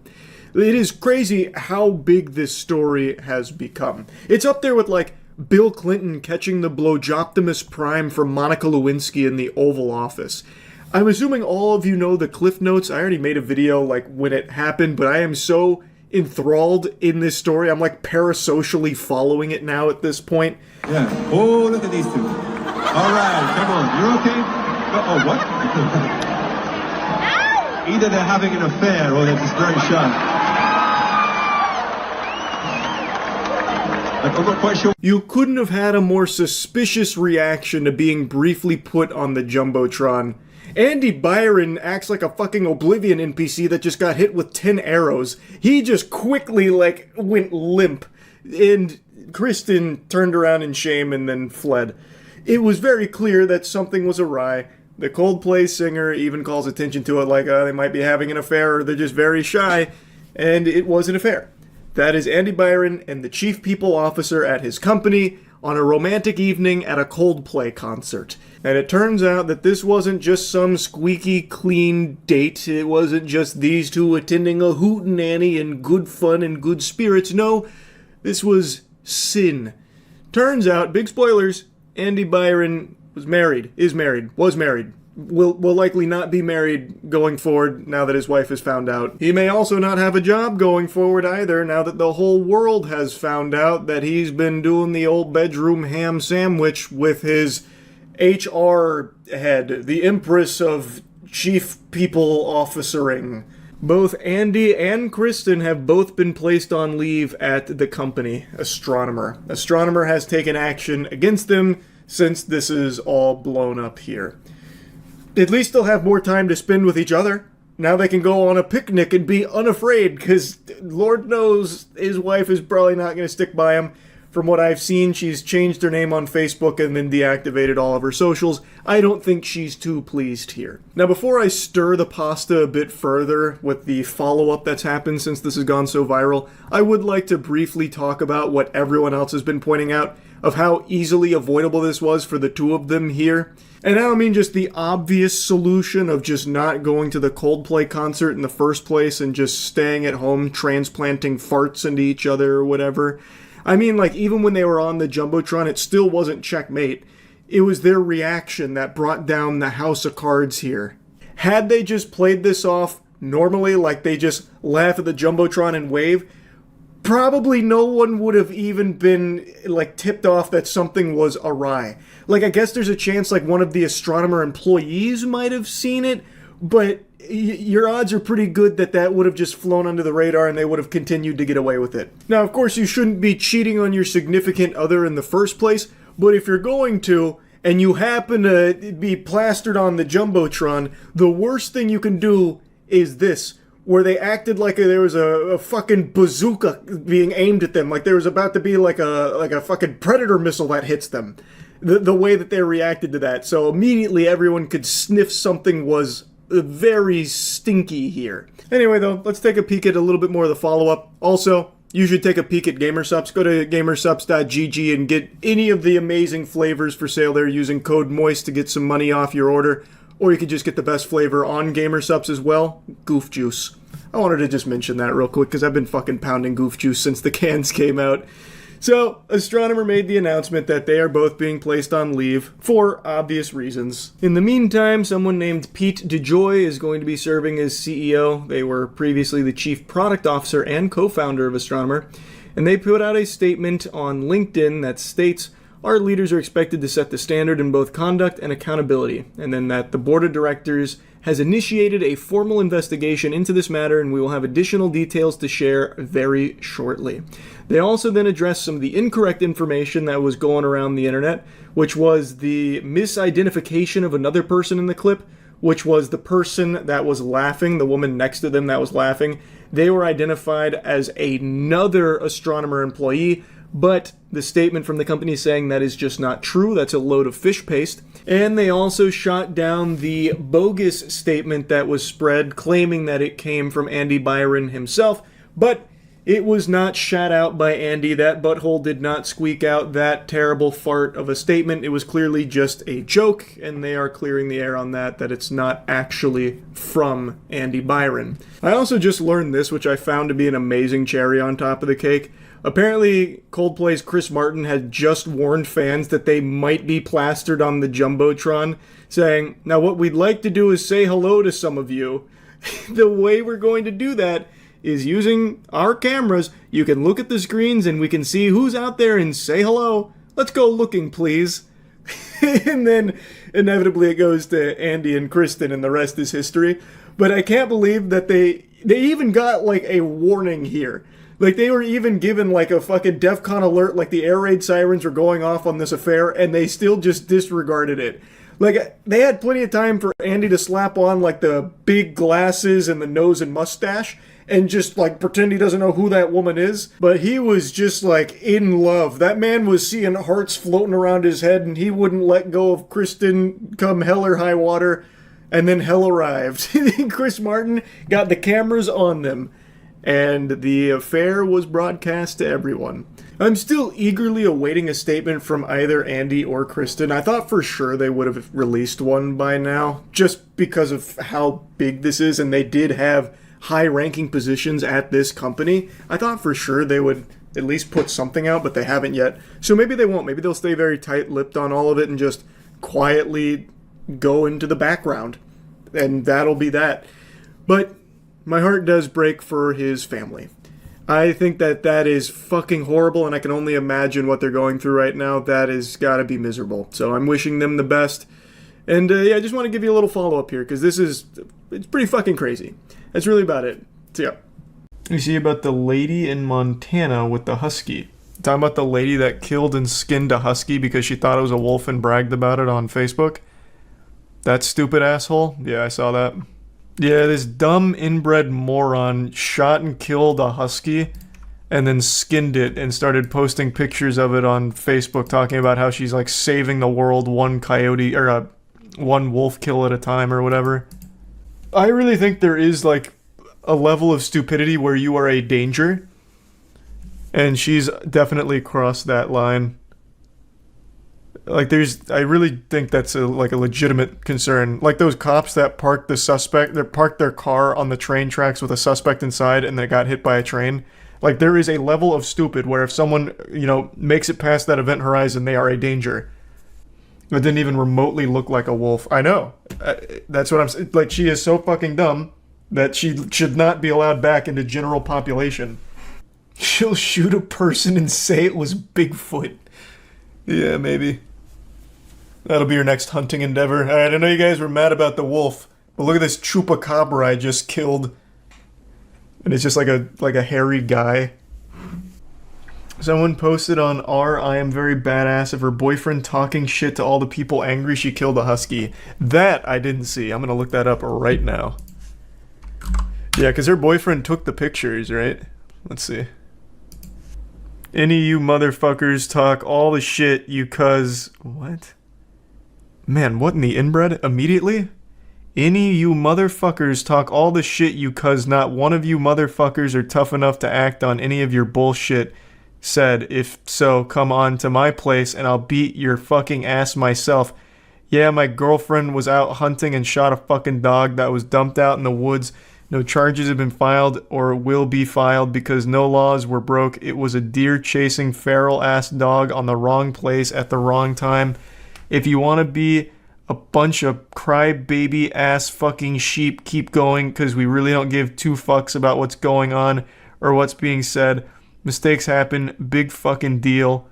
You crybaby motherfuckers, and for any other hunters who want to talk shit saying it looks bad, we'll fucking shit. Hey, watch out, this guy's gonna shit. Oh no, oh no! Oh no, they're gonna shit. Well, fucking shit it does, you stupid motherfuckers, but mistakes happen, so like I said, any of you fucks want to act on these threats and bullshit, come up, cause I got one for you.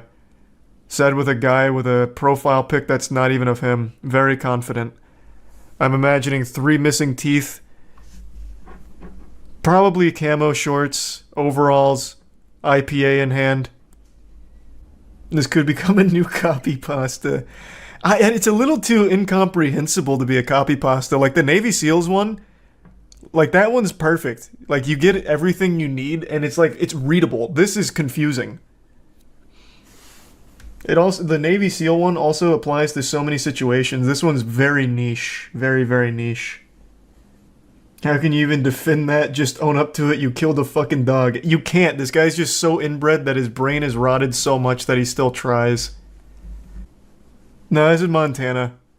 The lady who shot and skinned the huskies from Montana, and this is her boyfriend.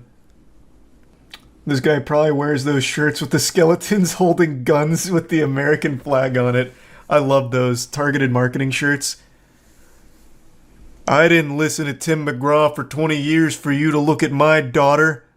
You want to date my daughter? You better get a coffin ready, bub. I got 6 in the chamber, a brewski in the back, and a bad attitude. This guy uses a tack shaver 100%. Yeah, this guy is absolutely tack shaving. God, her smiling over it is just so infuriating. Yeah, you're right. No missing teeth. Damn. But here's the tough guy with that nice bit of a badassery on Facebook. You don't want to say it to his face, partner.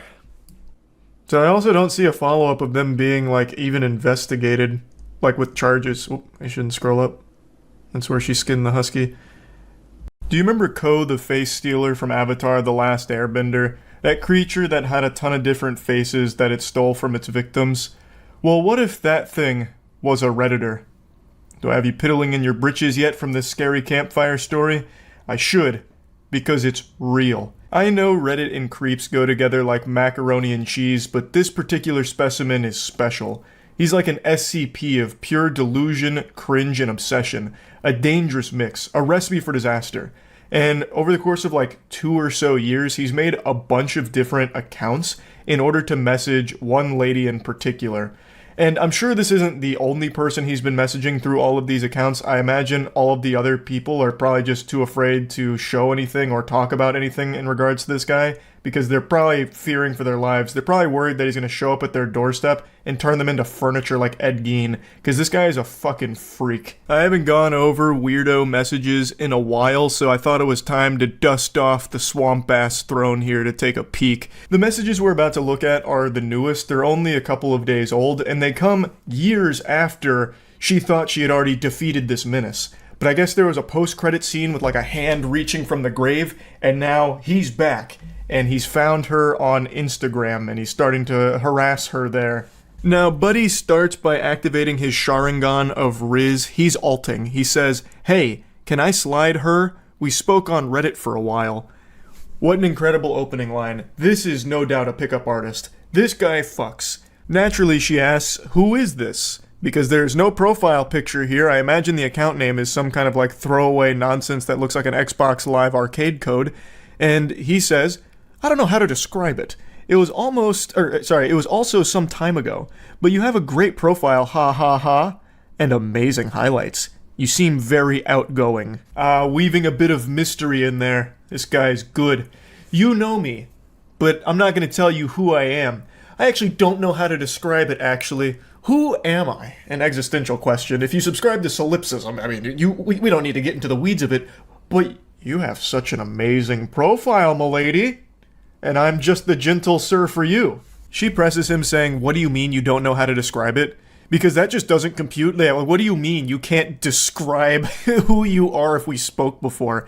You come in here out of the blue unprompted saying that you know me, and then you can't describe that? What the fuck is wrong with you? What insane asylum did you squeak out of by accident? I mean, like, I can't remember anything besides how you look like, and I don't have our chats anymore. Only this right now. I don't even know your name. You even shot with guns. You Americans are crazy. She's talking to a lobotomite. He's suffering from amnesia, it sounds like. What do you mean you don't know? Like, you said we spoke on Reddit. You don't remember your Reddit account name or anything? And he tries to reassure her, "Oh, I don't even know your name, actually. I only remember what you look like." And just going off of that picture in my head, in my mind's eye, I was able to find your Instagram account somehow. Dude's trying to cosplay like he had his brain scrambled by MK Ultra and can't remember anything except for bits and pieces about this lady's appearance. He is very clearly just trying to avoid saying the Reddit name because he knows that she'll know that it's that weirdo creep from years ago that kept making tons of different accounts to keep harassing her. Also, I think I should clarify this because it may have been confusing. It started 2 years ago, but it wasn't like some one-time instance where this guy just made like a ton of different accounts and she blocked them all and that was it, just, put the kibosh on it. He continued to do this for a long period of time. Like, there's a post from her from 2 years ago with him doing it, a post from a year ago with him doing it, so he's kept doing this behavior for a long time, and now this is just his most recent rodeo here again. Somehow, creepy Redditor returned. The creepy Redditor of 1,000 faces. She says again, "Who are you?" "I don't know. That's the only thing I know. Maybe I told you my name and you'll remember. It's blank." I imagine whatever name he gave right there isn't his real name. He probably just dropped an alias or just a fake name that he probably thought sounded cool. I bet my sweet Bippy that he just chose a name that he lifted from anime. "Oh yeah, it's me, Thorfinn." "You don't remember anything, do you? And what's your name? Sorry, but I forgot." What do you mean you don't remember anything? You've given her no information. What the fuck are you talking about? What is she supposed to be trying to remember here? You are a complete stranger who hasn't even left like a single fucking breadcrumb to piece this puzzle together. She says, "What's your name on Reddit?" Point blank. That should be super easy to answer. And he goes, "Wait, let me think. Actually, it could be, I don't remember. Damn, it was so long ago. I don't know, I can't see the chat. I think you blocked me. But still, you are a bigger red flag than me." Oh boy howdy, he just dropped a bombshell and immediately goes on the defensive. "I think you blocked me. But it's because you're a huge red flag and you were intimidated by my overwhelming masculinity and the very strong jawline that I have. I've been mewing a lot. You were the problem then, but I'm willing to forgive you. I just don't remember what my Reddit account was. I'm sure you block a lot of people, so this probably wasn't like a dead giveaway, right?" "I blocked you? This is why you won't tell me your name." "I don't know, I am not that familiar. I don't see the chat, and a bit of time has passed. You're from the US, right?" "I am from Europe." I don't even know what this strategy is here. "I blocked you?" I don't know, I'm not familiar. It's, a lot of time has passed.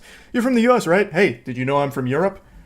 Said no European ever. Usually, if someone's going to talk about where they're from, they're not just going to say the whole fucking continent. So I'm starting to highly doubt that this guy is actually from Europe. He's probably just in the US and making shit up here. I don't really get what he's even trying to accomplish. It's just so weird. Like, it's not even like flirting or anything. It doesn't do anything. It's actual just like it's like NPC dialogue in a video game that you'd hear in the background that's malfunctioning. Like, it doesn't work. It's not even like statements he's making, it's just disjointed thoughts that he's shitting out. But this was enough to let the cat out of the bag. She says, "You're the one who was DMing me from different accounts."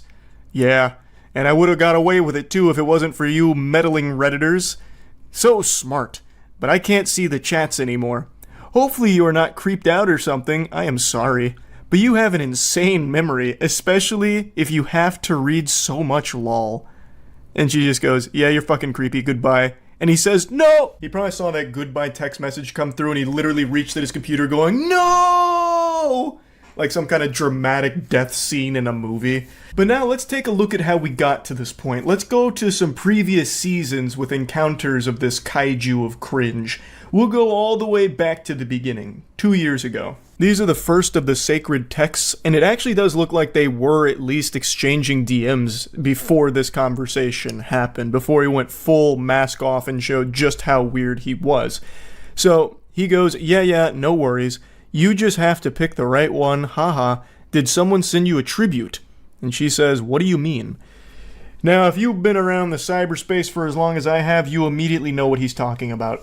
He's talking about a cum tribute.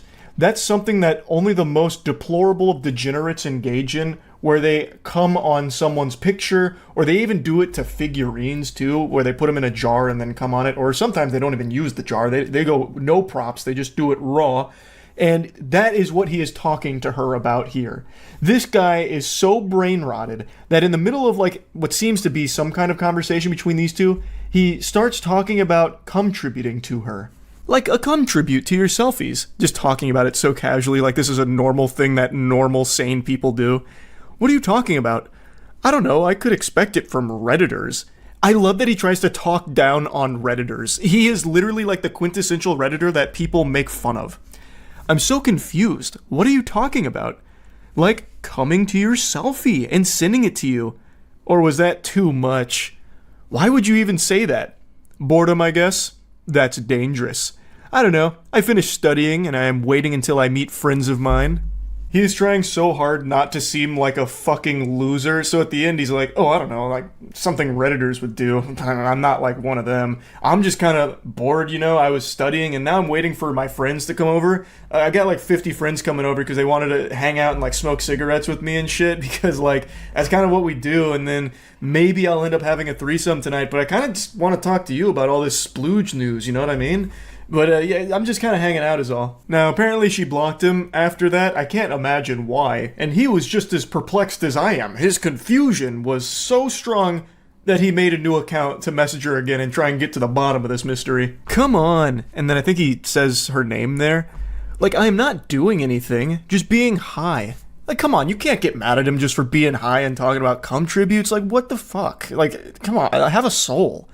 Are you serious? You text me from a new account? You're the creepiest person I've met on here. Seriously. It's getting weird, yeah, but I enjoyed talking to you. Please stop. Send a selfie. I will also send one. No, fuck you. No!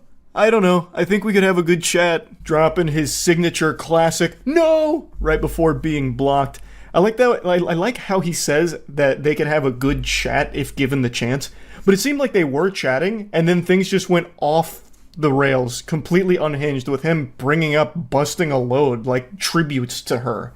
I don't know what he expected. I don't know why he thinks that's something that's normal. And he also just in the middle of this asks for a selfie and then tries to bargain by saying, I'll give you one. Like, you know, if you show me yours, I'll show you mine. Come on, this is a great deal. Show me a selfie and I'll give you one. I know you really want one. Come on. Like it's some kind of gift. It's not like she's asking for a selfie. Nobody wants that. And there's no doubt in my mind he was just going to send some random person's picture. He probably would have chosen like Henry Cavill, like, surprise, it's been me, Henry Cavill, this whole time. Don't you feel silly for blocking me on the other account? All right, now let's talk seriously. Because this guy's probably like, I think he's probably on the much older side of things, just judging by the way he talks. And he has just been so poisoned by being just glued to Reddit that certain things on there, like tributes, he thinks are like normal things that younger people do. So after a couple blocks, he sends another one here from a new account, and it says, okay, will we talk if I send a selfie? Please, I want to prove to you that I am a 20-year-old chilled dude, actually also a romantic. And are you actually doing fitness? Answer this and I will send you a selfie. Nobody fucking wants a selfie. It's not a reward. It's a punishment. It's a goddamn curse. And he keeps saying it. Like, look, if you just answer these questions like, are you into fitness? I'll send you a selfie. You've been begging for one. I'll do it. And please send me one. Come on, it's that easy. He just keeps mentioning that he'll send a selfie like, will we talk if I send one? Will this get you to finally open up to me? Fine, I'll give in and send you one of these, I suppose. Fuck, man, it's so weird. This dude's made a ton of accounts just to keep doing this to this person. And again, I imagine many others, but this is the only text from him that I can find thus far. It's so creepy. I always just find it fascinating how someone like him can exist. You can read these. Like, he's seeing the same messages we are, but to him, it's fine, and she's in the wrong. He even calls her a big red flag. It's fucked up. But yeah, I wanted to talk about this a little bit. Been a while since we checked out some classic creepy messages, and that's about it. See ya. Over the last couple of months, I've analyzed more text messages than the FBI. I have been glued to bad romance and flirting, like a moth to a flame. I've been wandering the deepest, darkest pits of filth. It's like in Space Jam when Michael Jordan gets sucked into the golfing hole. I've been sucked into the asshole of the internet, and all I see is cringe down here. But today there's a new ingredient being added to this concoction. The recipe had a chemical X. Crime. This got posted to Reddit earlier today, and a lot of people sent it my way, and it actually reminded me of a real criminal case that happened back in 2022, and I actually found the case again through the comment section of this post, because I couldn't quite recall all the particulars of it, but there is a lot of similarity shared between that criminal case in 2022 and these text messages that this individual is showcasing here. So it starts with this girl's coworker messaging her out of the blue saying, "Hey." He receives crickets, no response, silence. And you know what they say, if at first you don't succeed, try being weirder. So he comes back around within 3 hours saying, "Hello? Is this blank?"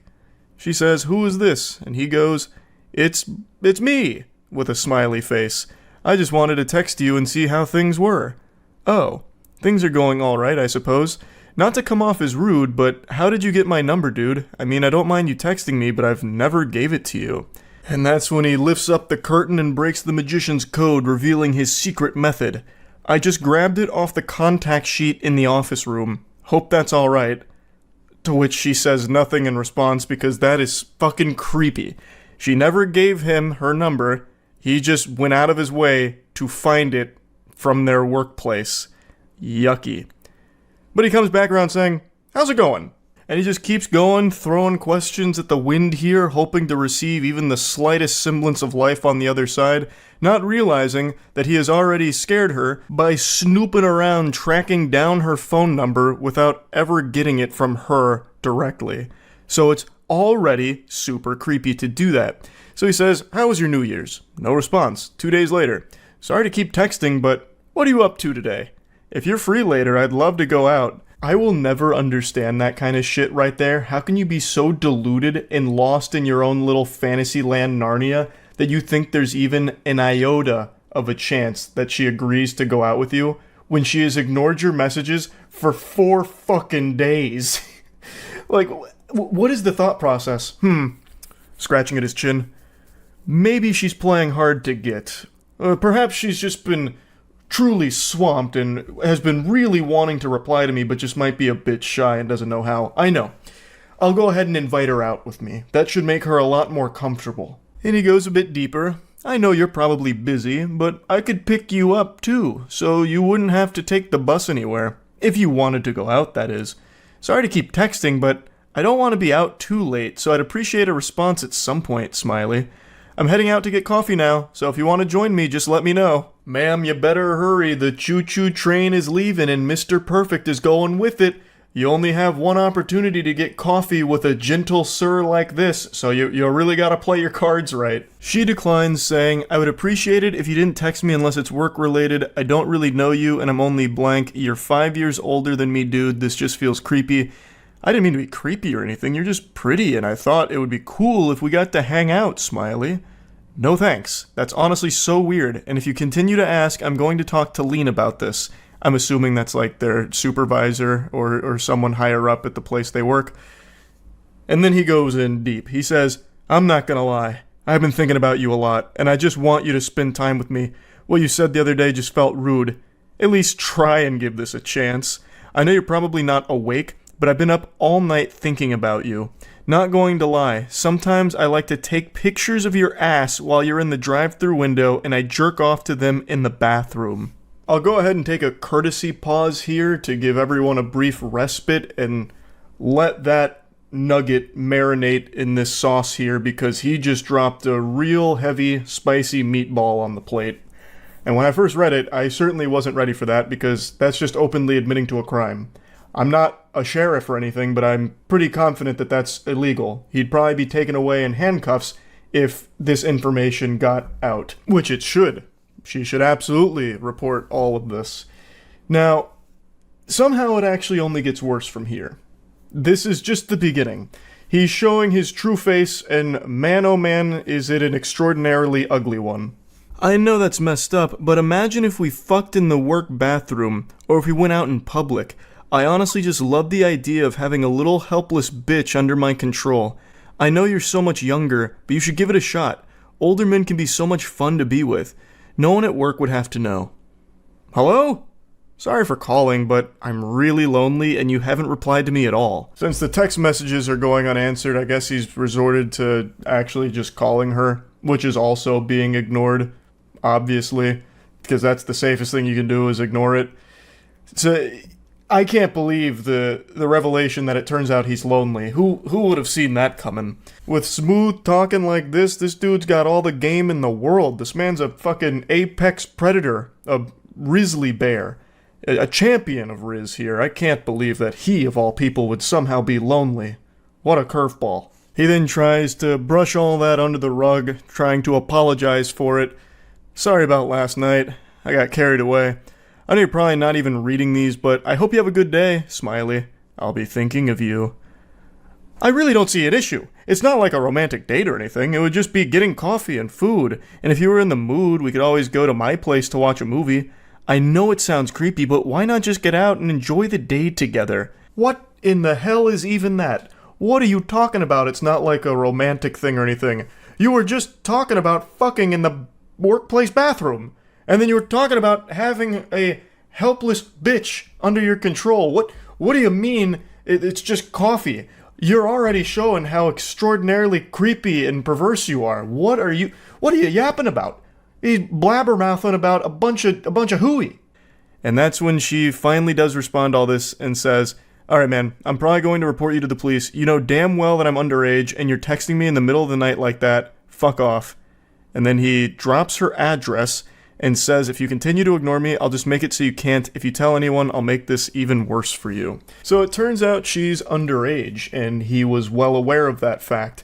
And he also would have been even more aware of that fact, considering he snooped through the confidential workplace documents to find her address and her phone number. So it would have been abundantly clear that she is underage, and he didn't care. He still went for this full throttle. So he's also a pedophile on top of all of this. Now, he concludes their conversation by dropping her address to obviously try and scare her, letting her know that he knows where she lives and he can always pay her a visit. And a lot of people in the comments, and I think a lot of people in general, would assume that that's just supposed to be like some kind of scare tactic to get her to not say anything. Not necessarily that he's going over there right this instant to do something, but that is still a legitimate threat, and I imagine an actionable threat that the authorities can use. This is one of those situations that really shouldn't be taken lightly, and it seems like it isn't. It seems like she's taken the proper measures here, like contacting authorities or contacting workplace staff and all that, which is what she should be doing, because this is just legitimately dangerous. I mentioned at the start that it reminded me of a case from 2022 where a man killed his 17-year-old coworker because he had a huge crush on her, and since he couldn't have her, nobody could. Her name was Riley Whitelaw, and she was murdered at her place of work by this individual. He recently got sentenced in October of 2023 for the murder, and it is just horrifying. Now, Riley had previously made a complaint to the employment about how uncomfortable he made her with like the advances that he would make on her and all of that, and even asked to like have her schedule changed so they wouldn't have to work together. And despite all of that, they still worked together. The place of employment did not change her schedule around to get her away from him or anything like that. They continued to work together despite all of her complaints until it eventually culminated with him killing her. It's a tragic story. Fucking horrifying. And it reminds me of the text messages we just read right there, where a coworker becomes infatuated with someone and then eventually does something disgusting like that. So reading through these text messages, it is a concerning individual in a scary situation. And it's something I think about from time to time about how awful it must be to just be doing your job, doing nothing wrong at all, and then still ending up in a situation like this. This girl never made any advances toward this guy. She never even gave him her number or anything at all, and yet somehow he still became obsessed with her and then stalked her company documents to find her phone number and her address and all of that. It's just so awful. She's literally just doing her job and then gets put in a situation like this because of this absolute lunatic. So yeah, just wanted to talk about it a little bit. I think situations like these should always be taken seriously. Like if a coworker or anyone for that matter starts to get like a level of obsession with you that it becomes a bit palpable, that you can start to see it, it immediately needs to be something that you take very seriously because you never know where it could lead. And I think that is just always something that needs to be handled with real care. So just wanted to go over this a little bit. That's really it. So yeah. I know many of you read the title and assume that this is clickbait or exaggeratory, but it's not. You may not believe me yet. Wait until I show you the evidence, the proof. This is the most unhinged individual we've looked at yet. He's equal parts frightening and fascinating, tiptoeing on the fine line between intrigue and how are they not locked in Arkham Asylum. It's a mystery here. He's like the product of a science experiment gone wrong, like if Professor Utonium added chemical cringe to the concoction instead of chemical X and then created this weirdo. Since I've been down this rabbit hole, this bender of consuming awful romantic texts and bad dating stories and bad dating videos and all of that, this guy is now at the top of the tier list for the weirdest. Like all great fairy tales, it begins over Facebook memes. So he says, "Did you block me on Facebook?" To which she responds, "Nah, my profile got deleted, maybe. I don't know. Lol. Long story." Then he goes, "You don't have to lie." I can just feel the sadness emanating from that line there. I can imagine him looking down and kicking his feet in some sand. And she goes, "I'm not. You could ask pretty much anyone. The profile is gone." To which he responds, "I'm not going to waste my time finding out you're lying to me. So now you're going to ignore me." This is, I'm assuming, a lot of time passing between those two texts. And by a lot of time, I mean probably like 5 minutes because this guy's fucking delusional. So he double texts her like, "Oh, so now you're ignoring me? Now that I've called you out on lying about this?" She responds by saying, "It's not like that, it's just I don't like being called a liar." He then claims, "I didn't call you a liar, I just wanted to know what was going on." And then she says, "I told you and you said I lied, dude." I don't even know why he's trying to pretend that he didn't call her a liar. He can literally look 2 text messages back and see that he point blank blatantly does call her a liar, basically. He's already off his gourd right now. He's fuming because this account that he follows posts memes that he likes and now he doesn't get access to those memes and he's throwing a temper tantrum. But really at the end of the day, it's not so much the memes. He wanted to try and shoot his shot here with the individual who runs the account. He then tries a new angle by going for pity. He's like, "Oh, I'm sorry. Just been going through shit. That sucks about your Facebook." And then he's able to almost cobble together a normal human interaction here. She goes, "Shit happens, it's cool. Just been in my head and your memes brighten my day. I got weird because I didn't do anything wrong for you to block me like that. My memes actually got me banned." This reminds me of like the potion seller video on YouTube a while back. "You can't handle my strongest potions, traveler." But in this case, it's memes for Facebook. And he just goes, "For real? That's crazy. You post them all the time though. It must be something fucked up, haha. Well, if you made another Facebook, you better add me first. I'll be waiting, JK." To which she just tries to close it out by saying, "Lol, yeah." Next chapter in this cringe anime is him trying to pull out the Riz here, trying to showcase his game. "So what are you doing, dork? Haha, causing more trouble for Zuck?" He's going for like the playful insults kind of thing, like, "Oh, you dork, you fucking dweeb geek, what are you up to, huh?" And she just goes, "Nothing, just hanging out." That's so cool. I love that with the exclamation point. He's like, whoa, badass. I bet you're kicking ass in Animal Crossing, huh? Is it that fun? It looks too much for kids. It must be since you keep ghosting me. Do you play any real games? To which she's baffled, saying, how is that not a real game? So again, a certain amount of time elapses between his first message with the, that's so cool, NPC dialogue, and then him going, oh, it must be so good you're ghosting me. So this guy's flipping emotions back and forth rapidly. His brain is all over the place. His fucking noodle is scrambled. And then he tries to like make an argument out of this, successfully making an argument out of this, by the way, by calling Animal Crossing not a real game. So he tries to get like this sort of elitism about him when it comes to gaming. So I'm assuming he came straight from Reddit and was just ready to get argumentative about like what a real game is, and Animal Crossing doesn't fit the criteria. Yo, you serious? Laughing emoji. It's dumbass animals or some shit being your friends. No real gaming, you know that. Oh, it hurts me to even just read that. And then she goes, well, what's a real game then? You don't have to get an attitude, I'm just making fun, dork. Oh, why are you getting offended? I'm just insulting what you're playing. Like, what are you getting all bent out of shape over? Oh, come on, calm down. What, are you on your period or something? Well, why don't you ask one of your dumbass animal friends to help you with it or something? Like, dork? Oh, it's so painful reading this guy's text, and it only gets worse. It gets even more outrageous. But he's so aggressive with everything. It's like he treats a text conversation like it's an active war zone. Rocket League is a way better game than that, but I guess that's not cute enough for you. Yeah, not enough sunshine and rainbows for you girly girls. This is a real man's Battlefield. And speaking of Battlefield, game like Battlefield, Cyberpunk, Far Cry, shit, Madden, that's a sport. And men like me play sports. I could help you play them. What a generous offer from this guy. Wow, tell me you're a basic white guy without telling me you're a basic white guy. You got jokes. Double laughing crying emoji. All that is casual shit. Pick up a real game, get on my level. I really appreciate that now she's just making fun of him directly to his face. I have no doubt she was laughing while writing all this shit just to string him along and continue to watch him embarrass himself like the clown he is.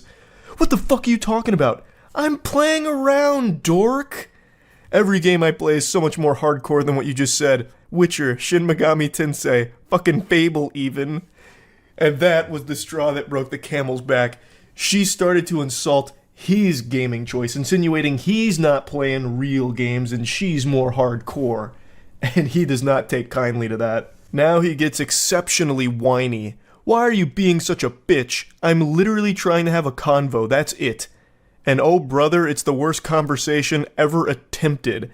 I feel like I should have blocked you even if I did have Facebook. You're insulting my game choices. Which is all he's been doing is just insulting what she plays. I don't know why he thinks it's just some like normal conversation. And he keeps calling her a dork like it's straight out of Ed, Edd n Eddy or something. I don't know what he was expecting. Because they're weak AF and you're being a cunt over nothing. Whatever. She really hasn't even been even close to mean. Not an iota of malice from her here. All she did was like defend her game choices and then joke about what he's playing being casual. Which it is. Fucking Rocket League, Madden, Battlefield. Like, what are you talking about? It's not like you're some kind of hardcore gamer playing some niche shit. You're playing the most mainstream games ever. Like, it's so silly. I don't know why he thinks that she's some supervillain that's just been doing nothing but belittling him. He started it, and she's not even doing anything mean. Does your mom know you talk to women like this? My mom won't around. Why, TF, you bringing that up? That checks out. You have zero respect for me or anyone. You're just a fat bitch who does nothing and leads people on. You're nothing. Fuck you, I was being nice. If this is him being nice, I am so curious to see what him being mean looks like. He immediately just breaks down into his fucking soiled diaper meltdown. You're a fat bitch! And he keeps using the wrong "you're." He never even accidentally gets the correct form of "you're" in any of his statements here, which grinds my ass a little bit. But then he's like, you just lead people on. What? How? How did she lead you on? By responding to you? Granted, this is probably the first woman that has ever responded to a text message from this guy, so maybe that's, like, where things got misconstrued. he thought that since she responded to his initial message, she must be interested. This is so baffling, it's making my voice crack. My vocal folds are freaking out because it's so odd that someone could have a rotted brain like this. No wonder you can't get a boyfriend, bitch. I don't settle for trash like your baby moms. You called me a liar, shit on my games, play even more trash games. At least they gettin' dick, unlike your fugly ass. You have no idea what you do. What does that mean? You have no idea what you do? I don't even understand what that statement's supposed to mean. Bet you have fucking herpes, you fat piece of shit. How many kids do you have custody of again, lol? How many of your boyfriends died? Which, I'm guessing these two must know each other through Facebook mutuals or something, so he must see like some of the stuff that she posts, because that sounds legitimately extremely personal. And if that is a real situation that one of her partners died, that is one of the most vile fucking things you can say to somebody, and this guy is an irredeemable, insufferable piece of shit. Wow, so this is what you do to get girls? Insult them? Again, I was playing, but you had to be a cunt. What do you mean you were playing? Your whole thing was just being aggressive from the start by just constantly spamming the word dork while insulting her playing Animal Crossing. She then continues to just take the piss, so she goes, okay, I'm sorry, I've been going through shit too. How are you at Rocket League anyway? And then immediately he just simmers down, he's back to like good boy status. I understand, I'm sorry too. Going caveman mode. I'm pretty good, I can show how to level up. What's your ranking? Platinum. So you're mediocre at best. I'm fucking Plat 2 and Diamond 2. And I'm trash. In Rocket League, Plat isn't very high. That's where the majority of players end up. So he's not good. He's not good at all. What's your gamer tag? Why? So it also seems like he's lying about this, because no sensible person would brag about being Plat in Rocket League. So she's starting to catch him on a bluff where he's puffing out his chest and just lying about his Rocket League rank, which is even more pathetic. I want to see for myself. What console? What's the matter? You don't have an Xbox. I play on Switch. It's on all consoles. So he's starting to sweat a little bit, like he's pressed against the wall. My gamer tag? Why? Why do you want to know that? He tries desperately to turn this around into a situation where they can see each other, which sounds like it'd be downright dangerous to be around this guy. Why don't we hang and I can show you? What's your tag? I got trust issues. It's not that big of a deal.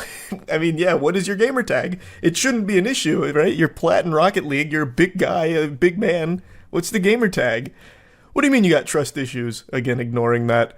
I'm just curious. It seems like you're lying. I'm not. And then she drops a meme. It smells like bitch in here. Which is just genuinely a normal, silly meme. It's not even like mean. If anything, it's clearly meant to be like a joke. And for some reason, this sets him off in the biggest way yet. A fucking atomic bomb in his brain here. And he unleashes the Godzilla heat breath. Cunt. Fuck you.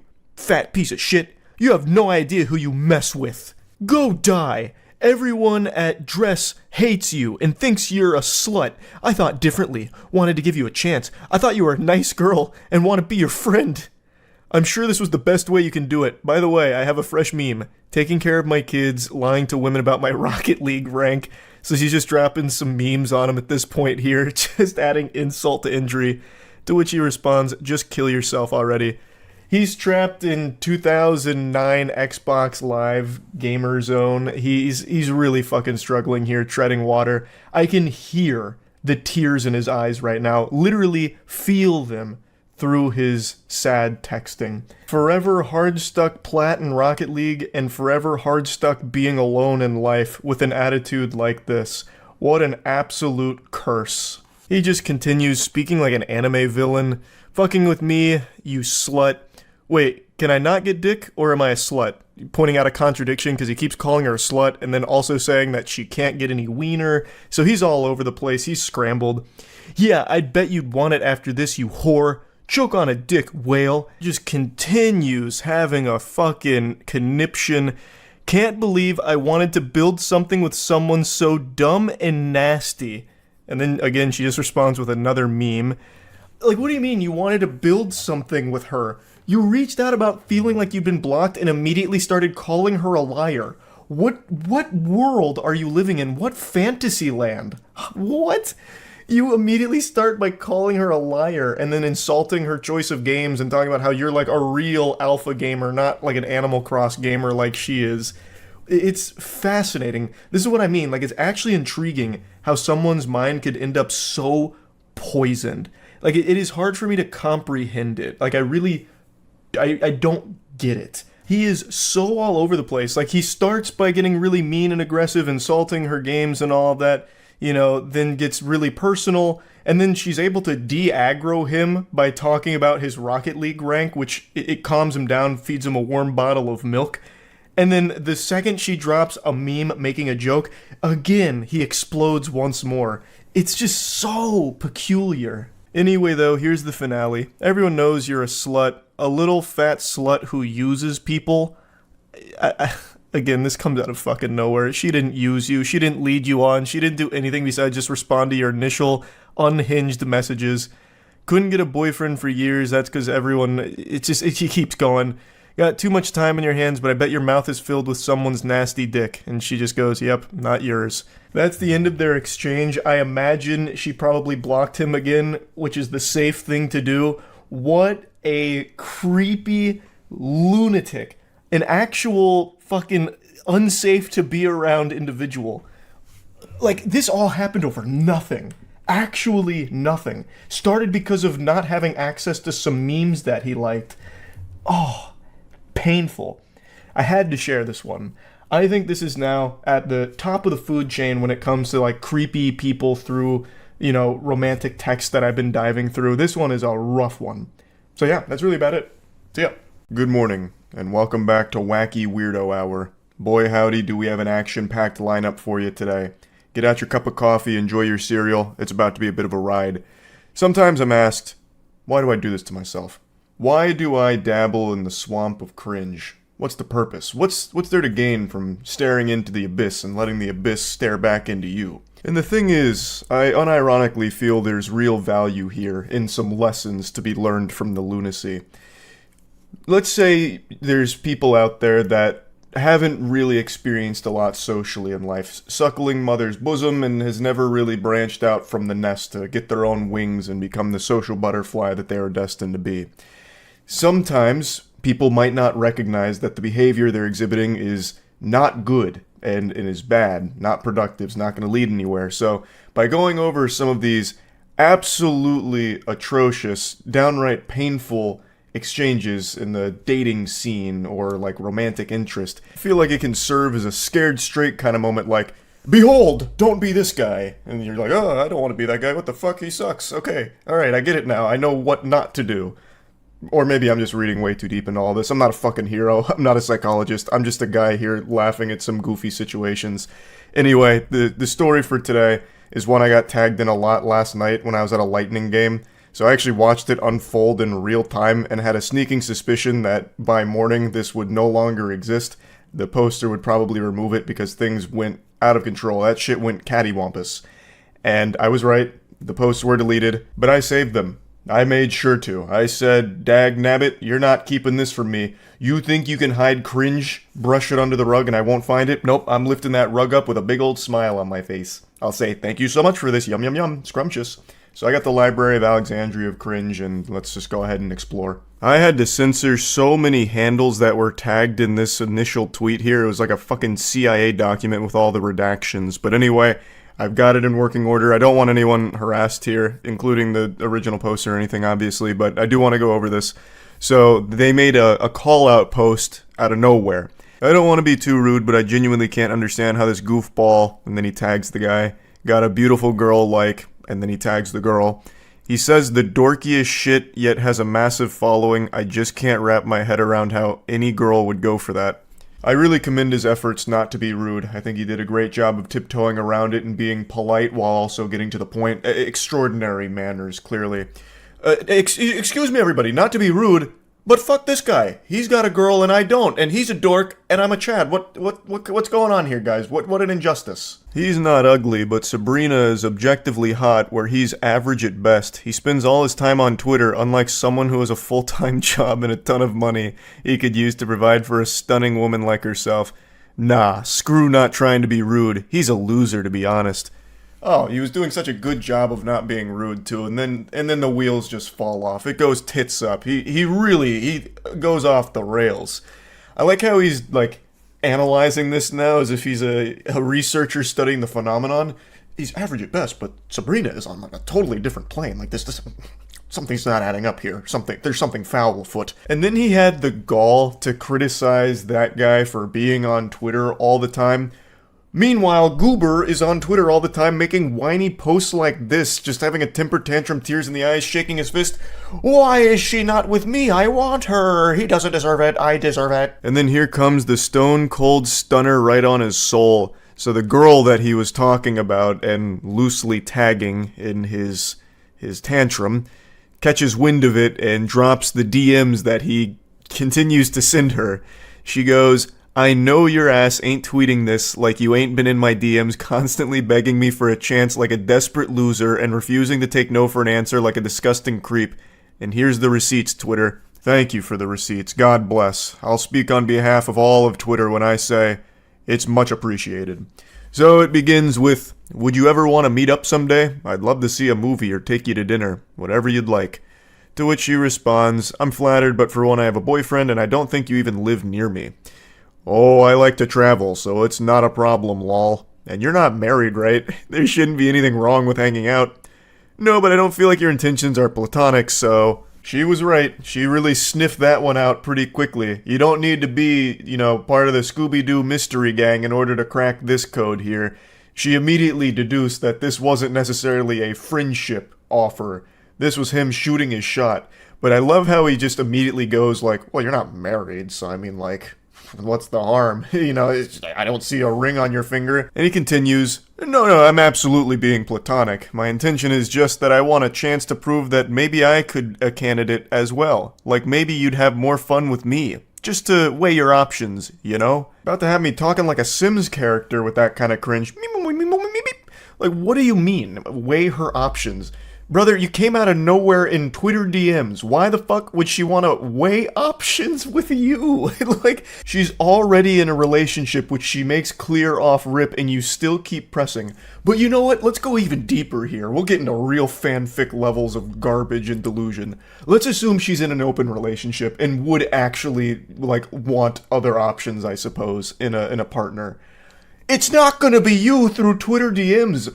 That's just dangerous. No one's going to take you up on shit like this, especially not when you're coming out fucking guns blazing, fucking firing from the hip out of nowhere. And there's no possibility of that anyway in reality, because she actually shuts that down directly too. No, you're not, because you're still pushing something further even after knowing that I'm in a committed relationship with Blake, so there's no options. Learn how to take no for an answer. A lesson he absolutely refuses to learn. So he continues. I'm just confident in my abilities as a partner on all levels. I'm certain I can give you everything you desire, and perhaps better than he can. I apologize for persisting. You're just breathtaking, and I want you. I'm willing to fight for you at this point. To which she responds, there's no fighting for me, you don't know me, and you couldn't give me anything that her current partner doesn't. She lays into him. She lays down the brass tacks here. And basically he says, that's a lot of words. Too bad I'm not reading them, because he refuses to accept anything she is saying and only continues to exist in this dimension in his brain that is disconnected from the reality here. But I will say, he has piqued my curiosity. I have to know what abilities he's so confident in here. Like, balloon animals? Like, he learned a magic trick from Chris Angel? Like, what abilities are we talking about? Because it's certainly not... like romantic abilities whatsoever. He's fucking cold calling like a telemarketer here through Twitter DMs. So he responds again saying, I had to give my 100%. If we're being truthful here, I don't think he deserves you. I see what he tweets and he's dorky as hell. You're hot and one of the kindest people I've ever seen on this app.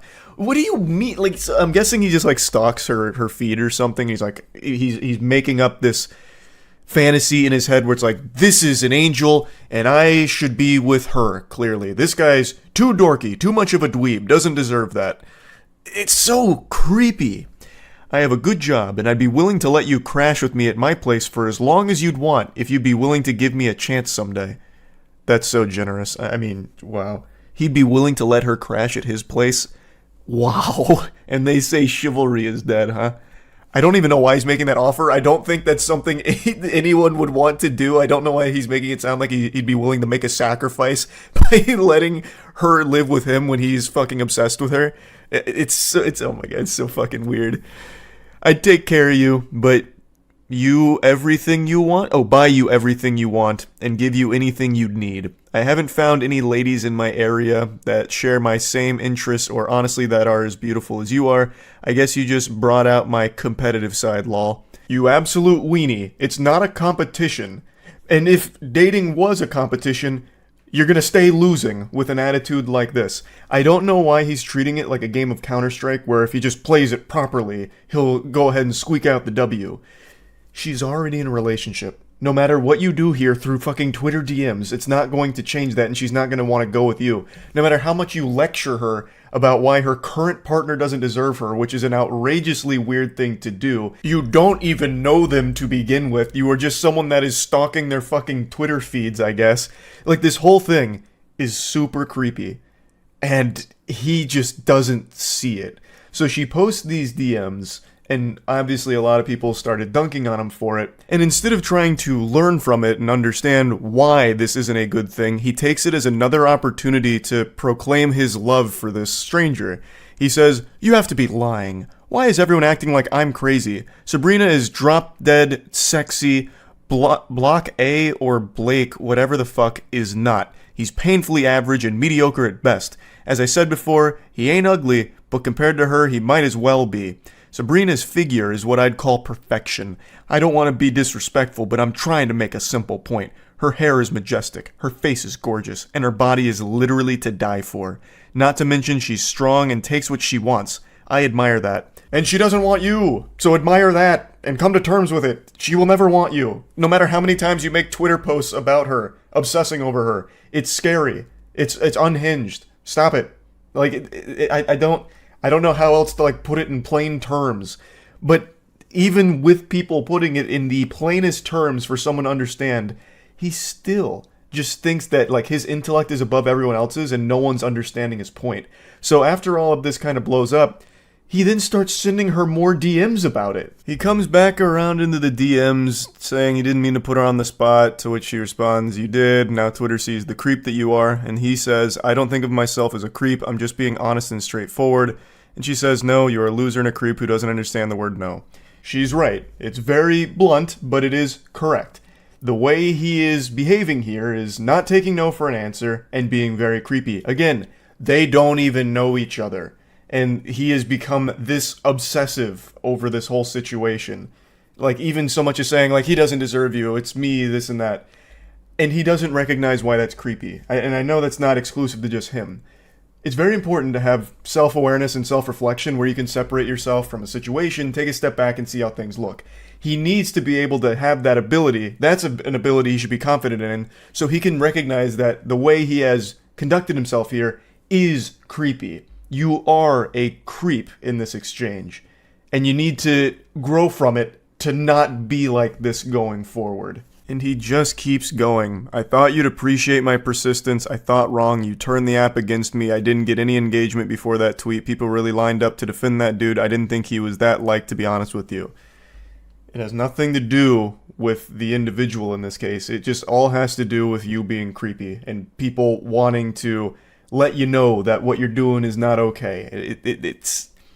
He's just not able to grasp the situation. And I also don't know why he would think this persistence would be appreciated. Again, you don't even know her. And being extremely persistent and annoying about shit is something nobody likes. Not even in a romantic partner, but in general, even as a friend. If you're just gonna keep like poking and pestering and like constantly prodding, no one's going to like that. She then explains to him again how what he's done is something nobody will appreciate, and he just ignores it and says, "Nobody on this app understands what my point even was that I was trying to make." What point? You're not making a point. You just keep saying how much you like her and find her boyfriend to be dorky and unworthy of her. What point are you talking about? There's not some like deeper underlying message that you're trying to get across that we're all too stupid to see. You're just being a weirdo for everyone to see publicly and throw tomatoes at. This is the last DM here that was shared. He says, "I treat women with the utmost respect, actually." That's the impression I got as well. Yeah, no, yeah, that's what I got when reading this too. To which she responds, "You don't when you can't accept the word no and objective women. Your loss, I guess." That's just a classic sign-off from like every single one of these meltdowns and bad romantic exchanges. Somehow it always ends with the guy saying, "Your loss. I'm actually like the best dude ever. I'm like the chillest, nicest guy ever, and you just blew it with me, so put that in your pipe and smoke it. You'll be thinking about that every night trying to go to sleep. What a big loss for you." I don't know why that's so common amongst all of this, but it is very interesting to see it every single time. But anyway, I just wanted to share this because I've been so fucking deep into these, like, weirdo romantic exchanges and all of that, so that's really about it. See ya. If you've got a full belly, prepare yourself because you might just puke upon seeing and listening to this unbelievable, embarrassing cringe. This is the worst flirting, the worst attempt at wooing a potential romantic interest I have ever seen. This is like playing a visual novel and then scaring away all of your potential love interests at once and getting the worst ending. Now, I'd like to give a bit of context here to the situation before we really dive into the meatballs from our spaghetti entree of cringe.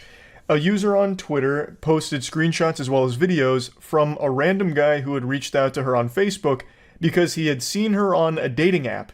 The two didn't even match, and I guess he must have assumed that it was some kind of glitch because they were destined to be lovers. It was fate that was pulling them together, but unfortunately technology had a malfunction, so he took matters into his own hands, tracked her down on Facebook, of which she had no connection to the dating app. She didn't connect any of her socials to the dating app, so he did some super sleuthing to find her on Facebook and reach out to her there to try and win her heart.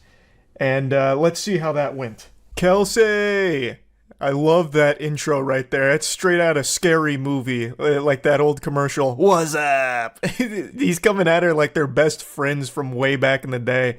He then executes Order 66 and kills all potential for romance. He goes, "I mean, okay, shit.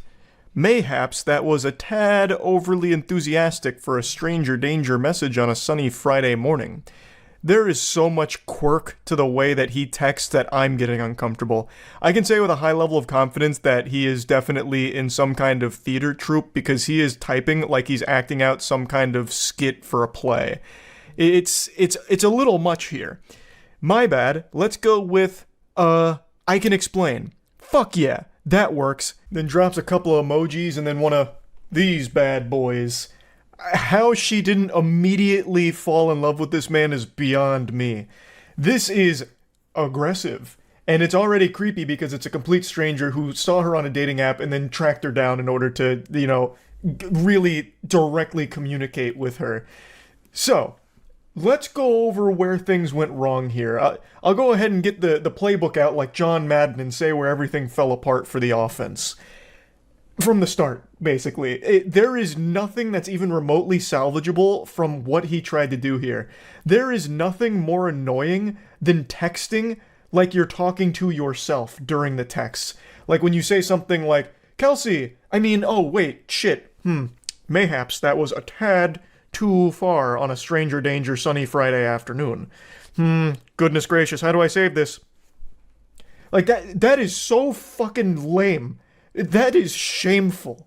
That is just downright shameful. I am shocked he didn't drop like an asterisk nuzzles you, and then an asterisk, "you there?" Yeah, and then one of those emojis. So she said, "Sorry, do I know you?" And then it reactivates this cringe protocol.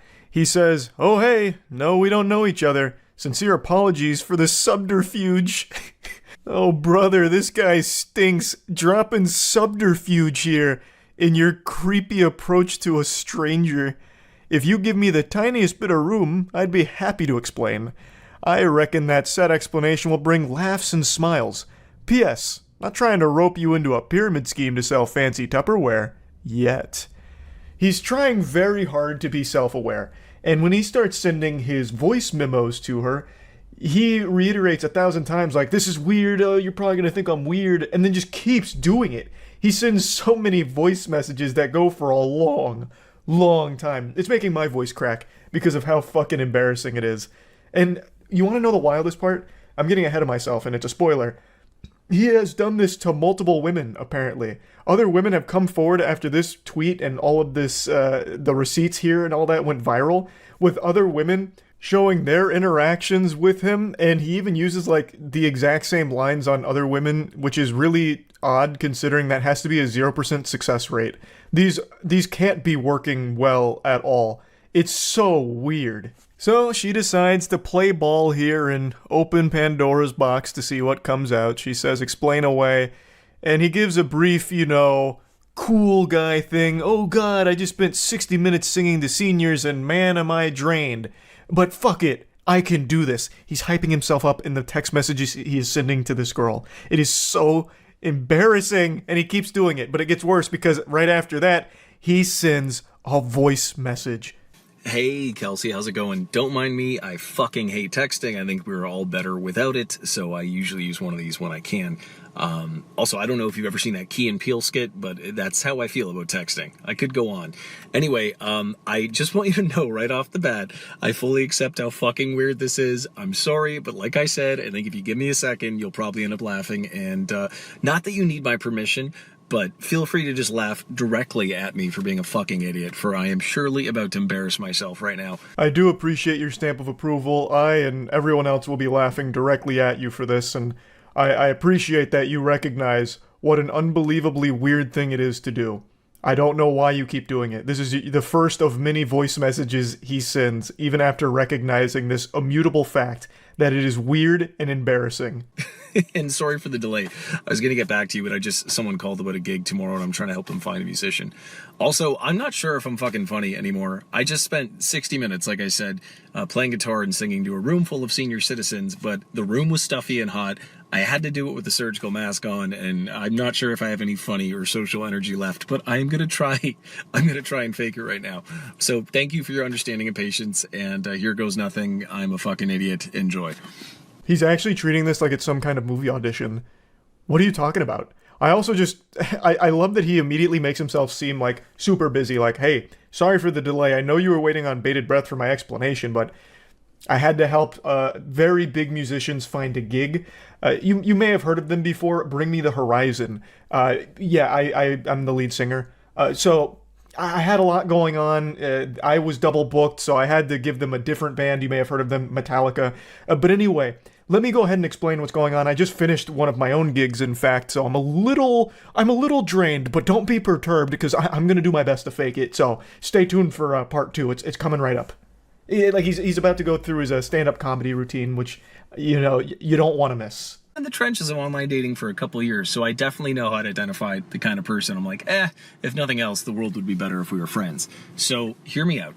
First of all, I never fucking see that shrug emoji. No one else uses it. It's typed into my phone. If I type shrug with 2 G's, it just shows up. Same thing on my laptop. Like, I'll use it in work emails. Fuck it.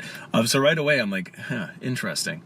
I don't get it, though. She's cute. For how pretty she is, she should be boring. Why does she seem kind of strange in a good way? That's a spectacular start right there.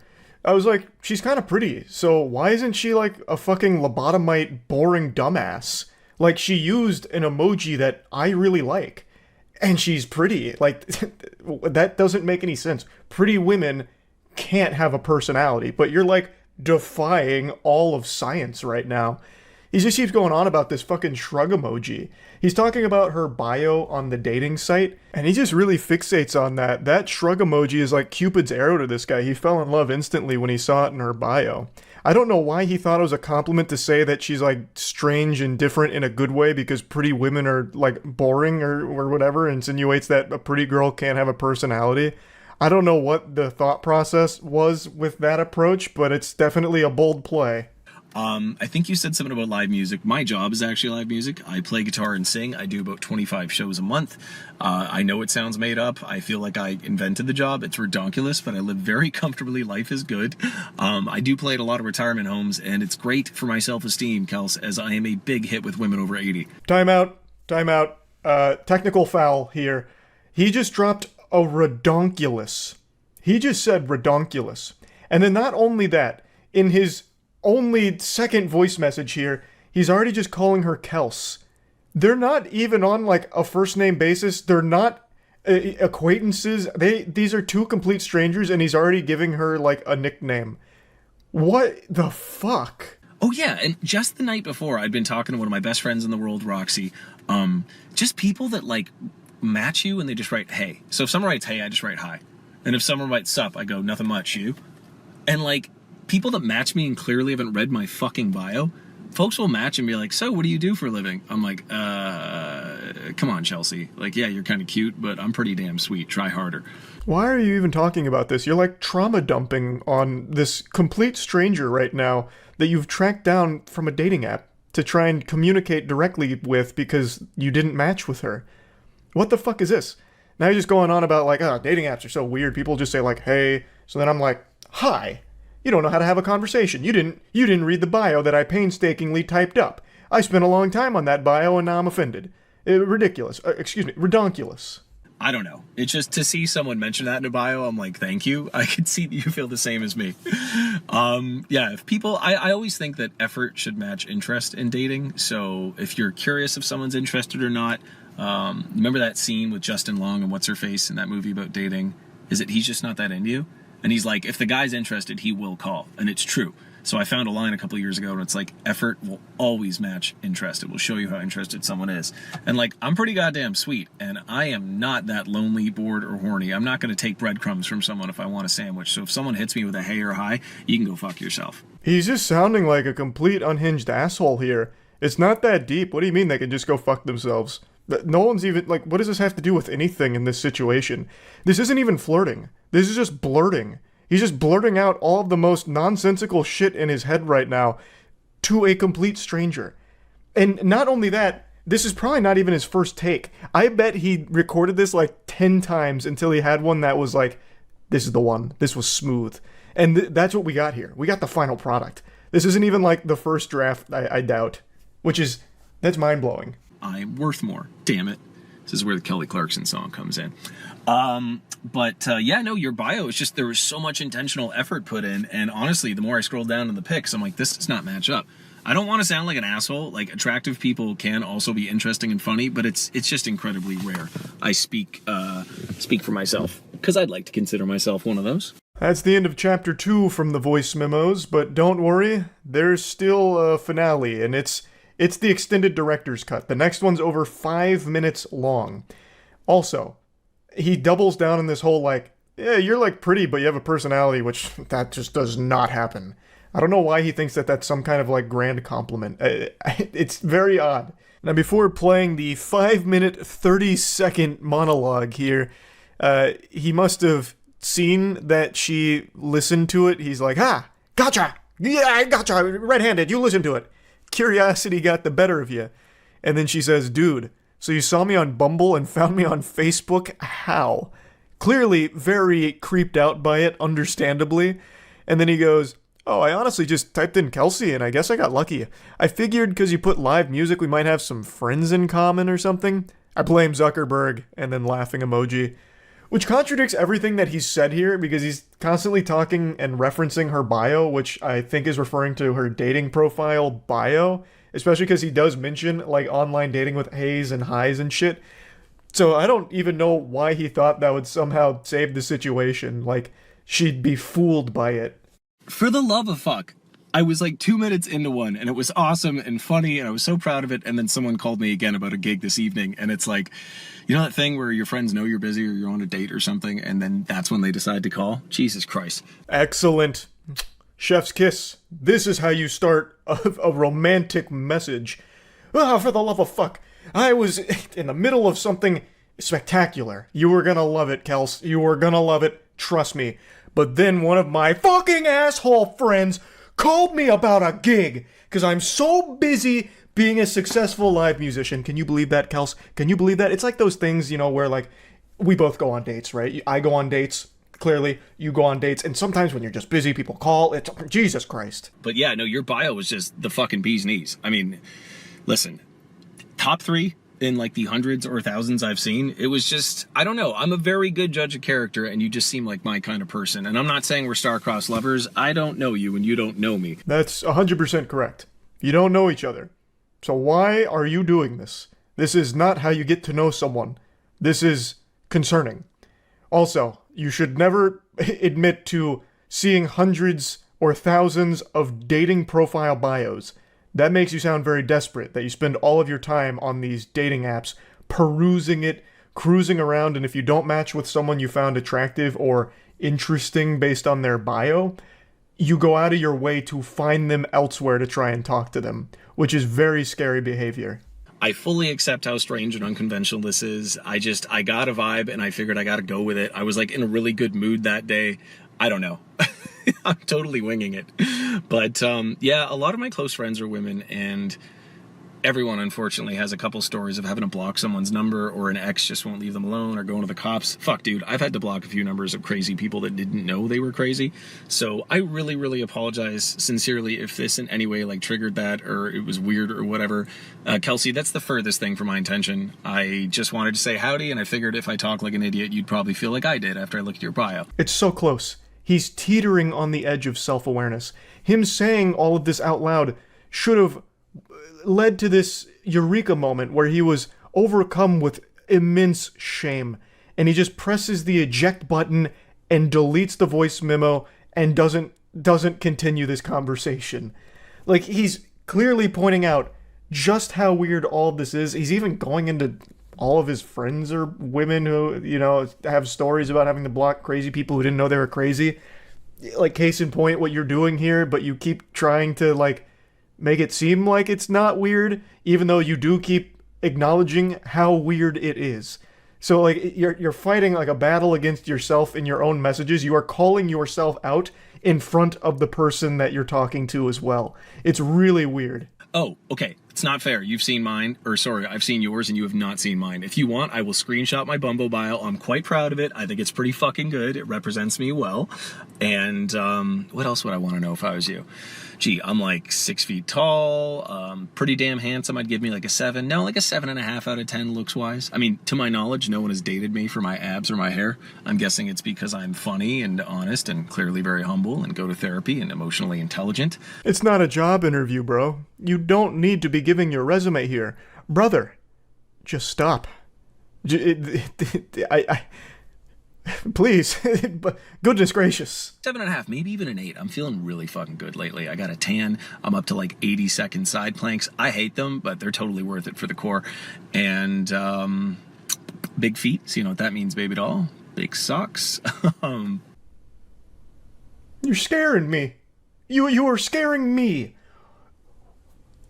Why would you do that? What? From way downtown here, he's throwing up a crazy jump shot. He immediately goes into, I've got big feet. You know what that means, baby girl. Oh my lord, please. Have mercy. Have mercy. Why? Why? What else? I feel like I didn't tell you enough about the bio too. That shrug emoji was just, if nothing else, the fact that like you look like a Disney princess and you use that, I'm like, fuck it, I gotta talk to her. So, oh, I was definitely getting strong Kirsten Bell vibes too, and she's awesome. I don't know if you listen to her husband's podcast, Armchair Expert with Dax Shepard. It's quite the reference, but I have a feeling you might know what that is. One of my favorite episodes, actually, is it Lauren Graham that plays Lorelai? She was on there. Anyway, I am all over the fucking place, as is my job. You're also all over the place in this one-sided conversation. Now you're shouting out podcasts, talking about fucking shrug emoji again. It's hurting me listening to this. Let this be a lesson to everyone out there watching this.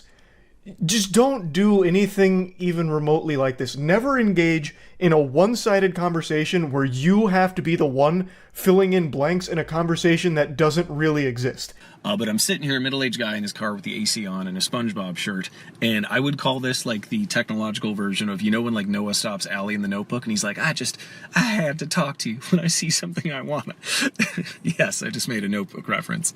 I don't know. I'm being a total idiot right now. So if nothing else, I figured you'd have a laugh and a smile and you can fucking make fun of me to your friends. I don't know. Now you have a solo podcast for a guy that makes like $6,000 a month on a microphone being an idiot. He was right. This is something that everyone can laugh about and have a big smile on their face making fun of this whole situation. And then out of nowhere, he drops like his salary from his job, like, to flex. He just, like, slides that in there, which, I mean, it's an interesting strategy yet again. This guy's got a wild book of tricks. I'm sorry, I don't normally bring up money, but I feel like I created my job out of thin air, and like I just submitted my 2022 taxes, and shit's been getting so much better the last few years, so I'm quite proud of it. That wasn't me trying to impress you, though, with money. I've got way more impressive shit than that. It just slipped out. I hope we can still be friends. Anyway, Why leave it in there, then? You saying that clearly made you uncomfortable. You could have just deleted this and just tried again. Though I don't think you should have tried again regardless. This shouldn't have happened to begin with. But you yourself just made yourself puke in your mouth when you said your $6,000 a month out loud like that as like a flex, and you still let it ride. You still let this Beyblade rip. Why? You look like a goddamn Disney princess. The bio completely floored me. I felt like it was written by a friend or something. I just got like strong, like fellow nerd, divergent, super cool, gregarious, happy person vibes. And yeah, so listen, I'm an open book. You probably figured that out like 6 overshares ago. If you have any questions for me, please hit me. Don't be shy. If you want, I'll share my bio. I feel like it's unfair that, I've seen yours and you haven't seen mine. I'm quite proud of my bio. This entire situation has been nothing but overshares from you. She's not going to ask you any questions. No sane person would. It's not going to happen. This whole thing was a complete catastrophe. And once again, hung up on this fucking bio thing. They're just bios. Most people write them in 10 seconds. I don't know how long he spent, like, finally crafting his, but that is not the norm. I'm sure she didn't spend days coming up with her bio on here. I don't know how it resonated so strongly with this guy, but I bet after this whole song and dance, the woman here immediately just deleted her whole account, or at the very least removed the bio entirely. Yeah, for the 80th time, I apologize if this was weird, or like gave you any bad vibes. That's not my intention. Yeah, I gotta drive home now because I gotta go sing at a bar in Mississauga, and I have 4 more gigs this weekend, and it hurts to talk. So I'm sitting here in my car like a jackass, and yeah, I hope that all made some kind of sense. And if nothing else, please take the sincere compliment. I've seen hundreds of shitty bios, probably thousands, and yours was easily top 3. The only reason I'm not giving you number 1 is because then it would seem like I'm lying. But I'm a very genuine, honest person, and yeah. Actually, on my way home, I'm going to go to the park and feed the ducks. My favorite swan couple, Mr. Plump and Mrs. Plumfett, they just had babies a couple weeks ago. So, like, I'll run up and they recognize me and the babies are squeaking. The hierarchy of, like, waterfowl cute babies, it goes swan babies, then ducklings, and then goslings. But, yes, I may or may not do that 4 to 7 times a week. I'm a huge animal lover. Dogs are better than cats. Cats suck. Sorry if you have cats, but I'm sure your cat is cool. That was one of the most peculiar lies I've ever heard. You're going to stop at the park on the way home so you can visit your favorite swan couple, Mr. Plumph and Mrs. Plumfett, because they just had babies a couple weeks ago, and they recognize you and get excited and start squeaking when you come by, like you're part of the family, part of the crew, part of the ship. What universe? What the fuck? That's not even something Dr. Seuss would write as like a little goofy side plot in a story. That is the biggest lie I've ever heard, for no reason, for no reason. The quirkiness is overloading. Like the cup runneth over on quirk. Wow. And yeah, take the compliment. Anyway, apologies if this totally intruded on your day, opposite of my intention. And yeah, your bio was fucking awesome. I mean, there's a couple other assets I noticed too, but I cannot mention them without sounding like a fuckboy, so I'm just going to leave it alone. I'm sure you've worked very hard to be in the shape you're in, but goddamn, lady. God damn, I would not kick you out of bed for eating crackers. So I figured if you are half as funny as you seem to be and half as cool as I got from that bio, I would say howdy. Yeah, all right. Hope this made you laugh and smile, and you have a fantastical day, Kelsey. Cheers. And that's the grand finale of this whole situation, and what a journey it was. I find this to be probably the best example of the worst approach to romance imaginable. And like I said, this was not an isolated incident. He's done this before. And he's even used the same lines before. Which is it's so wild. It's so wild. I had to talk about it. I had to. So yeah, that's really about it. See ya. Since the time we're little, we're kind of taught that surprises can be some of the most exciting things, like with Christmas and Santa bringing those wonderful presents that you don't know what to expect. Happy surprises are always very special, surprise parties, etc. But what happens when a creepy weirdo delivers the worst surprise imaginable? Himself. Background is this guy and this girl went on a date 6 months ago, one date, and then stopped talking, and now he's trying to reconnect. He reaches out saying, "Honey, put your shoes on." Literally sounds like dialogue out of an old 90s sitcom. She asks why. He says, "Just trust me and tell me when they're on." She is hesitant to do so, saying that she's all suspicious now. "I want you to do something for me." Words that'll win a woman's heart over, especially one you met 6 months ago and haven't talked to since. She was probably spending the entirety of these last 6 months wondering if there's anything she could do for this guy, and now she has the opportunity. Are they on? Maybe. Put them on, babe. She says, okay, they're on. Obviously, she's just lying here. I don't think she was actually getting her shoes on and her Sunday best to go do whatever this guy was asking her to do for him. He then says, "Now go for a little walk out front and look up at the sky." It's like a fucking video game walkthrough right now, like an old GameFAQs walkthrough. She then says, "I can't, my neighbor will talk to me back." So I guess her neighbor will start an unskippable cutscene, so now she's saying back as in like the backyard as a compromise here, which I am shocked she's even like negotiating with terrorists here. He then says, "Has to be front, you can't see at the back angle." Which makes it seem like it's going to be one of those like banners that fly overhead with a plane that says, "Will you marry me?" or something. So you're supposed to go out front and look at the sky and see that shit. How do you know where my house is facing?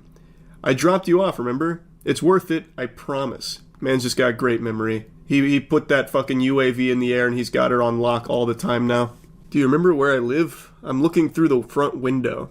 Yeah, of course, all I had was kombucha that night. I think it's pretty obvious. He's here right now. The call came from inside the house. So this guy is clearly in the area here trying to get her to leave her domicile so she'd wander out into the tall grass and have the random encounter with this fucking creep. Now, I think this is a guy who's probably watched one too many rom-coms where you see the classic cliche of they go on one date and then many moons down the line the guy just shows up again, they fall madly in love and rekindle or whatever. In reality, that's not ever going to happen, really. They went on a date 6 months ago, and now this guy's trying to like go big here, hit the fucking grand salami by showing up or putting on this big song and dance, like being at her home. But it's already weird in the first place that he'd even remember exactly where she was and try and do something like this, showing up unannounced. They're strangers. Like, this should never be anyone's go-to play. He stays firm that she can't see the big surprise from inside. She's still surprised that he'd even remember her house. He asks again, "Are you outside? You'll know when you see it." She says, "I can see the sunset. Please go outside, it's better than just the sunset." She says she can see the sunset through the blinds where the neighbors can't strike up a conversation, but then declines to go outside. His surprise being better than a sunset, that's gonna be a pretty high bar to clear. People love the sunset. There's a lot of hype around it. It's like one of the most cited things that people enjoy seeing on a daily basis. So to deliver a surprise to compete with that, you got your work cut out for you, buddy. You really do. She sent a picture of the sunset through the blinds saying, "Stunning." He said, "You have to trust me." And she says, "I won't." Very smart. She has absolutely no reason to trust this worm. They met one time 6 months ago, and to just follow along with these instructions here seems like a recipe for disaster. It's just downright dangerous. Like she'd go outside and just get gadooshed by this weirdo, like you'd put a bag over her head or something. He says, "It's worth it. It's beautiful like you. I wish we could view it together, but go outside." She says, "No." Very firmly. You have to look towards the shopping center direction. And she said, "Is there a proposal in the sky?" Which is exactly where my head went when I was first reading this, like I mentioned. It feels like one of those like big elaborate proposals. You go to like a baseball game and you're like, "Look at the outfield. What's going on in the outfield?" And it says like, "Will you marry me?" But in this case it would have been like the flyover with the banner or whatever. This feels like a scene in a horror movie where the bad thing needs to be like invited in or something, like a vampire. So now he's doing his best to persuade the victim. And she is doing a great job of just shutting that shit down. She is not trusting him, which she absolutely shouldn't. This is just a complete fucking stranger who is telling her to go outside randomly, walk around, and then look up at the sky. This NPC only has a few dialogue options, and he's exhausting all of them. He just keeps saying, "It's something, trust me." She says, "Are you stalking me?" Which the answer is a resounding yes, he absolutely is. "It's good, I promise." Are you trying to kidnap me? That's a good idea, actually, but not today. A little bit of Reddit humor there. Tip of the fedora, m'lady. A good one, sir. Excellent gambit, gentle sir. Saying that it's a good idea to kidnap her. He's clearly making some kind of, like, joke here, but it falls really flat considering he has actually showed up at this woman's house that he does not know at all and is scaring the shit out of her, trying to instruct her to go outside. Like, come on. How stupid can you be? Sure is starting to feel like I'm going to be pushed inside a van. Babe, hurry. 3 hearts. Tell me what you're talking about, lol. If you don't, it's coming to you. Uh-oh, the ultimatum. You either go outside and play ball with his delusions, or the thing is coming your way. He's going to unleash the hounds. She responds pretty normally to that, saying, that's legit scary. Which it is. It's downright a threat. And he's like, no, sweetie, it's all good, kissy. Okay, I'll tell you, don't be mad. I drove up to see you. The surprise is me! I'm here! Oh, if you don't come out and see me, I'm gonna come up and see you. Yes! What a fucking maniac. She's clearly not very excited about this surprise, saying, I hope you're joking. I'm at the shopping center, come over and see me. Oh my god, what a fucking lunatic. I'm always so dumbfounded by people like this, because I really can't understand what they thought the outcome of all this would be. Like, no sane person would think that they'd respond well to something like this. It's been 6 months. You weren't talking. She's not gonna be excited to see you. What fantasy played out in his head? Where he'd say, like, come outside, look at the sky. She's a little afraid, but then you tell her that it's you there, and then all of a sudden she can't wait to come see you. She throws her shoes on, takes her top off, and runs at you with titties bouncing, and then jumps right into your arms. Like, what could you possibly think would happen with this? It's just creepy. There is no world where anybody would respond positively to this. So she says again, you're joking. I'm serious. I wanted to see you and give you a hug. So she says, why not ask me? Because you always say no, but I think you need a hug. He clearly knows best. He is the woman whisperer. He knows what she needs more than she knows. And he knows she needs a hug from him. I mean, who wouldn't need a hug from this guy? I bet it's such a warm embrace, so cuddly. And he's so sweet about it, too. He carved some time out of his busy afternoon spent plucking feathers off of live animals before boiling them alive, so that way he could come here unannounced and surprise her with a little bit of his presence after leading her outside, telling her to look at the sky, so he could sneak up on her and give her a big old hug. Oh my goodness. And they say romance is dead. Isn't that crazy? With someone like this out here keeping it alive, chivalry is certainly thriving. If you thought I'd say no, why trick me into coming out? Exactly. Checkmate. I wanted to surprise you. Ooh, he wiggled his way out of there with some smooth talking. A great surprise. Very good stuff. You knew I wouldn't like it, though. Please don't come over here. You would once you see me. Come over, please. No, I don't think she would. I really don't think anybody would, to be honest with you. I think you need to go back to the padded cell. Please stop. I'm kind of scared. I'm coming to knock on the door then and say hi. So now he's really going hog wild here. It's going full-blown criminal. I'm telling you no. Go away. Do not come here. I'm so serious. Leave or I'll call the police. This is where the adventure comes to a close. He says, please say hi, sweetie, with a heart. She says, never contact me again. I'm calling the cops. Apparently what happened is he started banging on the door and shouting her name until her dad went outside and scared him off. So this psychopath not only tried to lure her outside with these little breadcrumbs of look at the sky, it's crazy out here, there's aliens above us, you gotta go outside and see this right now. He went from that to literally charging her front door, banging on it, shouting her name. So clearly this guy is unhinged. Hopefully he was reported to authorities. I know they don't usually take stalking super seriously, but at least having it logged in there will hopefully help. This girl handled it really well. She wasn't playing ball with any of this guy's tactics here, so hopefully that'll be the last she ever hears from him. That shit is horrifying. But yeah, anyway, that's really about it. Yep. It came to my attention last night during stream that I've never worn a wedge shirt. Wow. Didn't mean to baby talk you there. It's come to my attention I've never worn a red shirt in videos or on stream before. I don't own many. In fact, this is probably one of only 2 that I have. It says Dungeon Master. I can't believe I accidentally just dropped a fucking wedge short. That's crazy. Anyway, though, I'd like to show you some wacky text messages. It's been a little bit, so let's take a peek at what I found today, where one date went really well, and then he completely fumbled it by excessive love bombing. This guy got hit by Cupid's arrow straight up the keister, and he could not wiggle it out, and it's completely sabotaged his chance at love. Last night was something else. I don't say this often, but you felt different.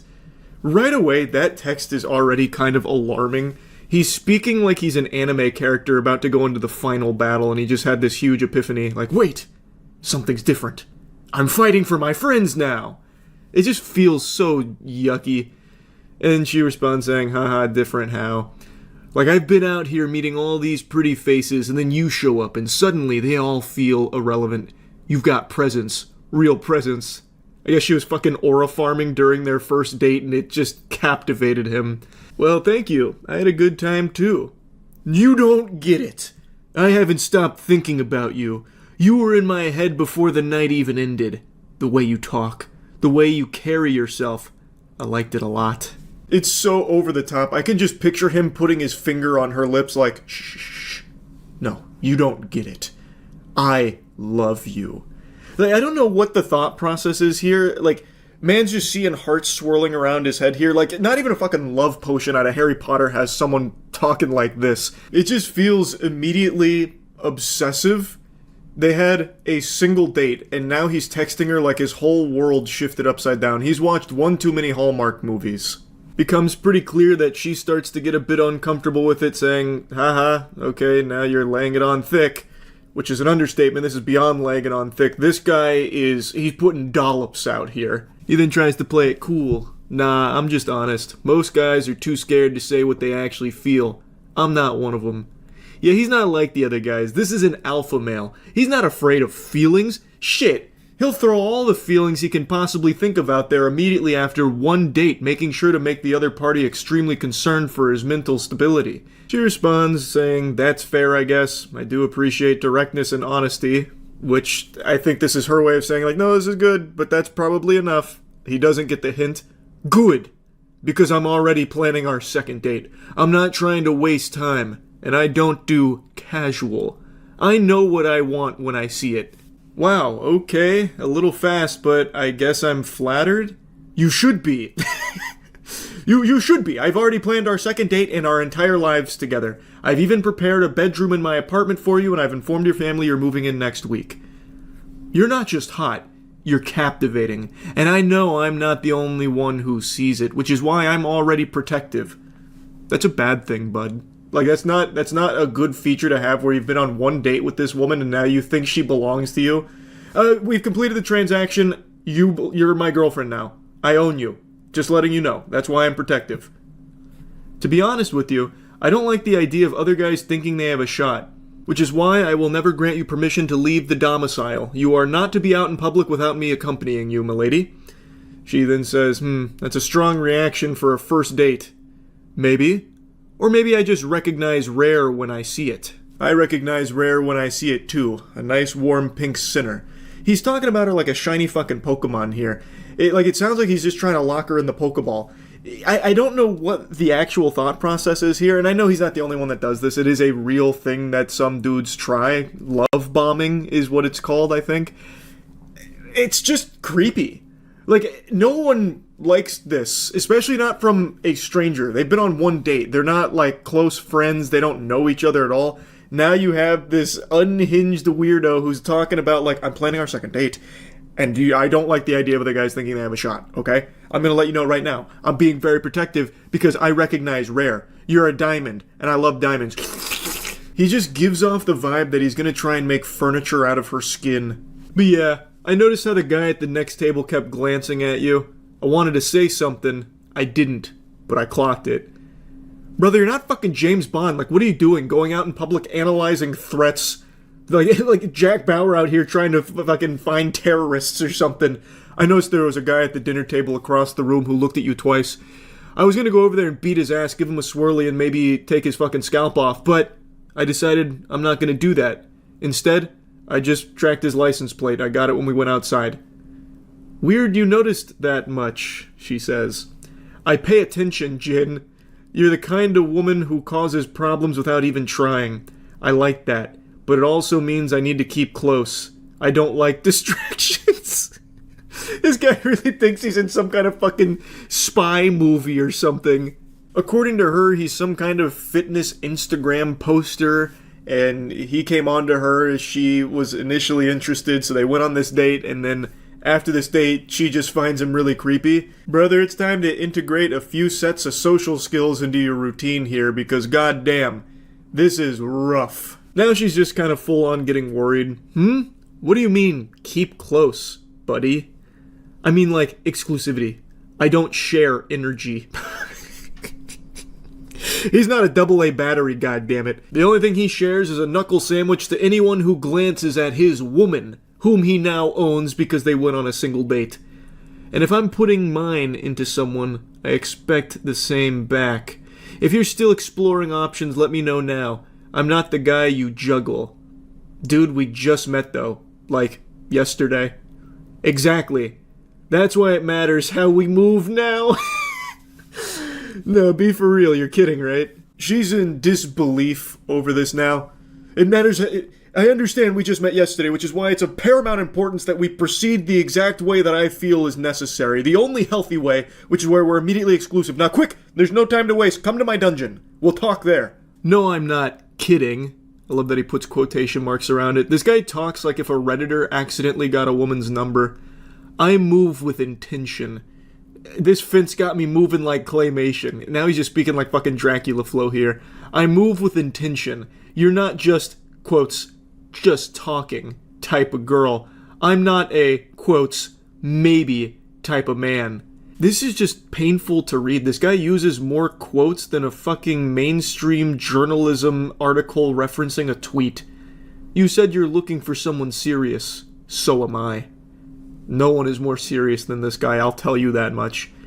This is coming off kinda heavy. Or maybe it's just unfamiliar because you're used to guys being passive. You're used to betas, not alphas like me. Let me guess, your ex, quote, let you do whatever, and then got mad when you stopped caring. He doesn't even use quotes the right way. Why is that in quotes? She then just says, don't bring up my ex. It is a weird thing for him to try there. That was an interesting play. He's trying to, like, armchair psychologist her here, but he's terrible at it. Like, he's trying to make these crazy reads on her as a person and completely misses the mark. Like, what is this even... Like, I don't even know what he's trying to say. Let me guess, your ex let you do whatever you want and then got mad when you stopped caring. What? What in tarnation are you babbling about? She then continues saying that's weird. But he disagrees. Not weird. Insightful. This guy's a cornucopia of great information that you can learn from, lady. He's got all the answers. He knows you better than you know yourself, and he got all this from just one date. Read you like a book. I don't want to end up like the last guy who didn't know what he had. So I'm telling you now, I value connection. I value loyalty. And I expect that energy from day one. I don't wait around for someone to figure out if I'm worth it. I think this is supposed to be his attempt at selling himself and, like, showing how he's so different from other guys because he just loves so much, he loves so hard. He reminds me of that TikToker I've been making fun of quite a bit, Garrett, the guy who's like, oh, when I think of pussy, I can't help but fucking cry and squirt and squeal. Ooh, that when I think of that pussy. What a beautiful, immaculate creation. And I love during periods when it bleeds because it's a divine blood, I swear. Like, he reminds me of that guy. She finally just says what should be obvious to him. I'm starting to feel a little uncomfortable, honestly. Which makes sense. That's a very natural thing to feel when some guy's immediately, like, putting these stipulations on what it would mean if you saw him again. Look, we had a great first date. Now here's all the things that should worry you about me. Wow, you're really going to pull that? I give you genuine attention, make you feel seen, and now I'm, quote, too much. What are you even quoting? She never even said too much. She just said that it's making her uncomfortable. Why does he use so many fucking quotes? Who is this guy? Good God. Holy cannoli. Jiminy Christmas. I also like how he says he makes her feel seen. Brother, what are you talking about? He's just trying to pull out and just use all of these things he's seen in, like, rom-coms and shit. Man's just bloviating. This is why women say they want real men but push them away the second it gets real. You're used to boys. I'm not a boy. And then she's just finally like, alright, this is it. I'm not doing this piece. Unreal. I hope the next guy you give your time to knows what he's getting. He won't see you like I did, but go ahead. Play it safe. I can't believe she wasn't eating out of the palm of his hands here. His strategy was textbook. I am shocked it didn't work. So, I mean, sometimes nice guys just finish last, you know what I mean? He did everything right. Anyway, I just wanted to share this with you real quick. That's it. See ya. Hey, it's been a little while since I've gone over some unhinged text messages. I had the itch, so it's time to scratch it. The backstory to this fairy tale isn't your standard affair. This is two strangers that got stuck in an elevator for about an hour. He eventually asked for her number, and she gave it to him because he didn't give her any weird vibes, no heebie-jeebies. It wasn't like something out of that dog shit horror movie Devil with the elevator or anything. So they started talking through text, and it led to this alarming exchange. He said, "How are you doing today?" She says, "I'm good, thanks, just went for an early morning swim." And then he starts to show his hand a bit. "I'd love to see that. Can I tell you something?" And she's getting suspicious. She's a little on edge here. Yeah. I admit, I was nervous being confined to such a small space with a beautiful woman. And she goes, "Okay, I don't know what to say to that, lol." And he just continues like it's a war story. I feel like I can see him lighting up a cigar as he's saying these things. "The mind wanders. You're lucky you got trapped with a good guy." And she's confused, saying, "What does that even mean?" He was apparently super normal in the elevator, but now over text he's talking like he was Bruce Banner holding back the Hulk in that situation. Saying shit like the mind starts to wander with ellipses there just makes it sound like he was, stranded on an island, ran out of food, and was contemplating cannibalizing the other survivors there to keep himself alive, and he's like writing down the sailor's log. It's too much for me to bear right now. My mind, it starts to wander. I'm losing myself on this island. I'm going to slit the throat of the former captain and feed on his insides. Lord help us all. He continues, "Don't worry, I don't intend on harming you in any way." Which is a very reassuring thing to hear out of the blue. Listen, ma'am, I'm not approaching you with violent intent. I want to make that clear right now. I know you may have had it in your head that I was going to kill you. I want to put your mind at ease. I was never even contemplating murder. Or rape, for that matter. I was simply explaining that any warm-blooded male would be tested in that situation. Dude's trying to explain this like he's John Madden here. Appreciate the breakdown though, Reddit mod. Any warm-blooded male would be tested in that situation? What do you think would have happened? Like, the elevator malfunctions, you're stuck in there for a little bit, and what, he's just gonna turn into some kind of feral beast that's gonna be tearing her limb from limb like a wild animal? Just the instant the elevator stops moving, just something goes awry in the male brain, and they turn into the Tasmanian devil, making, like, Jujutsu Kaisen cursed spirit sounds as they charge at the woman that's stuck in there with them. But luckily, she was trapped in there with a good guy. Not like those other red-blooded males or cold-blooded male. What did he say? Hemoglobin-blooded males? What? I've already fucking forgot. But he's just being chivalrous here and reminding her how lucky she was, all the stars aligned, to put her in the perfect position to be stuck on an elevator with a stranger that's as gentle and as nice as this guy, who had no intentions of harming her in any way whatsoever. She hits him with some question marks going, "I'm not following," because, I mean, this is all reading like a threat at the moment. And he says, "Don't worry," which is cause for concern, definitely going to start worrying. He says, "You have the perfect body. Those small breasts and soft, thick thighs leading to that voluptuous ass are delightful. Thank you for existing. Thank you for your service of pleasing my eyes in that elevator, madame. I tip my fedora to you on this good day." And she just says, "And now I shall cease to exist in your life. See ya." That was the correct decision there, just to block them and hopefully never see them again in your life. That's probably the safest thing to do, because this whole thing makes it sound like he was considering rape or something and then decided against it, how he had to, like, fight against that urge that other warm-blooded males would have succumbed to or something. It's fucking weird. This guy is a weirdo. And here's another weirdo in a similar fashion where it's a complete stranger that just goes fucking insano style out of nowhere on someone else that is also still a stranger. These two are co-workers, they've been working together for about a week, and they play online games together in like a group with other co-workers. So they're not like friends or anything, they have barely known each other. He texts her saying, "Kaylee, we care about you. Care. Please answer. I'm so sorry. Please talk to me." Now, I want to be clear, this is one person saying this, so I don't know why he's saying, "we care about you." This is like some Schmeagol shit with my precious. You know, we got Gollum coming in right now. And she says, "It's okay. I'm not mad." And he goes, "Please just talk to me. I cared about you. Still do." And she says, "Thanks. You too, dude." He continues to spiral. "Why are you acting like that? I'm here for you. No matter what. Can we just talk on the phone? Just you and me?" He's throwing up the desperate full court shot here to try and get the buzzer beater to win the game. I don't know what he would expect here. Obviously, she's not going to take that call. You don't know each other, and you're already being, like, obsessive. That was never in the cards. But let's assume she did. What were you planning on saying to her? Yes, milady, thank you so much for accepting my call. I love you. When can we fuck?" "Honestly, you're creeping me out. I've known you for 1 day at most. Stop." "If that's how you see it, then fine. I really cared." I mean, that's how the world sees it. Like, that's how time works. Like, you haven't known each other for long at all. It's like there's only one way of seeing it, and it's that you guys don't know each other at all. "You're acting like we're best friends, and I've only known you for what, a week? This is extremely weird behavior that I won't deal with." "It's okay. I'll find someone redacted. At least she's nice to me." Which is another one of their co-workers that he's now mentioning. Also, the poster here said that she mentioned to that co-worker that he name-dropped there about his weird behavior just to keep her in the loop, because this guy seems fucking unwell. And she replies, "Nah, what are you talking about? I was never interested in you." "Okay, fair. She was way better. Nice, at least. I was so nice to you, and was even open to us."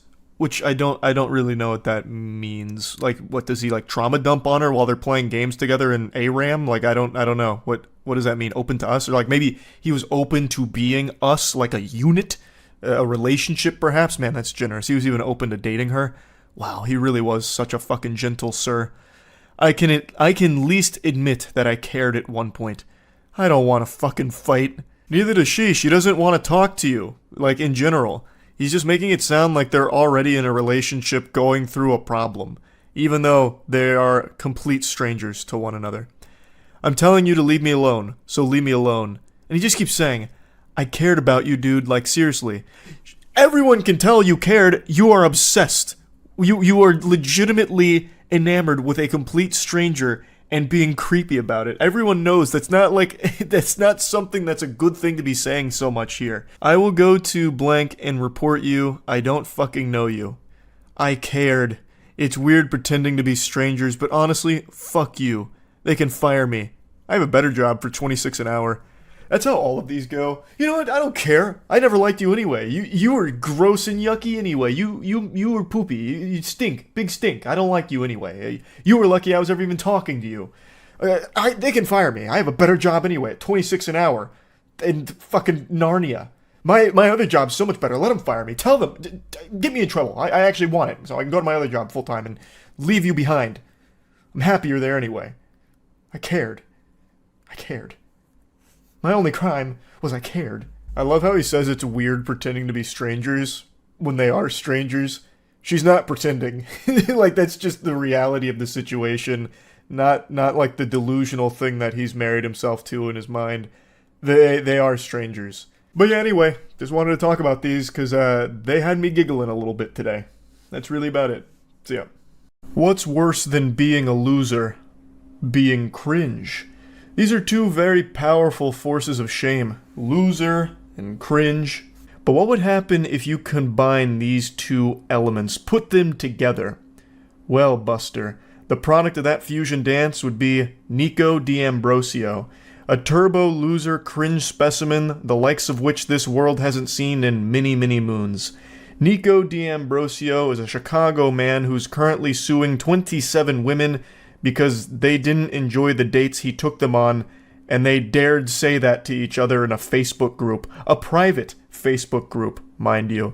And Nico, with steam coming out of his ears, said, "This cannot fly in a civilized society. Every woman should be enamored with me and only have positive things to say. Thus, I'm taking you to court, heathens." That's exactly what he's doing. A Chicago man has taken out a defamation lawsuit against 27 women. One man and multiple social media platforms are finding negative posts. One man and multiple social media platforms after finding negative posts about him on the "Are We Dating the Same Guy" Facebook group. According to WXYZ ABC Chicago, 31-year-old Nico D'Ambrosio is suing up to 30 women for sharing negative dating reviews on Facebook group "Are We Dating the Same Guy?" He claims that the negative reviews started in November and these people made false and defamatory statements about him. The lawsuit included screenshots from the Facebook group describing Nico as very clingy, very fast, and claiming that he flaunted money very awkwardly and kept talking about how "I don't want to see his bad side." Oh my god, he hit him with the Hulk. "You won't like me when I'm angry." D'Ambrosio is not happy about how he is portrayed and is asking for $75,000 in damages. So if you're oh, that's the end of it. How do you calculate damages from a private Facebook group? What damages did he suffer? He's the Billy Mitchell of bad romance. It's a frivolous lawsuit filed because his feelings got hurt. And I think all of you know by now how I feel about people that try and do this kind of shit. These abhorrent lawsuits made to like bully or scare people into silence. I fucking hate it. And this has to be one of the more pathetic examples of this tactic being used. He's suing these women for $75,000, claiming they defamed him with slanderous, untrue remarks. And it hurt his reputation, which is why he's seeking so much money in return for it. But it's a private Facebook group, you goober. Your lawsuit has done significantly more damage to your reputation and put you in the spotlight. I would have never heard of you. Most people would have never known who you were had you not done this ridiculous lawsuit. You pitiful, whiny little worm. Douchebag. It's ridiculous. So, what happened is, a group of women that had dated Nico or met him, gone on dates with Nico occasionally, all talked about it in a group chat called "Are We Dating the Same Guy?", which is a private Facebook community that's supposed to talk about women's experiences with a particular individual and just go over like maybe some of the red flags that they encountered on their date. And it's just them going over their experience. That's it, in a private Facebook group. And with Nico, they were saying things like, "Hey, he got very clingy very fast," or "the date just was unremarkable," or "he ghosted me." It was never anything mean or slanderous or anything like that, and it was never even fucking publicly put out there. Nico went out of his way and found it and got so hurt and offended that he issued this lawsuit. So he now put all of this in the public eye. So now his face is on it like a fucking wanted poster in One Piece with a 75,000 berry bounty on him being a goddamn cringelord. All because some women that went on dates with him didn't really enjoy his company. Mentioning those things that I briefly touched on, but then also saying that he would talk about money pretty quickly and flaunt it or whatever. From everything I've seen, it's just super tame stuff. But even if they were being brutal about it, like, man, Nico is a real cuck. This guy was terrible. Our date sucked. Worst sex of my life. I couldn't imagine a man worse at sex than Nico.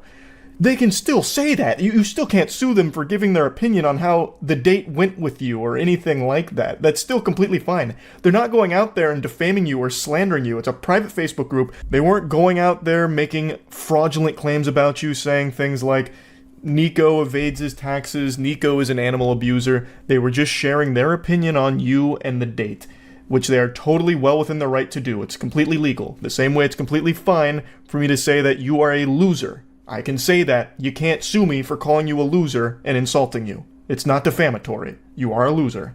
We met organically in Chicago 2.5 months ago. Very clingy, very fast. Okay, that's what we just read. He came to see me yesterday and I explained, I think is what that is. After I blocked his number, he texted me on another one, which is the other text screenshot. Fuck.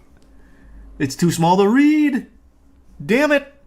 He alleges the woman initially shared the post under her real name, but deleted and reposted anonymously after his lawyers made contact last month. You're not even allowed to just say it was a bad date. You can't just tell other people you had a bad date. I mean, it's just a fucking Facebook group.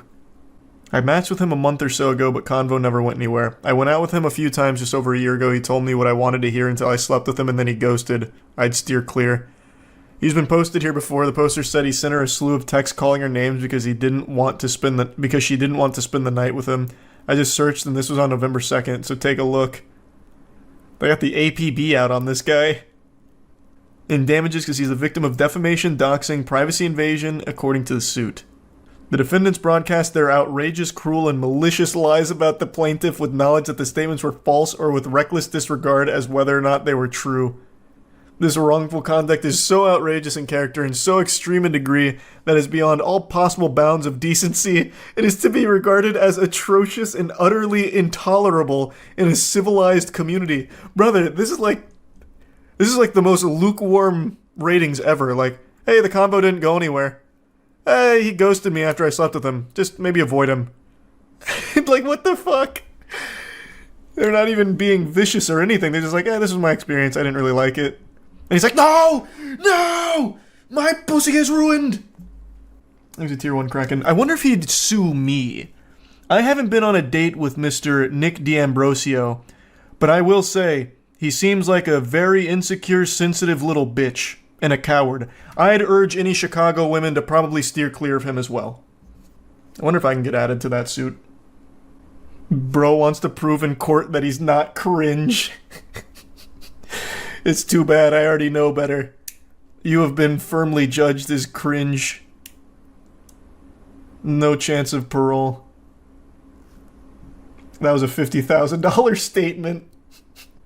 Low-key just advertising his Riz. Yeah, his lawsuit Riz. Pretty cool.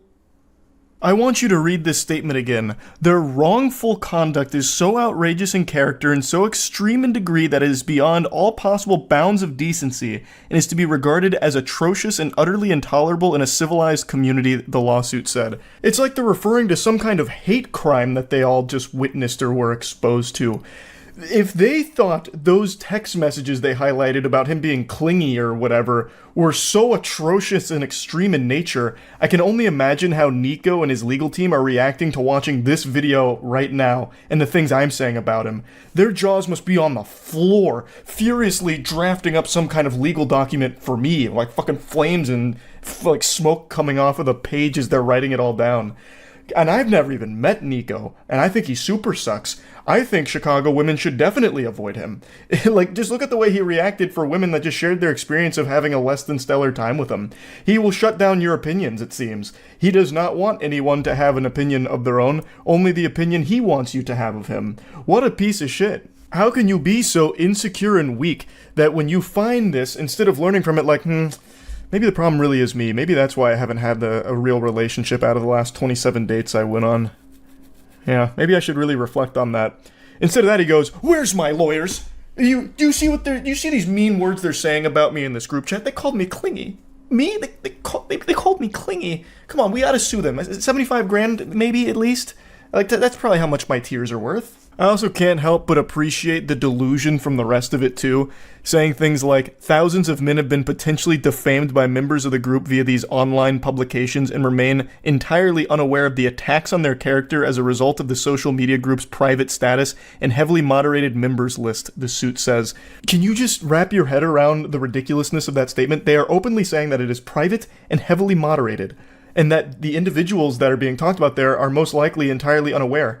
Because this is basically just a tight-knit community discussing their experience privately with each other. It's no different than a break room conversation with coworkers talking. You can't sue someone for a conversation they had privately with others about you. You are going after people for their opinion of you. They are not defaming you or anything like that. And since it's not public, they're not even bringing awareness to you being a weirdo. They are just talking privately with each other about like, hey, listen, this guy was kind of shitty. I didn't really enjoy it. Like, that's it. So if you match with him, just know I didn't have a great time. Maybe you will, but here were a couple of the red flags I noticed. That's totally fine, totally reasonable. There is nothing wrong with it, and this guy is still crying. It's crazy. And the lawsuit's trying to make it seem like it's some kind of almost noble cause, like this shadow organization working in secret has been defaming thousands of men for so long, and the men don't even know it.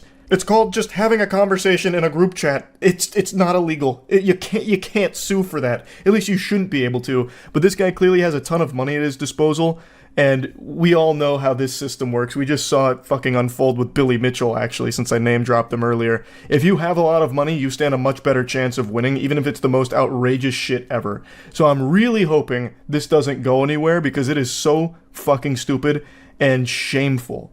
This man, Nico D'Ambrosio, and his entire legal team are absolute clowns. So I just wanted to talk about it a bit more. That's really about it. See ya. Hello, and welcome back to Weirdos in the Wild. The best way to start your morning is with a big frown on your face, so get ready to wear that with pride. We've got some really interesting specimen here today, so let's go ahead and take a peek at our first one. Our first journey begins with a cold call here like a telemarketer. This guy reaches out saying, "Hey, remember me?" And get used to seeing me spelled that way, because he only speaks about himself as if he's talking through the We Me channel from back in the day. And she responds by saying, "Hey, I think so," from blank, which is middle school.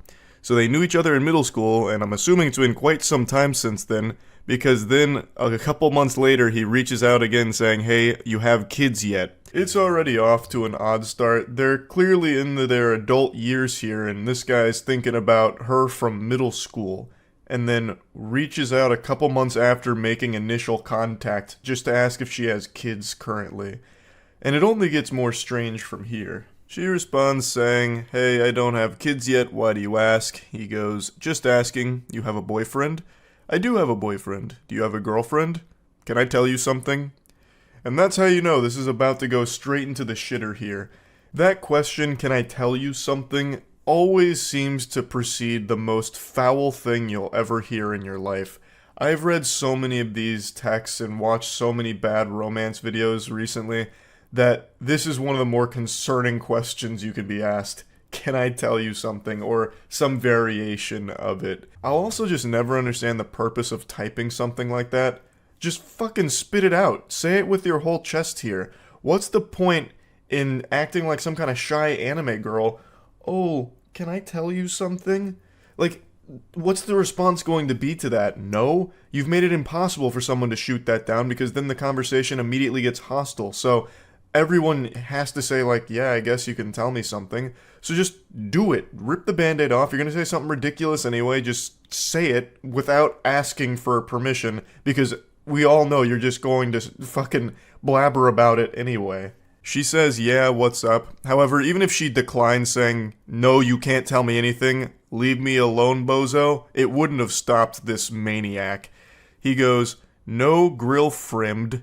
So I believe he has entered this, like, flow state of horniness, and it's clouding his vision, so he can't type properly. "When we was in middle school, I wanted, period, to do this to you." And accidentally drops, like, a fucking hyperlink here. Do what? Like, "When you were in skirt, I want to make you mine. Hope you don't get mad."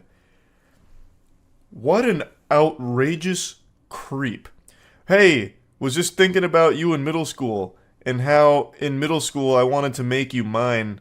Don't get mad at me, tee-hee." Clearly caught off guard and uncomfortable, she goes, "Oh, it was a long time ago, no reason to get mad." And I think this emboldens him, because she says, "There's no reason to get mad." So he starts rubbing his hands together. Oh, okay. And then he sends a message that he deletes. He unsends it. So there was something so bad there that even this shameless sack of cringe was like, "Ooh, no, that's too far. I'm using my mulligan." So he unsends it. But the original poster here, she apparently saw it and said that the message he unsent was saying that he wanted to pull down her panties and put his fingers inside of her. And then he goes, "If I were to do this to you, what, you let me?" The way he talks is so frustrating. It's so broken and disjointed. It's like communicating with Dobby if Dobby was hitting whippets. Clearly, she declined such a generous offer, saying, "No, I have a boyfriend." I mean, back in middle school. I wasn't interested in dating or sexual activity when I was in middle school. I wanted you really bad. Oh, okay. Gets him with the Eeyore really sad. Oh, okay. This is the craziest red flag conversation ever. This should be like a self-report straight to the authorities. This man is like dangerous, it seems. Perhaps that hyperlink he accidentally dropped in the beginning was a link to the sex offenders registry with his name and face on it. This is an adult man who's fantasizing about middle school. He's not even saying like, hey, I used to know you back then and had a crush on you. He is literally fantasizing about her in middle school and him wanting to finger her. That's concerning. And that's when all hell breaks loose. The mask fully comes off, the dam breaks, and he unleashes the demon. She says, I'm a bit confused as to why you're telling me this now, because obviously anyone would be confused getting this shit out of the blue. It's really creepy. And then he goes, 'cause dear. Oh, it's already such an awful fucking start. Dropping dear like this, it gives me the heebie-jeebies. In those days, I want to pull down your panties. Not even a little bit, dear. Or excuse me, not even a little bite, dear. You there, lol? Can I ask you a personal question? When you were in middle school, you there? He is so fixated on middle school in particular. That's the big thing for him here. And he keeps talking about pulling her panties down. It's so unhinged. You there? He keeps checking to make sure there's a pulse here, that she hasn't abandoned him and called the police or something. Can I tell you something that I want to do to you in middle school? Or you mad at me, Lou, lol. If you didn't have a boyfriend, you let me do things to you? You there? Surprisingly, she was still there and hadn't blocked him yet. So she says, no, because I'm not interested, I don't really know you at all. Somehow, she was able to resist his charm. I can't believe Casanova's silver tongue here was powerless against her. He says, I know, lol. Also, it's a bit weird that you're talking about a 12 to 13-year-old me and still being sexual about it. Exactly. It's so fucking weird. And then he just goes, hope you not mad at me for this things. And she says, please don't contact me again. The vibe I get from this guy is Freaky Fred from Courage the Cowardly Dog. Just reading what he keeps saying to her is so unnerving because he's talking about a middle school version of her. He's trying out that sexual predator riz here, I guess, and it did not work at all. I'm gonna bless you with a little bonus one here. Let me show you how not to flirt with someone you're interested in romantically. So it seems like they were talking a little bit before these screenshots were taken. He says, you play video games? Like, other than Candy Crush and Pokemon. And she goes, yep, what gave it away? Cool. Not many chicks that are, like, into real games. This is just your classic flop from a Redditor gamer, bro. Ugh, girls only like Candy Crush or Pokemon, fucking Sims or Barbie Jeep Racing. They don't like real games like me, a fucking man. Call of Duty, Battlefield, BioShock, big rigs over the road racing, Madden 24. But you're different, m'lady. You're not one of those normal chicks that likes those fake games.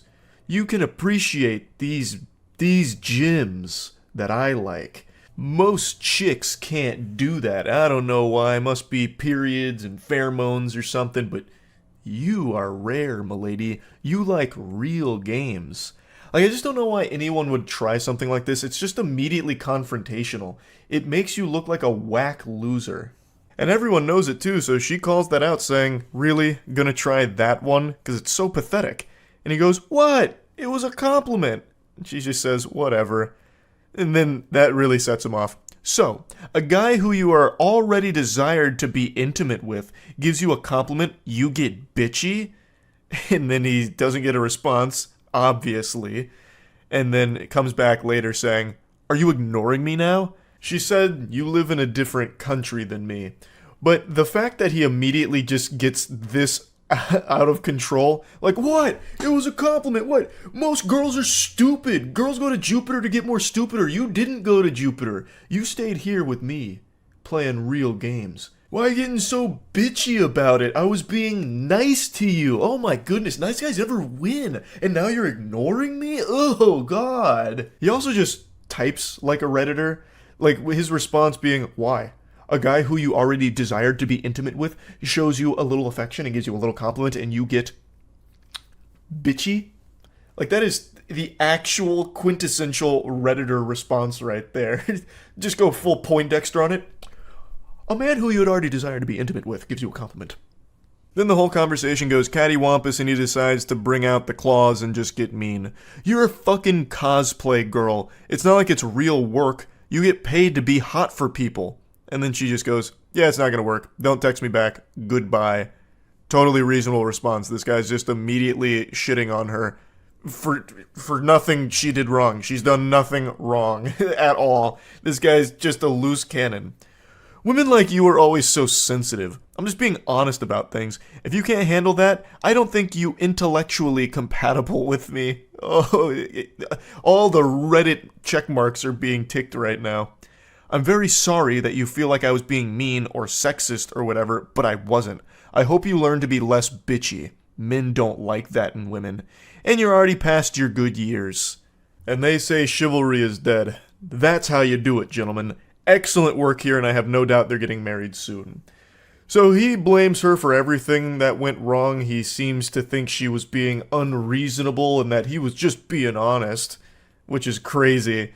It's so sad how a conversation can go from seemingly normal to just being extremely combative because this guy is very insecure, I guess, about his video game taste or something. I have no idea.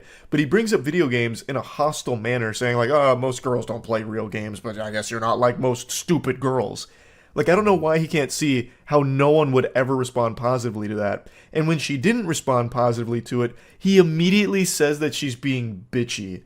Just the slightest sign of her not really feeling what you just said there, and he just gets aggressive, and then gets even more mean and rude and nasty, and then still probably walks away from this thinking it was her fault.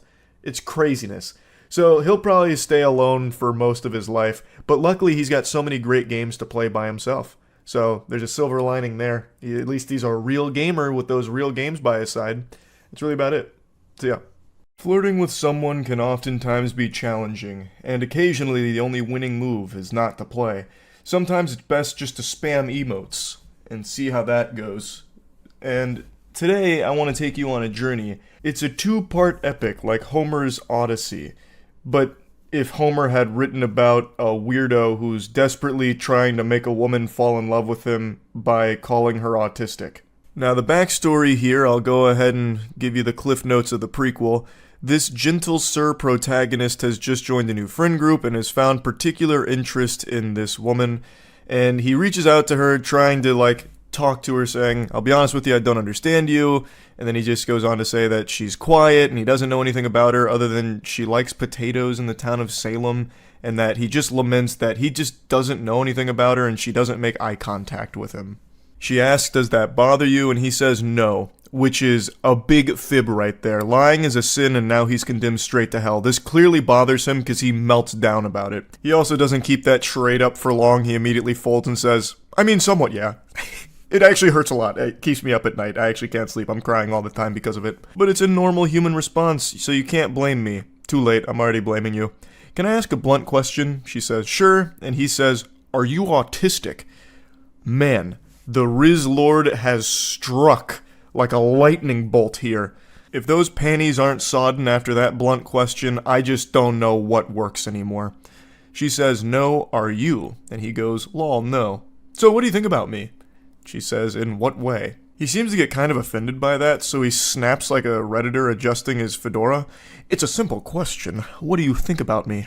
Madame, it's actually quite elementary, honestly. What do you think about me as a lover? She pulls no punches and just goes, I don't really think of you, so not sure how to answer that.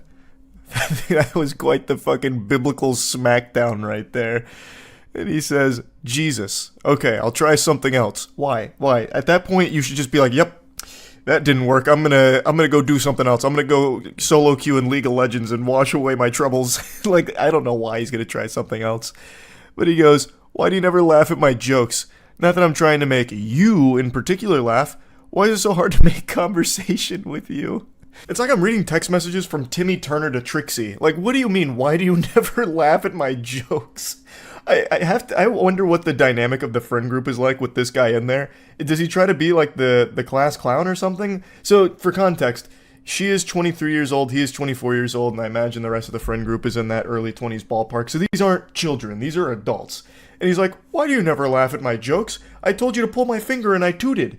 And you didn't even giggle. Like, what am I supposed to do? This is side-splitting comedy, come on. Why is it so hard to make conversation with you? Are you autistic? He just texts so juvenile. What do you think about me?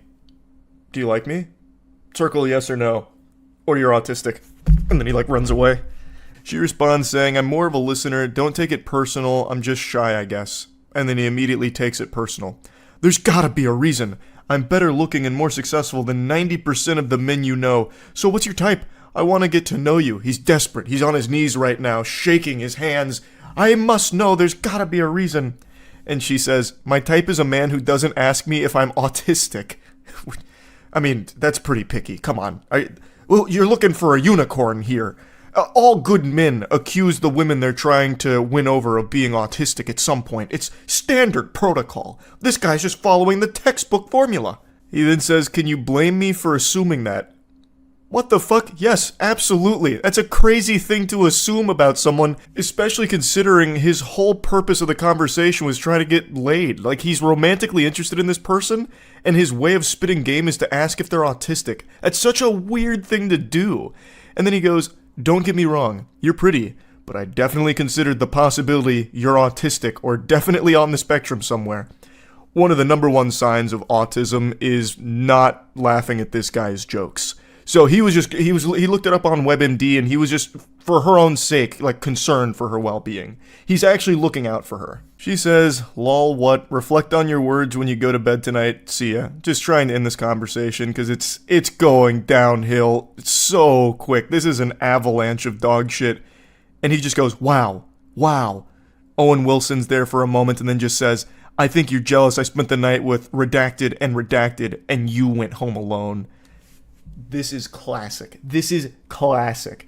When everything goes tits up, it's like, you're actually just super jealous of me because I'm slamming ham on the regular. I'm fucking your friends. I am having sex with women that want me because it's impossible for a woman not to want me. You just must be autistic. That's what's going on here. And you're jealous now. You're the problem, not me, and you're lucky that I even gave you the time of day.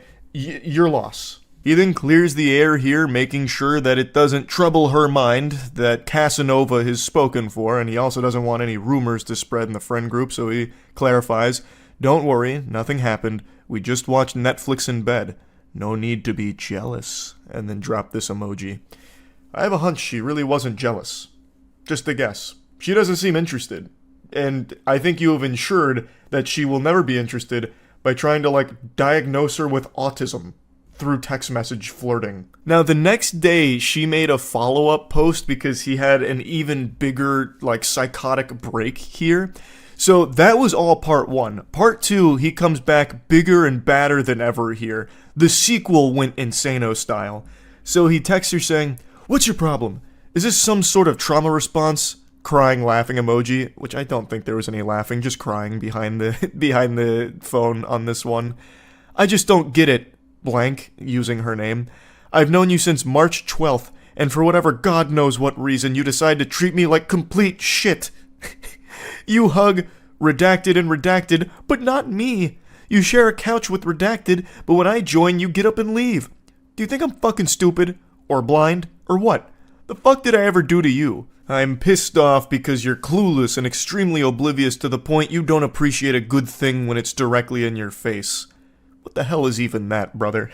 A good thing when it's directly in your face? The only thing that's directly in her face is your accusations that she might be autistic. What are you talking about? You're LARPing as her, doctor, and nothing else. Even just setting aside the baffling autism accusations, there's no even semblance of romance behind his texts. They're just aggressive. And nothing beyond that. They're just weird. So I don't know why he's thinking that he's doing such a good job with the game that she should be enamored with him. But then he just goes, I just, don't, get, it, Goes full-blown rock bottom. I just, don't, get, it. Help me understand her name. He keeps repeating her name. So he just keeps saying it over and over again. just saying her name in these texts. And she just says, lol, what? She says, are you fighting yourself right now? Am I involved in this argument? Man, she is just absolutely slapping this guy. It's so good. Yeah, I mean, this guy's just fighting his inner demons here. This man's battling ghosts in the paranormal dimension. He says, this is all about you, her name. Stop acting so obtuse. You may not be autistic, but you sure act like you're into trains or some shit. I don't know what is going on in his fucking frontal lobe here. It just gets worse and worse. She says, LMAO, why do you keep saying my name? Trains are cool. Is there some unresolved childhood trauma I need to know about? Because what the fuck is your problem? I can help you out if that's the case, but you have to let me take the first step and stop being so guarded all the damn time. It's impossible to get through to you. Why would you be asking about these things? If there's some childhood trauma, I need to know about it. Also, let's just go ahead and assume she's like, you know what, there is some childhood trauma, and then she, like, spills her guts to him. This would be, like, the worst person to confide anything in. This is a guy who's already having a conniption because she doesn't laugh at his jokes and doesn't make eye contact enough with him.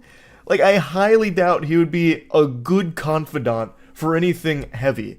This guy would immediately be like, oh, well, childhood trauma, that's another symptom of autism. It's ridiculous. You're lucky you have me around, honestly. Says her name again, which is so creepy. He just keeps throwing her name into every message he sends as if it's some kind of, like, dramatic moment in a television series. Please, I know you hear it all the time, but you're very pretty. I like you when you're not acting like an autistic, frigid bitch. Respectfully. Hey, that silver tongue's coming out in full effect right now. He's becoming irresistible. March 12th, and I haven't proven myself enough to you yet. Real quick, March 12th is not that long. It's not like you've fucking known her your whole life or anything. Like, what are you expecting to do in this span of time to make her fall in love with you? What do you mean you haven't proven yourself enough to her yet? What are you trying to do, like backflips and shit?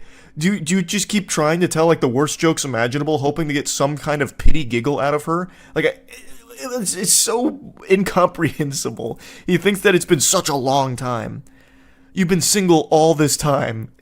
Ages. Almost 2 months you've been single. Like, it's crazy. It doesn't make sense. It doesn't compute. It's extremely suspicious, actually. Why would a girl like you be single? What are you hiding? I don't understand what you want, in all honesty, lol. First step of what? Referring to his previous message where he asked her to, or when he said that he wants to take the first step, but she needs to let him. She teases him with some sarcasm here. LMAO, okay, I'm hiding so much, dude. First step of our potential. He's already envisioned 5 different universes where you two are madly in love, and the potential it's incalculable. I can make your life 10 times better than it is now. I'm so sure of that, I'd give that to you in writing, which is legally binding through text messages. You're beautiful, her name again, and I'm what you want in a guy, correct? Incorrect. Where did he even get that assumption from? I'm exactly what you want in a guy, right? The one who just keeps accusing you of being autistic? That's what you're looking for, isn't it? No? Well, I guess you have some unresolved childhood trauma then, and you're just a frigid bitch, I suppose. And then he just says, you're joking. You're performing. He can't accept that she wouldn't be interested in him. You're putting on a teach me a lesson or something stupid, lol. I don't for a second believe you. Her name again. What does that mean? You're putting on a teach me a lesson? What is that? I don't understand. That doesn't make any sense. I don't have to date you just because you find me physically attractive. That's like consent 101. Believe what you want. Don't forget, I'm suspicious. Yeah, you are, because there's no way you're single. You either have a severe mental disorder or asexual. And she says, so anyone who's not into you falls under that category, LMAO. Interesting. I love so many things about you. Her name again. The way that his mind is able to switch gears is pretty impressive here. You must have a severe mental disorder. I love so many things about you, schnookums. Oh, sweet pea, oh my goodness, I just want to cuddle up inside you and let our bodies perform fucking friction on each other till we start a fire with our love. Genuinely, I love you as a friend, and I love you as a person. I want to make you smile. Smile emoji. That's so cringe. Oh, that's so fucking bad. I want to make you smile. Like this. See Exhibit A, for example. It's the smiling emoji with a little blush. Oh, he's trying to be mushy here after insulting her, doing nothing but insulting her for the entire, 2-day conversation. What's your height, by the way? All of my exes have been 5'9 plus, so taller than you, Winky. But you have gorgeous eyes and tasty lips for sure. You look healthy. You make me want to become a daddy. Who took his phone? Who did he just give his phone to? This can't be the same guy. This is full-blown Jekyll and Hyde. It cannot be the fucking same guy. Literally, the previous message before he tried this approach was saying that she must have some kind of severe mental disorder or be asexual because she's still single after 2 months. Oh boy. Jiminy Christmas. So, this is going to be a shocker, but that's the last time they communicated, at least as of right now. She shared the text messages with the rest of the friend group, and they found him to be extremely obnoxious and creepy, so apparently they kicked him out and they don't really talk to him. Can't imagine why. Seems like such a good, stable individual, I suppose. Yeah, I just wanted to share this a little bit. If you're going to try and flirt with someone, maybe don't follow this guy's roadmap. Not very effective. That's about it. So yeah. Santa Claus came early with the cringe. His little helpers were cooking up something fierce, and, well, it got gifted under my tree a bit early today, and I wanted to share it with all of you. It's definitely different than the normal things we've been covering when it comes to this romantic rabbit hole of tragedy. The worst text messages, the worst flirting, the worst dates. This one is different from all the others I've covered, actually. So, cozy on up with your favorite Christmas sweater, get under the mistletoe, and get ready to kiss your sanity goodbye, because this one is a real head-scratcher. For the first time in this goofy little series history, we're getting the perspective of a man talking to a woman here. Usually it's the other way around, where a woman has a really creepy encounter with a man and things go cattywampus, shit pops off, tits up, it's all over the place, it's a catastrophe. This time, we're going Freaky Friday mode, we're switching bodies here, so we're on the perspective of a man who has just matched with a woman from Tinder. They've been talking for a little while and it leads to this. I'm jealous, I want ribeye. I'm assuming they were talking about ribeye. I'm quite the detective, I know. I just have a hunch that that's what the conversation was about. She then continues, lol, I'm glad you liked that. To which he says, I would happily cook for you. What's your favorite food? Oh, you will? I love baking, so maybe I'll bake you a cake or some bread, lol. I love steak, rare or medium rare. I love that idea. When can we make this happen? What a great start. I dare say these two are soulmates. This is wholesome, the exchange is going super well. Looks like they're about to set up a date to cook together or bake together. How could it possibly go awry? The good vibes continue. I'm not sure. You haven't asked me on a proper date yet. To which he says, what are you up to tomorrow evening? This is already looking like something out of a Hallmark movie. This is super efficient, super, great all around. She says, I'm pretty sure my family is stopping by because my sister's in town, but I'm not completely sure. What about you? I see. I've got nothing tomorrow evening. I'd like to schedule said date with you, but I also need to maneuver around holiday busyness. Do you have availability 12/26? And she says, I'm off all next week. The 26th would be perfect, with 2 blushing, smiling emojis. And I'm just sitting here, smiling, blushing, reading this story. Got me cheesing, it's so happy and wholesome. I also find it cute that in order to schedule the date, he conducted it like it was some kind of business meeting, penciling her in and, locking it down. And the whole thing is just adorable. So how could it possibly end up in the shitter? What went wrong? Well, let's take a peek. Beautiful. It's a date. Would you be comfortable coming to my loft in blank and we can cook? I have a cat here too, she's lovely. To which she responds, no, I'm sorry, I don't do apartment dates for first dates. That literally made me so disappointed that you said that as a suggestion. I'm going to cut this loose. I hope you have a good Christmas and good New Year. Wish you the best. To which he says, all good? That's a totally understandable position from the woman here. Not going to a stranger's apartment for the first date is probably the safest decision you can make, so there's nothing wrong with setting a hard line in the sand like, hey, I don't really go to people's apartments for the first time meeting them. That kind of decision probably keeps you alive. You might end up at like a fucking serial killer's place. You go over there for medium rare steak, and you end up the steak. Turns out your Tinder date is Armin Meaves or something from Cannibal Cafe. So there's nothing wrong with her not wanting to go there for the first date. But she immediately jumps to being like, all right, we're done here. I'm so disappointed you even suggested it. Even though they were talking about cooking and baking together. It's not like he just pulled this out of his ass like a nefarious plot where he was rubbing his hands together and came up with this scheme. They were talking about cooking and baking together. How are you supposed to do that together outside of a household or an apartment or something? There's really no way to do that, so it should be pretty obvious why he suggested it. And he wasn't pressuring her into it. He even said, if you're comfortable, here's an option I think would be fun, since we've been talking about cooking and baking. He wasn't like poking her or trying to bribe her into coming over there and set a trap or anything. He was just putting the offer out there. So I feel like a less aggressive response from her would have been something more along the lines of, hey, politely, I'd like to decline that. Don't feel comfortable going to your place for our first time meeting.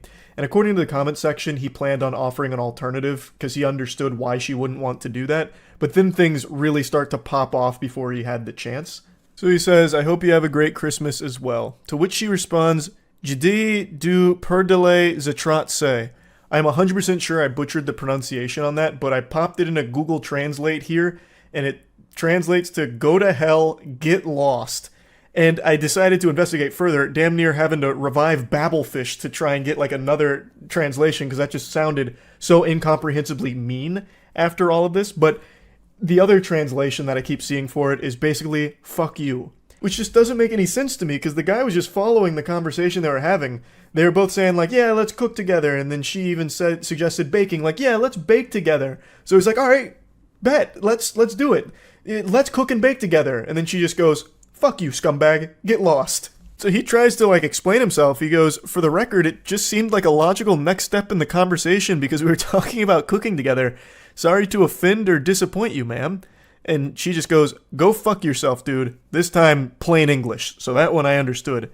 And then he just says, very weird response in my opinion. And then she unleashes the demon here. She lets Hulkmania run wild. You know exactly why you fucking invited me to your loft. And it wasn't for cooking. Don't text me ever again, blocked. And then he just goes, we met on Tinder, remember? Wish you the best in getting a date. I'll be warning all 30,000 women in blank about you. Now you're blocked. And he's just like, well, actually, wiggling his finger, blank has a population of 6.47 million, about half of which would be women. Warning 30,000 people about anything is an extremely tall order. You don't even get 30,000 people that heed hurricane warnings in Florida. If she's somehow able to send up the bat signal here to warn all 30,000 women in that immediate area about this guy, hats off to her. That's an incredible achievement, and she should use that power for good instead of evil. This guy didn't do anything wrong. He's clearly starting to take the piss here a little bit and just play around with it with that population remark. But I almost don't blame him because this is such an unbelievably hostile response to something that wasn't ever really meant in a disrespectful way, at least not from what I can see. She just immediately jumped to the conclusion that this guy is only looking to have sex with her. He's not actually inviting her over to cook. He is inviting her over to his place just for some coitus. There would be no steak being prepared. The only thing being steamed in that apartment would be ham. Steamed ham. I'm referring to them fucking. Like, that's such a stupid way of saying it. Mashing pissers, whatever have you. So she just believed that this guy was some huge asshole and was only using cooking as some kind of Trojan horse to get her over, but his true intentions were for a little bedroom rodeo action and nothing more. When really, to me, it really seems like they were talking about cooking and baking together. They were both on the same page. So when the idea of a date came up, which she proposed, the logical conclusion you draw is, hey, we've been talking about cooking and baking together, let's do that for our date. Like, it doesn't really seem like there was any kind of malicious intent behind it, and he never really had a chance to offer an alternative because she immediately just shut the whole thing down, which she has every right to do. There's nothing wrong with that, but it does seem like he wasn't trying to just be some douchebag or whatever. Like, it seemed like he was just offering a date that they had been talking about as a mutual interest. I'm sure he probably would have offered an alternative since she wasn't comfortable coming over to his place. He continues to just get a little sarcastic about things. He goes, please warn them about how a guy from Tinder invited you over to cook the day after Christmas. To which she says, dude, I'm in multiple groups totaling over 500,000. With your face, LMAO, you won't be getting no play unless you pay. Good riddance, roach. Honestly starting to sound like the Navy SEALs copy pasta. I've got over 500 confirmed blocks, and I will have your face plastered in the papers for 500,000 people to see. I'm part of every goddamn Facebook group on the East Coast, and they'll all know your name, villain. He just says, lol, roach. She continues, and I will! 2 exclamation points. It's like she's giving like a big speech in front of an auditorium. I'll let them know you tried to fucking invite me to your pathetic ass apartment for an easy lay masquerade as a cooking date. Yeah, we aren't stupid. Even your fucking hairline ran from you. Now sit back and enjoy being alone. And he just goes, I hope you find peace and love. Yeah, I mean, what else can you do except pray for happiness for her? Like, this went south so quick out of nowhere, and I don't think it needed to. They could have just said, like, not comfortable, are you open to anything else? And if he tried to be pushy about it, like, no, you have to come to my apartment, then all of this is a totally reasonable thing to say. Like, no, you clearly just want to fuck, get out of here, get lost, scram, Buster, you know, hit the road, take a hike. But she didn't even get that far. She immediately just jumped to this assumption that this guy is a piece of shit and he needs to go to hell and get lost. And now apparently she's going around putting up wanted posters like it's One Piece with a 5 billion berry bounty on this guy's head, all because he had the gall to invite her over for a cooking date that both of them were discussing together. I just don't really know how she'd even frame this as a bad guy to her 500,000 person group that she's a part of. I don't even know what group that would be. That's like a wildly large group to be a part of, and I can't imagine she has like a power position there where she can put out an APB on this guy or something. But even still, I don't really know how you could even spin this guy as a horrible person. But yeah, anyway, just wanted to cover this one. This one's different from the norm that we usually go over here, so that's really about it. So yeah. Have you ever really taken a step back and got deep in thought and realized just how incredible it is that we as humans are able to speak to each other, language, and how mind-blowing that concept is? Communication is a blessing. But today I almost feel like it's a curse. I just read legitimately the worst thing ever, and it makes me regret that our ancestors at one point when they were still cavemen started grunting at each other to communicate, and then it eventually led to this existing. Oh my god, I saw this today, and it made me ill. And I thought, if I had to bear this burden knowing that this exists, you're gonna have to share in the load with me, so let's go on a little adventure here. It's from Tinder. Let me introduce you to the boy wonder Chris here. So, these two individuals matched, and Chris was making the first move here, shooting his shot. I better be your top priority, with a little winky face emoji. I don't know if that's the strongest opener. I haven't been on dating apps in many moons now, but that seems a bit weak, but hey, his heart's in the game. She responds to that in a pretty playful way, I think is what she was going for. So she says, let me know if you want to go out tomorrow so I can cancel my daughter's parent-teacher conference. To which our Casanova here says, such a good girl you are. I'm free tomorrow. It's already getting so yucky. Such a good girl you are. He's speaking to her like it's a dog or something, like he's about to offer her a treat. And then she says, I'm not, with a laughing crying emoji, to which he wants some clarity. You're not a good girl, or you're not free. And she clears up the confusion. She says, not free. I have to go to a parent-teacher conference. Already, this whole exchange is going cattywampus. The wheels are falling off pretty quickly. And somehow it just continues to go further downhill. A goddamn avalanche of cringe. So he goes, damn, I actually thought you'd be fucking bad AF and cancel. Haha. And she says, I'm alarmed that you would want to go out with someone who would do that. And he goes, haha. I mean, in the back of my head, I was hoping it was a joke, that you didn't actually have one. To which she says, unfortunately, I do. And then he goes, all good, you're doing well, giving me attention right now. And then she says, I can meet up for a drink if you want since you live close. I have my kids this week, but they're older, so it's not like I can't go out. I have them every other week. Where do you live? His response here is really confusing. What does that mean? All good, you're doing well, giving me attention right now. What's happening? Is she like scratching under his chin? Like, I don't get it. What is he referring to? They're just talking on Tinder, and why is she... So you're going to start to notice that as this exchange continues to unfold here, it feels as though they're having two different conversations. Like, it's super all over the place. Like, the dots don't connect at all. Like, they're in two different dialogue trees, and it's not matching up. Now, our boy Chris, the protagonist, is a lot of things, but a coward he is not. He tries to employ the most delusional strategy you could ever envision. This is not something you'd ever find in John Madden's playbook. I'll say it like that. So, After he asks which part of downtown she's in, she replies, not saying. He then tries to, like, assure her that he's not gonna, like, go out of his way to find her. He's not, like, a stalker. He's not weird or creepy. He says, I'm not gonna go find you, lol. And then he says, I just got done with the gym, now doing post-workout naked stretching. Chris, are you okay? Post-workout naked stretching. You're off your gourd. Brother, you lost your marbles. What is a post-workout naked stretch? Are you telling me this guy's at Planet Fitness right now in the locker room fucking goatseeing himself in order to get, like, reps in at the end? Like, that's how he cools down? What is a post-workout naked stretch? I've never heard of that before. This is him trying to be, like, hot about things, I think. Like, ooh, this is gonna get her wet. I was at the gym, pumping iron, praying at the Iron Temple, way min, babe. And then I finished. Biggest pump of my life. So obviously I took my pants off, put both legs over my head, and hung a 5-pound kettlebell from my erect wiener. Hold for 30 seconds for 3 sets. It's the only way to conclude a good workout. Like, what the fuck is even happening? I don't know why he thought this was a good idea.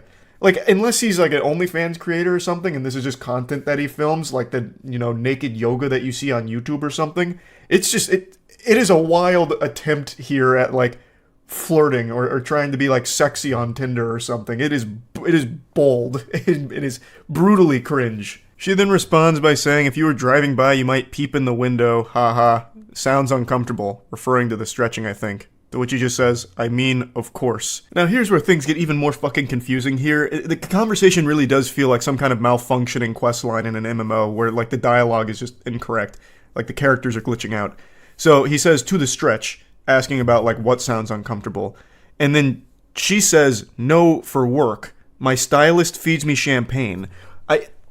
I don't know, maybe I'm the problem. What is she talking about? Like, how does that fit into anything that's happened here with this absolute disaster that Chris is trying? I don't understand. Maybe she's just trying to change the subject. I'm really not sure. And then he goes, was a bartender, now I'm just a content creator and gonna start day trading. Oh, so you're a little horny. What is happening? So I think my initial theory might be the right one. He might be like an OnlyFans creator, so the naked stretching he puts on the premium subscription tiers or something. But those days are going to be short-lived because he's going right to day trading. He's going to the tippy top of the food chain. He's watched a few TikTok financial gurus and he's got it figured out now. I also don't know why he says, so you're a little horny? Like, where is he even finding that? There's no hint of horniness anywhere in here.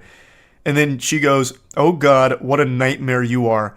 Got some crypto, do you? So the red flags are abundant here. She's starting to notice there's some holes in this ship, and it is sinking. This is fucking going disastrous, catastrophic.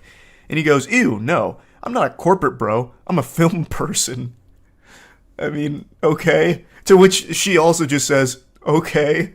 And he goes, good girl. What in tarnation is happening? It's like, this is like when you used to try to talk to Cleverbot back in like 2010. It's nonsensical. Chris's mind is an enigma. It is a confusing, perplexing hellscape of ideas, and communication is not. It's frying my brain just trying to process it. His inability to communicate effectively is impressive. It's alarming. Next he says, I just want to get away from bartending before I hit someone, lol. To which he says, yeah, nobody wants to hit content creators and day traders, obviously making a joke about it. He then goes, nah, or tap. But at least I'm tall and handsome, one saving grace. So he's trying to hype himself up, give himself some gas here, which falls extremely flat. The tank is run empty. She just goes, if you say so. And then he tries to save it by saying, a focus group told me, wasn't my say. His attempt at being playful, like, oh, I would never say this about myself. It's what everybody else says. I'm tired of hearing it, actually, about how fucking tall and handsome I am. And then she says, I like short guys. He goes, how short? And she says 5'7" to 5'10". And this is where it got personal for me. A dagger to my heart. She likes short guys and then lists guys taller than me. So I am freakishly short in her eyes. That's fucked up. 5'6" is fine. 5'6" is a beautiful, perfect height. Damn it. His response to all this is another head scratcher. He goes, well, I'm too tall to ride you then, even though I prefer shorter women. She says, well, I'm sure I'm too non-gym oriented for you. He says, you look like a gym exercise, to be honest. Like, yeah, you look like a good barbell curl. You look like a lat pull-down machine, babe. Yeah, fuck yeah. Nailed that. A wonderful line from him, really. I walk my dog slowly around the block twice a day. He says, I'll be the dog. This guy is so horny. This guy is criminally horny. Like, his arousal should be studied because it is on a whole different level, a whole different dimension. Everything he is reading is making him hornier, and he's saying goofier and creepier things each and every time. She goes, no offense, but you might be the fuckboyest fuckboy I've ever talked to on Tinder. And he goes, damn, you must not get many guys on here then. You could get 1 million guys, and I still think this guy would be up there in like the top 0.001% of outrageously horny weirdos. This is impressive. She says he's her first match in a year and a half, and he says, because this is light news compared to the shit I've heard, talking about like war stories, you know, about to have a PTSD episode about the shit he's read on here.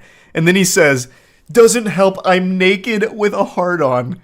And then her response is, I don't feel like I'm being very flirtatious. And then he says, the stretching and stroking while talking to you helped. What is happening? Somebody save Chris from himself. What is going on? This could be its own fuel source. Like, his sexual arousal, his non-stop, never-ending horniness on a conversation that has gone nowhere, talked about nothing, and yet he is still beating his meat to it, choking the chicken to what? To what? Like, there's not even, like, an imagination you can make out of this conversation that would be even remotely associated with something sexual.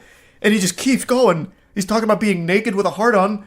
What happened to your naked stretches? What are your stretches? What are those naked post-workout stretches?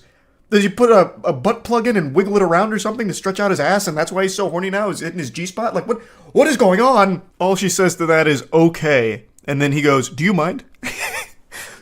I'm doing it whether you mind or not. I don't really care, but do you mind? Is that cool with you, you think? And then she goes, mind what?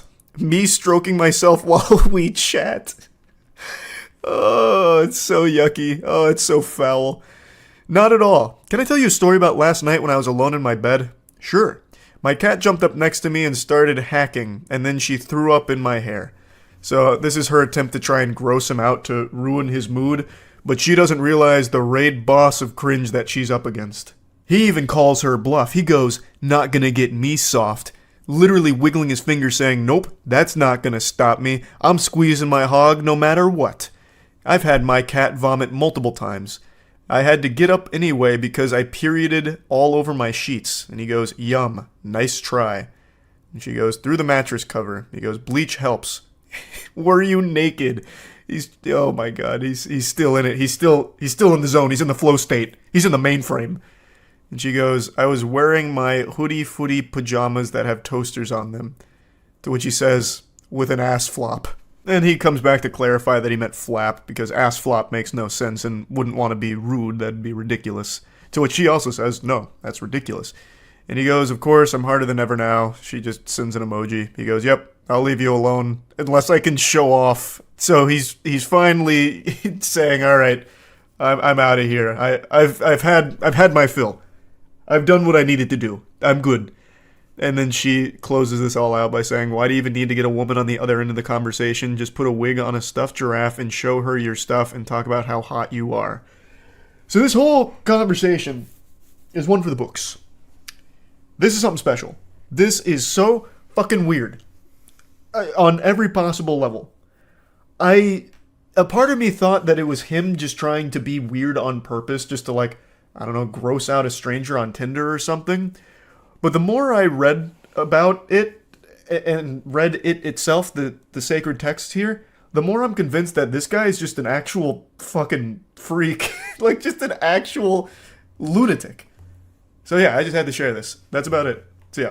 Online dating's pretty tough. I remember when I was a single man using Tinder, my go-to line was, do you like Brendan Fraser movies? It worked to tremendous success. It was like a real-life cheat code for getting laid. But I understand not everyone's going to be as suave as I was. However, I'd argue nobody has less game than the guy I'm about to show you. This should lift your spirits. If you ever feel bad about yourself, like, damn, I suck at online dating, just know you'll never be as bad as this living, breathing organism I'm about to show you. For those that have been around the channel for a while, you'll know that I've always enjoyed reading horrible flirting as well as just really disastrous like romance attempts online. I used to have a whole series going through Facebook flirting, which is where I learned about, you know, bitch lasagna, as well as also a line I still use today, put your ass in my asshole, baby. Things like that. I've always loved it. I don't really make content around it anymore, but today I had to come out of retirement. I had to dust off the old championship belt here for this one because I saw this on Reddit and I was smiling ear to ear. It is so bad. So this is where our journey begins. Now, again, this was posted to Reddit, so there's like a 90% chance it's fake.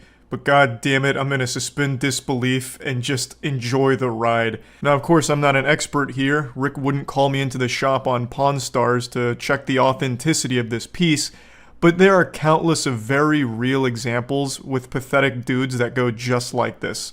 So, there is a good chance it's real. So these two have been talking for a little while, and my man comes in with the clown shoes and asks, "Are you on birth control? I know it's a personal question, but kind of important to know."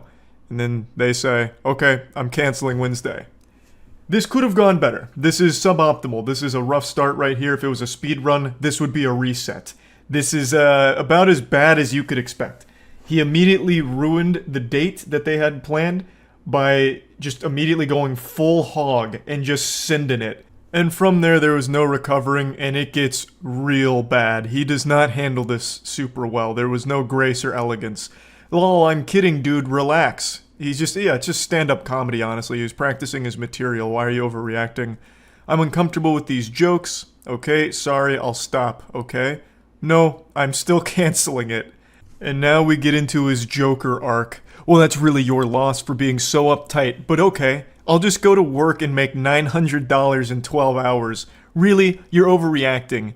Seriously? And you wonder why you're single? Yawn. Still waiting for your reply, lol. I actually had you double booked with another girl, so I'm kinda happy you decided to be a psycho.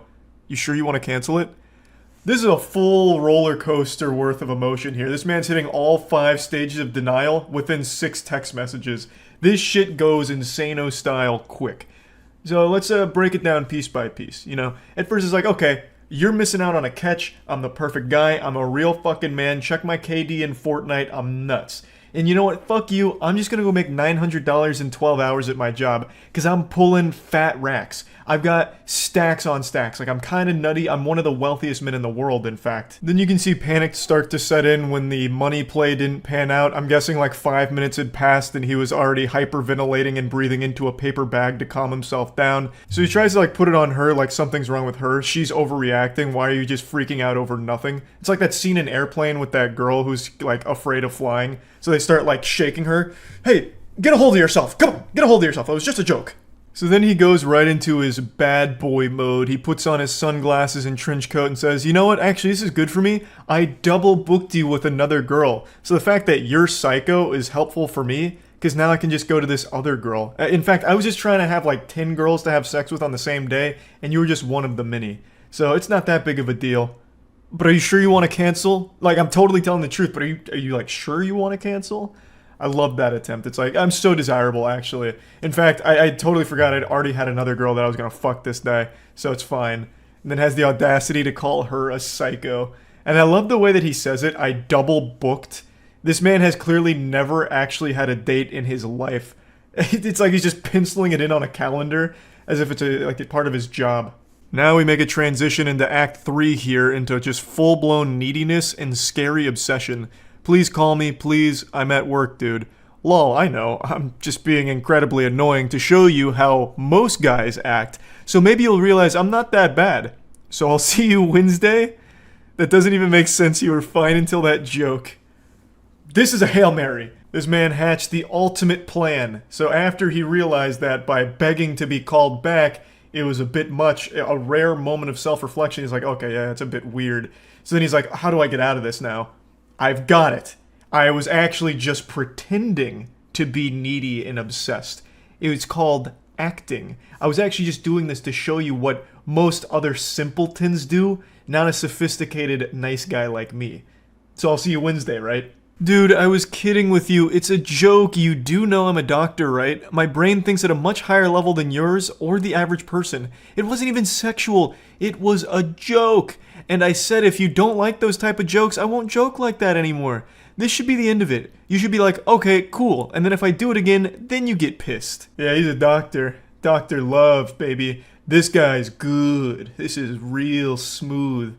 I have to imagine he's not actually a doctor. I mean, maybe fucking Dr. Evil, I have no clue. But regardless, I love that he's like, I actually just have such a galaxy brain, I'm thinking on a totally different level than you and all of these other plebeians. I'm just too fucking smart. That's my curse. That's the burden I bear. I'm too intelligent, which is why I made this joke. And the joke is a thinking man's joke. It's actually an anti-joke, in fact. You know how there's like matter and antimatter? This is an anti-joke, and now I'm explaining it to you so you don't have the right to get mad about it. You see, you're just wrong for getting upset about it, and it's because I'm so much smarter than you. And I understand that it's not your fault for being fucking stupid, but just know that since I'm a doctor, I know what's right and what's wrong when it comes to joking.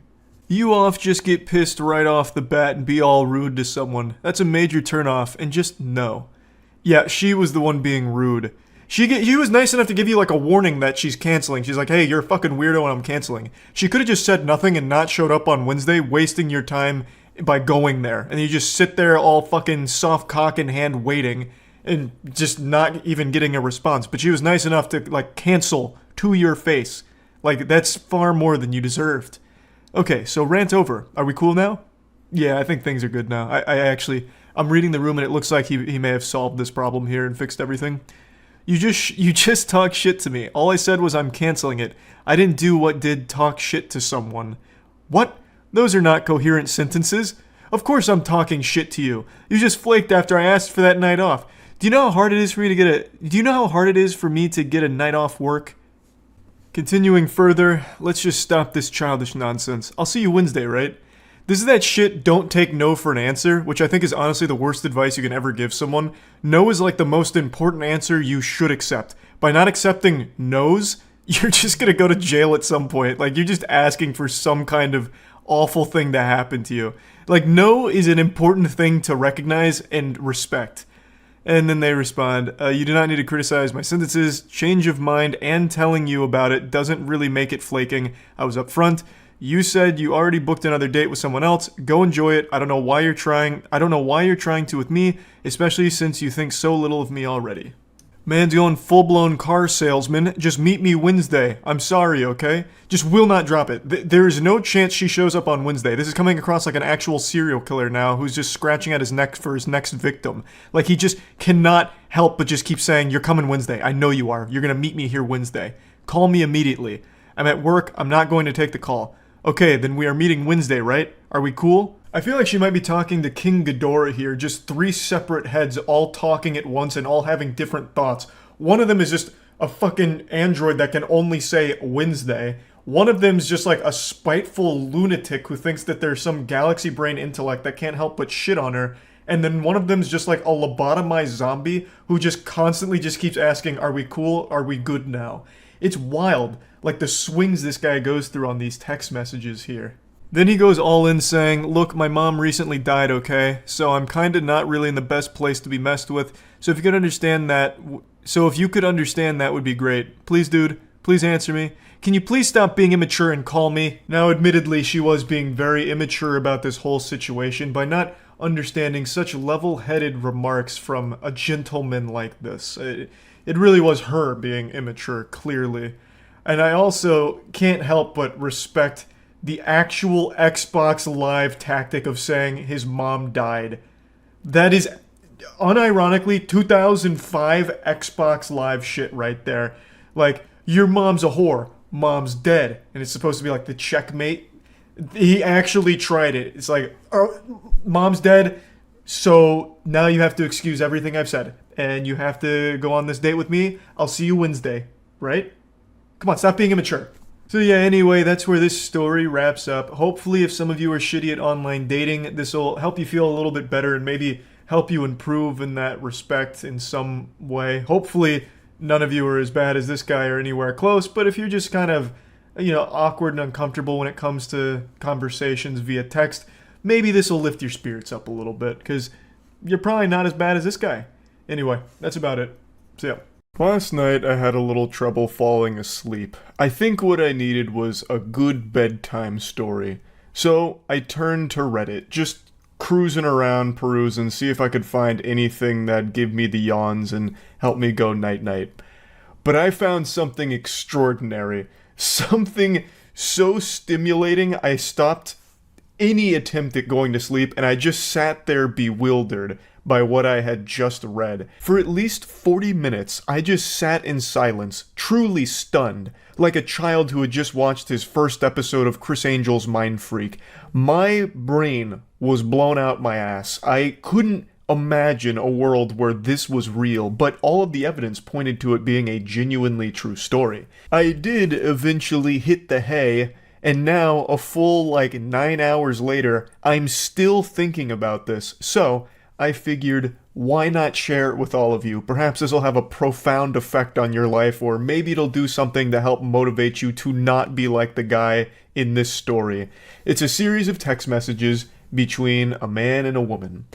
And that's all I'll tell you for now. I don't want to get in any spoilers. I want you to come into this as unsuspecting as possible. Let's dive in. Previously on Dragon Ball Z, the two people in this text conversation were close friends for about 9 years. The Reddit poster is the woman in this story, and her male friend here had recently professed his love for her in a pretty creepy way. The feeling wasn't mutual, so it led to a bit of a disconnect between the two of them, and in an act of desperation, the male friend calls in the cringe artillery and starts bombarding her with memes, to which she finally responds, "Hey, I appreciate the memes." Real quick, I'd like to come in here with a PSA. I recognize that in the current climate of things, there's a lot of people that have lived their entire lives online without any actual social interaction, so I want this to be a teachable moment. Don't send memes as some kind of last-ditch Hail Mary. Like, if you let something rip and it's not reciprocated, spamming memes isn't going to salvage the situation, it's only going to make it worse and even weirder. Her saying, "I appreciate the memes," is just a lie. No one's ever going to say that. Those words have probably not left the human being's mouth ever. "Ah, good morrow, sailor. I really appreciate the exquisite memes you've shared with me today.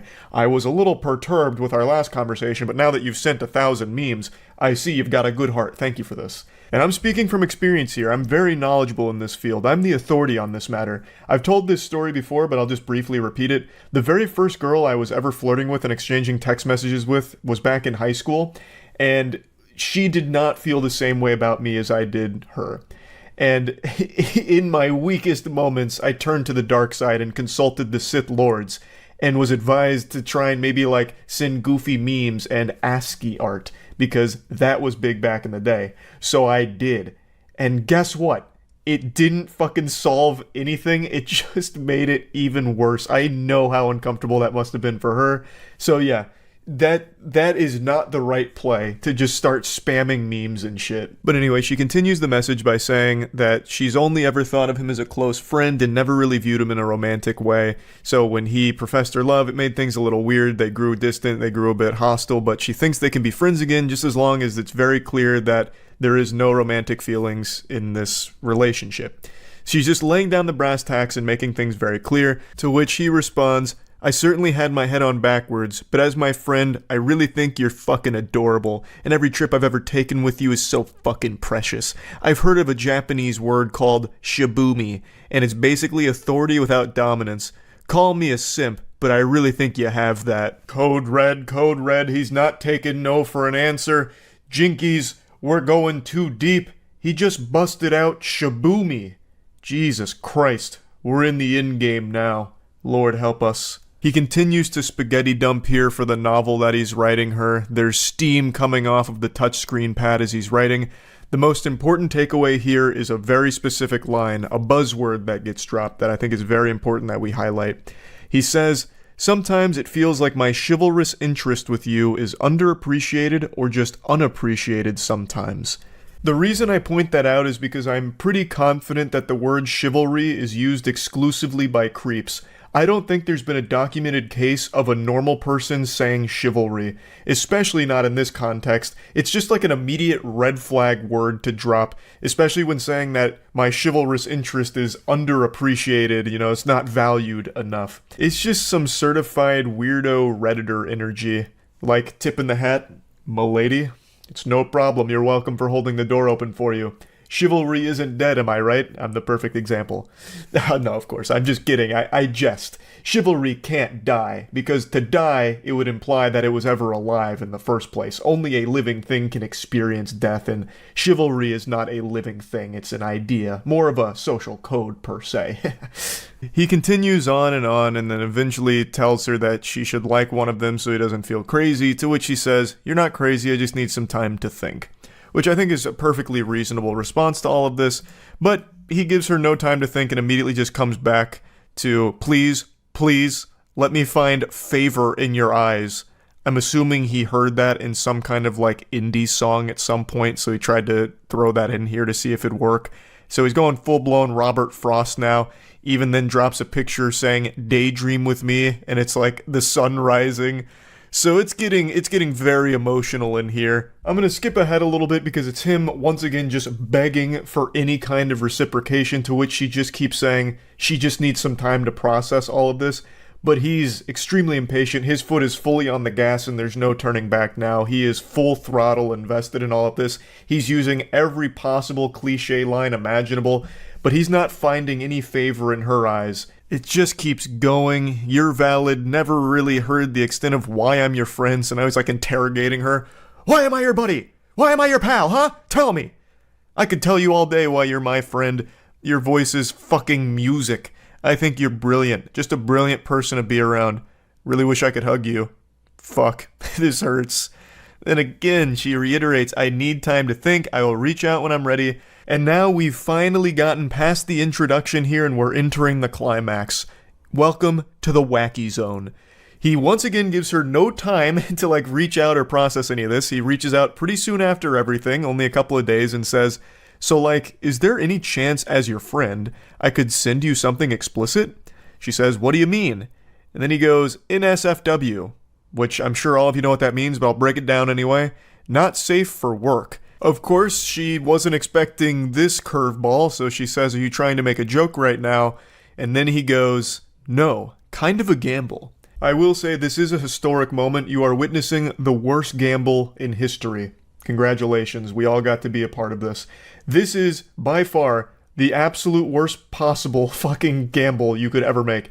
This is like betting 100% of your life savings on me getting taller. What the fuck are you, I don't understand how you think an out-of-nowhere nudie is going to somehow win her over and, somehow solve all of these problems. I just can't even understand that mindset, really. It just doesn't compute. Okay, I tried all the lovey-dovey, really mushy-gushy stuff with the favor in your eyes, your voice is like magic or music. It didn't work.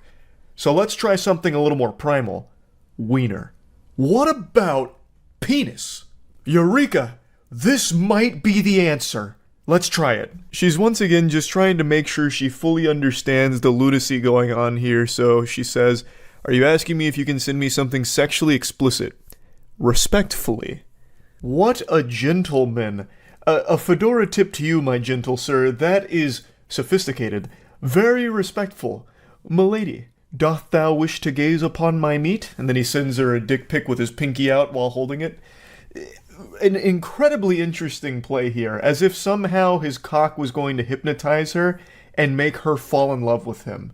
So she eventually responds by pointing out how weird this whole interaction has become. She still only ever viewed them as friends and will only ever view him as a friend, and that she's very disappointed that he can't even respect that she wants some time to herself to process this entire weird interaction. She also drops a bombshell at the end by mentioning that she's currently in a relationship, so that was a big plot twist. This goober is doing all of this to a girl who is not interested and also in a relationship. The odds couldn't be more against him.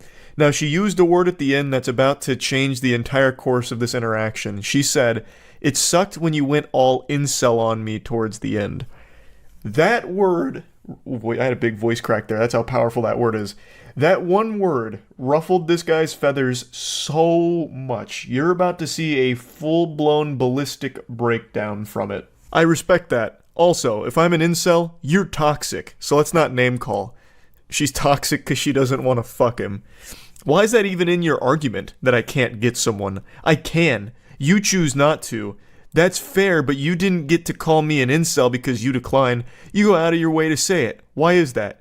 Label me as anything else, like, for real. It's foolish for you to argue something like that. She gets taken off guard here, saying like, hey, whoa, pump the brakes, Buster. I didn't mean to offend you. She says, I never said you couldn't get someone. What do you mean? She never said that. Like, he is now just projecting some insecurities and reading between the lines on shit that doesn't exist. She just said his behavior was that of like an incel or something.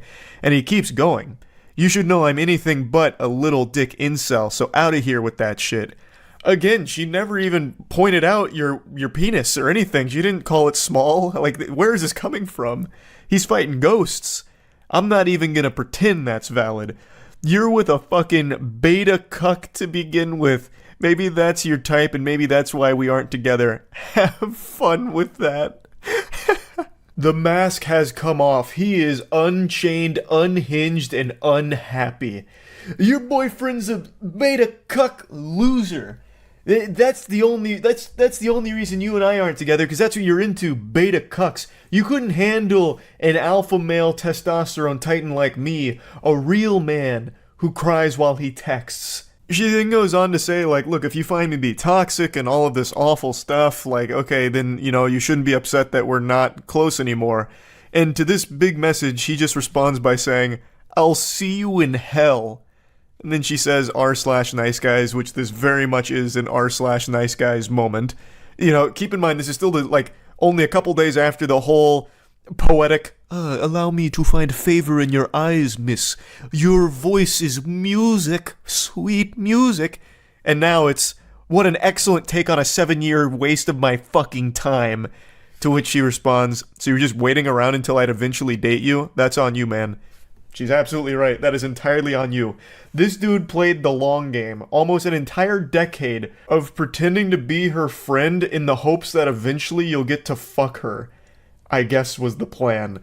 That is a long commitment to a deep cover operation to stay in disguise, faking friendship, hoping that eventually you'll be able to have sex with her. And then he says, how was I supposed to know you're only interested in half men?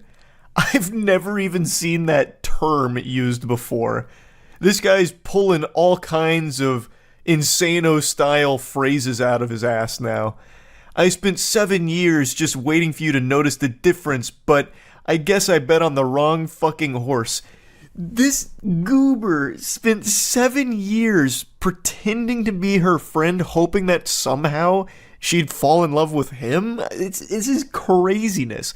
This is a longer time spent undercover than Rob Lucci and the gang during the Water 7 arc of One Piece. Like, this is outrageous how long he committed to this ridiculous, diabolical plan. And now he's just full anime villain mode. I'm over you. That's why I asked if you needed a visual definition of the word endowed, because I bet you're never going to get that with the life you choose to live without me. Motherfucker, I grew this dick for you, you ungrateful clod. We have to pause here for a moment. Wow. I grew this dick for you, you ungrateful clod.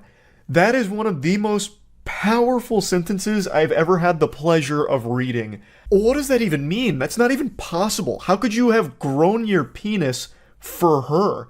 Was there no dick there to begin with, and then you just started, like planting the seeds and then taking care of it like summertime gardening? Like, what does that mean, you grew it for her? Is it a laboratory experiment like the Cybermen? Like, I don't understand. It's just such a bafflingly amazing sentence. She's also stunned, saying, I refuse to believe that these messages aren't satire. And then that sets him off even further. This entire relationship is satire. A joke. Your interest in men is a joke. The wambulance is coming in hot. He's Squidward, you're Squidward, I'm Squidward, we're all Squidward. This whole relationship satire, it's all a joke, you're a joke. Fuck you. My interest in you is a joke. This is the first time I wanted to show someone my dick because I hate them. Fucking brilliant. r/nice guys, these nuts. She waits a while and then says, I think enough time has passed and I just genuinely want to know if you've had any remorse for the shit you said to me or if you truly believe it was all valid. And then he responds 7 hours later saying, let's find out if you're still seeing the Hat Man first. I don't know what that means, but then he comes back 2 hours later and said, I'm over you. You're wasting your time.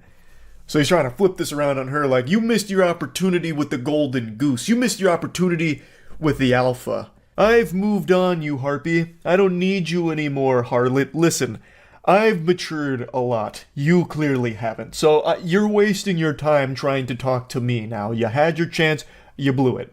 I'm sure you're kicking yourself now for this, but hey, that's the way the cookie crumbles. But then just to finish it off with the cherry on top, he quotes from before where he was offering to show her his wiener and says, I still mean this if you need clarification. And then comes back and says, except don't even bother asking for nudes. I have a girlfriend. Okay. I mean, this is quite the ride. What an adventure. She eventually just says, you know, what's wrong with you? We were friends for almost a decade. And then you go into this shit. Which is a reasonable response. Like, how did this happen? We have been friends for like 10 years. We've known each other for so long. Where did this come from? It is crazy. This whole situation was wild. And also, I'm calling fiddlesticks on that last statement from him. I don't believe he has a girlfriend. If we go back to like chapter 7 of this meltdown, he said that she was the first girl he wanted to show his penis to. So, I'm under the impression he's a virgin. And I don't think enough time has passed between those messages and these that he would not only lose his virginity, but then also have a girlfriend, especially given all of the behavior we're seeing exhibited here. So, I think he lied about that. That was probably just once again some kind of Hail Mary to make her jealous. Like, hey, listen, Toots. Got a girlfriend. Stay off of me. Can't send you nudes anymore. You blew it. Nope, can't do it. Sorry. That's on you. Yeah, you'll regret this for the rest of your life, clearly. Sorry. Have a girlfriend. Even though it's most likely a lie. But yeah, that's all there is to the story here. Overall, I think we can all agree that nice guys really do finish last. It is insulting that these two didn't end up getting married. This guy is a real catch, and it's just a shame to see that it didn't pan out. But yeah, overall, dropping the sarcasm, I actually feel really bad for the woman in this situation here. This is someone who was a close friend to her for a fucking decade, only to then find out that that close friend was actually just a complete piece of shit, loser, degenerate, who was only being her friend, trying to have sex with her down the line. I can't even imagine that kind of betrayal. That must have been fucking awful. But yeah, anyway, I just wanted to share this because I've been thinking about it like all day. So yeah, that's really about it. So yeah. It's been a little while since I've gone over some text messages, and I still giggle at them to myself from time to time, but there hasn't been anything truly interesting that's come across my desk until today. This one gave me a big old hoot and a holler here as it aims to tackle the age-old question, how long should you wait after connecting with a human being to graduate from text messages to phone calls? For this one brave soul, that was about an hour. And the results were not optimal, to say the least. This fairy tale starts the way that all the good ones do. They matched on a dating app about an hour ago, and then he reaches out saying hello, and then tries to call them. She responds by saying, hey, smiley face, I'm watching a movie with my parents right now. I'll be able to call in a bit. I'm sorry. She seems super sweet, giving an explanation and even offering an apology for not being able to hop on the hotline right away. And it's not like she owed him an explanation or an apology, but it was just a nice gesture. It's a very awful idea to try and call someone that you just met an hour ago. You only became aware of each other's existence like less than 60 minutes ago. He tries to grit his teeth and bear it, but the pain is too much. He says, oh, okay. And it comes across pretty sad. I don't know if he actually was sad here, but it seems to me like I can feel him looking down at the ground while he types that and like kicking some dirt. And I think she picked up on that because she issues another apology, but then says, how's your night going? So she's trying to at least make a conversation out of this, so she seems interested. He goes, no, it's okay. I'm excited to hear your voice though. Maybe send me pics of you? Mine is okay. I'm just chillin'. To me, it sounds like he's fishing for some sacred nudies here. I believe that he's probably in Coomer mode right now. His dick is in DEFCON 5, and now he's requesting some pics. I imagine if she did answer that phone call, it would have just been heavy breathing into it. Like something out of a horror movie. The phone calls coming from inside the house. But maybe I'm wrong. Maybe this is just a guy who really enjoys talking over the phone and getting some pictures of the person he's talking to over the other end. Totally innocent pictures. Holy shit, what are you playing? It's a little game called AFK Journey. Do you want to know more? Yeah. Big thanks to AFK Journey for sponsoring this video. AFK Journey is a wonderful free-to-play game that's available now on iOS, Google Store for mobile, and the AFK Journey official website for PC. Again, it's totally free to play and I highly recommend checking it out. AFK Journey is an ethereal RPG with distinctive visuals that you can just get lost in the breathtaking 3D canvas art of its world. It's more than just an idle game. There's new gameplay elements to it, a lot of new mechanics, as well as an added dimension with the PC-compatible side-scrolling. You'll be gathering heroes across 6 factions and formulating winning strategies with different teams. The Hex battle map allows players to freely assemble their hero lineup and strategically position them so you can master battlefield strategies to conquer each challenge with precision. You'll be exploring big maps, solving fun puzzles, meeting interesting NPCs, all with extremely fun and effortless one-handed gameplay. The official release is giving away over 40 heroes for free, including 200 free pulls for completing things like a 7-day login. So make sure to check out AFK Journey and use my CD key AFKJourney88. You get a lot of goodies for that, 18,888 golden coins, 100 diamonds, some great stuff, so make sure to check it out. The links are in the description, and big thanks again to AFK Journey for sponsoring.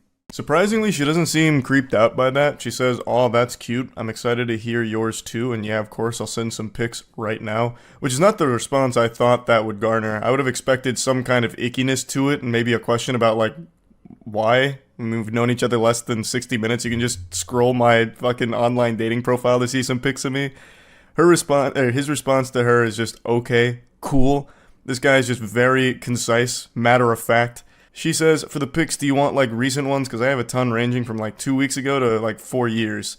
He says, yes, but any, frowny face, and then winky frowny face. Every bone in my body is telling me that this dude is absolutely looking for some titty pics. He's looking for some honkers or something here. He's not looking for just like your normal Facebook photos or something you'd post on your Instagram story. He's not looking for you at the movies or something from 2 weeks ago seeing the Winnie the Pooh horror film. He's looking for ass and titties. That's my guess here, especially with like the winky frowny. I don't know why he's frowning so much. I'm not really sure. Maybe that's like an accident. Maybe you want to do like a winky face with a smile. But for some reason, he just keeps accidentally sending frowning faces, including like a winking frown face, which I've never seen before. I don't know how you even like sad wink at something to begin with either.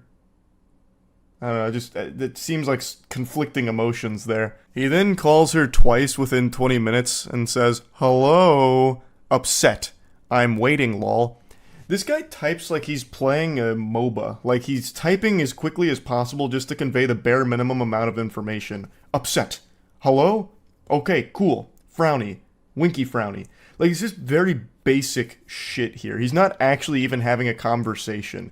It's weird. Yet he keeps really wanting to talk on the phone. I don't know what would have happened if she answered some of these calls. Like, maybe he'd just fart into it and hang up while giggling. Perhaps, I don't know, like a big prank call? A huge ruse? Anyway, after 2 more failed calls, she says, hey, sorry, I just finished the movie. I wasn't looking at my phone, but I apologize that you're upset, but I just want to be straightforward with you since you were with me. I'm not like a very clingy person, and I'm kind of getting that vibe already, you know?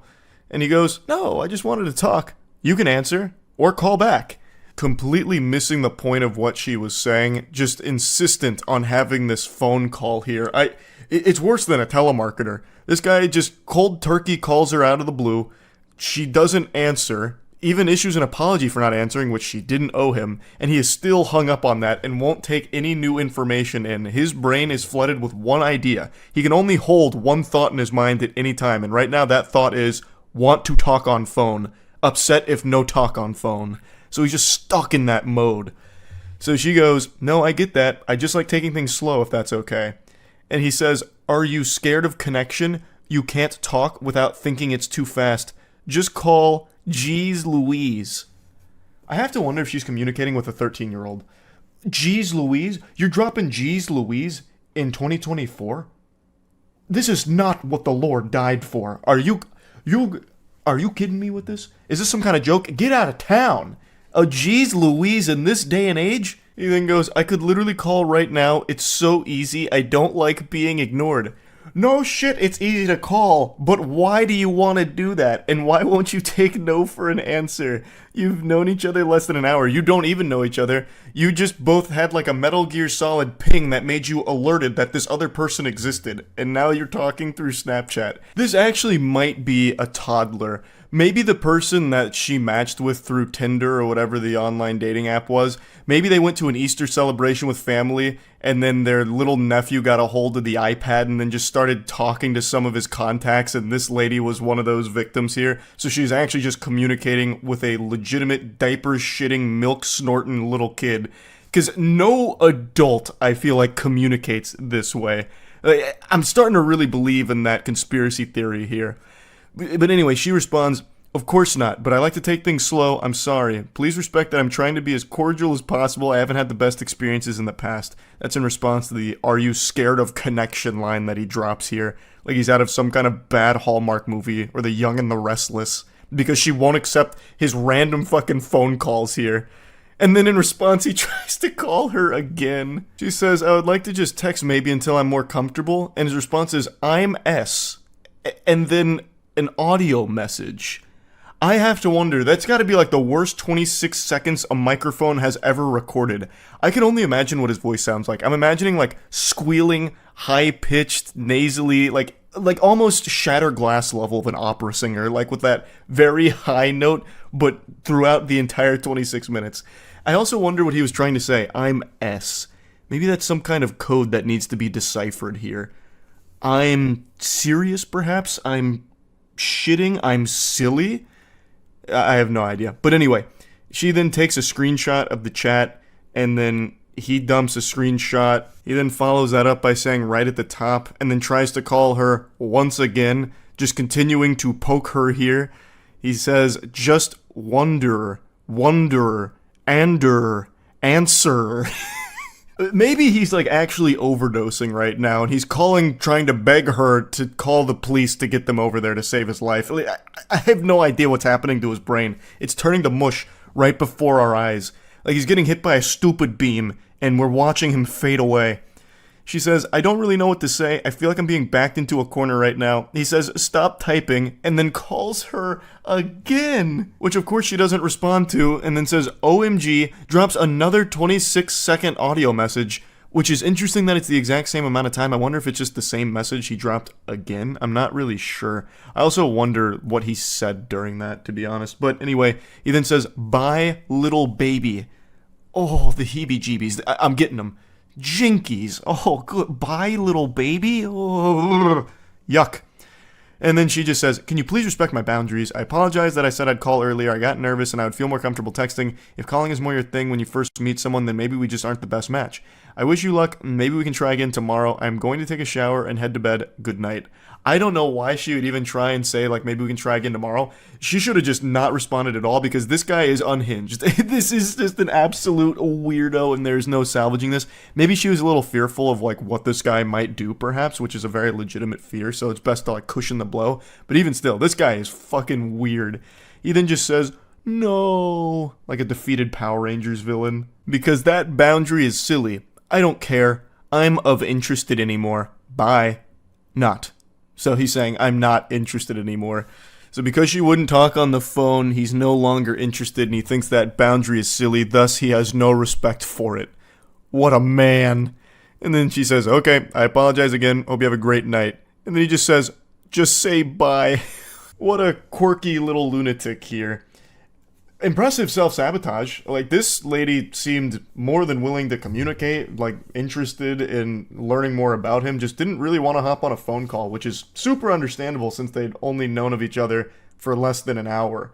She gave so many chances to just stop doing the creepy phone call routine and just text like normal people that are starting to get to know each other through like an online dating app. Like, you're not friends and you don't know each other at all. So why the fuck would you want to hop on a phone call first thing right away? That's overwhelming. That's a lot. That's just weird. And he just kept getting creepier and creepier. He fell apart. But anyway, yeah, I just wanted to go over this one because it had me giggling quite a bit because, geez Louise, he was off the rails. That's really about it. See ya. Rejection never feels good, it always hurts, and rejection comes in many different shapes and sizes, many different forms of rejection. Maybe you're like me, 5'6", playing a pickup basketball game, driving down an open lane, about to get this easy layup only for it to be swatted last second by a 6'6" freak athlete. And there's nothing you can do about it. It's embarrassing, but it happens. Or maybe you're finally shooting your shot with this romantic interest you've had for a while, only to find out they're not interested and they turn you down. I'm not gonna sugarcoat it, I won't pull the punches here. It sucks. It feels like shit. But learning how to handle rejection is a necessary part of life. So back to my basketball example, what do I do when my shot gets blocked? Well, I get tears in my eyes and come up with as many excuses as possible, and I try and call a foul if possible, so that way we can run that back. So it's not my fault, it's they played dirty. And what happens when you get rejected by a romantic interest? You move on. At least that's the healthy way of doing it. Let me show you 2 unhealthy ways of handling rejection. This girl and this guy were communicating under the impression that maybe this leads to a long-term relationship. That's the context going into these text messages, and it starts, "I love it. Oh baby, I'll service you in your car from now on."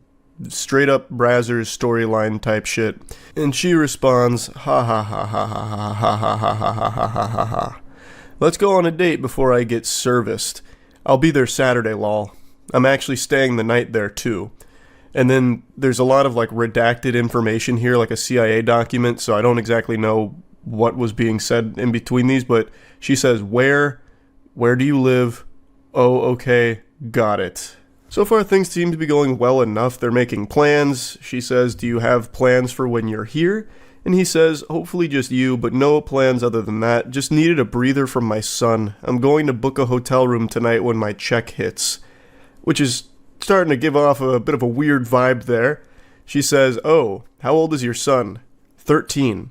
And then he says, "Maybe you could stay the night." She responds, "I don't do that the first night. I'm sorry." And he goes, "I don't mean all night, lol." And she's as confused as everyone else would be. So she says, "Ha ha ha ha ha. What? You said stay the night." "I meant like hang out at the room after dinner. Maybe cuddle up. I'm a huge fan of cuddles and the best in the world at giving full body massages." I highly doubt that. I'm going to need some citation for that. Like, I don't believe you. That's not what I usually do after first dates. I just don't think we're on the same page with dating. That's totally okay. Just not a match. So she's taking this in stride, she's like, hey, is what it is. And then he keeps going. "Exceptions could be made." "What? Lol, what do you mean?" "I mean dinner. Hang out. And eat between your legs like a Sunday lunch buffet after dinner. Lol. Clap them cheeks too." So she's very gently saying no to this guy. And this is the approach that a lot of dudes take with the car salesman type shit. Don't take no for an answer. So he continues to just keep pushing like, no. What if I, the world's best full body masseuse, give you a happy ending? Where I eat your pussy like corn on the cob. I'll chew on your clit till it bleeds and I bust. How about them? How about that? How does that sound? I'll even clap your cheeks too. As a little added bonus on top of my service. So, when are you coming over? Are you at the door yet? Unsurprisingly, this last-ditch effort didn't work, she says, so you don't know how to listen, cool. Don't make exceptions for men who don't respect my boundaries. Fair enough. She said no, and he continued to be weird about it. It's a really fucked mentality to not accept a no and keep pushing.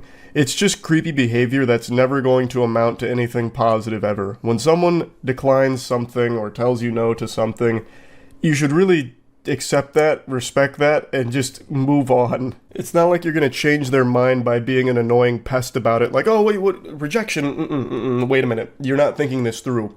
What if I clapped your cheeks? You failed to think about that, didn't you? Yeah. So if I clapped your cheeks, now I assume you won't be rejecting me? What do you mean you're calling the police? This one's a masterclass on how to respond to rejection like an unhinged lunatic, so this one's getting extremely angry when getting told no. I don't know what the conversation is here. These two had met on like a dating app and they were talking. He says Mario, so perhaps the question was, who was Luigi trying to save in Luigi's Mansion? I don't know, maybe they were playing a trivia game. She says, okay. She doesn't seem super enthusiastic about that response, so maybe she's not a fan of the Super Mario Brothers. Who knows? But anyway, he says, how was the mall? Get anything good? She says, no, I didn't look, I was just returning something. And then she sends a picture of herself in an outfit. And he goes, oh, that looks really good. Gotta get you some lingerie. Admittedly, I don't exactly know what happened in between the last text we just saw with him flirting and then these. He goes nuclear here. He goes full fucking scorched earth out of nowhere. So I'm thinking that there's some text messages that were exchanged in between these two, so we're just missing an entire chapter of this anime arc that he goes on to reach the villain status. So she says, I don't want to drive to blank for blank, I don't have enough gas. And according to the context she provided, they had apparently had a date scheduled, but she had to cancel last minute because of something school related, and now she was texting him back just to talk today.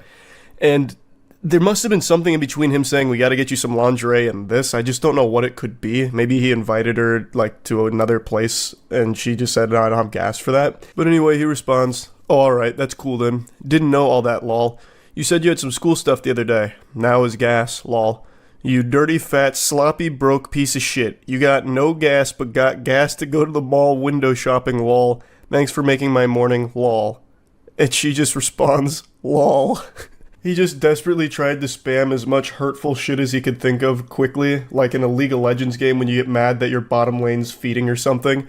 How else are you going to respond besides just laughing at this pathetic tantrum? So she hits him with a lol, which only sets him off even further, so he sends her picture back to her in order to keep insulting her. Yeah, this shit is funny, lol, fat ass bitch, you pushing what, almost 190, 200? I almost find it fascinating how anytime one of these weirdos gets their feelings hurt, they always resort to just like, well, you're fat anyway. You're fat. Like, it always comes down to that. The second that they get rejected or told no or something's not going swimmingly in their eyes, less than satisfactory, they always default to fatty, that kind of shit, and then just go on this, like, long-winded rant about, like, actually, I'm the nicest guy the world's ever known, and I was doing you a favor by showing interest. You're fat at the end of the day. That's the big... I didn't want you anyway. I'm not crying, you're crying. This one's just a little bonus, a cherry on top of the rejection cake. It's not exactly rejection per se, it's kind of adjacent. So this is somebody's ex who just texted her out of the blue. He says, you dead yet? That 4:22 a.m. crack pipe's hitting a little different today, so he gets bold and brash and says, you dead yet to her. And he doesn't get a response right away, so then tries to get a little more edgy. And then says, I'm going to fuck on top of your grave and smear dog shit on your tombstone. And this does get a response from her. She just says, get a hold of yourself. That line from her made me giggle so hard I had to throw this in here. You have this unhinged weirdo texting at 4:20 a.m. asking if you're dead and then saying that he's going to smear dog shit on your grave while having sex on top of it. There's so many logical inconsistencies with that. A, who's going to agree to have sex at a cemetery on top of a gravestone? That's just guaranteed to get some, like, demons and spirits haunting you for life. And B, why would you bring dog shit with you to have sex? Even if you found a willing participant here, I feel like if you brought a bag of dog poop with you, that's immediately going to ruin the mood and you probably won't be having sex. Like, this just doesn't make any sense. This guy's spitting a bunch of nonsense here, a bunch of mumbo-jumbo. And she just immediately calls him out on it, saying, just get a hold of yourself, you weirdo. It's so good. I just had to include that in here. Again, it's not exactly rejection per se. Like, it's not in line with the other two, but it's just something that I had to toss in. That's really about it. See ya. It's been a little while since I dropped some hot, steaming, creepy text messages on all of you, and I think we were long overdue for some more, so Coach called me off the bench and I'm about to provide. But something a little different here. The text messages I'm going to show aren't like the standard weirdo, unhinged, lunatic type behavior, but I think it's something that a lot of people might be able to learn from. So, to give a little background, the poster here, she mentioned that she had gone on one date with this guy and knew him for like 2 months, and the date didn't go super well. And then we fast forward to this interaction that we're about to cover, and the reason why I think this is a teachable moment is because I feel like this is something maybe a lot of people do without realizing it's not a good idea, and there's actually hints of old Charles in these text messages here, deep in the flavor profile of these embarrassing texts we're about to go over. I see myself staring me in the mirror, when I was but a wee lad, a young man. The very first time I got a girl's number that I was interested in, I was giddy. It felt like I had just won the Super Bowl, and I couldn't stop texting her, even when I wasn't getting responses, which is a big no-no. That is a huge, unforgivable sin. You don't do that because it's annoying. And sometimes if I didn't receive a response after my, like, 4th text in a row within a, like, 20-minute period, I'd just be like, oh man, shucks. She hates me. Zoinks. I blew it. And then I'd still send, like, another 3 texts. And I know I mentioned this before at one point, but sometimes I'd get so, like, desperate and, like, begging for a response that I'd send her little ASCII art of stick figures. It's so bad. Actually, I was worse than the guy in the messages we're about to cover, but his is floating around, and I really think it's important that people realize that that's just not how you should communicate with anyone. Not even just someone that you're interested in, just anybody in general. No one likes to just be pestered. So let's begin. I am believing right now you might be my kryptonite. Need to hang out more, but I'm pretty sure you're my kryptonite. I'm good with anyone, and they will probably be my best friend once they are done. Just what I'm used to. I don't really know what that means, if I'm being honest. What do you mean, she's your kryptonite? But it's supposed to be cute and romantic, but I don't really get it. That's kind of like an insult to her. Like, look, you're bad for me. You literally poison me. You make me sick, is basically what that's saying. It's not really that romantic, but I think he's trying to mean it in like a sweet way. But anyway, she says, sorry I can't talk right now, I just got my son from school, give me a second, which is totally reasonable. She's giving a response letting him know that she can't really properly respond to whatever conversation's trying to be started from this cold open. And he goes, okay, sounds good, enjoy your time with them please. Cody is about to get home, and then we're gonna go play some skee board, and I'm drinking, and then sends a picture of the beverage. He must have been butt-chugging that Miller Lite there, because then things really fly off the rails. Feels kinda weird being in Wichita Falls. I love it though. Let's have a good time. Can I call you? I miss you already. Sorry to call, just wanted to talk to you. I'm guessing he tried dialing her there, and didn't get a response. I don't want to be one of those guys that just be passionate about anything, but in the instance I was passing about you, there's a couple things in society that you go through. I don't know what type of Confucius wisdom he was trying to drop there. There's a whole lot of words in that vomit, and none of it translates to anything in that sentence. I don't know what was even said there. That is a real head-scratcher. Where's life and just live, but nothing truly measures to you meeting up and having a good conversation. I like you. I like you a lot. My friends coming from all destinations have a party tonight. I hope you're there. I hope you have school, please deem that necessary. Please deem your boy necessary. I love our conversation, but I'm probably the best dude you ever know. Big red flag. Anyone that identifies as a nice guy or the best guy you ever know, hey, probably not going to be the best guy you ever know. Yeah, I'm not gonna beat around the bush here. If you're tooting your own horn, that horn's gonna be stinky most of the time here. But me saying that, I don't know. But you are a princess to me. Sorry to text you so much as I'm not a texter. Do you need to call me? I'm there. I'm leaving Cheddar's now, about to hang out with one of my friends. He's meeting me here. Heart. And she finally responds saying, I'm sorry, I have class in a minute, I'm trying to rush through everything quick as can be. Again, totally understandable, she has already said that she is busy. So it's probably not a good idea to just fucking flood her phone with all this spaghetti that's fallen out here. So let's break this down. He's clearly very excited. And there's nothing wrong with being excited. Being excited's great, but maybe dial it back when you're not getting responses. He talks about loving their conversation. Brother, there's no conversation except for the one you're having with a ghost right now. There's nothing happening in these messages. You are speaking to yourself. To me, it seems like he started panicking when he wasn't getting a response in a time period he felt was acceptable, so then just kept sending more and more text messages on top of it, just bombarding her. And then he sent another picture of, I believe, them out and about. Another thing is, I don't think just sending a bunch of pictures is a good idea either when you're not getting responses. That makes it seem very desperate. Just let this sit for a bit. Just let it ruminate. Let her marinate on this and get back to you when she's not busy. You don't need to keep sending these text messages, which is a lesson that I and many others have learned. You don't want to just keep texting endlessly if you're not getting responses. There's this unspoken rule, I suppose, about, double texting or the forbidden jutsu of a triple text. Of course, it's mainly a meme, but there is some real logic behind it. If you're texting with someone and they're not really responding, it's not really a good idea to just keep pressing that.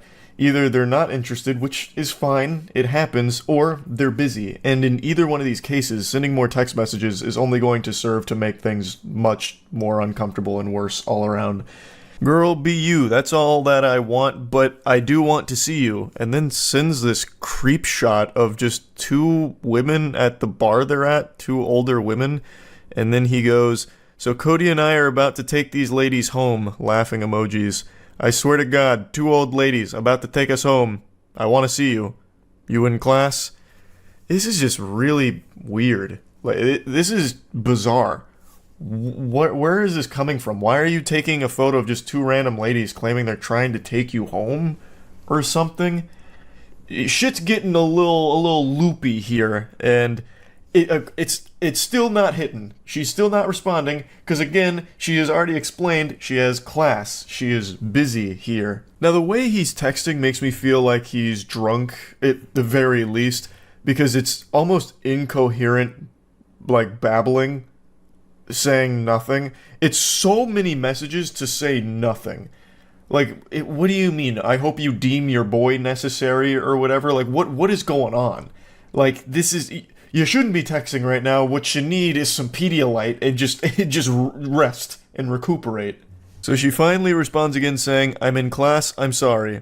I don't know what the prize that needs to be paid. Just really love the time we had. Might be getting soft. And she's as confused as I am. What do you mean, lol? Me sure who I am is the price I mean. I appreciate the explanation, Yoda. Again, what? Huh? Another picture of some beverages here. We're about to move. Dude thinks he is prettier than me. What the fuck? I told me I can pull more chick than you, bro. Had me cracking up. Just move to the side and have fun, bro, is what I told him.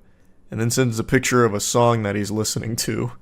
I don't know what's happening in the lore right now. He's treating these text messages with this girl like it's his diary. Or like he's live blogging his life right now in real time, live tweeting in these texts.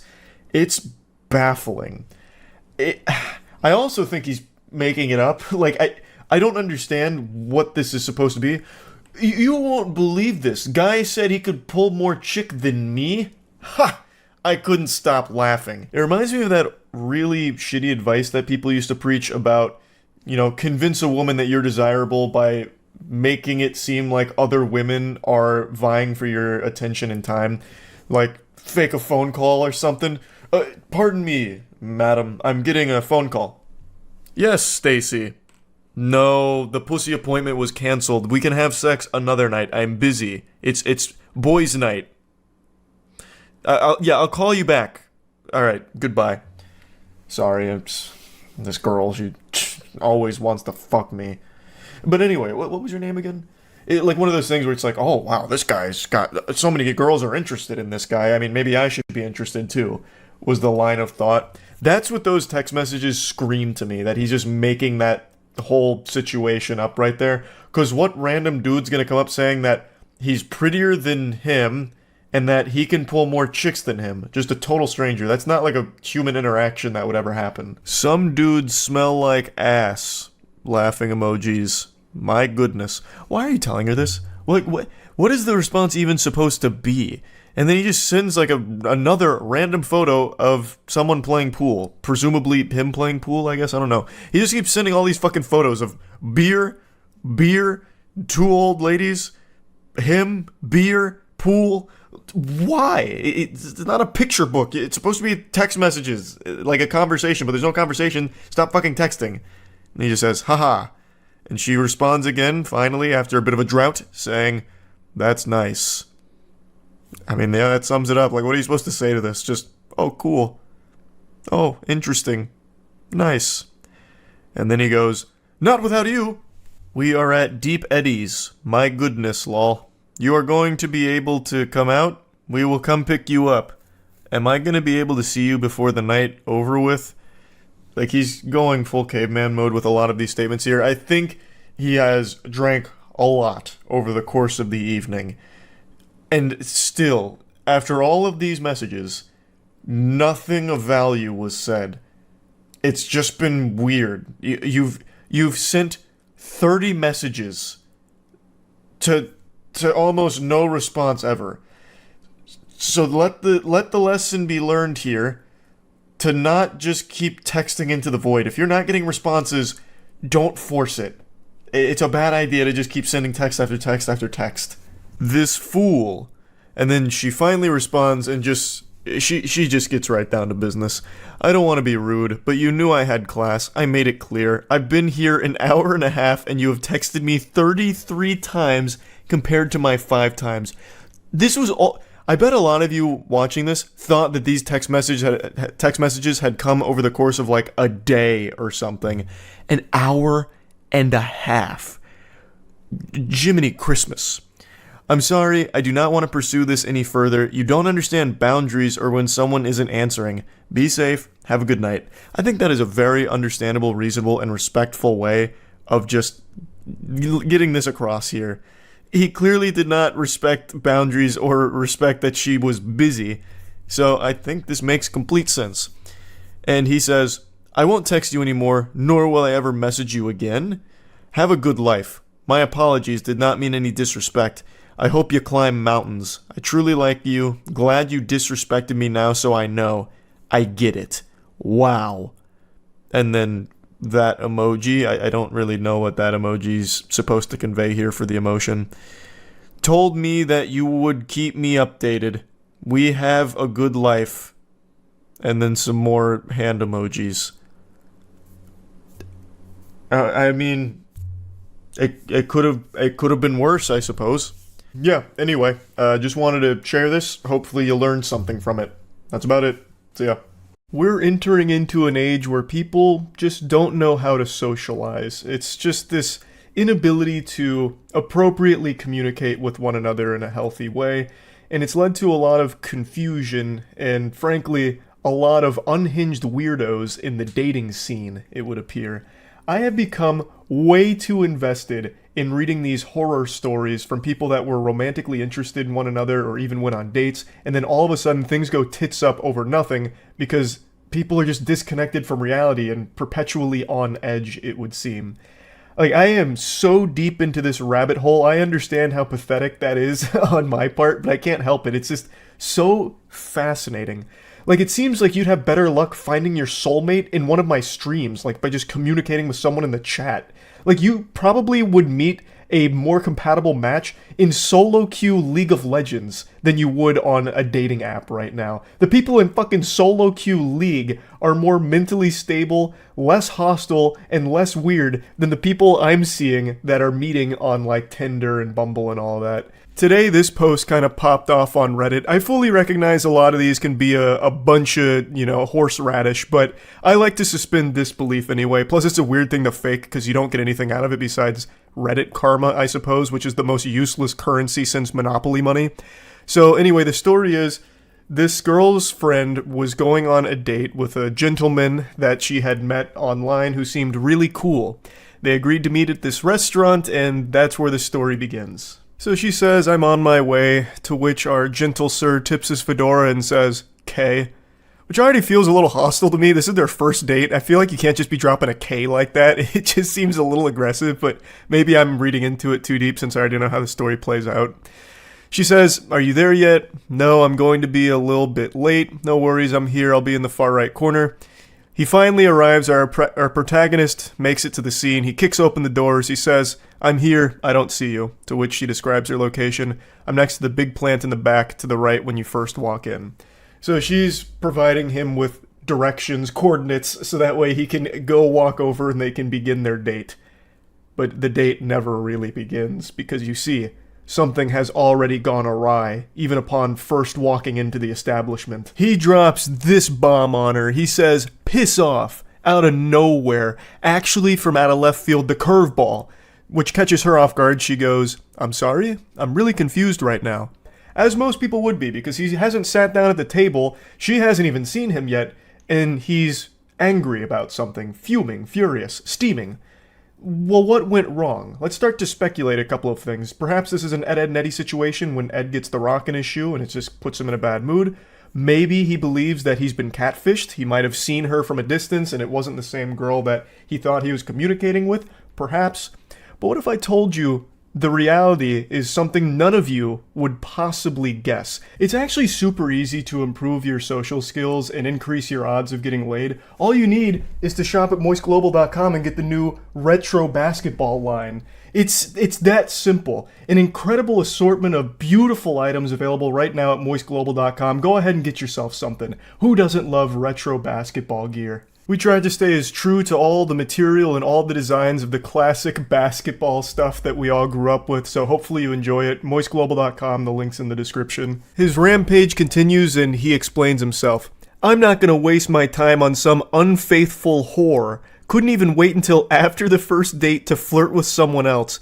Every woman is a cheating bitch, I swear. All you want is attention." So this man's fighting ghosts right now. I guess he might have fallen asleep when he got to the restaurant, like maybe he has narcolepsy and he dozed off for a moment and had a bad dream where his date's making out with other dudes right in front of him while giving him the finger and saying, "Fuck you, bozo, nerd loser. I'm with the Chads now. Get out of town. Scram." I don't know what exactly he thought he saw when he got there, but he goes on this, attack right now about how she's an unfaithful whore, even though she has done nothing but just sit at a restaurant waiting for him. And she's as confused as anyone. She goes, "I don't know what you're talking about. I haven't flirted with anyone since we started talking. I don't know where you got this idea from. Could you tell me what made you think I was talking to other guys?" He then explains himself. "Don't act all innocent. I saw you chatting it up with some Asian dude while you were waiting for me. You're a fucking bitch. I can't believe I trusted you. You're not even pretty anyways. I just wanted to give the ugly girl a chance. Or ugly they or whatever you are. Slut." So he's going fucking freaky mode right now. This guy is off his gourd at the moment. Also goes with the classic, "You're not even hot anyway. I was doing you a favor by letting you be seen with me, the nice guy, the Giga Chad Alpha. Fuck! And I can't believe you've done this." Just the standard, immediately talking about, "You're actually ugly, I was never interested anyway, I was just giving the ugly girl a chance because it was a good deed to get me into heaven. That's all. I was trying to do what I thought the Lord wanted me to do. And you did this to me, you betrayed me like this? Shame on you. I was the angel." Which we've seen a million times, that's nothing new. This guy is clearly looking like a big old piece of shit here. So, then the truth of the situation comes out. "The only guy I talked to was the waiter. I wasn't flirting with anyone. He was asking me if I wanted to order, and I said I was waiting for you." This goober saw her talking to the waiter and assumed she must be trying to fuck him, because that's all women want to do. Anytime they communicate with a male, they're just trying to slobber on that meat.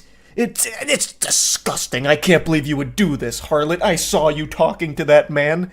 The waiter. That's what this is all over. That's what caused him to have this massive meltdown, tears in eyes, fucking whiny temper tantrum fucking blow up. Because she talked to the waiter who was asking if she wanted to order. That's so crazy.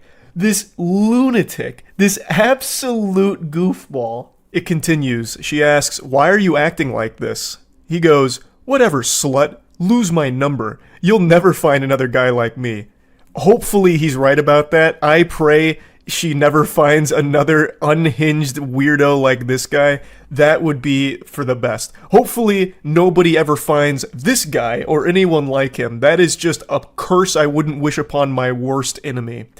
Ruined your chance with the best dick you had ever had. I bet that Asian guy is small. God, this guy is an insufferable piece of shit. Good lord. What a vile person to say shit like this. Have fun never feeling real pleasure. Don't message me again. He'll leave your fat ass and you'll come running back to me. So he's diving deep into delusion now. The waiter of this restaurant just saved this lady a long time of agony. Because let's imagine these two actually did go on a successful date. Prior to this, apparently this guy and this girl had hit it off in a big way online. This was their first date. Let's assume that this date happened without any hiccups. She would have never seen this side of him until it was probably too late when they were already in a relationship, and it would have led to a lot worse of a situation for her. So the fact that this happened on day one, well, even before day one, this is like day zero because he never even sat down at the table for the date. The fact that it happened then is for the best. It saved her a long time worth of trouble. So the waiter in this story, actually a hero. Hats off to that guy. What's that expression? It's from Futurama. When you do something right, people won't be sure you've done anything at all. Like, that's exactly what happened here. Dude's just doing his job and ended up saving her so much trouble down the line. But yeah, anyway, so she talked to the waiter about her order. This guy blows a gasket, has this huge meltdown about it, shows his true colors, and then continues to just go on and on and on in these text messages with her. But girls like you like being used. All women just like bad guys, so they cheat when they meet a chill, nice guy.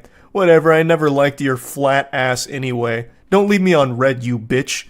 You just told her to lose your number, and now you're getting upset that she's not responding? Like, he's all over the place. He says that she has a fat ass and then says it's a flat ass. This guy's walking between worlds right now. He's caught in dimensions. His brain is completely scrambled. All because he saw his date talking to the fucking waiter. That is so crazy. That is crazy. And then still has the gall to say that he is a chill, nice guy. Chef's kiss. That is right on the nose. Everyone that self-identifies as a nice guy always turns out to be like this. Like 100% of the time. It's crazy. That statistic is as high as it is. The correlation between nice guys and being complete weirdos and just downright dangerously unstable people. It just, I don't know, I can't believe that it continues to be proven true time and time again. But yeah, anyway, I just had to showcase this one because I was giggling about it for quite some time. Like I said, I am in so deep on these horror stories of romance in the dating world, I couldn't help but at least share one here. That's about it. So yeah. Normally when I cover text messages, it's about really creepy guys doing unhinged things to women through texts or videos, whatever. Today's a little different. This is only like the second time I've covered a story like this, where a guy encountered a woman and it was very different dynamic of things that happened. However, what I want to talk about here is actually the way that this guy handles the situation, because I actually think it's a masterclass in how to communicate effectively. I'll bring you up to speed on the lore that lead to these text messages. The original poster here on Reddit is a man who has been talking to a woman for a couple of hours, and then he receives these messages. Hi. I've been thinking about you all evening and can't get you out of my mind, handsome. I know it's a little early to say this, but I have such a special feeling about you. And he goes, oh wow, that's really nice of you to say. I appreciate that so much. She says, you're welcome. While you've been away, I even told my mom and my friends about you. It truly takes a rare kind of guy for me to be able to say those things so quickly about. I feel so lucky and honored that the stars aligned to have us match when we did. You feel too good to be true, and I want you to know that. And he's blushing here like an anime character. Oh gosh, wow. Gee willikers, goodness gracious. That's super nice. Thank you. Out of curiosity, what is it about me that stands out to you? So, again, they have only been talking for a couple hours in total, and she's already basically planning their wedding. She's telling all of her friends, her family about this guy, despite not knowing shit about him. Prior to this, they had only talked about their pets. At least that's what he said, mainly their pets. So this is a lot to take in here. She's basically creating this Hallmark movie out of nothing. Off rip. We only started talking a couple hours ago and only shared a few texts back and forth so far. So I'm honestly just curious what caught your attention about me, because that's very, very sweet of you. This may sound crazy, but call it a sixth sense if you will. I can read people like a book, and I already feel like you, I've known you forever. I don't know if you believe in past lives or not, but if stuff like that exists, I had a weird feeling about 30 minutes ago that we knew each other in a past life, and I have to get to the bottom of where and how. Damn, that's really crazy. It really is, though. Thank you for finding your way to me. And he just goes, haha, you're welcome. When asked what about him exactly drew her to feel so strongly about him so quickly, she says that it was a sixth sense. Basically, it's her superpower. She's one of the Avengers, and she has the ability to find her soulmate after only communicating with them for a couple of hours. She's like a vibe sorceress. She's able to pick up on vibes and figure out who's got the best vibes for her, and falls in love very quickly. Nothing here seems malicious, and in a vacuum, it's pretty sweet messages. But these are messages you'd expect from someone that you are actively dating or someone you have known for a long time and are progressing to that stage. This isn't something that you would immediately dump on someone's plate after only knowing them for a couple of hours. That's a lot of food to digest there. That's a lot to put in your pipe and smoke here. There's a lot happening way too quickly. I hope you don't think I'm crazy. I don't normally say stuff like this to guys, but there's something different here, almost like spiritual energy. I've been waiting for my soulmate for years and kept getting led astray by the wrong people, and now I think I know why. We have to meet ASAP. I'm so fucking excited to see what out energy in person is like. If it's this intense over text, I can't imagine how incredible IRL our dynamic will be. She's definitely seeing these text messages through a different lens here, because I'm not picking up on any type of electric energy. I'm not getting butterflies in my tummy just reading it. I'm not getting the tingles. This is two very different levels of intensity and excitement. She's out here full of jubilation, like she just won the lottery. Meanwhile, the guy's energy is the same excitement you get over finding an extra chicken nugget in your 8-piece box. Like, it's very different. But he still says, when are you free? I'd love to meet tomorrow, but I have therapy late afternoon and then work at night. So how about the day after? That would probably work. I can let you know for sure by tomorrow at some point. How about I take you to dinner? I would love that. I'm so looking forward to the first meeting in our beautiful story, handsome. Aw, lol. You're so sweet. I have to go to bed now for work tomorrow morning, but let's talk more tomorrow. Absolutely. Sweet dreams, sweetheart, and you'll be in my dreams. He says, sweet dreams. I hope you have a good night's rest. The next morning rolls around and it's a totally different ball game, sports fans. Good morning. How's your morning going? She says, good morning. Fine, and yours? He's the one with a lot of energy now. Great so far. You hitting him with the Tony the Tiger? Great. Just had a meeting with my boss and got some pretty positive feedback, so I'm pretty happy about that. And she just one-words him. Gotcha. He immediately picks up on the tonal shift here and says, is everything okay, lol? Yeah. Why do you ask? Because you're being more short than you were yesterday, which is fine. I'm just trying to see if you're okay and if you need anything. This guy seems like an actual sweetheart, but this guy seems like a fucking peach. This guy seems legitimately like a nice person. And she goes, I appreciate that. Well, to be honest, I was in my feels this morning when I woke up to no good morning text from you. That's an odd thing to expect from someone who is legitimately still a stranger to you, but even still, he apologizes, saying, oh, I'm sorry, I woke up later and had to rush to work. As soon as I got to work, I had the meeting with my boss and then immediately texted you after the meeting was over. I'm really sorry for the misunderstanding. Yeah, it's cool. I just thought you were perfect for me and then this happens. And he's as confused as every other person on the planet would be. He says, I'm confused. Did I do something wrong? It's still pretty early in the morning. It's not like I went most or even half of the day without texting you. She then says, love is about prioritizing other person and you clearly prioritize your job and your boss over me. I'm going to let that ruminate for a moment. I'm going to let you go ahead and marinate in that text for a second, and now we'll proceed.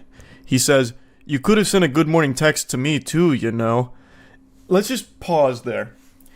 Love is about prioritizing other person, and you clearly prioritize your job and your boss over me. Yes, as he should. You are a stranger. What do you expect him to do? March in there up to his boss, spit in his face, and be like, I quit. I'm going to go travel the world with this girl I talked to last night. We're going to go around the world in a hot air balloon, damn it. And you can't stop me anymore. I don't need this job. I'm out. What an extraordinarily selfish and downright evil thing to ask of a partner. Especially one that's not even your partner. This is, again, a mysterious stranger to you. They haven't even met yet. I hopped on Apex Legends on stream the other night and ended up queuing with a random squad mate in 3 consecutive games. I knew more about that motherfucker through him just on the open mic than these two know about each other. And it's not like I'd send him a good morning text, but like she's making this huge issue about not receiving a good morning text in a timely enough fashion for her expectations. He still sent a good morning text, mind you, when he didn't need to, since again, they're not dating and they really don't even know each other at all, but he still sent one. It just wasn't fast enough for her, and that right now is a massive problem to her. That is shocking. Why does it automatically have to be me going first? Plus, to be honest, we barely know one another. I don't think it's fair that there are already these expectations. Super reasonable from him. And he's right, if it really is a huge deal to her, she could have been the one to send the good morning text, and then he would have known and been able to respond when he could. She then says, "Dude, you are the man here. You're supposed to be winning my heart. That's your role. I don't want to chase someone. I deserve someone who will romance me and win me over. Waiting to text me until you get to the office shows your priorities are not what I thought they were." What the fuck? What are you talking about? He's already won your heart over by just existing, it seems like, since you... Oh, I'm farting. Yeah, that's how much I think of that statement. I rest my case. I'll let my asshole do the talking on that one. Not much more needs to be said there. He then responds, "I'm sorry, but this is crazy. We are practically strangers and you're already making demands. I do romance whoever I'm pursuing. I'm a very romantic guy. I did text you early this morning, but because it wasn't done exactly the way you think it should be, I'm a bad guy." She then goes on to explain that she doesn't think he's a bad guy, but just doesn't like that he doesn't feel the same way about her as she does to him. She then also explains that the therapist she sees is for her borderline personality disorder, and she explains how that relates to what they've been talking through. And that made a lot of sense when I read that with the way she was acting throughout these text messages. And that is a very real struggle that I always have a lot of sympathy for, and I'm always wishing the best for people going through BPD. It's great that she's trying to get help through therapy, and I'm wishing the absolute best for her with that. What I want to talk about here, though, is how he handles this whole situation. Even before knowing about her BPD, which obviously he didn't since they are completely strangers to each other, he was still being very respectful and communicating effectively. He wasn't being combative or aggressive. He was being a very wholesome individual, and this is just an unfortunate set of circumstances. He responds by saying that he appreciates her sharing her vulnerability, and then says, "Do you mind if I share something that's bothering me a little bit?" And she says, "Yes, please do. I want to know how you feel so badly. Please open up to me." "Well, I'm a little scared that you're already using the word love in regards to us. We are still basically strangers and have been texting for less than 24 hours. And she just says, "Kay, should have known you weren't special after all. You're a normie, a basic bitch if you will. Normies don't understand or appreciate love. They will never know what we do." He says, "Who is we?" She says, "Empaths. I am an empath and feel things more strongly and deeply than regular people, something you clearly don't appreciate and take for granted. One day someone will see my gift and cherish it." He says, "I mean, I wanted to take you on a date. If it went well and we were compatible after a while, I was definitely interested in a serious committed relationship, but I do have to meet someone first to know that and hang out a bit first before I make that commitment," which again is a totally understandable thing. And she says, "Fuck off, bro. You're disgusting. I can't believe I ever saw something in you. You are not the one. You're just another schmuck in a long string of disappointments." Schmuck is a word I haven't heard since the Stone Ages, and I really appreciate that she dusted it off for this message. Schmuck is something that used to make me giggle every time I heard it when I was a kid. "I deserve better. Fuck you. You thought I loved you, but I don't, bitch. Don't ever contact me again. We are over. I never loved you. You lost the best girl. You'll never meet someone like me again because you're a normie who can't see or identify a gym. We are not the same. Love is not a lie. You were. You're the problem. Don't contact me again, basic bitch. You repulse me. Bye, loser." It's actually very sad reading these things. Like, this isn't your normal r/nice guy blow up moment where a dude pretends to be a nice person just to try and get laid, and when he doesn't get pussy out of it, he has a meltdown like, I don't love you, you're fat and ugly, and no one would ever love you. I'm the nicest guy you'll ever meet, and you just blew it with me, the alpha male. Fuck you. Get out of town, scram, swine.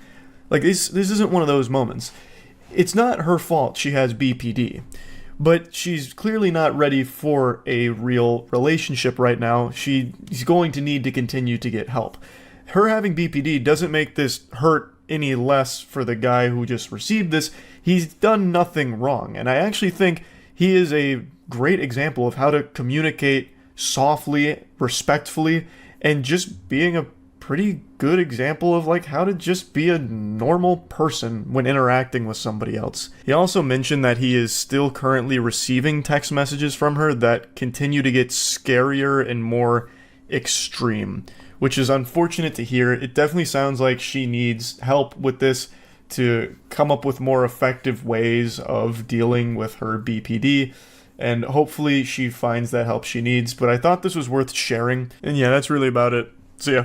I hope you've been practicing your ha-ha-has, doing your laughing stretches, because we're about to have ourselves a real giggle fit here over this weirdo loser embarrassing himself in a big way. This post blew up on Twitter right now, so it seems like I'm not the only one with a naughty little guilty pleasure here who enjoys laughing at unhinged creeps. So the woman here has been talking to this fine, gentle sir from Bumble, and she asks him, I guess I'm just wondering what your expectations are from a partner.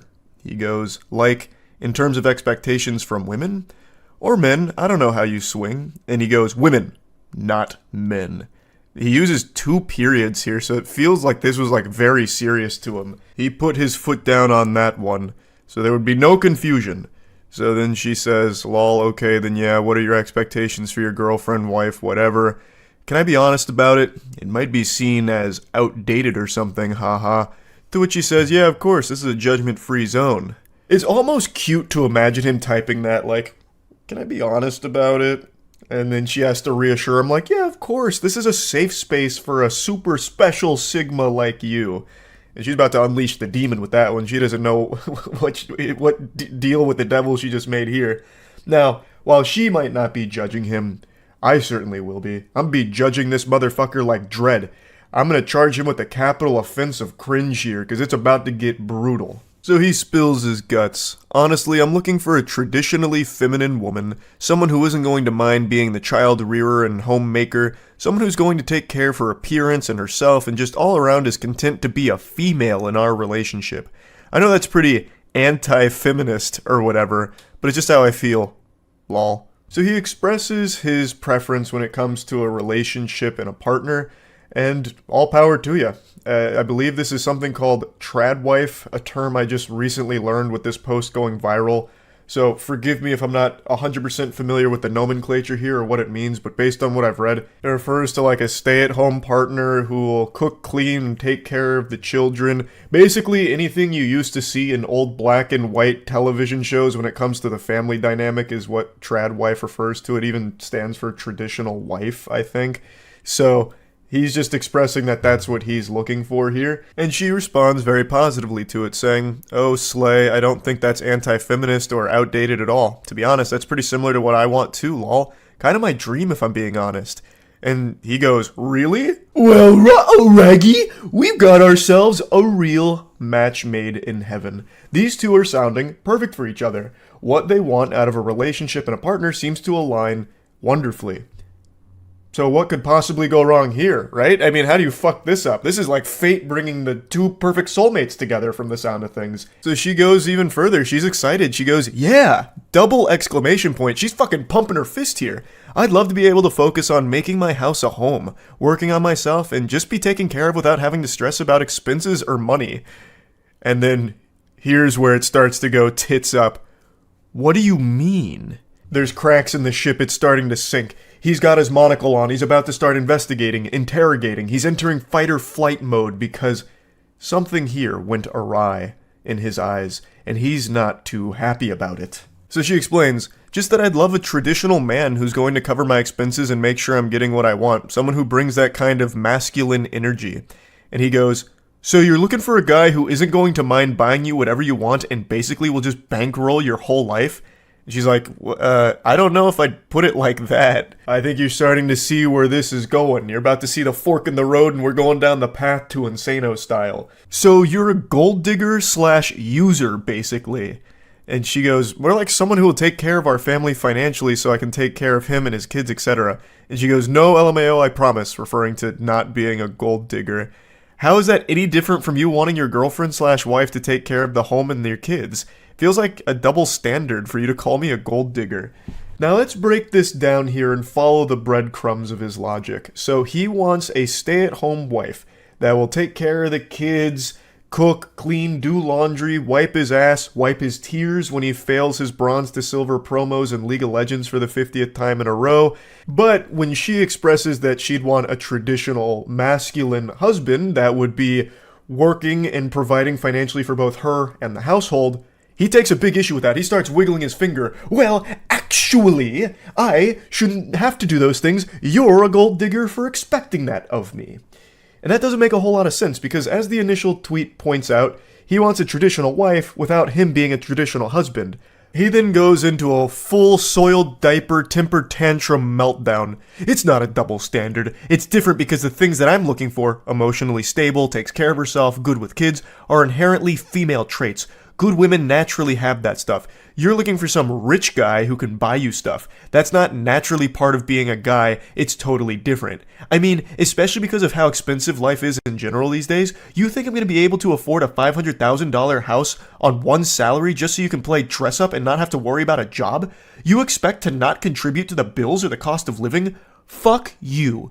I knew there was something wrong with you. No wonder you tried to humiliate me at the restaurant. I should have left right then and there. I would bet a large amount of money that that humiliation he's referring to is something extremely trivial that nobody else in the world in their right mind would actually take as disrespectful. I actually guarantee what it is she asked if she could split the bill with him or maybe provide tip on their date at the restaurant.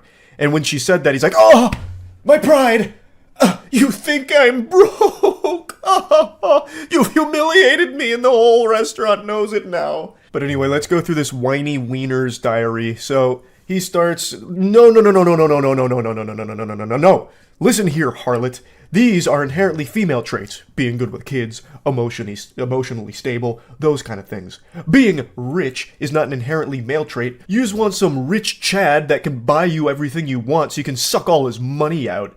You expect me to buy you a $500,000 house on a one salary income and you don't have to worry about getting a job so you can just stay at home and play dress up? Which is a wild point to try and make because you are literally asking her to do that. You are telling her you want her to be a trad wife, a stay-at-home partner, and then you're just shitting on her for being a stay-at-home partner, just boiling it down to, you're just at home playing dress up. So you're like belittling her for what you want her to do, blaming her for not contributing to bills or the cost of living or anything when you are literally talking about how you want an angel that'll just be a stay-at-home trad wife. Like, I don't know how he can expect her to be a stay-at-home partner, taking care of kids, clothes, laundry, the household, the day-to-day activities, all of that, and also still having a job on top of it too to provide for herself as well as you. That makes no sense. You'd have to take on the role of the provider. You'd have to put on your big boy pants and really tighten your bootstraps to get a job that would allow you to live that lifestyle because you would have to provide that in order for your wife to be able to do those things. Because with the expectations you have of her that you express here, she would not be able to get a job on top of all of that as well to help out. That's why the trad wife model also needs the trad husband on top of it that would be providing it. But he is right about one thing. It is nearly impossible to afford a house on a one salary income in today's climate. This is actually something we've talked about quite a bit on stream recently, but the cost of living right now is fucking tragic. It is unbelievably expensive. You'd have better luck winning a house from a game show like Deal or No Deal than being able to afford one with just a one salary income. Because the prices are ridiculous right now. It's fucking horrible. So he is right that it'd be unlikely that with just him working, he'd be able to buy a house for his family. But in that case, he would need to understand that his partner would also be working as well to help with that, thus wouldn't necessarily be able to provide all the trad wife things that he would expect of his partner. So she responds saying, "My guy, chill out, because he is having a conniption right now. I never said I was looking for a rich guy or a 500k house or anything like that, just that I want a guy who can take care of me, especially if I'm raising his kids. How can your dream woman be the homemaker and child rearer if she's also working full-time to pay the bills? I have absolutely no issue with gender roles or division of labor in a relationship, but you're not looking for a traditional woman. You're looking for a maid and nanny who can also help pay your bills." And she is right on the money with that one. Absolutely fucking cooked him with it. That is exactly what he's pretty much describing at this point. He's not really even looking for a trad wife. He's looking for a fucking sex robot, basically, that can double as a basically nanny. So Someone who's going to take care of the kids, take care of the entire household, but then he can still come home and stick his pathetic cock in and then call it a night with a brewski and passing out on the couch. And this is when the wheels fully come off. Fuck you! Just say you were only interested in me for my money. Next time you match with some sucker, tell him that up front so he doesn't waste his time with you. And then she says, I paid for last night, my dude. So that must be the humiliation he's referring to. She paid for the meal that they ate together, and he still is fuming about it. He's still just fucking steam coming out of his ears about it. And then she goes, what do you mean interested in you for your money? Shut the fuck up. My comp sci degree is gonna do way more for me than your business one ever will, bitch. Now I know why you're getting a finance degree. Probably so you can scout out the rich guys and try and steal their money. And then she just goes, if you're going to curse me out and call me gold digger because I want a traditional man even though you want a traditional woman, something tells me you're not the type of guy I'm looking for. Lose my number, but I hope you have a good life. I really feel like behind his text messages, I can sniff the tears in his eyes. Like after he sent that final text message there, he threw his phone down and screaming and wailing into the bathroom where he locked himself in there for the next half an hour to calm down, splashing water on his face. These two, in the beginning, seemed to be perfectly in line with what they wanted out of a partner. This felt like a great match here. And yet, Goofball was able to snatch defeat from the jaws of victory here, driving her as far away as possible, frightening her, and revealing that he is a massive, unhinged lunatic and a big old creep. Like, what in the world? She even paid for their dinner last night, too, and then he still had the gall to be like, you're only with me for my money. What? But the shamelessness still wasn't over yet. He came back later and then sent a message at 1:30 a.m. after all of this hoopla and just said, hey, you up right now? Trying to booty call the girl that he just had this embarrassing temper tantrum in front of. Hey, sometimes you gotta just shoot your shot, I guess, even after you make an absolute fool of yourself. I don't know what fantasy land he's living in that would make him think that would work. I don't know what he was expecting. Maybe he thought the Men in Black went and neuralized her or something, so she totally forgot about these text messages.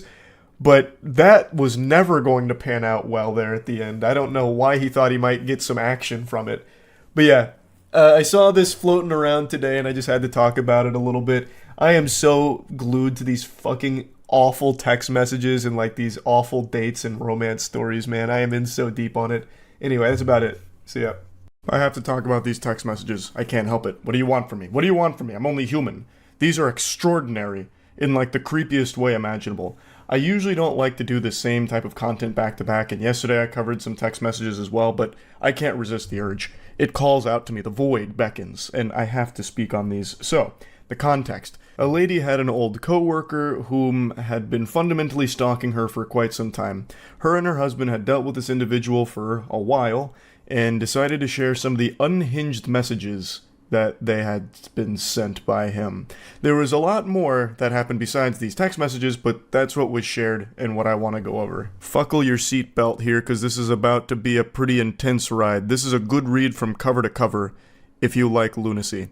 Hey, I hope your weekend has started nicely. I apologize it took me a few days to feel like I could say this. No need to apologize, goober. I get it. Had to muster up the courage here. Hype yourself up in the mirror so that you could really let the demon out. You need to break up with blank and then agree to be my girlfriend with intentions to be my wife. And let me explain why. So he's basically acting like a car salesman here, trying to drive the hard bargain. It's like an episode of Shark Tank. I'm seeking a wife for 10% equity in my cock. I have no doubt he also had a PowerPoint presentation prepared for this, but unfortunately maybe it didn't attach, so it didn't send. I can provide more for you than he can. The independent woman facade you engage in wouldn't be necessary with me. I make more than enough money in my job in order to take care of you and provide you with a lakefront house, which I know is a desire of yours. I can provide you the free time that you often post about and yearn for to engage in your favorite hobby, ceramics. All I ask for you is your devotion in return.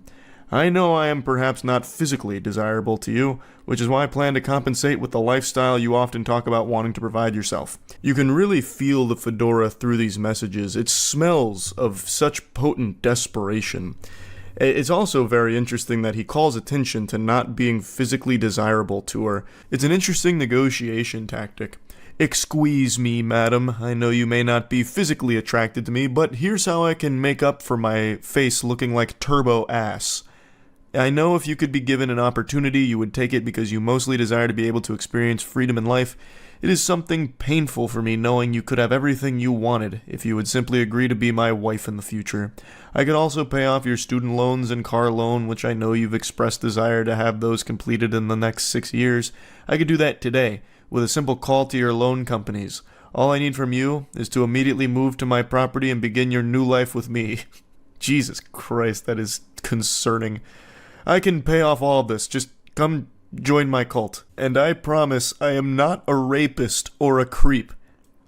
Nothing screams good guy quite like needing to clarify that you are neither a rapist nor a creep. I mean, would he lie to you, right? I mean, that's what a normal person says, like, by the way, miss, I am neither rapist nor creep, so you should feel safe around me. Now come live on my property immediately. I am not going to imprison you, or shackle you, or enslave you to a basement. Well, breath of fresh air. I was a little concerned about that, but now, luckily, he explained it. Now there's no reason to feel alarmed anymore about that being a possibility. You are free to continue your friendships with your womanly friends and your relationships with your family. I would never take this from you. I would never force you into sexual situations you do not want to be in. I know it must sound so strange hearing this, but I feel I must make it clear to you that this is a dream opportunity that will not harm you in any capacity other than dropping your current life, boyfriend, and job, and immediately begin pursuing your hobbies while we plan our wedding. I've got a sneaking suspicion that this guy would absolutely shackle her and imprison her in the basement, but I imagine she wouldn't be alone down there. There's probably quite a few other victims that he has in that basement. This is a fucking unhinged creep. Now, it's important to mention that this isn't just some random person sending a bunch of nonsense. This is a very credible threat to the safety of this woman. So, according to the husband, they had been dealing with this individual for quite some time, and they even went to court over it. There's a lot that this individual has done, aside from just these creepy messages, and it had been a huge problem for them for a while. This is a really dangerous person to be around. I hope you're not overwhelmed. I know we have not spoken very much in the last 6 years we've known each other. I've always known you were supposed to be mine as soon as I met you on March 3rd, 2018. He's got that shit marked in his calendar as the most important day of his life. I've never once inserted myself into your life. I haven't pestered you for your phone number, and we have an occasional chat on Facebook now that we're not in the same office anymore. I've been satisfied with this level of acquaintanceships for years, and I understand that you have been with blank since 2012. I understand you were committed to him prior to us meeting, but blank, you must agree that we have something special. We share so many interests, and we were always able to have great natural conservation. When we would attend lunch together during the workday, it was an effortless and relaxing experience to share those 40 minutes with you once or twice a week. And don't think I forgot how often you paid for yourself, a trait I knew was you trying to assert your independence in front of me. Oh, the delusion. Oh, the delusion is sickening. That's an example of something I've talked about quite a bit on stream, where no matter what, there are people that will view things in an entirely different lens that make no sense. Something as simple as her buying lunch for herself was interpreted, misconstrued by this fucking menace as her trying to assert her independence in front of him. So it's just like this honestly scary situation where something totally innocent, like just buying yourself lunch, has now completely been lost in the sauce of this dude's noodle, where he thinks it was all about him. It's so weird. I knew then you were trying to show me that you'd love for someone to take care of you. I'm ready to settle into a family-oriented life, and I recall you saying you would have children if you had the financial capital to do so. I know you desire to be a mother, despite your current male partner not wanting them. You would make a wonderful mother to our children. I would ensure you had everything you needed to live the family life of your dream. Wow, I just had a voice crack. That was a big voice crack, too. This man's serial killer stalker Riz just attacked my vocal folds. And I know you love to travel. Before we settle down with children, I want to take you to your dream destination list. I've kept track of all the places you've mentioned over the last few years that you'd like to visit. You always share such a beautiful landscape photos. He's like the Zodiac killer here. I bet if this wasn't over Facebook Messenger or whatever, it would have been sent via postage, letters in the mail, using cutouts from magazines for the letters. I want to take you to Japan, to Thailand, to New Zealand, to Greece. Yaw! It's like that classic one. Oregon! Yaw! Fucking the Dean scream. And after that, we'll go to the opal mines in Australia for your dream ring, and then I'll take you to all the waterfalls the islands have to offer. How does this sound? My proposition is serious.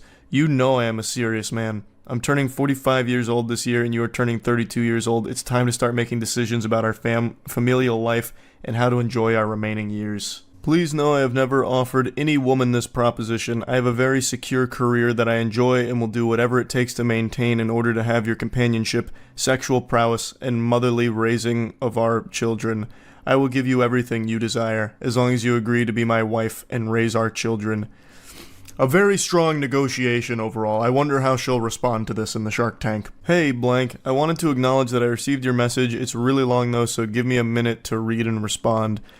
That feels more like she's very afraid and is doing this out of pure obligation, like buying time to figure out how to handle this without setting this guy off on like some kind of rampage, like this violent outburst. Which is smart on her part, for sure, to like very gently navigate this, because it's a scary situation, having a stalker like this. Good morning. I am still awaiting your acceptance of my proposal. I look forward to hearing from you. Oh, God. He's dropping the hammer now. It's all business. And he's not taking no for an answer. Good morning, goofball. I'm going to be perfectly honest, I don't know how to respond to this. I don't mean this negatively, but I honestly don't know whether or not to take this seriously. What I mean by that is, I don't know if this is a joke or not. You said this is quite out of left field, so I'm not exactly sure how to respond to you. This proposition is very serious. I have to make serious considerations about my familial life as I'm ready to establish this. I know I can offer you much more than your boyfriend can. It has been 10 years, and he still has not provided you with those things you desire most. I am a better provider than he is, and I will ensure your needs are met. Please, I would appreciate you taking this seriously and giving me a date and time I can come collect your items and move you into my house. It's in northern blank. This guy is already convinced that it's a yes, and now he's just trying to figure out when he should schedule the college hunks hauling junks to come collect all of her shit to move in with him. So now she fully responds to this. Surely you have to understand I can't agree to something like this. My life is my life because I've built it this way. I am not a damsel waiting to be rescued. While yes, I would enjoy an easier path to achieving the lifestyle I want, I don't mind working for it, and frankly, I'm insulted that you perceive my career to be a choice I'm settled to because I have not found the right man. Most importantly, it's another level of egotistical to assume I would dump an 11-year relationship in an instant for a fantasy pipe dream of yours. I mean this seriously. I'm not interested in your proposition. Trading my life for materialistic items and to be breed mare is not something I ever intended to do with my time. I don't know you. You don't know me. You have a limited glimpse into my life through my social media posts. What you see online represents a fraction of who I am as a person. We were co-workers and nothing more. I made this very clear to you in the years we worked together. I was in my relationship prior to even working with you. Yes, you're right, you never crossed that boundary, but instead you spent the last 6 years building a fantasy and dream life in your mind in which you think I would trade my value as a human being for a lake house and free time for pottery. I'm not sure how you became convinced this would be enough to make me leave the life I have built, but I need to assure you it's not. Please do not ask me this again. I am not interested, nor will I ever be interested in being your wife and child bearer. So she lets it all hang out here. She pulls no punches. She sets the record straight and says it right to his face. Well, as close to his face as anyone will ever come through text messages here. Breedmare. Now, there's no need to insult me. I am not propositioning you to live in solitude and to raise children alone. I want a family. I want you to be my wife, specifically, and I want to build a family with you. I thought you were intelligent enough to understand how great of an offer this is. Buddy, she is intelligent enough to recognize that her life would be in danger saying yes to you, you absolute maniac. You fucking weirdo. She is extremely smart to say no to this, as pretty much everyone on the planet with any level of survival instincts would. You're weird. You're dangerous. You're creepy. You're a stalker. Everyone's going to be saying no to you. I know you're primarily saying no because you don't find me physically attractive. If I looked better than your boyfriend, I have no doubts you would emphatically tell me yes. I didn't know you were so shallow. Oh, now he's going full nice guy mask off mode, even though he wasn't really putting up a nice guy persona in the first place. You would learn to be physically attracted to me just as I learned to be physically attracted to you after you gained 60 pounds. You look much better when you are staying in the 150 to 200 pound range, yet I never said a word to you about the fact that you gained so much weight because I realized you were perfect otherwise. I realized your looks didn't matter when your soul is what I wanted to spend time with. He probably wants to suck her soul out of her body like Shang Tsung. Like, this is a threat to her life, and she is absolutely making the right call, trying her best to get away from this guy and shut it down as hard as possible. It is simply a trade for a house and free time. Oh, the barter method, of course. I am offering you the very thing you constantly talked about and post about, the freedom to enjoy your existence without stress and anxiety. There would be more stress and anxiety with you because you are actually dangerous. It'd be a constant, like, guessing game of whether or not she's going to survive through the night under your roof. This guy is fucking scary. And he makes it seem like so simple. Simply in return, we are married and have a family together. Yeah, I mean, that's small potatoes. That's nothing. That's no big deal. It's a great trade. You get a house and you get the weirdest man in the world. A win-win. You would learn to love it because our home together would be so peaceful and joyful. However, perhaps you're right, and you are not the woman I thought you were. You're attracted to a low-life loser who filed bankruptcy at 25, hid his credit card debt from you. You pay his bills while he job hops because he doesn't know how to stay at a job for longer than a year. You cried constantly at work and had panic attacks not knowing where the money was going to come from. And what did you do? You worked a second and third job to make ends meet while he piddled away at putting in applications and not manning up to do what he needed to do.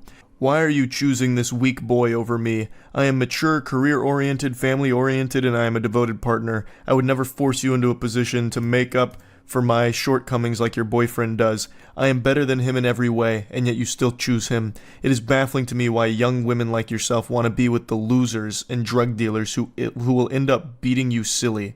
Keep in mind, this is coming from the same worm, the same specimen, who had to assure her he's not a rapist and wouldn't imprison her and shackle her.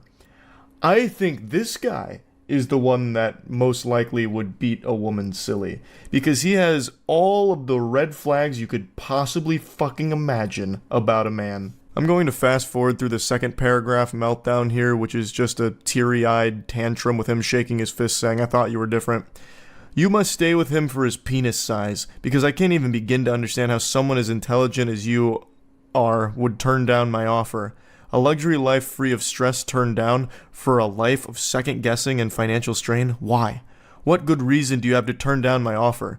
He immediately goes to wiener size.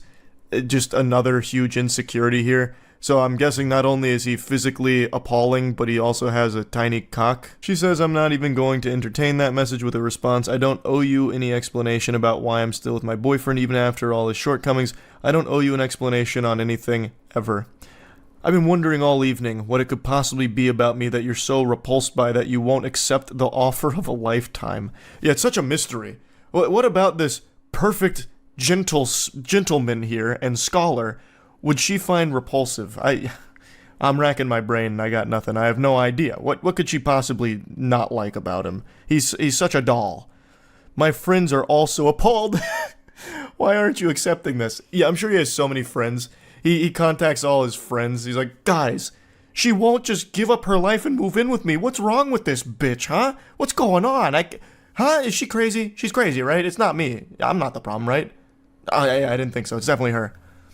It's everything you have ever wanted, and you're turning it down still? Why? You owe me an explanation after I spent years ensuring I had enough to offer you.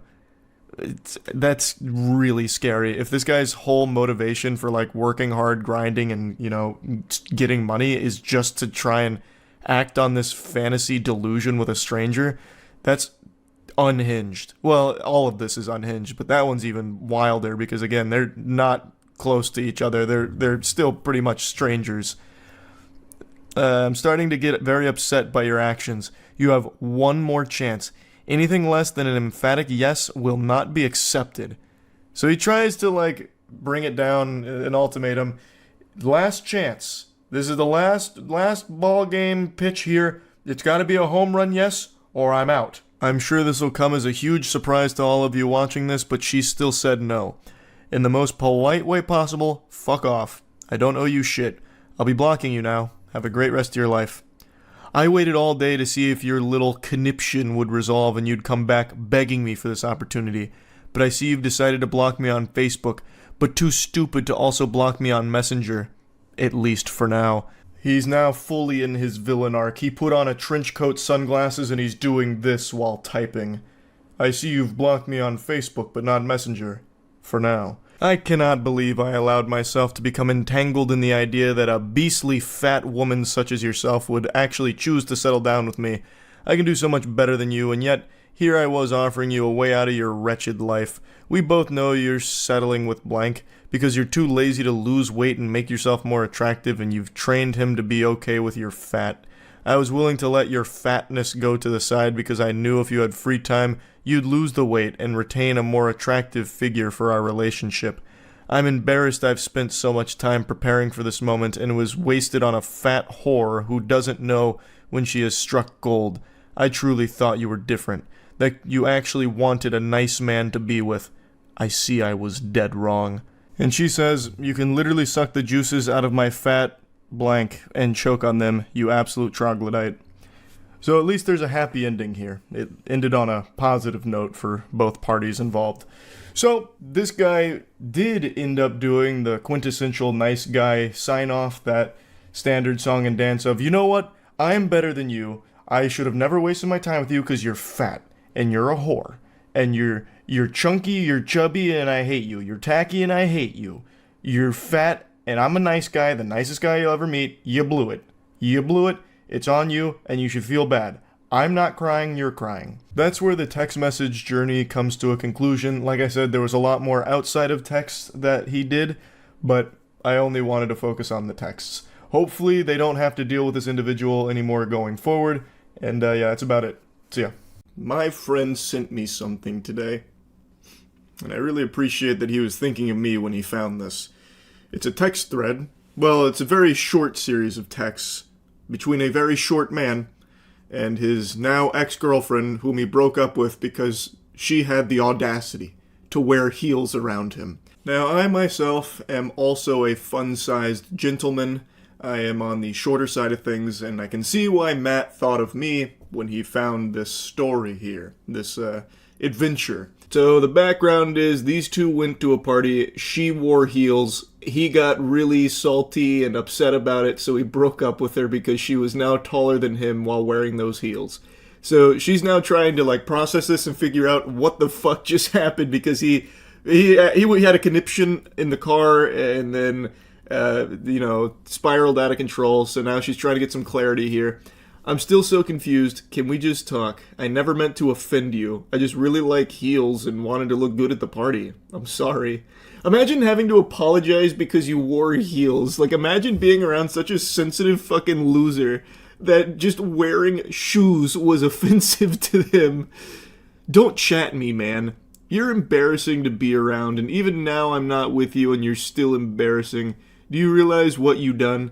I gave you everything and you threw it back in my face. He can't even use the right through. His fucking goober. I don't even know how you make that mistake with through. When you're actually old enough and mature, you will remember this time and realize you fucked up. This weenie thinks that she's going to be reminiscing about this relationship in the future, as if she's ever going to think about this little McNugget in any way, shape, or form after this, other than maybe looking back on it and laughing. This is such an over-the-top reaction to something so trivial. This is comedic. So I imagine she might think about this in the future as a haha, you remember when I dated that gnome who got fucking pissed off because I just wore heels once? Yeah, what a crazy time that was. Meanwhile, this guy is fluffing himself up, thinking that he's the best thing that's ever happened to this girl's life, and down the road she's going to realize she made such a huge error in judgment to wear those heels, to insult his masculinity at a party. She'll lose sleep over it, and she'll rue the day. I just wore heels, though. I don't mean that hostile, just literally confused. Seems like you flipped so quick, and now I'm just feeling confused. You're too masculine for me and I deserve better. Yeah, you're too masculine. You wore heels. That's the most masculine thing a woman can do, obviously. You're way too masculine. I'm high value, and you are still a child and finding your way in life. Yeah, this seems like behavior of a high value male. Melting down all because you're short and insecure and your girlfriend wore heels so she was taller than you and you just didn't like that. Brother, you're short. Get over it. Like, you can't change it. If you hate it that much, go get leg lengthening surgery. Goober is whining about feeling like less of a man because his girlfriend had heels on, God forbid. What a sin. There's nothing high value about having a list of things that can't be done around you so that way you don't feel like a loser. That makes you a nuisance to be around. That's not high value, that's high maintenance. Goober. Like, he is trying to, like, hypnotize himself with it. Like, he stands on his step stool so he can look himself in the mirror and just reaffirm that, I'm high value, I'm high value, I'm high value. She's wrong because she wore heels. She insulted my value. It's not your fault. I understand you aren't very conscious and have baby brain. Oh, God, just reading that sentence out loud is revolting. I understand you aren't very conscious. What is he doing? Dating a dead body? Like, what? I don't think he's expressing what he means to. Then he's insulting her, calling her stupid, basically, for having the idea of wearing heels around this short, insecure loser with such a short fuse. It's absurd. I really wish that she had, like, started dunking on him. He is so sensitive. All of this, all worked up because his girlfriend wore heels at a party, which made him feel emasculated. I have a high-value network, and when I'm around big people... I already love the start to that sentence.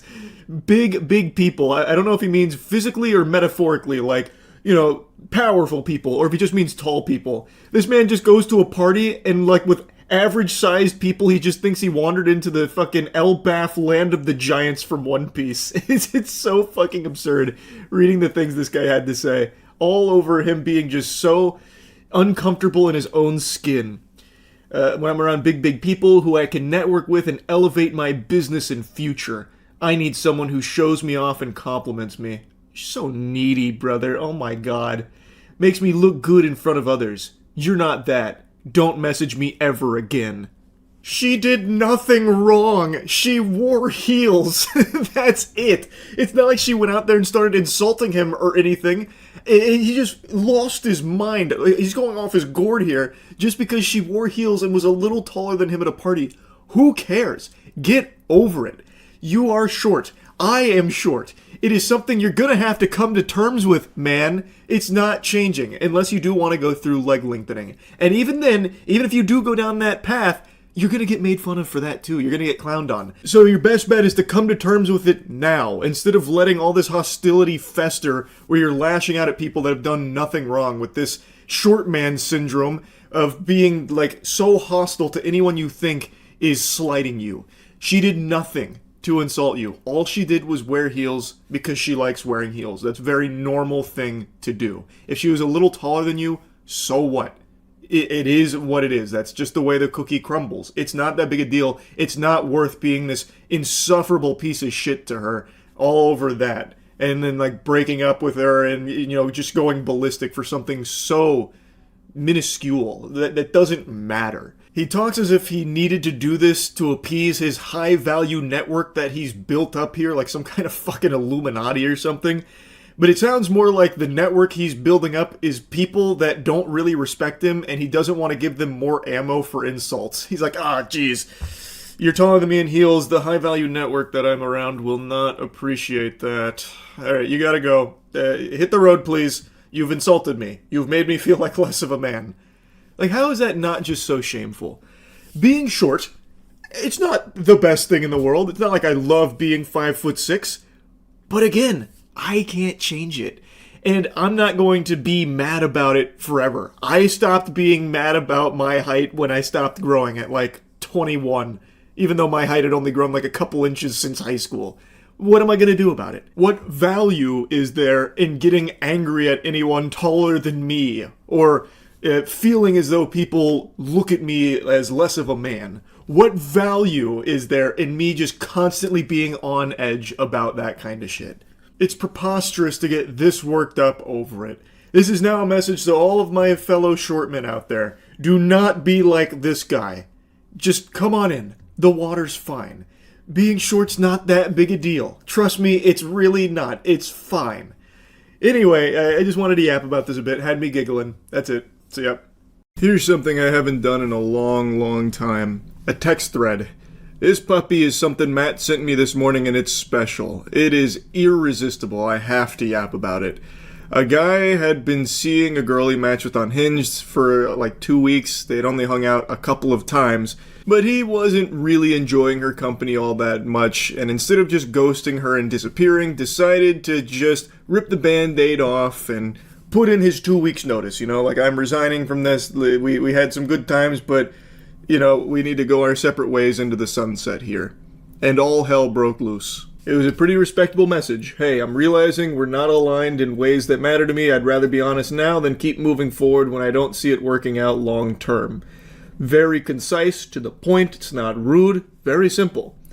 And man, that hit like the meteor to the dinosaurs here. Oh, well, okay. I hope you find what you're looking for, I guess. Me thinking I found my person and you don't even feel the same, LMAO. He just says, same to you. Now I'm sad. Block me. All because I want to tell you conspiracies, and I want kids. Now, you know me, I love conspiracies like Garfield loves lasagna, but there comes a point where it's just overwhelming. This individual here, she's not just wanting to tell him conspiracies, she is obsessed with conspiracies. She lives and breathes conspiracies out the wazoo. You're about to see just like a flood of unhinged, like, lore dumping. She starts trying to give this guy homework on conspiracies. She then gets into anime monologuing territory. It's also been 5 days and people change. Life changes. Circumstances change. But war never changes. And you know what else doesn't change? Once you reach a certain age, that is, your height. Isn't that a damn shame? I actually felt something with you, which isn't something that happens often, but you know what you want from your person, I guess? I don't know why I'm reading this like AI. It's first thing in the morning. Now we can actually fight. Thank God. It's about time we can actually fight. Woo! Yeah! What a weird thing to throw in there. That's what I get for liking a lib. I'm upset because what the fuck? Fix your feelings, I don't care. Men and their illusion of options. Yes, you see, there's only one option, and it's her. All roads lead back to this angel. I told you at dinner I like to talk out my ass when it comes to conspiracies. I thought I fell in love with you when I came over, and the entire time you didn't even want me there. That's delusion, and that's okay. God, that's like just scary, the fixation, like how quickly that can happen. I thought I fell in love with you when they've only hung out like a handful of times over the course of 2 weeks. Thank you for your time, LMAO. I am again done dating for a few months.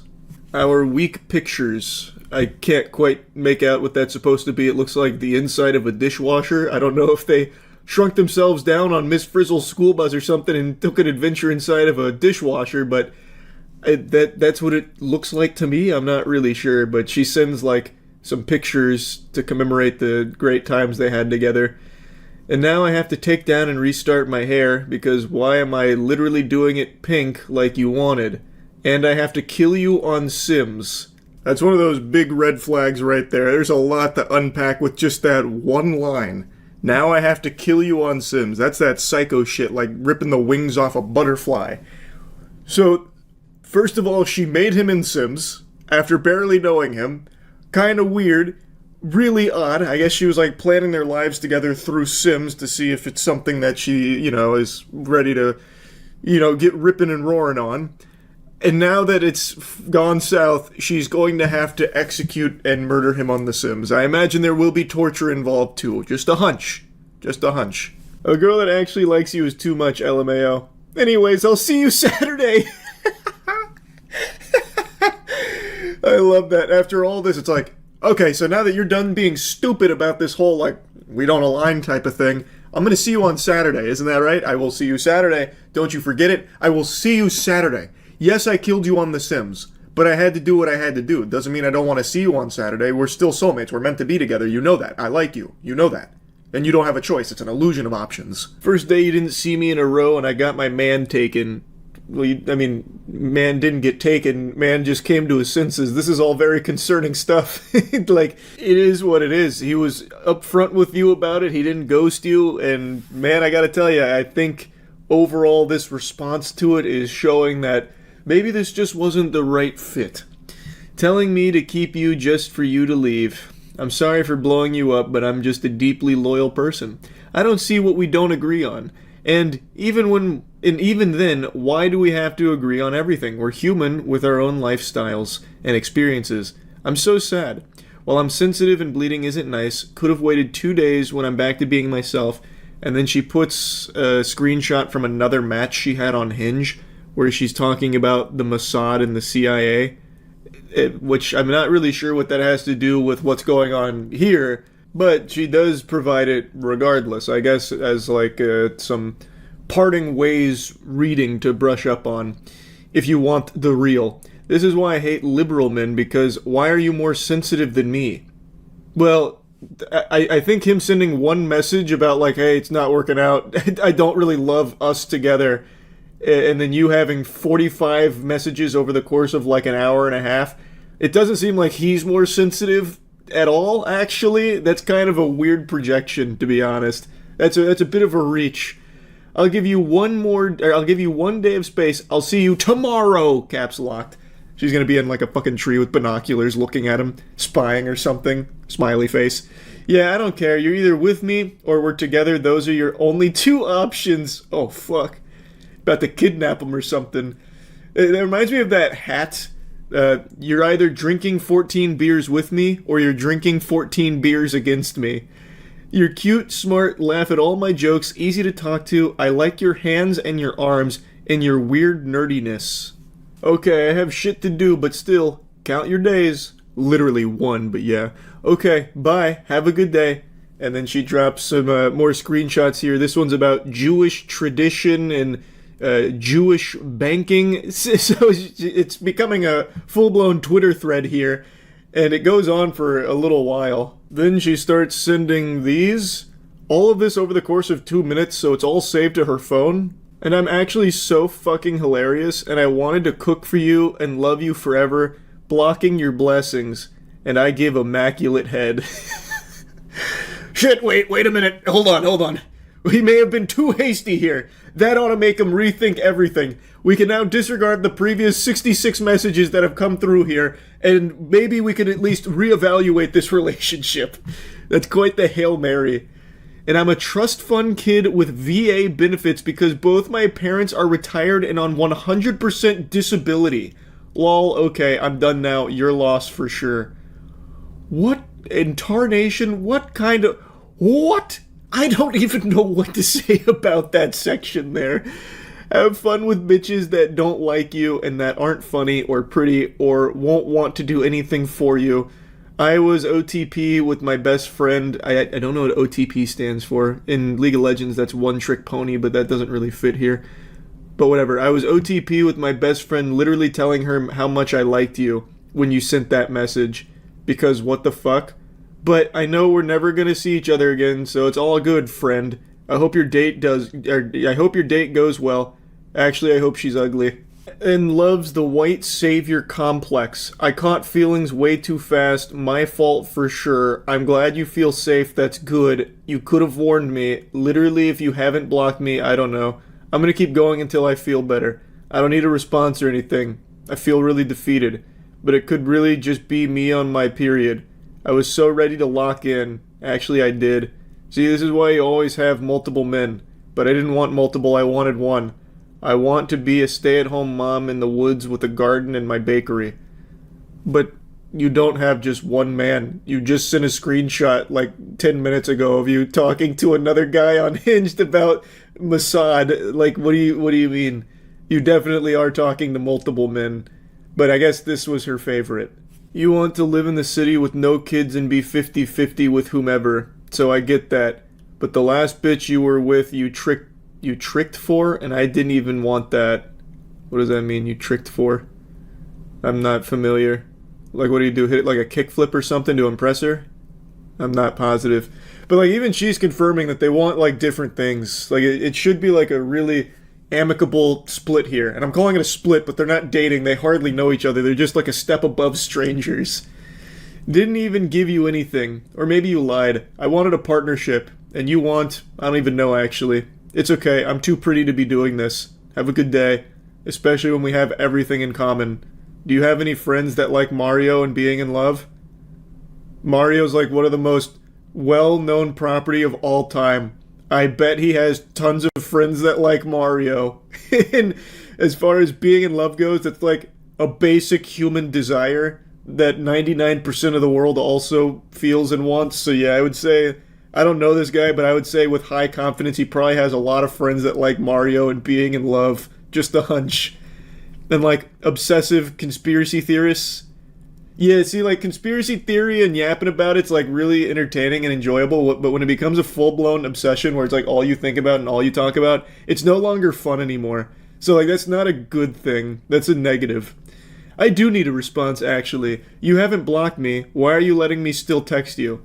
Close the door and move forward with someone mediocre. That's more your speed. I'm just gonna say you have a shrimp dick and move on. I feel better now. Well, that's good. I'm happy to hear that. I'm glad they were both able to reach a point where they feel better about all of this. And then she comes back a few hours later. Hey, I just wanted to apologize. I'm not used to meeting good men, so I thought it was too good to be true, so I tried to scare you off. I realize I messed up, and if it's okay with you, I want another chance, even if we're just cool for now. If not, it's okay too. You're an amazing man, honestly. I know that's quite a cliffhanger to be left on, but according to the guy who posted this, he did end up blocking her after that apology. So it's seeming like they're not going to be seeing too much of each other anymore. Probably for the best, they don't seem super compatible. I am sure she will find someone that she can spit conspiracy theories back and forth on. Now is the perfect day and age for that. She could probably find 10,000 men through Twitter right now that would absolutely love her. This just wasn't, the right choice here. They weren't meant for each other, and that's okay. I don't think you need over 100 messages when, A, you don't even know the person very well, you've only seen them like a couple of times, and B, it's just not that deep. Like, it's seriously just not that deep. Anyway, though, that's really about it. So, yeah. If you're in a relationship right now, I hope this doesn't ruin it for you, but you may never look at your partner the same because they're just not going to match up to this Adonis I'm about to show you. The self-described 0.5% boyfriend on the planet. He's pretty much everything you could ever want in a partner, and we get to see that firsthand as he brags to his ex about all of the matches he's getting on Hinge. So the background is, these two were dating. He is apparently a doctor, she's a nurse, they broke up. I can't imagine why, with the way he talks in these text messages. He seems like a very secure, stable individual. So, I don't know what the conversation was that was preceding this, but he says, if you are even thinking it, I'm down for an open relationship. You and I can do whatever we want. I'll probably sleep with someone before January anyway. The benevolent saint read her mind, knew that she was thinking like, I kind of want to still fuck this guy. So he let her know right up front that he's definitely still down for that, but he's going to have to pencil her in around this upcoming coitus session that's going to happen before January, no doubt. Like I said, I don't know what the conversation was that preceded it, but it was probably some shit like, hey, can you come collect your stuff? And he's like, listen. I know what you're thinking. And the answer is yes. I will still fuck you in this open relationship that you desperately want us to be in. I'm okay with that. I'll make that sacrifice. She rejects that generous offer, saying she's looking for a boyfriend. He says, okay, offer stands. Immaculate business acumen, letting her know that the offer is still on the table when she comes to her senses. Always down to clap cheeks and get head. Speaking like Duke Nukem out here. I came to be a weirdo loser to my ex and chew bubblegum, and I'm all out of gum. And then he just for some reason throws this in there. This is out of control. 14 convos, day 1 of Hinge.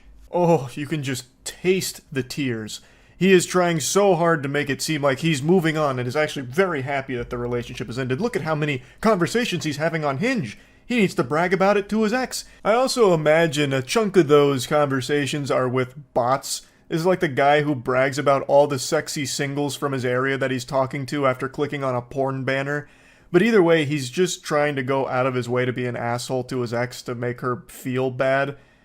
just unprompted sending Hinge conversations he's been having with other women. When he doesn't get any response, he starts spiraling and melting down, monologuing like a cartoon villain. I mean, obviously most of these girls would be an upgrade, so why would I get back with a broke girl who isn't even close to finishing school? You pushed me into something better.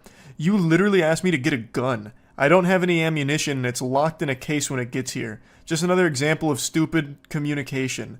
Such a stupid and confusing girl. I'm getting updated headshots once I'm all tanned up from Vegas from 2 professional photographers. And I update my wardrobe so everyone will get to see the new hairline. Oh! Jeepers creepers! Man's got the Rogaine foam out and he's getting very excited to showcase it in his new Crocs and Hawaiian t-shirt. Probably use your birthday money for it. That was supposed to be a little dagger to jab her with. I'm using your birthday money for this, by the way. Brother, the relationship's over. I doubt she really cares what you use it for. Go ballistic, man. If you want to keep spamming minoxidil on your Tommy Pickles head, go crazy. Also, like clockwork with every single meltdown, it's always, well, I was actually, like, settling for you. You're, like, super beneath me. You're broke, and everyone I'm meeting on Hinge is clearly an upgrade. You actually, this was, like, the best thing that's ever happened to me, and I cannot stop smiling about it, because now, look at all of these upgrades that I'm getting on Hinge from you. Like, I was doing you a favor by being with you. He then also had the courtesy to show her what the photos are going to look like when they're done. Photos going to look something like this. I want to take some photos together as well at a festival and some action shots doing hobbies. It's going to be fun and likely boost my profile even more. I'm already overwhelmed though. Right now I've got a serious case of stick-it-to-the-man-neosis from just getting too much pussy, but I'd like to elevate my profile a bit more so I can reach challenger rank on Hinge. He then just sends some random photos of dudes he saw on Google Images, typing in things like man on bike and stuff like that, and he just sends those randomly. There's no doubt in my mind he didn't actually plan any photography sessions. He just wanted some shit here to, like, brag about, kind of. Like, look at how much better I'm doing. Check out these, like, new photos I'm going to be doing. Like, I'm going to be riding a bike. These action shots of me doing my hobbies, of undressing anime figurines, they're going to go crazy on Hinge, and people are going to love them. Honestly, my ultimate goal is to find someone with an impressive career who comes from a good family. That's something I really missed with you and stressed me out. I want my children to aspire to be great, and your family reeks with complacency. Who asked? This man's just fucking vomiting all the spaghetti in his brain here. He's just fucking dumping nonsense. Who is asking you what your goals are? Nobody cares. Hypergamy is real. Women with great careers don't want partners who are less educated or make less money. I'm in the top 0.5%, so it puts me in an elite group when I finish.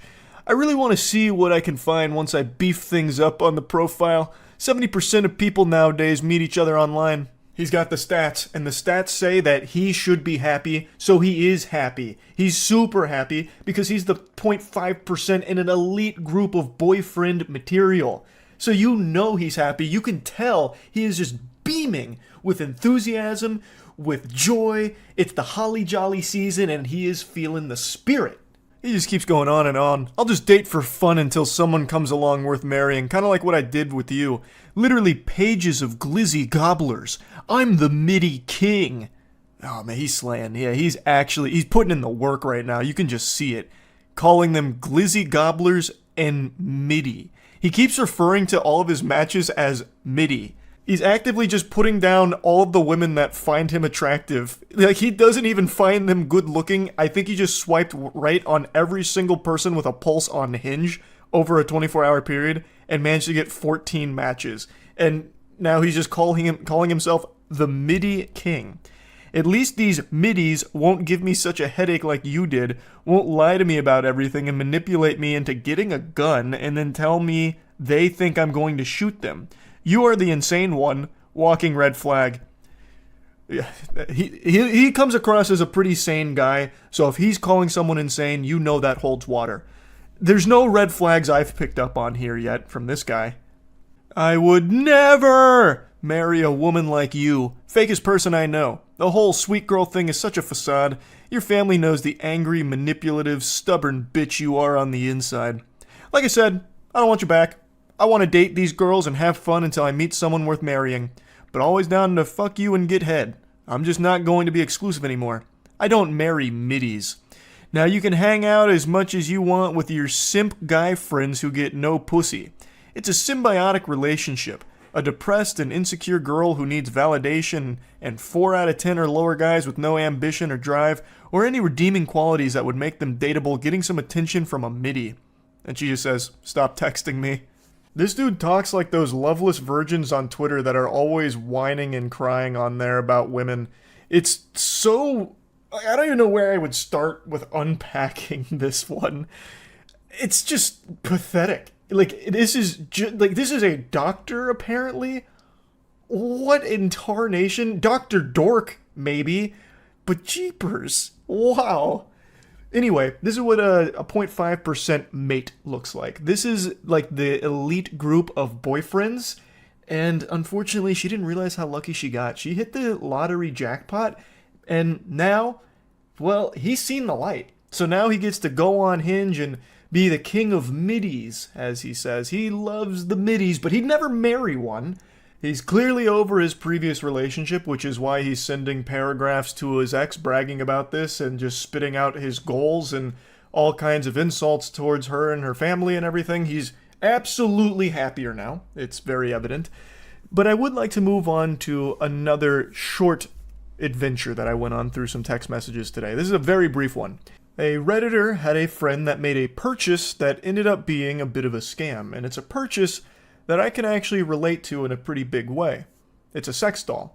So he was saying that the pictures that he purchased from looked nothing like the product he received, saying he's disappointed. His friend is just laughing at his trauma though, which I think is just very rude. This guy is clearly going through it. He just got scammed. He was looking for love. He didn't get what he ordered. There's so many things that most people should be able to pump their fist behind and say, yes, this man was wronged. I am on his side. He bought a sex doll and didn't receive the one that he had ordered. So he said, I should have let the process facility cancel the order and never reordered it back. His friend continues to laugh at him. I'm throwing it away tomorrow or something. He's still getting laughed at. He then says, bro, even the fucking Ona hole is too small. I don't know what the Ona hole is. That might be like a trademarked part of the sex doll. I don't know his particular model, but that might be like patent pending technology. He's trying to set his friend straight here, letting him know, like, hey, this isn't really the hilarious situation you think it is. It's a big scam. I ordered sitting position, it came in standing position, stupid seller, scammer. He then sends a picture of the sex doll that he received. This, it's not the highest quality item, I'll be the first to admit here. This looks like you're having sex with a Sega Dreamcast character. It's basically just a big noodle with a Google image face on it. The company that produced this should be ashamed of themselves. They didn't even have the decency of putting titties on it. This looks like one of Floop's Fluglies from Spy Kids. So unfortunately there's a huge scammer on the loose, so buyer beware if you're in the market for any sex dolls. But the reason I said I can relate to this is because I actually had a sex doll that looked remarkably similar to that. Many of you may remember a few years ago when I was in my competition with Belle Delphine, where I had like the craziest collection of sex toys and dildos, fleshlights, all of that. The whole 9 yards there, the kit and caboodle of all the sex toys. One of the items I had that I mentioned and showed in a couple videos was a sex doll that looked very close to that. Not the exact same model. It was this one. Now at the very least, that model at least had titties on it and a usable mouth hole if your cock was 2 inches long. The Gentle Sir on Reddit, it didn't even have that. It was actually just like a piece of printer paper with a woman's face glued on to an inflatable thing, an inflatable tube thing, really. Like I didn't even see any holes I censored it myself. I didn't even see any holes on his model.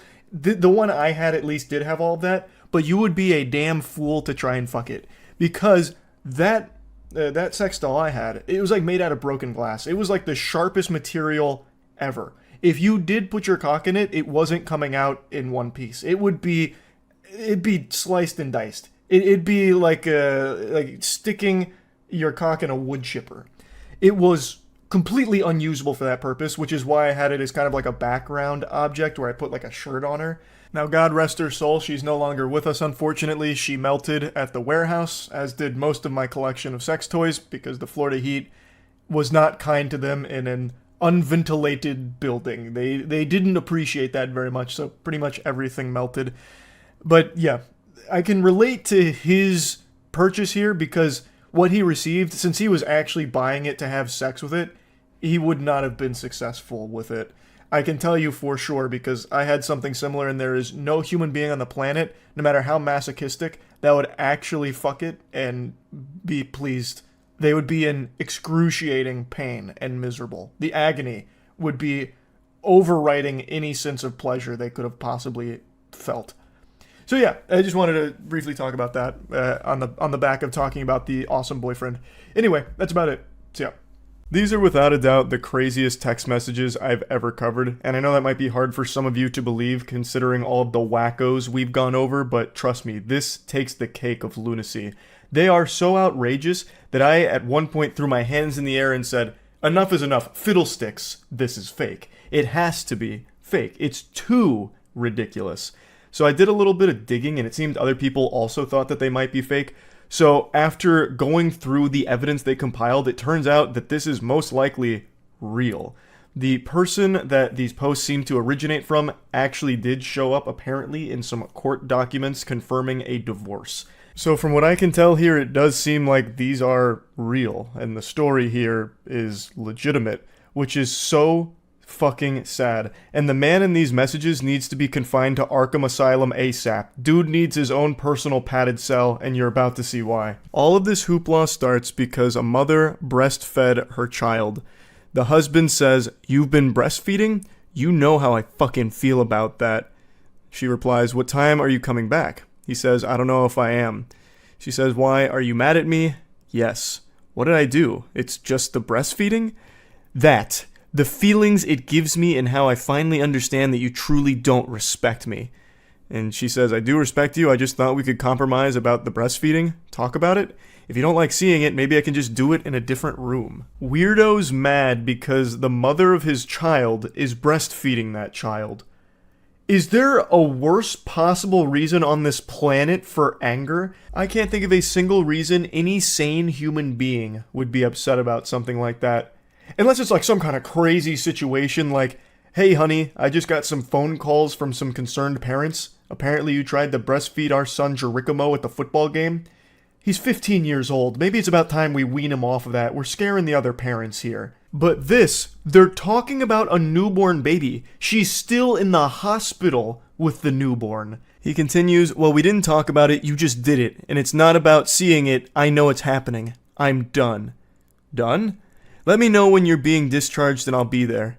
Like, you're divorcing me? You go behind my back and do something I've stressed about not doing. That's no different than lying and shows how little you respect me. I wasn't meaning to disrespect you, I just wanted to give Wilder breast milk since he was born early, and I know it's the best thing for him with the antibodies and other stuff he'll get from it. The only thing wilder than that name is the husband's brain-rotted brain. Absolute delusion here to be making a huge stink about her breastfeeding a newborn. So, the name Wilder, and you're about to see they actually have another child named Hunter, spelled with a Y.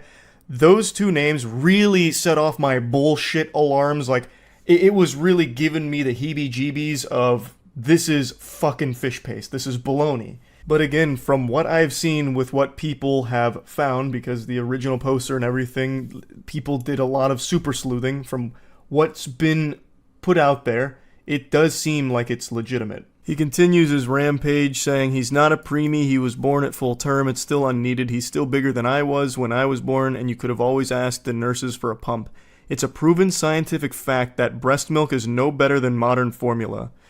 He's wrong about that, by the way. Modern formula is fine for women that don't want to breastfeed or can't. I decided to fact check that claim, do a little research on it. Turns out it's not a scientific fact. You know what is a scientific fact, though? That this man is clinically insane. So keep in mind, I am not a breast milk scientist. I'm not a connoisseur of boob juice. I'm not the lactation lord.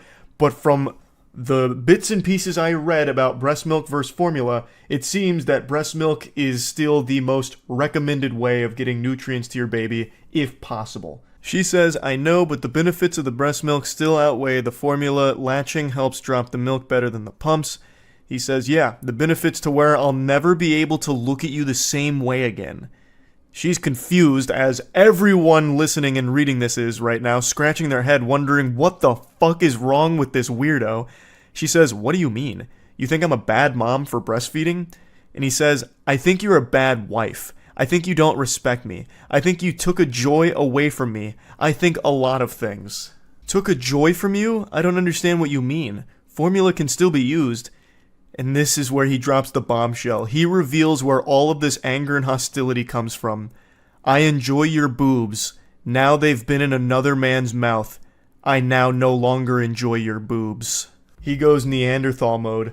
"Boob sucked by baby? Boob no good to me now. No want tit no more." His own child he views as competition because his newborn son suckled his mother's bosom for milk. The most natural thing throughout human history. And somehow this psychopath thinks that his newborn has now tainted his wife's boobs and he can no longer enjoy them, saying that they were in another man's mouth. Wait until he finds out where that baby came from, because that baby came out of his wife's vagina. Well, actually, I guess that's not true. I bet there is a non-zero chance that this unhinged maniac forced his wife to get a C-section, so that way her vagina wasn't ruined by another man. I bet there's actually a really high likelihood that that's exactly what happened. And that's scary. This dude is so fucking red-pilled, he won't even let his own newborn son touch his wife's body. I bet he also wouldn't even let his wife change their son's diapers because he views them as competition. He'd bust into the room, "I know what you did, bitch! You looked at another man's wiener when you changed Wilder's diaper, didn't you?" And just starts profusely crying, probably calls her like a cheater or something if she changes their son's diapers. This guy is so mentally unwell, I was stunned. Like I said, I couldn't believe this was real. She tries to talk sensibly to him. Just Wilder's, not another man. Their baby, their actual baby goo goo gaga infant is who we're talking about here, not a man. He views an actual, 2-day-old as a man? What the fuck? But anyway, he says, "He's a male, and your son. That makes it incestuous in my eyes." And she says, "It's not like that at all." And then he goes, "I'm not saying anything I haven't told you before." So this man was probably riddled with red flags for a long time in this relationship, and now he is just breaking, just melting down. That's definitely one of the most unhinged things I've probably ever seen anyone try and say, that breastfeeding your own child is incestuous. There are so many things wrong with that. I don't even know where to begin. It is so shockingly stupid. This guy needs to be put away. He needs to be institutionalized ASAP. Dude must think that all the days pre-baby formula, so, the thousands of years BF before formula, it was all just incest with people breastfeeding their newborns. This guy is so dangerously disconnected from reality, it is scary. He is a loose cannon on the edge that is snapping. I'm going to spoil a little bit here and just let you know, he divorces his wife over her breastfeeding their child. Just let that marinate for a second. Sit and stew in it. That is insane. That is crazy. Let me pose a question to this individual. I blanked out his name, but I really want to call him by name. But I'd love to pose a question to him. Does he realize how fucking degenerate this is and how much of a pervert you must be to view a newborn baby as a man that is a competition to you? And it's not even like a random baby either. Not like that would make it excusable. Like, anyone who would go out there and view a baby as competition because they're getting breastfed is very fucked in the head. But this is another level of fucked because it's his own child. He fucking blew that load into the world. This is his DNA in there. And he immediately views it as some kind of sexual competition with his own kid. That's so weird. He is a menace. He is a menace. She leaves out some of the conversation here. I imagine it got way too personal with some of the information that was conveyed. But it starts here saying, I wasn't playing. She says, I know. You are a bitch for making matters worse. I'm sorry you feel that way towards me. I doubt they're going to let me bring y'all home, so good luck finding out or figuring out a way to make that happen. I just felt it would be okay to breastfeed Wilder, and we could compromise a situation where you don't have to be in the room. You don't get it. I told you that with Hunter. The way Hunter is spelled is so peculiar. Again, that's what really made me put on my fedora and do a Reddit deep dive on where this picture came from, who posted it, and if it was real, because these two names really just make it seem like it's like rage bait or some kind of joke. But again, there is quite a bit of evidence that points to it being legitimate. He continues, that was a compromise you made then, and I still feel the same way about it. After you heal and get on your feet and are able to afford your own place, move out. Until then, no matter how long it takes, the bedroom is all yours. I'll set up an air mattress in Wilder's room tomorrow. Letting this fungus anywhere near their child seems like a recipe for disaster. He already views Wilder, his newborn son, as competition. Him staying in the same room as Wilder, I think, is just a terrible, terrible idea. Because it really does seem like he thinks that his wife has cheated on him now by breastfeeding their son. He's calling her, disrespectful, doesn't have any respect for him and what he wishes, because he told her not to breastfeed because now he can't enjoy her boobs anymore. It's all just ruined. It's all kaput. All because Wilder was breastfed by her. So I really think having him anywhere near these kids is a bad idea. Fuck you, we're done. I'm going to talk to a lawyer about 50-50 custody because no matter how much I hate you, I would never keep the boys from you. You can stay at the house for as ever long as you need. I'll sleep in Wilder's room. I'm going to pause right there. You absolute goober. You goofball. You really think that you would get 100% of custody here? He's like, okay, since I'm such a benevolent saint, I will grant you 50-50 custody of our kids. Even though I hate you, you can see them sometimes, you disrespectful harlot. Brother, I'm going to give you the truth here. Brace for the cold water. Here it comes. If anyone, especially a lawyer, saw these text messages as well as the threats that the hospital was made aware of, you would never be around these kids. Rightfully so. It's unsafe to have them around you.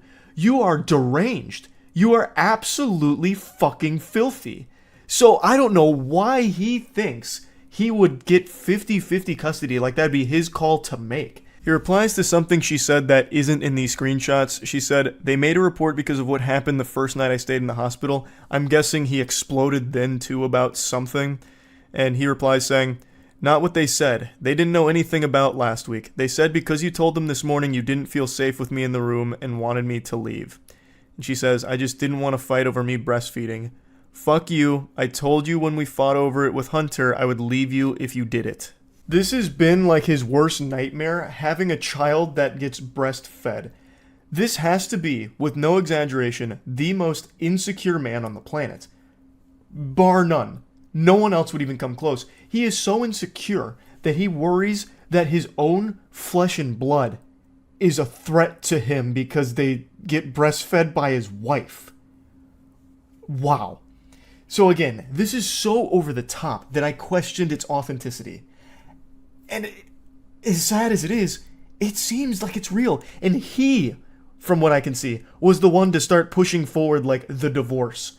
That's the best thing for the mother and her children, 100%, and I'm sure she'll realize that down the line. It's probably very difficult right now. But man, this guy is bad news. What a terrible piece of shit. I just had to talk about these. I was blown away by what I was reading going through this. I just had to share it. That's really about it. Awful situation. I'm wishing the best for the mother and the kids here. And the best thing that can happen with this guy is he gets put in a straitjacket and goes somewhere far, far away. Because I don't know how you even fix that perspective. This guy is so lost in the sauce, there is no getting him back. It's insalvageable. So yeah, that's really about it. See ya. Nobody likes a cheater. Whether it's video games, sports, or relationships, it's one of those universally hated things by everyone across the globe, kind of like cockroaches. And in 2015, it was the worst recorded year in history to be a cheater, because that was the year of the infamous Ashley Madison data breach. Ashley Madison is a website that's used for facilitating cheating. Its slogan is "Life is short, have an affair," so it was mainly for married individuals to find people to cheat on their spouse with. And in 2015, they were hacked, and the hacking group threatened to release their users' identifying personal information, which would undoubtedly ruin their relationships once it was released to the public. The way I've always pictured this unfolding at the Ashley Madison headquarters is a lot like the climax of a CIA espionage spy movie or something, where like, oh my god, we're about to get burnt. All of our undercover operatives are about to have their identities leaked. But in this case, the secret identities are just shitty goobers that are cheating on their significant others behind their back. Now, Ashley Madison did survive this. The users came flocking back, probably because they had nowhere else to go since their relationships burned to the ground under their own hand and their own sins. And that brings us to today. Ashley Madison plays a central role in the story I want to cover. This is an exchange between a 26-year-old woman and her 28-year-old boyfriend, and she just found out that he had an Ashley Madison account 6 months ago, and this is her confronting him with that cold, hard fact. So she sends a screenshot of Ashley Madison, to which he responds, "Huh?" Like a cartoon character. Like in my head, the way he said that is like Tim the Toolman Taylor out of Home Improvement. "Huh?" And then she just goes, "Nice." And then his response is 2 laughing crying emojis, "What's up?" He uses the laughing crying emojis a lot during this conversation. It must be not only his favorite emoji, but his favorite thing in the world. He can't stop laughing and crying here. He's like the fucking Joker or something, I guess. Because every single thing he says throughout here uses those emojis pretty much. It is so fucking annoying.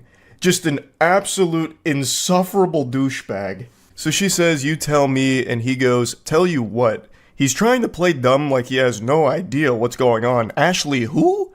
Like, he's acting like he's been hit by the orb of confusion out of SpongeBob. It's fucking ridiculous. She clearly knows what you've done. Like, I don't know why he's even trying this angle. Like, he's too stupid to process what's going on. You've lost your mind, babe. What is all this about, huh? What's all this commotion, this mumbo jumbo? She clearly knows. It's fucking annoying reading this guy's text messages. Like, it reminds me of when I played that AI interrogation detective game where you just get nowhere when talking to the AI because it's not quite sophisticated enough, so you get locked in an endless loop. She is speaking to a brick wall of stupid. And then she just goes, "Or don't, I don't care, I'm done." And his response to it is just truly unhinged. So he goes LMAO, because you know he can't stop laughing about it. He is cracking up right now, slapping his knee. This is the best comedy he's ever seen in his life. What are you going on about? Period got you tripping? That is fucking wild. So he's trying to like gaslight her or make her feel like she's insane for even thinking Ashley Madison had anything to do with him in any way. He's trying so hard to try and like push this on her like, "Oh wow, did you forget to take your normal pills today, babe? Oh goodness gracious. Here, let me go get your prescription here so you can come back to reality instead of whatever fantasy you're in here about Ashley Madison." I don't know what that is. Like, this is what's happening here? What's going on? Your period come up or something? You're delusional. So she replies no, and then he goes, "And then are you going to explain what you sent me?" What do you mean? You clearly know what she sent you. Fuck, it's so frustrating just reading this guy's texts. So she goes, "There's really nothing for me to explain. You're the one playing dumb." Immediately calling his bluff on this. He is legitimately just playing the dumbest man on the planet right now. And he continues to double down on it. Playing dumb about what? I'm confused. And then she goes, "You're not confused, lol," and then drops his username, I think, and I can only make out the last part of it, but there's a 10 in there. I'm guessing because every other variation of his favorite Xbox gamer tag was taken, so he had to throw on some numbers at the end. So not only was he at least trying to cheat on his girlfriend, he was doing it under the screen name that a 12-year-old would use in World of Warcraft. That's so fucking cringe, Jesus. And then he goes, laughing, crying emoji. "Wasn't that one of those websites you tried to join when you were looking for a sugar daddy?" And I said, "Fine, I'm gonna look for a sugar mama then." Laughing, crying emoji. Now, that little tidbit of lore is never addressed in the text messages again because he double texted her right after that. So, the original poster expanded on it in the comments. Apparently, this was a joke the two of them made a while ago about her looking for a sugar daddy and him looking for a sugar mama. But she allegedly never did anything with that, and she assumed he also didn't do anything with that because it was just a joke they shared. And this seems like a desperate attempt from him to try and weasel out some kind of explanation for why he'd be on Ashley Madison and tried to tie it into that. I didn't do anything wrong, asshole, LMAO. I most definitely wouldn't need a website to meet girls. This guy's such a giga-chad pussy slayer, he doesn't need technology to meet women. Fuck, he could just go outside right now and get drowned in sodden panties that would be tossed to him the second he opened his door. Obviously. So then she says, no, it wasn't, and you still did, and paid for it too. And then he hits her with another laughing, crying emoji. I don't think I ever had a conversation with anyone on there. It's full of bots. Definitely never met with anyone. How would you know it's full of bots if you didn't try and converse with people on there? You played yourself. You immediately just fucking showed your whole hand. You absolutely must have used the service to know that it's full of bots. And you must have paid for it in order to access the service as well. Like, checkmate. You did it to yourself. You left yourself wide open to the scholars, mate. Also, it's important to call attention to the fact that he called her an asshole for her bringing this to him. Craziness. Craziness. That doesn't make a difference. You still wanted to cheat enough to pay to do it. Laughing, crying emoji. Babe, if I wanted to cheat, I promise you I would not need to use a website. And she says, yet you still did. And then here it comes. My intentions were not to cheat.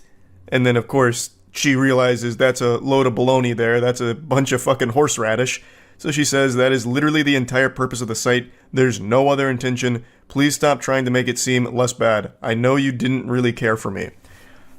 There is no other intention you can have on Ashley Madison besides trying to fuck somebody else. Like, what were you on there for? Looking for a League of Legends duo partner? Like, there is nothing else you could be doing on Ashley Madison. What else would the intention be? You needed someone to grade your poetry or something? Like, there is nothing else. And he knows that it's an impossible angle that he's trying to play here because he doesn't even bother trying to expand on it. No, listen, darling, my intentions weren't to cheat. In fact, they were actually quite noble, and here's why. Like, he didn't even bother. He's just like, hey, I wasn't there to cheat. Just take my word for it. So he finishes it off by saying, doesn't mean that was my intentions though, but LMAO, babe. I definitely care about you, jackass. Like, he's trying to be like somewhat playful about it and try and like minimize the severity of what he's done or attempted to do. He's just like, LMAO, babe. You jackass. You silly salamander. Oh my goodness, pumpkin pie. Come on, you know I care about you. I was just thinking about how I missed you earlier before you called. I couldn't cheat on you, honey. I was actually just thinking about you right before you called. Like, I was actually thinking about you. How could I possibly have cheated on you if I just thought of you, right? Like, come on, you're being ridiculous. Calm down. Come on. It's not a big deal. A super innovative and interesting strategy from him that did not pan out well at all. This is where the relationship ended. Cheating will usually put the kibosh on a relationship, as well it should. So yeah, I just wanted to kind of share this story with all of you here. That's about it. So yeah. I've never had a threesome, and I've never had an experience where I read something so cringe that it made my tummy upset. One of these two things is about to change today, and I don't think it's the threesome. I just read something from, yet again, my deep diving onto the horrors of modern dating with absolute deranged weirdos. And the whole interaction was so mind-bogglingly peculiar that my body couldn't help but suffer from a physical reaction after finishing this adventure here. I don't know where these men are coming from. These dudes are just being printed in the cringe factory and being thrown into the dating world as like the worst NPC encounters you could ever have. So anyway, let's go ahead and dive in. But before doing that, just a quick heads up.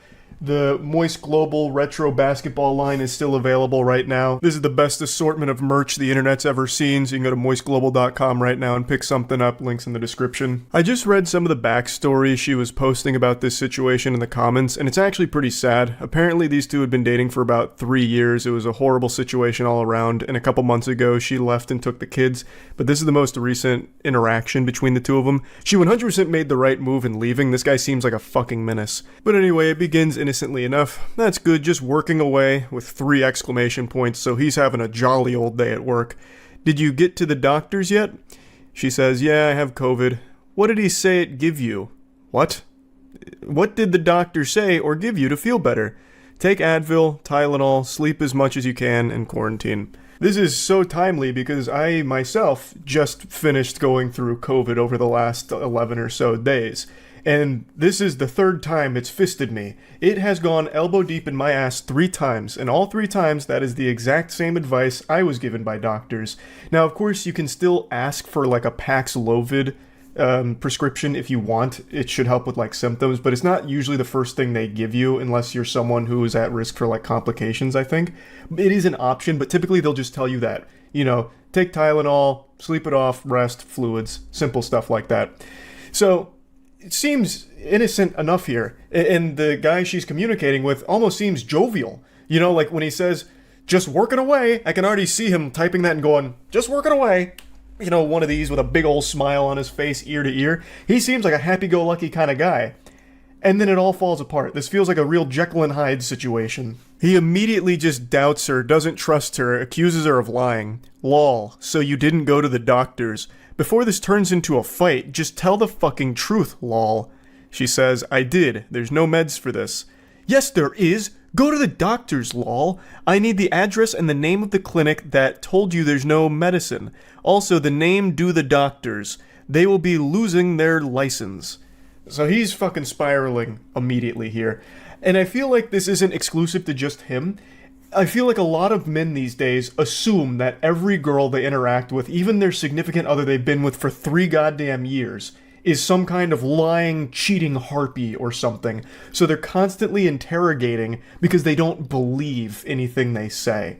I feel like there's just so many dudes out there with this, like, insecurity within them where they doubt everything their partner says, believing that they're cheating in some way. They're lying about something, hiding something, and it's fucking awful. So this guy's trying to checkmate her here with the scholar's mate. Like, okay, then give me the name and the address, because I'm going to call them to double check, because I don't believe you, madame. She then says, stop being so fucking melodramatic. I seriously don't need this shit right now. There isn't anything they can give me. I'll be fine once it works its way through my system.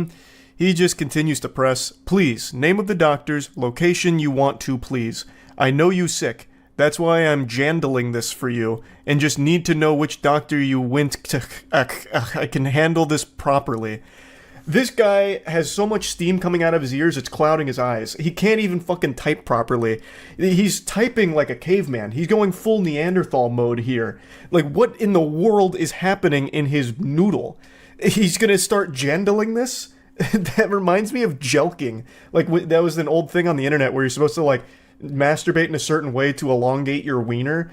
Jandling feels like it's some kind of, like, sub-discipline of jelking. But anyway, she says, I don't need you to scream at the receptionist for no reason at all. Stop being ridiculous. I won't scream at anyone, just tell me the information. Skit K can handle this, please. If you don't provide it to me, it's because you're lying and didn't go to the doctors. There's nothing to handle. So just tell me the name of the doctor you saw. This douchebag is making so many typos, it looks like he's trying to transcribe the Scatman. I can jandle. It's like ridiculous how crazy he's going because he's so angry. I don't know why he'd even think she's lying about this. He admits that he knows she is sick. So why would she lie about going to the doctor? Well, like, what the fuck thought process is that?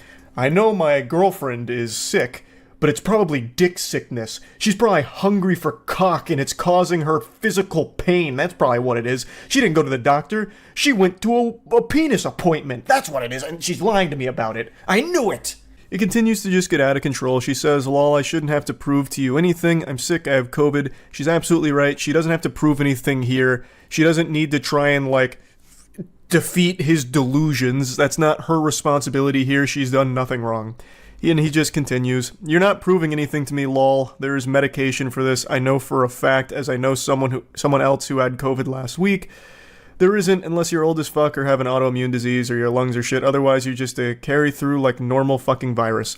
Yes, there is. Let me call the do it, and I will get you proof. Where did you go, baby?"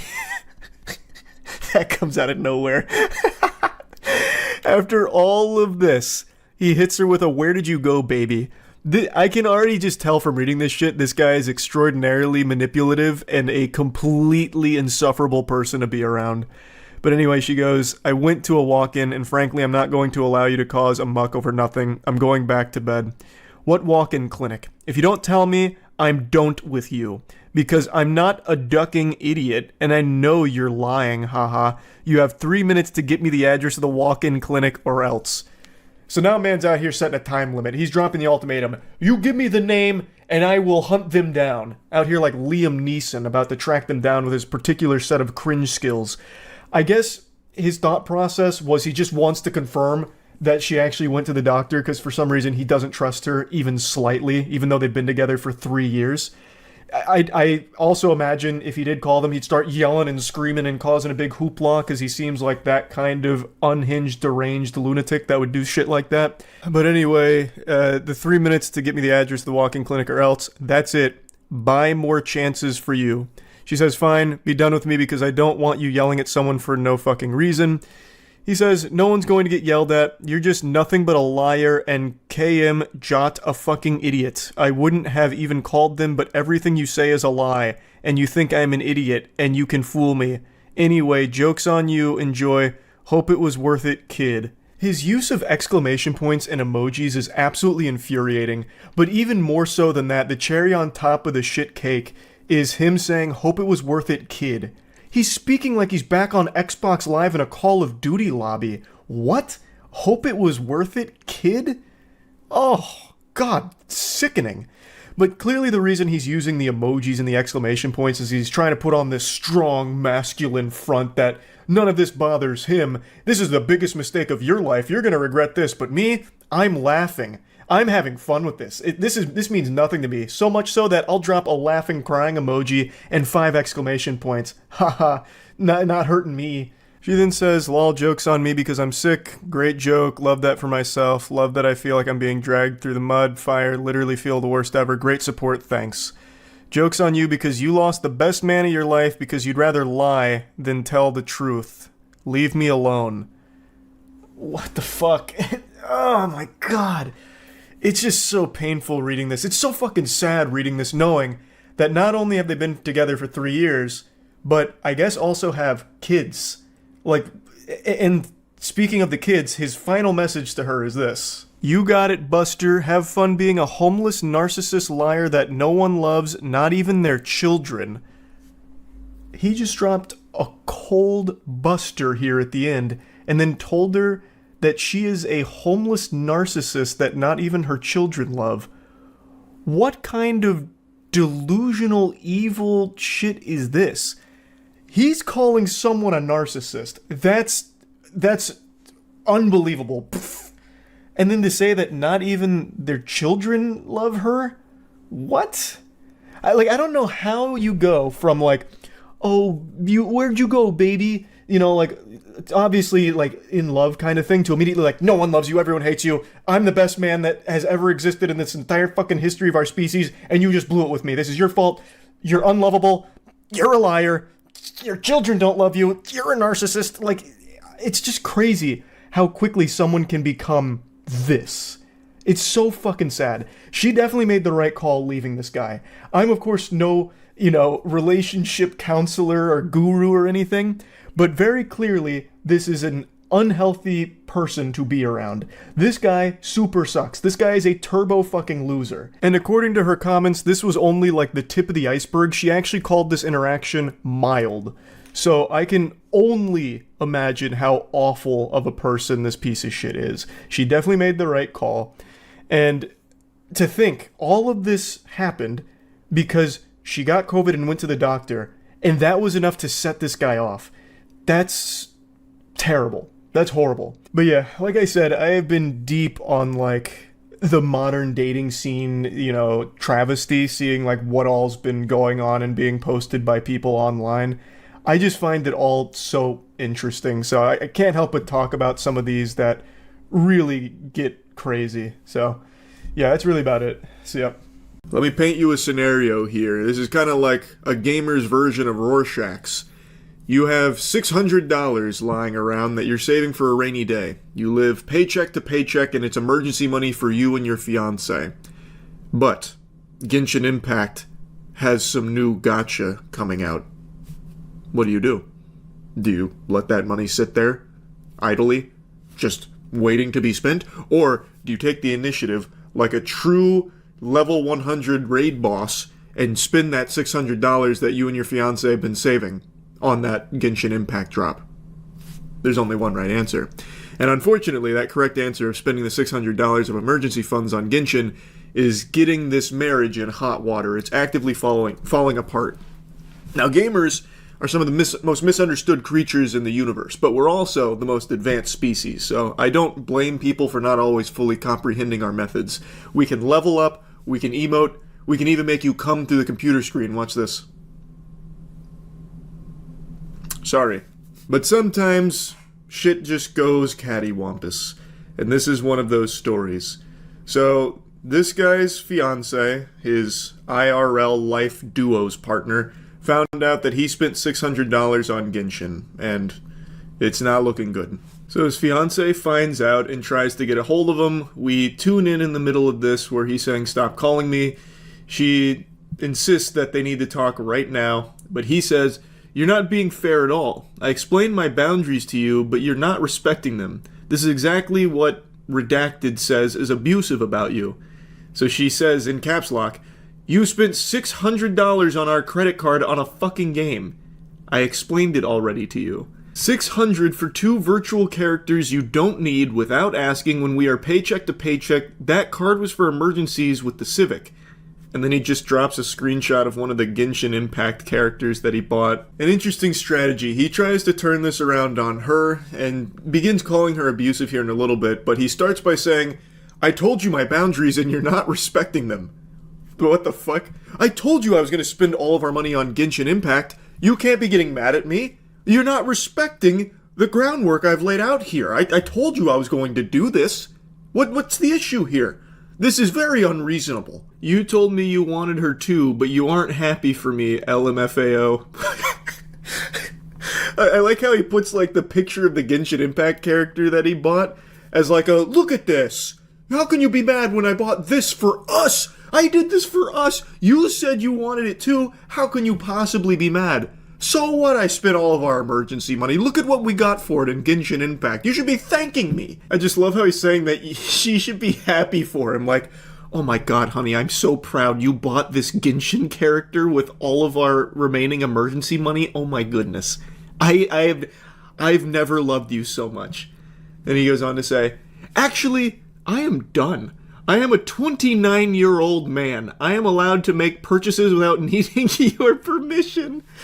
That is an abusive dynamic. Explain that, or blank, explain that very well to me." Well, we're gonna jack out of the Matrix here for a moment here to digest that statement. I like how he puts his foot down. "I'm a 29-year-old man. If I want to waste $600 on Genshin Impact characters with money that we have been saving for emergencies while living paycheck to paycheck, then damn it, as a man, I'm gonna do it!" And he like rips his shirt like Hulk Hogan style. In his mind, I bet this went so hard. He's like, "I'm putting on the big boy britches this time. No. I'm a man. I'm a man. I can buy Genshin Impact characters all day till the cows come home if I want to. I don't need your permission. I am a hunter-gatherer. I gather Genshin Impact characters. Yeah, where's my juice box?" And then he has the chutzpah to say that this is an abusive dynamic from her for getting upset at him for spending all of their emergency money on Genshin Impact characters. This is like a pretty classic thing where they try and like spout therapy words at the other person to like belittle them or make it feel like it's their fault. So he's going for some big, bold strategies. "Yes, I said I want Farina. I didn't say we should spend hundreds to get constellations. You are a fucking addict. You already spent all our Christmas money on it. You're snooping into your fiance's purchases. You should take a look at yourself. She flips the bird at him and says, this is a shared card that I set up for emergencies and you went behind my back. Why don't you tell Redacted about your gambling addiction to video game characters? He just says, A. That's like a classic anime, like, Actually, Redacted told me all about your coercion, and I believe you are a narcissist personality. That is why you are continuing to try and control me and control my financial decision-making. You know this is my values, and I have had Farina as my wallpaper forever. I refuse to be verbally abused for being myself. I'm battling anxiety, and you do not care at all. There's a lot that just went on here. So he tries to make her feel bad for looking into the finances, saying you should look at yourself, which is a crazy thing to say when it's a shared credit card that she set up and you went behind her back to use that money for yourself. Like, it's not like she was snooping. She set it up, and it is your joint credit card with her, so of course she's going to see it. We then get into some real pathetic stuff where he calls her a narcissist that's trying to control him and control his financial decision-making. Brother, this isn't financial decision-making, this is Neanderthal caveman gooner brain. This guy's saying that he's had Farina as his wallpaper forever, so he had to indulge in this obsession. Brother, it makes you sound like fucking Gollum with your Precious, where he's like touching his phone, like petting Farina's wallpaper. No, you don't get it. I've had this for my wallpaper forever. I had to waste our money on it. How can you be so heartless? You know I'm battling anxiety. And wasting all of our money on Farina? That helps. Farina's the only thing that can cure my anxiety. Do you want me to suffer? Is that what you want? I'm a 29-year-old masculine beast. I have to spread my wings sometime and waste all of our money on Genshin Gacha. You know this. I set those boundaries, you narcissist. He just has the gall to call her verbally abusive and controlling and a narcissist. Meanwhile, this unhinged goober just wasted $600 of their emergency funds for virtual Genshin characters. It's unbelievably pitiful. And he tries to blame her for not respecting his battle with anxiety.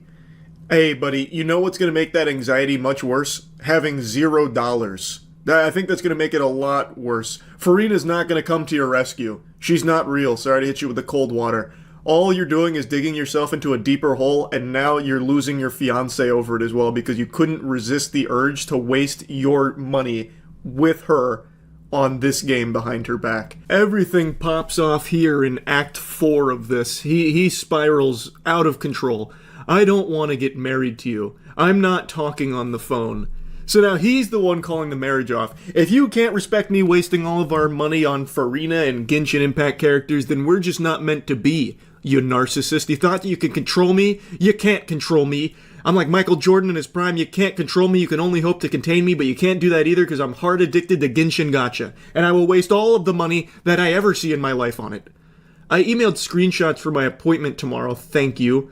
I emailed screenshots for my appointment tomorrow. Thank you for giving me a horrible anxiety attack and ruining my night. And no, I didn't do a fucking thing with Farina yet because of your calls. That's heartbreaking. I spent all this money on Farina, and you yapping and blabbering about how bad and big of a deal it is has prevented me from spending time with Farina.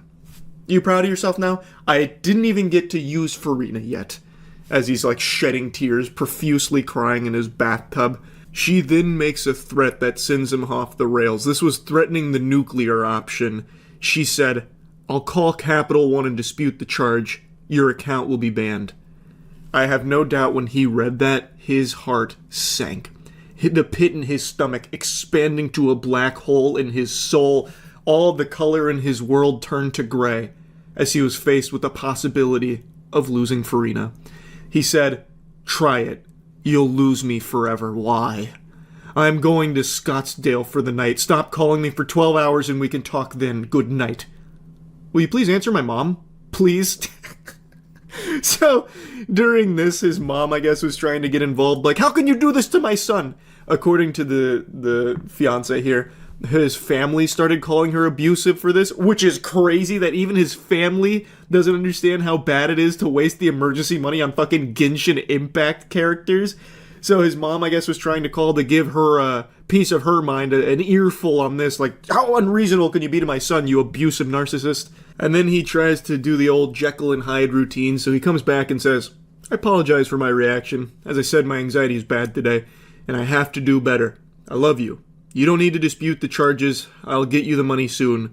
Redacted can spot me $600 tonight, so you can text him your Venmo. Anxiety really bad. Redacted, please. That damn anxiety using him like a goddamn fleshlight here. He treats anxiety like he's trapped in a fucking genjutsu. I love how everything about him changed once she threatened to dispute the charge and he might lose Farina. No, don't do that. Please, don't do anything drastic. We can still come back from this. Look, don't. Without Farina, I have nothing. I have nothing. So now he's getting his mom on the horn like, Mom, we have to save Farina. He's treating it like a hostage negotiation now. And he's like, I'm sorry. I'm so sorry. Look, don't dispute the charges. Don't dispute the charges. I'll get the $600 another way. Anything but that. Please, God, no, don't do it. My anxiety is really bad. Look, it's just bad anxiety. Anxiety is what caused all of this. Look, we don't need to do anything like this. It doesn't have to be this extreme. Anyway, though, that's the whole text journey, but the poster did give a bit of an update. The marriage is off, and he's blocked her, but is still actively playing Genshin Impact on Discord, so he's at his mom's house doing that. She did get $600 sent to her, so she was able to get that back and lock the account, which is good. And also it's good that they, got this out of the way before they were fully married, because this would have been a disaster if this had happened during the marriage. That would have made it a lot messier. So pretty rough situation overall, but at least it came before it was, fully, kaput in the books as a marriage. So she got to get out of it before things got too hairy. Anyway, though, what an interesting adventure.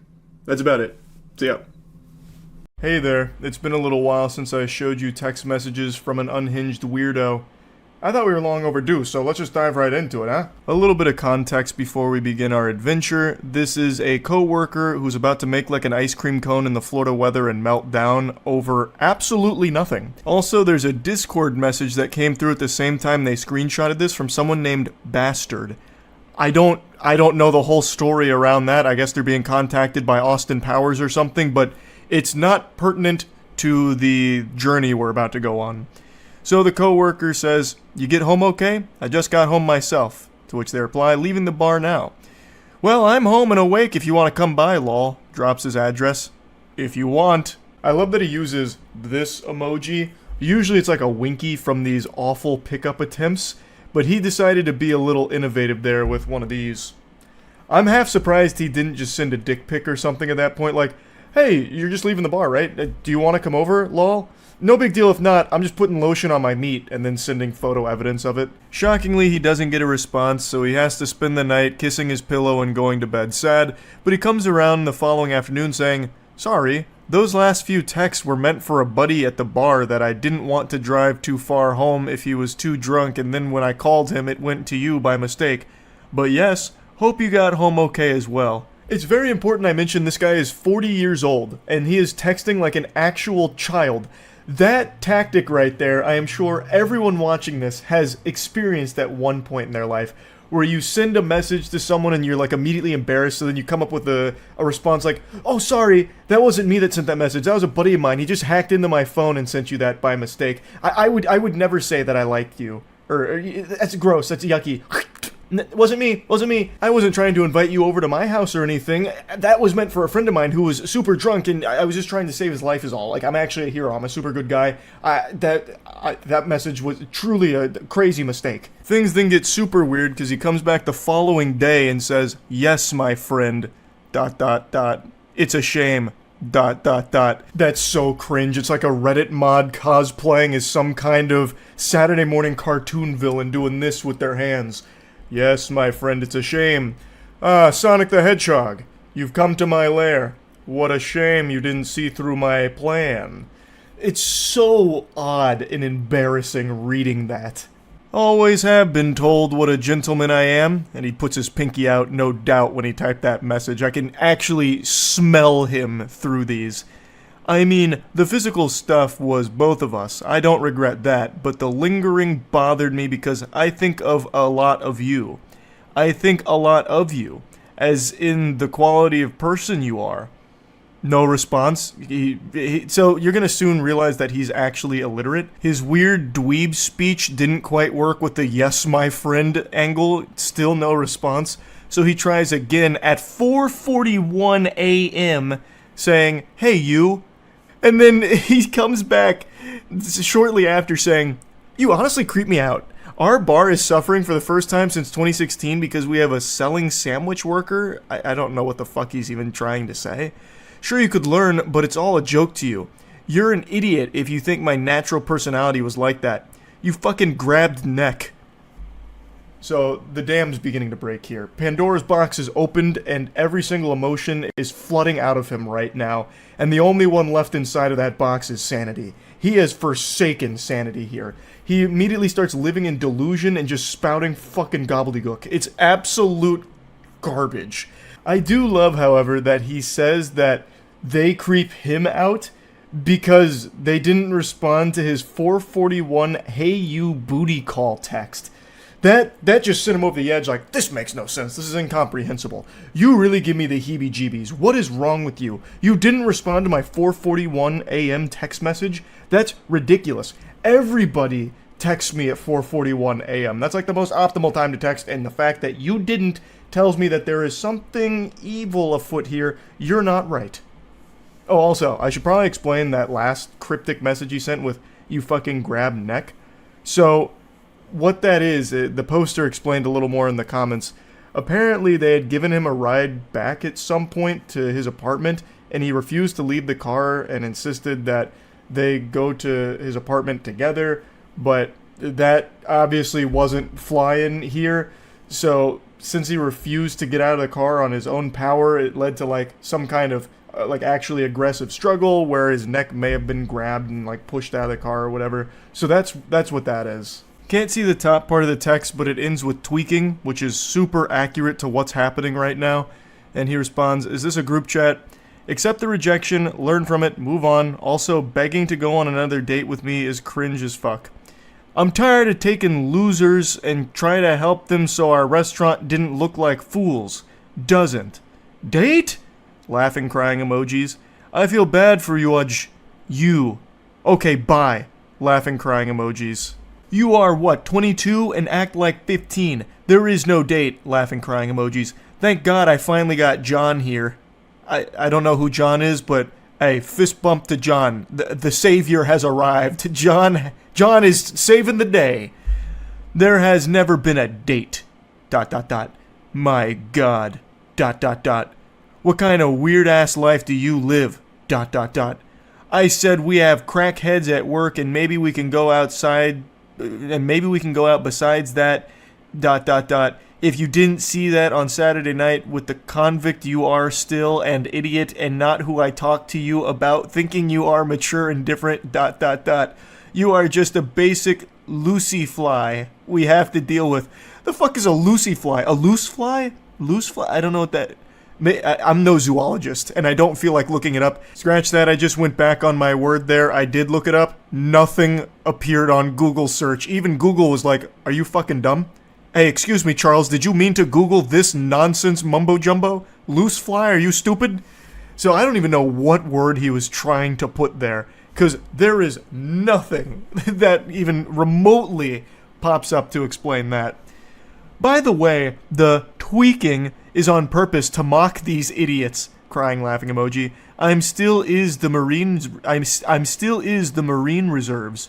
In. Trying to read his text messages is like trying to read Finnegan's Wake. This shit is incomprehensible. He is so angry, he actually can't type.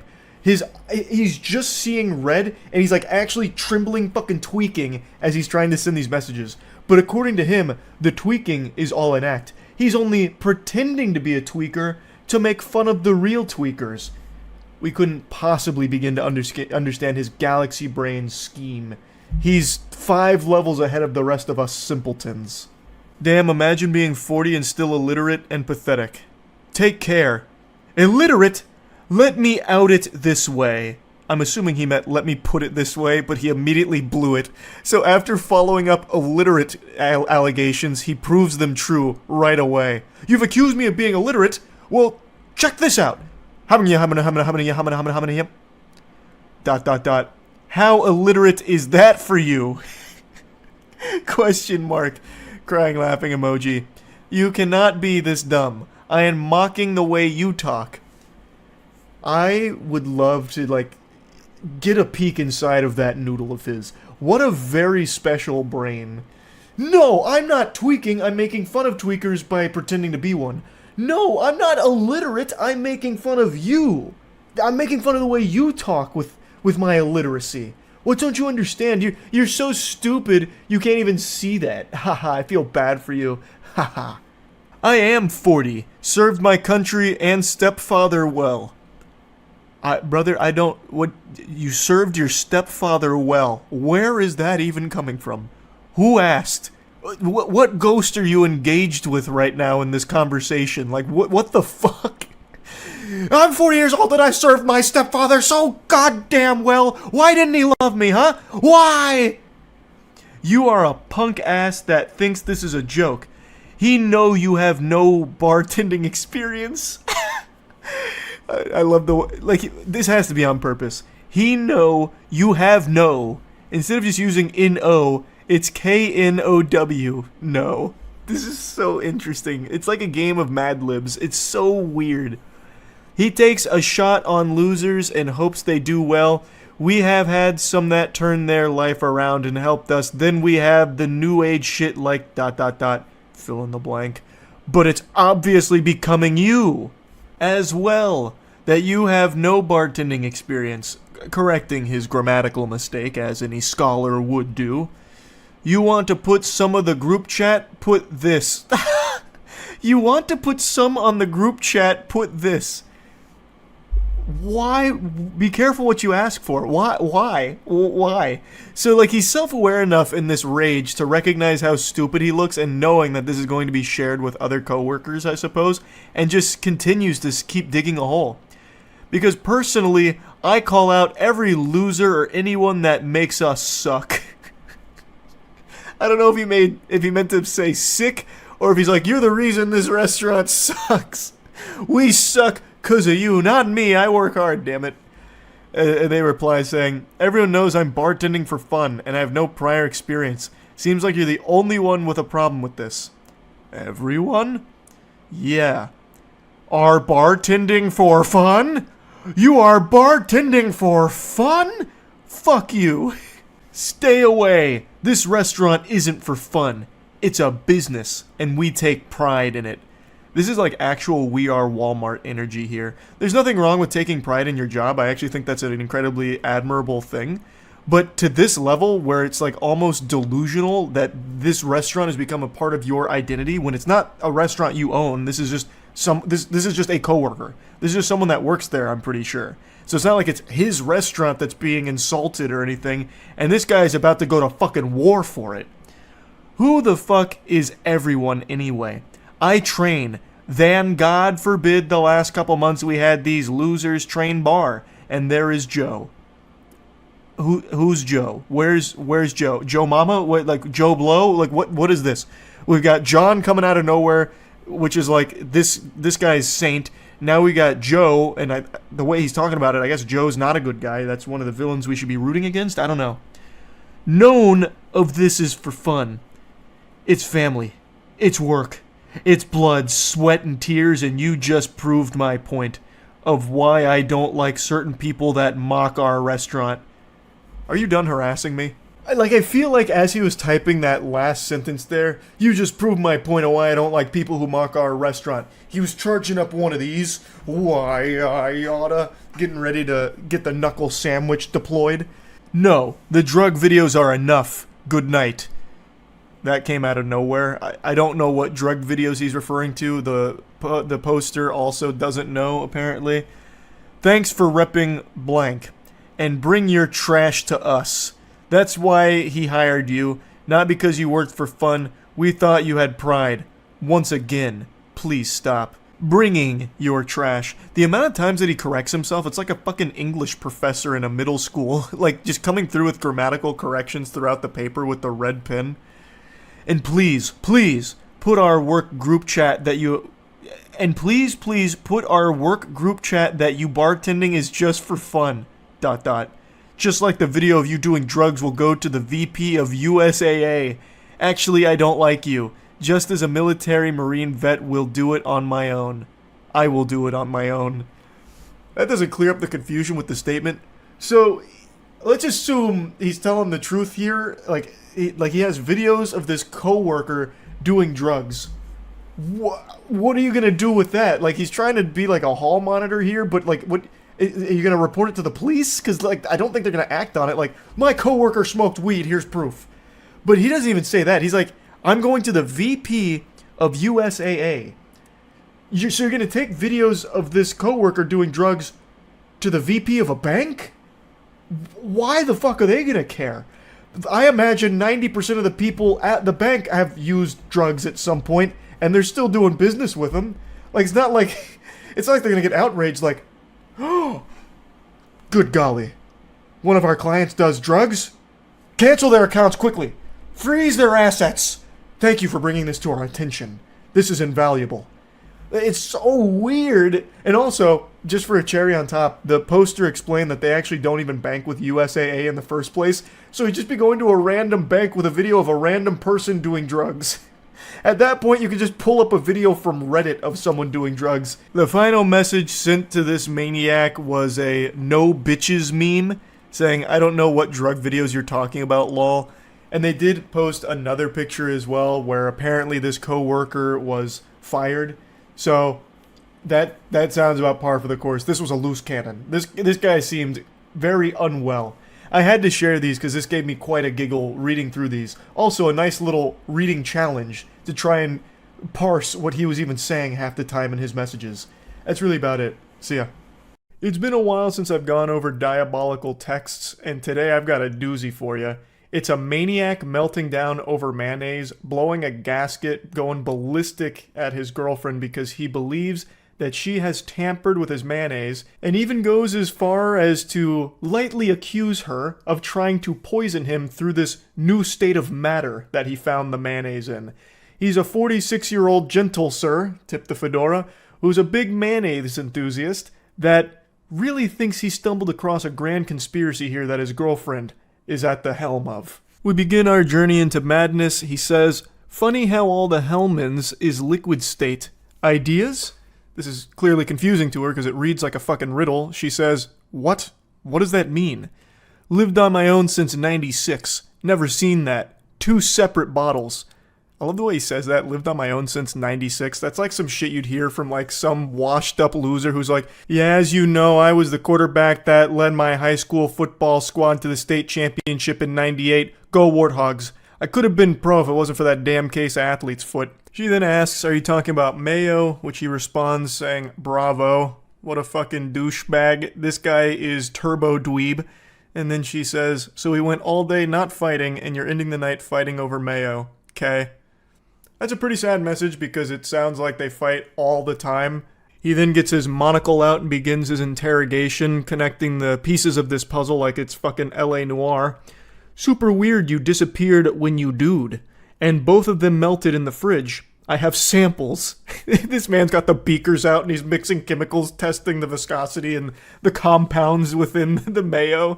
She then reminds him that she doesn't eat mayonnaise and then asks what melted.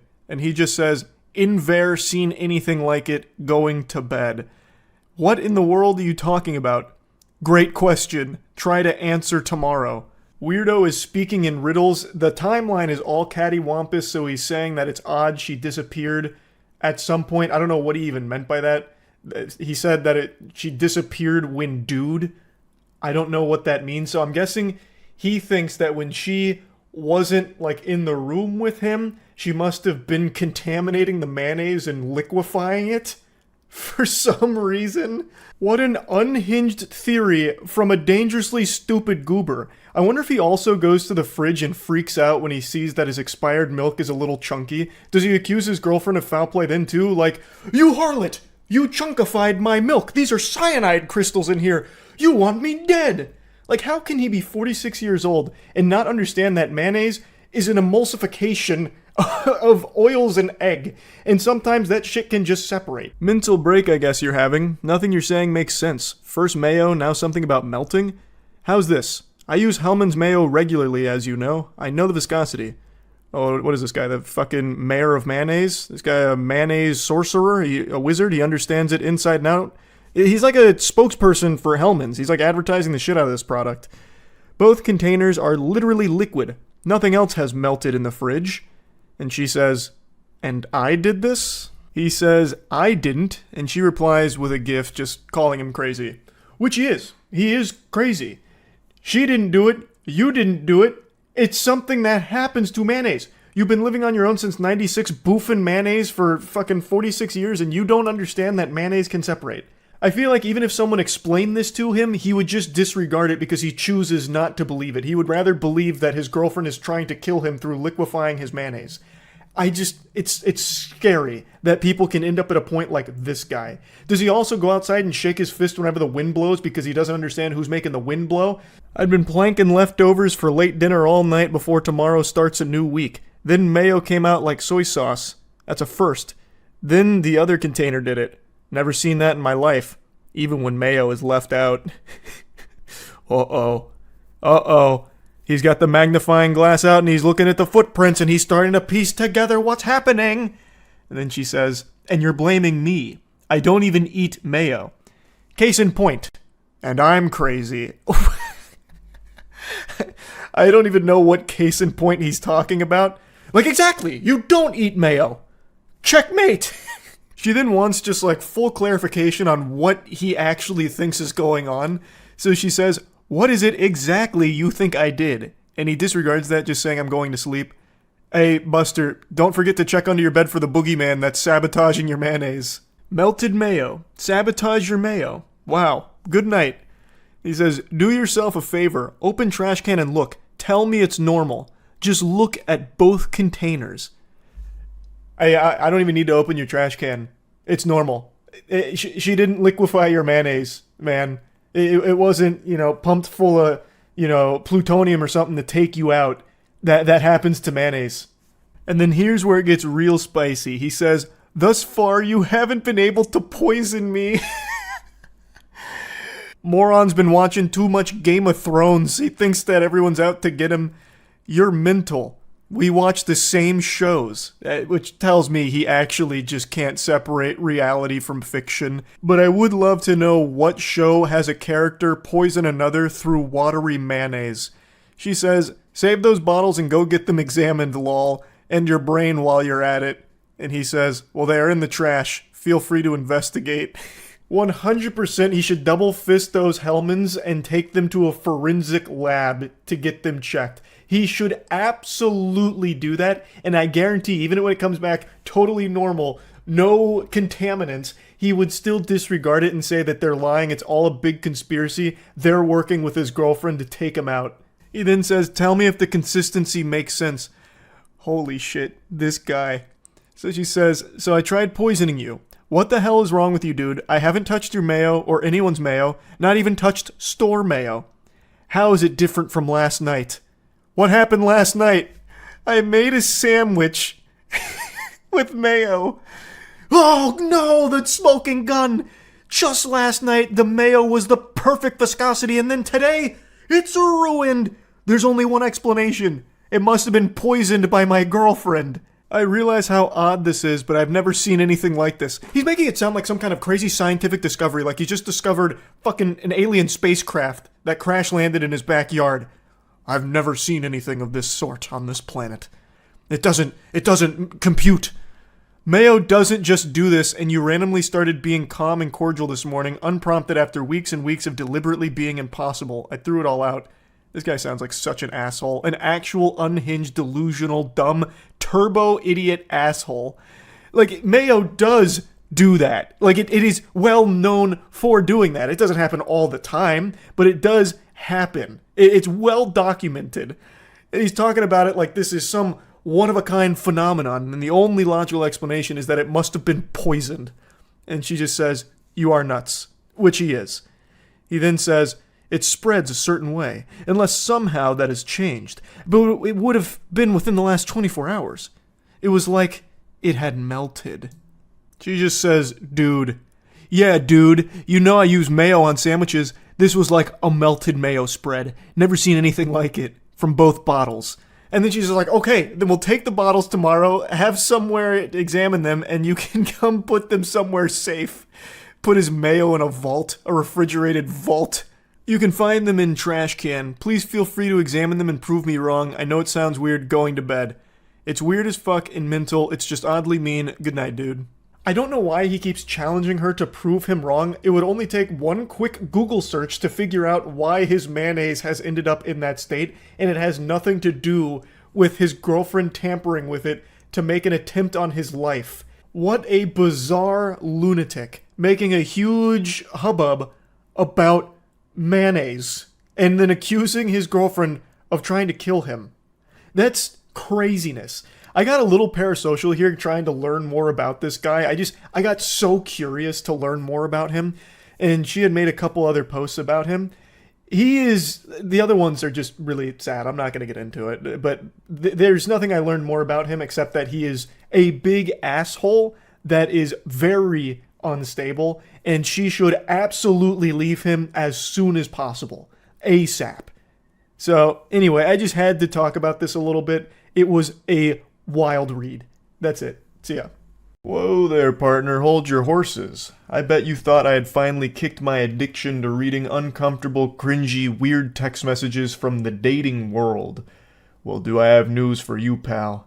I've only just begun on my bender here. I can quit anytime I want. It's not that big of a deal. I don't need electroshock therapy or any kind of mumbo-jumbo psychiatry to break me out of this rabbit hole. I don't have a problem. The only problem I have is that there isn't more of these for me to read, damn it. So anyway, let's begin. This morning, I hopped on and read two different stories here from relationships that fell apart in the most tragic and confusing of ways. So let's just dive right in. So we're reading from the perspective of the girlfriend in this relationship, and she's communicating with her boyfriend. They were coming up on their 3-year anniversary, but after this exchange, it all went right down the shitter. So it begins. Well, we're fucked. Pork chops went bad. My mom was getting ready to fry them and there was mold. To which the boyfriend just hits her with an okay. So she apologizes saying, I'm sorry, she's just gonna send me to get chicken alone because I already made mac. She's referring to mac and cheese, for those of you that don't understand the nomenclature there. Now, I think it's very important, as we go through this first story, that you know the ages of those involved. It's 25 and 27. The reason why I think that's important is because as we go through this story, I imagine most of you will assume that these are children, like literally 13 and 14-year-olds. But that's just not the reality of it. This guy is about to throw away a 3-year relationship and have a biblical meltdown over not getting some fucking pork chops. He continues giving her the ice treatment here, so he just goes, okay, no good. Actually speaking like a Neanderthal. She says, the pork chops were bad, we didn't know, I'm sorry, I tried to make you food. He just once again says, okay. She says, sorry again, and he just says, cool. So this guy, he's going catatonic right now. We're losing him. He's flatlining. He's starving to death because the pork chops went bad. What is he gonna eat now? He's only a fucking 20-something-year-old man. He can't fend for himself without these pork chops.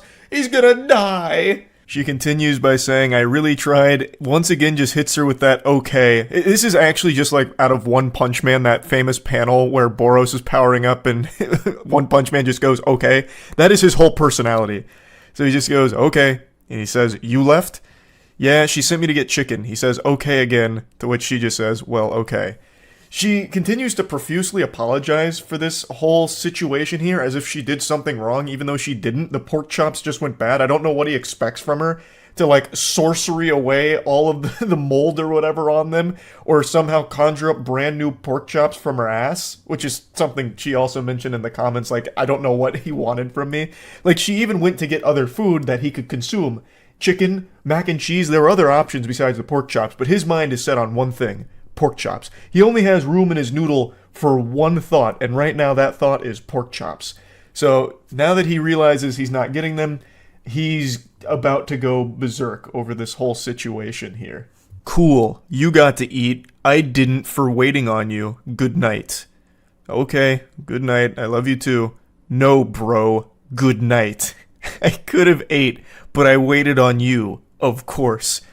You could have just eaten regardless. So the poster here, she went into detail about all of the context around this. So apparently he had said he was going to go get food, and she mentioned that she was making pork chops with her mom later. So he said, oh, okay, well then I'll just eat the pork chops with you and your mom and I won't get food. To which she replied saying, no, you can still get food and you're also welcome to have these pork chops. But being the noble chivalrous man that he is, he put down the food that he was going to purchase and instead was going to eat these pork chops, which didn't end up happening. And when he didn't get served his pork chops on a golden platter, he just refused to eat, crossed his arms, kicking his legs in his high chair. Well, then I'm just going to starve. So even though she had other food that he could eat, the chicken, the mac and cheese, he just didn't. And then also didn't feed himself at any point throughout the rest of the night, I guess because he was still so fuming with steam coming out of his ears. And also, according to her in the comments, the reason he didn't eat the chicken and mac and cheese is because he only likes his chicken prepared in the most simple way ever. So he didn't like the way the chicken was prepared, and he also doesn't like mac and cheese, which is already giving me red flags. I don't know anyone that doesn't like mac and cheese in some capacity. That's making him seem already off his gourd just from that simple fact alone. But yeah, he refuses to eat for the rest of the night, all because he couldn't have those pork chops. She says, I tried to cook, I didn't know they were bad, I couldn't have known until they defrosted. I don't care, bro, I shouldn't have waited. They made food, but I had to wait on you. Some bullshit. Good night. Oh my god, this insufferable, whiny asshole. Those pork chops must have been, like, heavenly, divine, like, to just give up food for the rest of the night and then ruin a 3-year relationship. Those pork chops gotta taste immaculate. Like, not only do they have to taste amazing, they have to come with legitimately life-changing benefits in order to have this kind of fucking tantrum over them. Like, taking a bite of those pork chops instantly chisels out your jawline a little bit further or something. I just don't know what kind of pork chops would be worth all of this anger. She apologizes again, saying, well, I'm sorry, good night, I love you too. Bro, stop telling me that. I am so tired of this guy saying bro to his girlfriend. He clearly has no respect for her whatsoever. He then throws a term out I've never seen before. He says UPMO. I don't know what that means. I don't know what that stands for, so I looked it up, and usually it's an abbreviation for Project Management Office. But that doesn't really fit in the context of this conversation. I imagine it has to be an insult. I don't think he just came out of nowhere saying, you Project Management Office. So it must stand for something else, but I still can't piece it together. Maybe you pussy monster outcast? I couldn't tell you. Never mind, now I can tell you. I just took an additional 10 minutes looking through Twitter to see anyone else who has ever used that abbreviation, and apparently it means you piss me off. Wow. Fucking oof. That is so cringe, Jesus Christ. But anyway, she says, I mean, I do, but okay, referring to loving him. And then he just says, I don't want to talk to you. And then she just says, okay, good night, I love you. He then comes back around, as all of these unhinged weirdos do, where they're like, don't talk to me, I don't want to talk to you, good night. And then he just keeps fucking going and going and going and spewing. So he comes back and says, at all. Not tomorrow either. I don't care. This is bullshit. Good night. You're fucking selfish. Fuck you for real. I really don't want to talk to you or see you. Honestly, I'll remember this. Good night. I mean, he's speaking like it's the Walking Dead Telltale game. Goofball will remember this. I mean, obviously he's going to remember this. You just had a fucking meltdown over pork chops. Everyone's going to remember this. So then she's confused, like, what did I do? You said you don't want to talk to me, so I'm leaving you alone. He then says, fuck you, please leave me alone. Get the fuck out.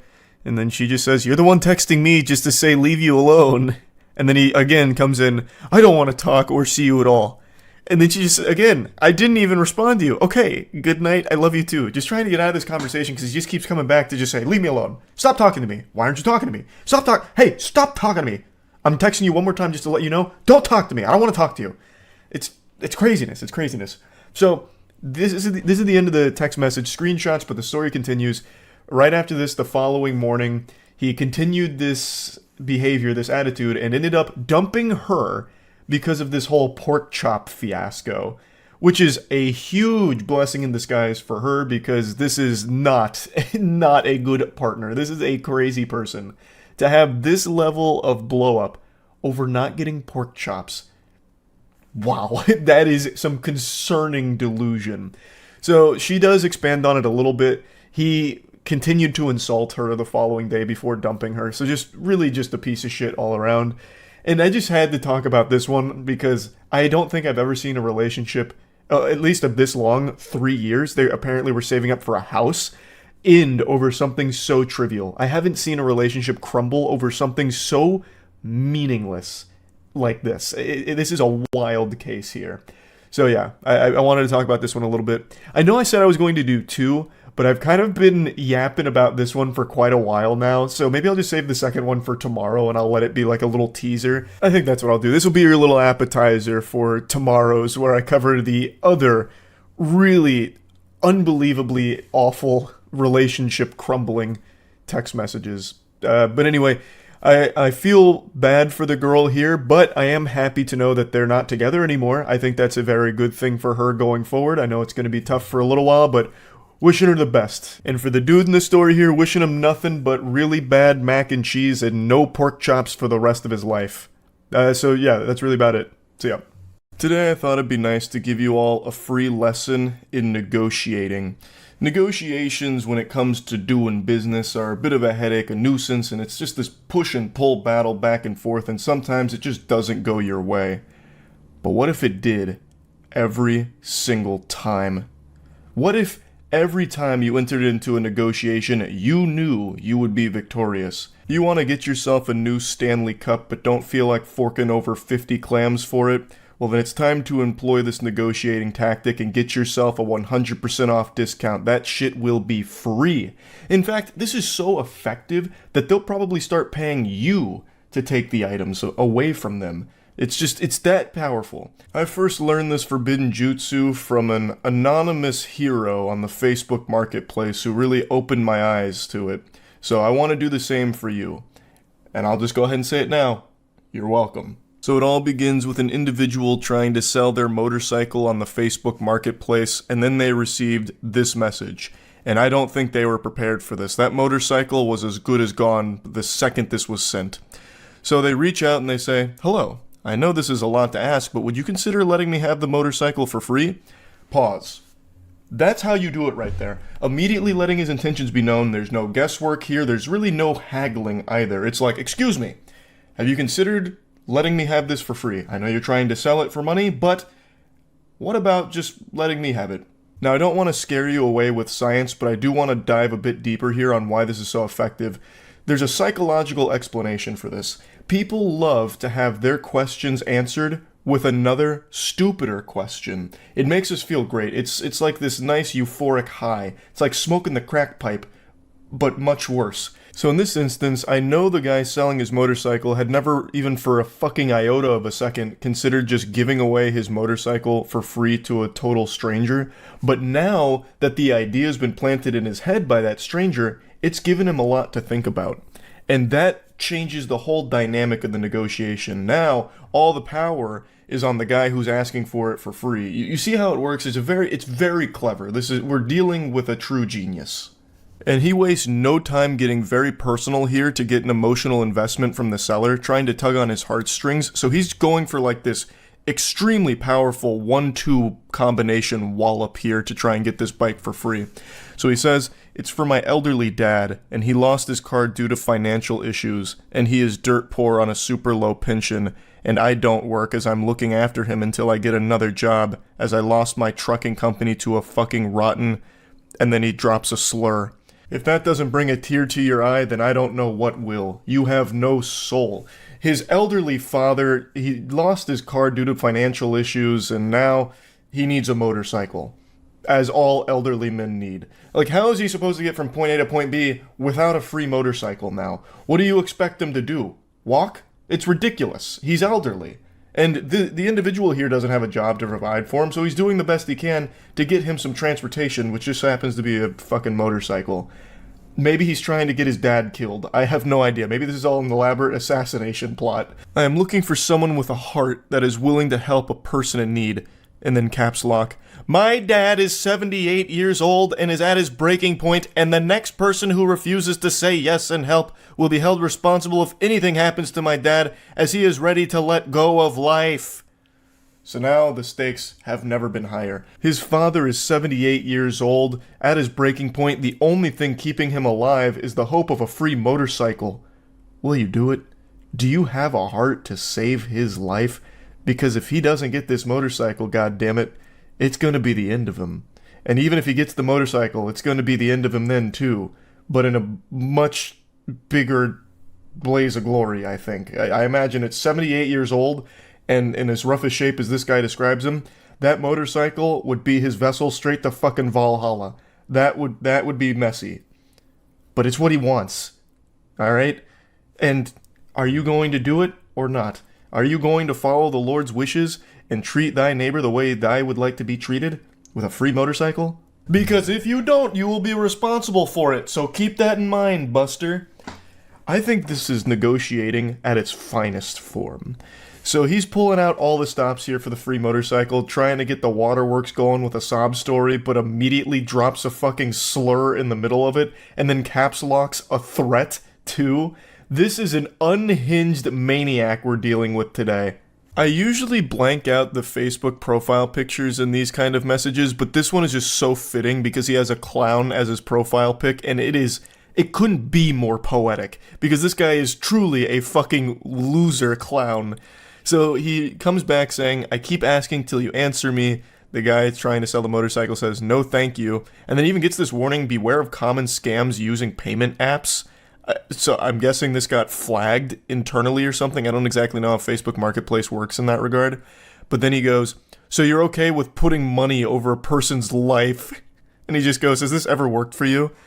His strategy is very clear. He's trying to like play off of people's good nature. Like, my father needs this motorcycle. He doesn't have a car right now, and he doesn't have money to pay for this motorcycle, and I don't have money to pay for the motorcycle because I'm taking care of my dad because I'm a good person. Like, come on, you're gonna really value money over someone's life? You're gonna try and sell this motorcycle for thousands of dollars as opposed to just give it to me and my dad for free, which would actually save his life? Oh my god, you're disgusting. You are despicable scum. And when it becomes clear that this guilt trip song and dance isn't working, he tries something very different. Actually, yes, in the past it worked because years ago there were good-hearted people that would give you the shirt off their back to help a person in need. A shirt is also significantly cheaper than a goddamn motorcycle, you absolute heathen. Now, all you is a bunch of cold-hearted, money-hungry bastards, and I am very disgusted by that. I have no doubt that he like spit. Gross. Won't even give me a free motorcycle. Yucky. My lawyer actually told me that if anything happens to my dad because someone told him and no, and it pushed him over the edge, I can file a lawsuit. So far, I have 20 people's names and Facebook accounts who have refused to help me. I have passed those on to my lawyer in case anything happens. Yeah, that makes sense. Doesn't have money to pay for the motorcycle, begging for it for free, yet somehow has money for a lawyer for this. That's about as believable as me being over 6 feet tall. What a bunch of fucking hooey. My dad told me if anyone else tells him no, there will be major hell to pay. This guy actually speaks like a child on Xbox Live making threats. My dad actually works for Infinity Ward, so if any of you guys kill me in this game and I don't win, you're all getting banned. This goofball has that same kind of energy to these messages here, while he's begging for a free motorcycle, trying to get some kind of sob story guilt trip going. It's fucking brutal. So let's take a bit of a dive here on his last couple of statements. So he's saying that he has a lawyer that has told him he can file a lawsuit if something happens to his dad because someone refused him free shit, basically. That's such an entertaining idea to play around with. Like, you can't tell this guy no because he's old and he might die. So be careful. So he's trying to get the legal threats out there. If Pops kicks the bucket, if he buys the farm because you didn't give him a free motorcycle, I'm taking you to court, so you better give me the free motorcycle. The guy's like sweating like, oh my god, alright, I've got to give him the free motorcycle. I really wanted to get a couple $1,000s out of this because I paid so much for it, but this guy's dad's life is on the line and I'm threatened with a legal lawsuit. Like, what did he possibly think would happen? No one's going to buy this story. Nobody in the world, no rational person in their right mind would get these messages and think anything of them beyond, wow, this person that is talking to me right now actually needs some kind of mental health evaluation, because this is unhinged. It's also super laughable how he tries to make his dad come in here at the end as like the big head honcho tough guy. My dad said if anyone tells him no, there will be major hell to pay. In what way? He's 78 fucking years old and apparently has no way of getting around and has some demented loser of a son that's trying to get free shit for him on Facebook Marketplace. What is he gonna do? What major hell is there gonna be to pay? There's nothing getting paid. You're just asking for shit for free in the most pathetic way possible. That's the worst threat ever.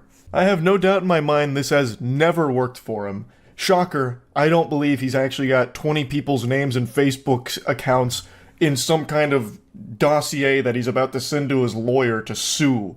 Or if he does, the lawyer's just going to be trying to hose him for money off of this absolute cringe. Like, this is just ridiculous. You can't sue someone because they declined to give you something for free when they weren't even offering it for free to begin with. Like, you can't tell my dad no? What the fuck is that? It's so wild. It's so weird. So yeah, I just wanted to talk about this a little bit. You might want to try this negotiating tactic though once or twice just to see how it goes. Maybe it might be worth trying. Why not? Let it rip. It seems like a good time, a good bunch of fun. That's really about it. So yeah. The specimen I'm about to expose you to is extraordinarily cringe, like this SCP weirdo that I'm about to unleash before your eyes. But I want you to take this as an inspirational motivator because somehow this goober was able to get into a serious relationship for the last 7 months. And if he can do it, anybody can. Alright, now let's begin our journey. This is a 26-year-old woman communicating with her 29-year-old boyfriend. Now, the previous night they had an argument, which we'll get into in a moment because it's crucial to the lore here of what unfolds. Now, this is the next day. She says, "Had some honey chicken with rice and broccoli from blank. How about you?" He responds with a Naruto gif, which is already an incredible start here, and goes, "That sounds good. I had a muffin and cheese lol, by the way. The call yesterday really sucked, but the New Year's Eve call was very nice." She says, "I know lol." And then for some reason he decides to pour salt in the wound. He just digs the knife a little deeper, letting her know that it was probably the worst call he's had, lol. To which she responds, "Alrighty. Well, that makes me feel great. I'm heading to bed. Love you, good night." For some reason he thought it was a good idea just to remind her how much he disliked talking to her last night about what they were discussing. Oh man, that call last night, that was the pits. Jesus Christ, am I right, you fucking harpy? Last night's call was horrible. The New Year's Eve call was a little bit better, but goodness gracious, heavens to Betsy, the call before that, fucking atrocious. And then he'll probably drop another Naruto gif. This time it's like an Itachi one casting a genjutsu. Don't ever do it again. But anyway, the argument they had on the call before these text messages was about her mentioning that she might want to try shrooms at some point. It was basically talking about drugs and how she's not interested in drugs, but the only one she has even an iota of interest in trying is shrooms like one time. And he took a very hard stance against that. Like it was like he was a fucking DEA agent here. I'll drop the information right here if you want to pause and read it, but the gist of it is, she mentioned that shrooms at least sounded somewhat interesting to try at some point, though she was never really being serious about it, and if she ever did want to try it, she said that she would talk to him about it first before doing anything. It wasn't going anywhere, and eventually she just said, "You're right, I'm wrong, sorry," and tried to move on from the whole conversation. But it looks like that was never in the cards. It's weighed heavy on the mind of her boyfriend, who brings it up out of the blue again, just to remind her how awful the conversation was. In the follow-up message, he decides to just go whole hog and let it all hang out here to just reignite this argument. He says, "Yes, I say wrong stuff to you sometimes. I know I make mistakes, but not this time. I stand by what I said yesterday, and this time you were in the wrong. But I'm heading to bed. I love you. Good night." And she reminds him, like, "Hey, we fully discussed this last night. There was no reason to bring it up again except to attempt to make me feel bad. Just because you're in a bad mood doesn't mean you should try to bring me down with you." She's 100% right. They had already discussed it. There is no reason to keep doing this again, this song and dance. Just let it be. But he just can't do that. "I know, but this is serious shit." And then he censors the word shit. He puts stars on his swear word like he's a 12-year-old in Twitch chat that has the language filter on. This is a 29-year-old man who is censoring the word shit. And we've only just begun with the exceptionally wacky stylings of this 29-year-old fucking goober. If you use any substitute, I am done with you. And I'm sorry I say this because I care about you too much, and you're much worth more. And you're much worth more. I don't, that's all over the place. I think he was just so angry. I mean, he dropped the word shit. You could tell his temper was flaring up. He used a naughty word. So I think he was just scrambling to say words in a panic. And then she just goes, I'm not talking about this. It's fine if you don't have the mouth of a sailor, but why censor it? Just don't even use the word. You could have said poop. This is some serious poop, milady. You're talking about drugs. Unacceptable. Why even bother censoring yourself? Oh, it's so cringe. And we've only just begun. She says there's no reason to go over this again. We talked about it. It's over. Drop it. Really just trying her best to move on from this because it's only going to get worse. But he's already too deep. He's already made his bed and it's time to piss his pants in it. Okay, but promised me you won't do it and I will drop the whole thing. She again reminds him, I already fucking told you I wouldn't do anything without talking to you first. Leave it alone. I'm done with this conversation. But it's just not registering in his mind. His neurons are just firing and he's going into flight or fight mode and he's fighting his own demons here. Don't get angry at me just because you had a drug problem in past. That's not my problem. That's your problem. Which is a crazy fucking thing to say to your significant other. Jesus. And she goes, bro, you're being dense right now. Just shut up and leave it alone. This isn't a conversation to be had over text, and we already talked about it on the phone. Just drop it, dude. Now, if you pause to read the explanation for the context around these messages, you'll know that the drug problem he's referring to is her smoking weed when she was 19, and the one time she tried cocaine. That's the drug problem to this guy. He speaks as if he's like a 14-year-old boy who just had a class on Dare, and now he is scared. He can't sleep anymore. He has to go to bed with one eye open and Narcan on the dresser next to him, just in case a burglar comes in and tries to force him to OD on drugs. Like drugs are out to get him and everyone he cares about. And he just keeps spiraling. You have to change that blank. He's literally beeping himself with a sensor. You have to change that beep, stupid attitude. And I'm not your beep, bro. And I'm not your beep, dude. Maybe that's why wow, that's hard to read. The grammatical catastrophe that he's unleashed upon my eyes is really fucking with my brain. I'm not your beep, dude. Maybe that's what you're call your beep friends. I don't give a beep. I'm not your beep friend. I'm not your beep. X is beep. Remember that. Like, what in the world is happening? This is the most childish text message I've ever seen in my life. It's like a kid melting down on League of Legends. This is a 29-year-old man. And he's speaking like this. He's a fucking boy. He's a baby boy. Why is he censoring his texts like this? Oh, it's so awful. It's so bad. I can't even parse what he's trying to say with his last statement there at the end. I'm not your fucking friend, which is, again, a wild thing to say to your significant other. You're supposed to be their best friend, basically. That's the whole point of being in the relationship, but whatever. But this is where it gets extraordinarily confusing. And I'm not your fucking ex's blank. Remember that. Your ex's what?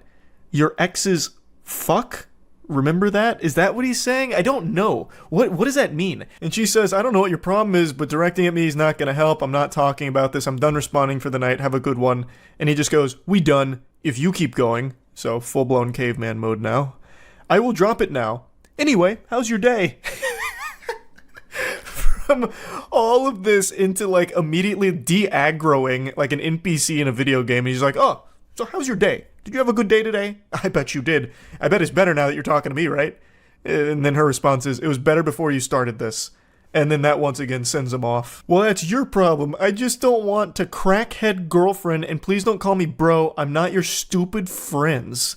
What the crackhead girlfriend? What are you talking about? She mentioned that the only drug she'd be interested in trying is shrooms, and she wouldn't even actually do it because she doesn't have a real interest. That's just the only one that even sounded somewhat appealing. He's lost his marbles. He's off his gourd for this. And eventually she's like, just go to bed. You need a nap. You're not you when you're tired. And then he hits her with like a threat. It'll be really funny when you're 6 feet under. And she goes, oh boy, here we go again. And he says, anyway, enough of this. Now, I think he's referring to You know, if you try drugs, you're dead instantly. You'll instantly die if a drug touches your body.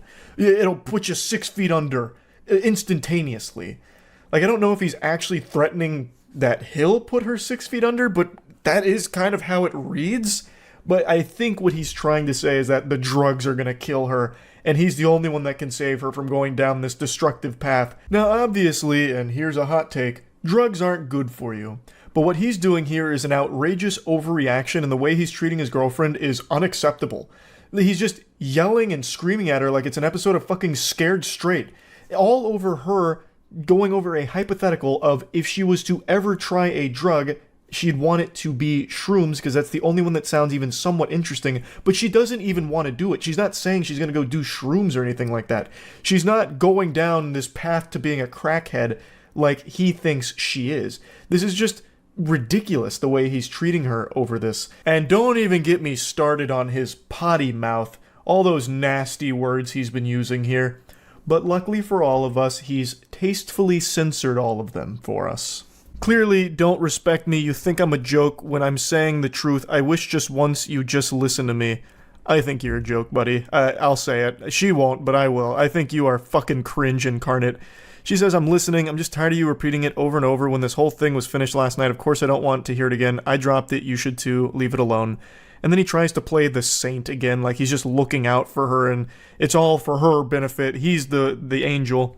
You know I say this because you are very important to me. Maybe no one tells you this, but I'm the first to tell you. And I always stick with my words. That's what I have to say. And I'm sorry if you hurt, but I had to say it. What a fucking hero. There's better ways of saying it. And apparently you'd already had this conversation the night before. And everything was settled then, but you just keep going. And she said, you didn't have to say it, lol, but okay, whatever makes you feel good. And now the demon comes back out again. Fuck do that. Beep attitude. I'm telling you, if you keep doing this, I'm trying to be understanding, but you give me beep disrespect. Answer, I'm done with you. Fuck off. This mumbo-jumbo nonsense. Like, it's the episode of SpongeBob with the sailor words, basically, and he's censoring it in the text. It's so awful. And she goes, just remember, you brought this up, you started, I told you I wasn't talking about it anymore, but you're pushing it, I don't know what else to tell you. She is trying so hard just to move on from this. Like, just give it up, just stop. Why does he keep going? Just stop. And then he drops another extremely mean, nasty insult, saying, no wonder your friend left you and your exes left you. What a huge piece of shit, just a horrible thing to say to anyone, let alone the person you are dating. And then she just goes, ouch, yeah, fuck you. And then he comes back with another confusing head scratcher. I was ready to drop it, but you keep fuck give me bitch, just stop now. What am I reading? What is that sentence? Oh man, oh brother, this guy stinks. And then he's like, ooh, that wasn't nice and I'm sorry. So he has an immediate change of heart within 2 minutes. And then he's like, he goes full apology mode here to try and save this, even though it's unsalvageable. This is where the relationship should end 100%. He goes, I'm sorry for being an beep. I should have never said that. That was my fault. I really apologize. And thankfully she shoots that garbage down. I really don't want to hear from you. Good night. And then he tries again to go really sweet talking, like, oh no, it's all a misunderstanding. Baby, I'm really sorry. That part I said, I didn't mean it. I'm really sorry. Anyway, baby, I'm so sorry. I should have thought more about your feelings, and at that time I wasn't thinking in that part I said was really not nice, but I love you. So he signs off with yet another completely incomprehensible, dumb, stupid text. But at least there was no censoring in the last part. He didn't use any foul language that needed to be, censored, because he's a classy guy. He wouldn't want any of those yucky words being uncensored in these texts. But yeah, as far as I can tell, she is planning on leaving him, according to the comments, I think. She said she's not going to give him another chance to show this side of him, which is good, because this relationship shouldn't continue past this point. That right there is the kibosh on it with the things he said about this. She didn't do anything wrong. She was just talking about a hypothetical. If she was to try a drug again, it would be shrooms because it's the only one that seems even somewhat interesting. But she even said multiple times she didn't want to, and she wasn't planning on it anytime at all, really. And this guy just had this crazy overreaction to it. So yeah, huge weirdo, big cringe guy. That's about it. So yeah.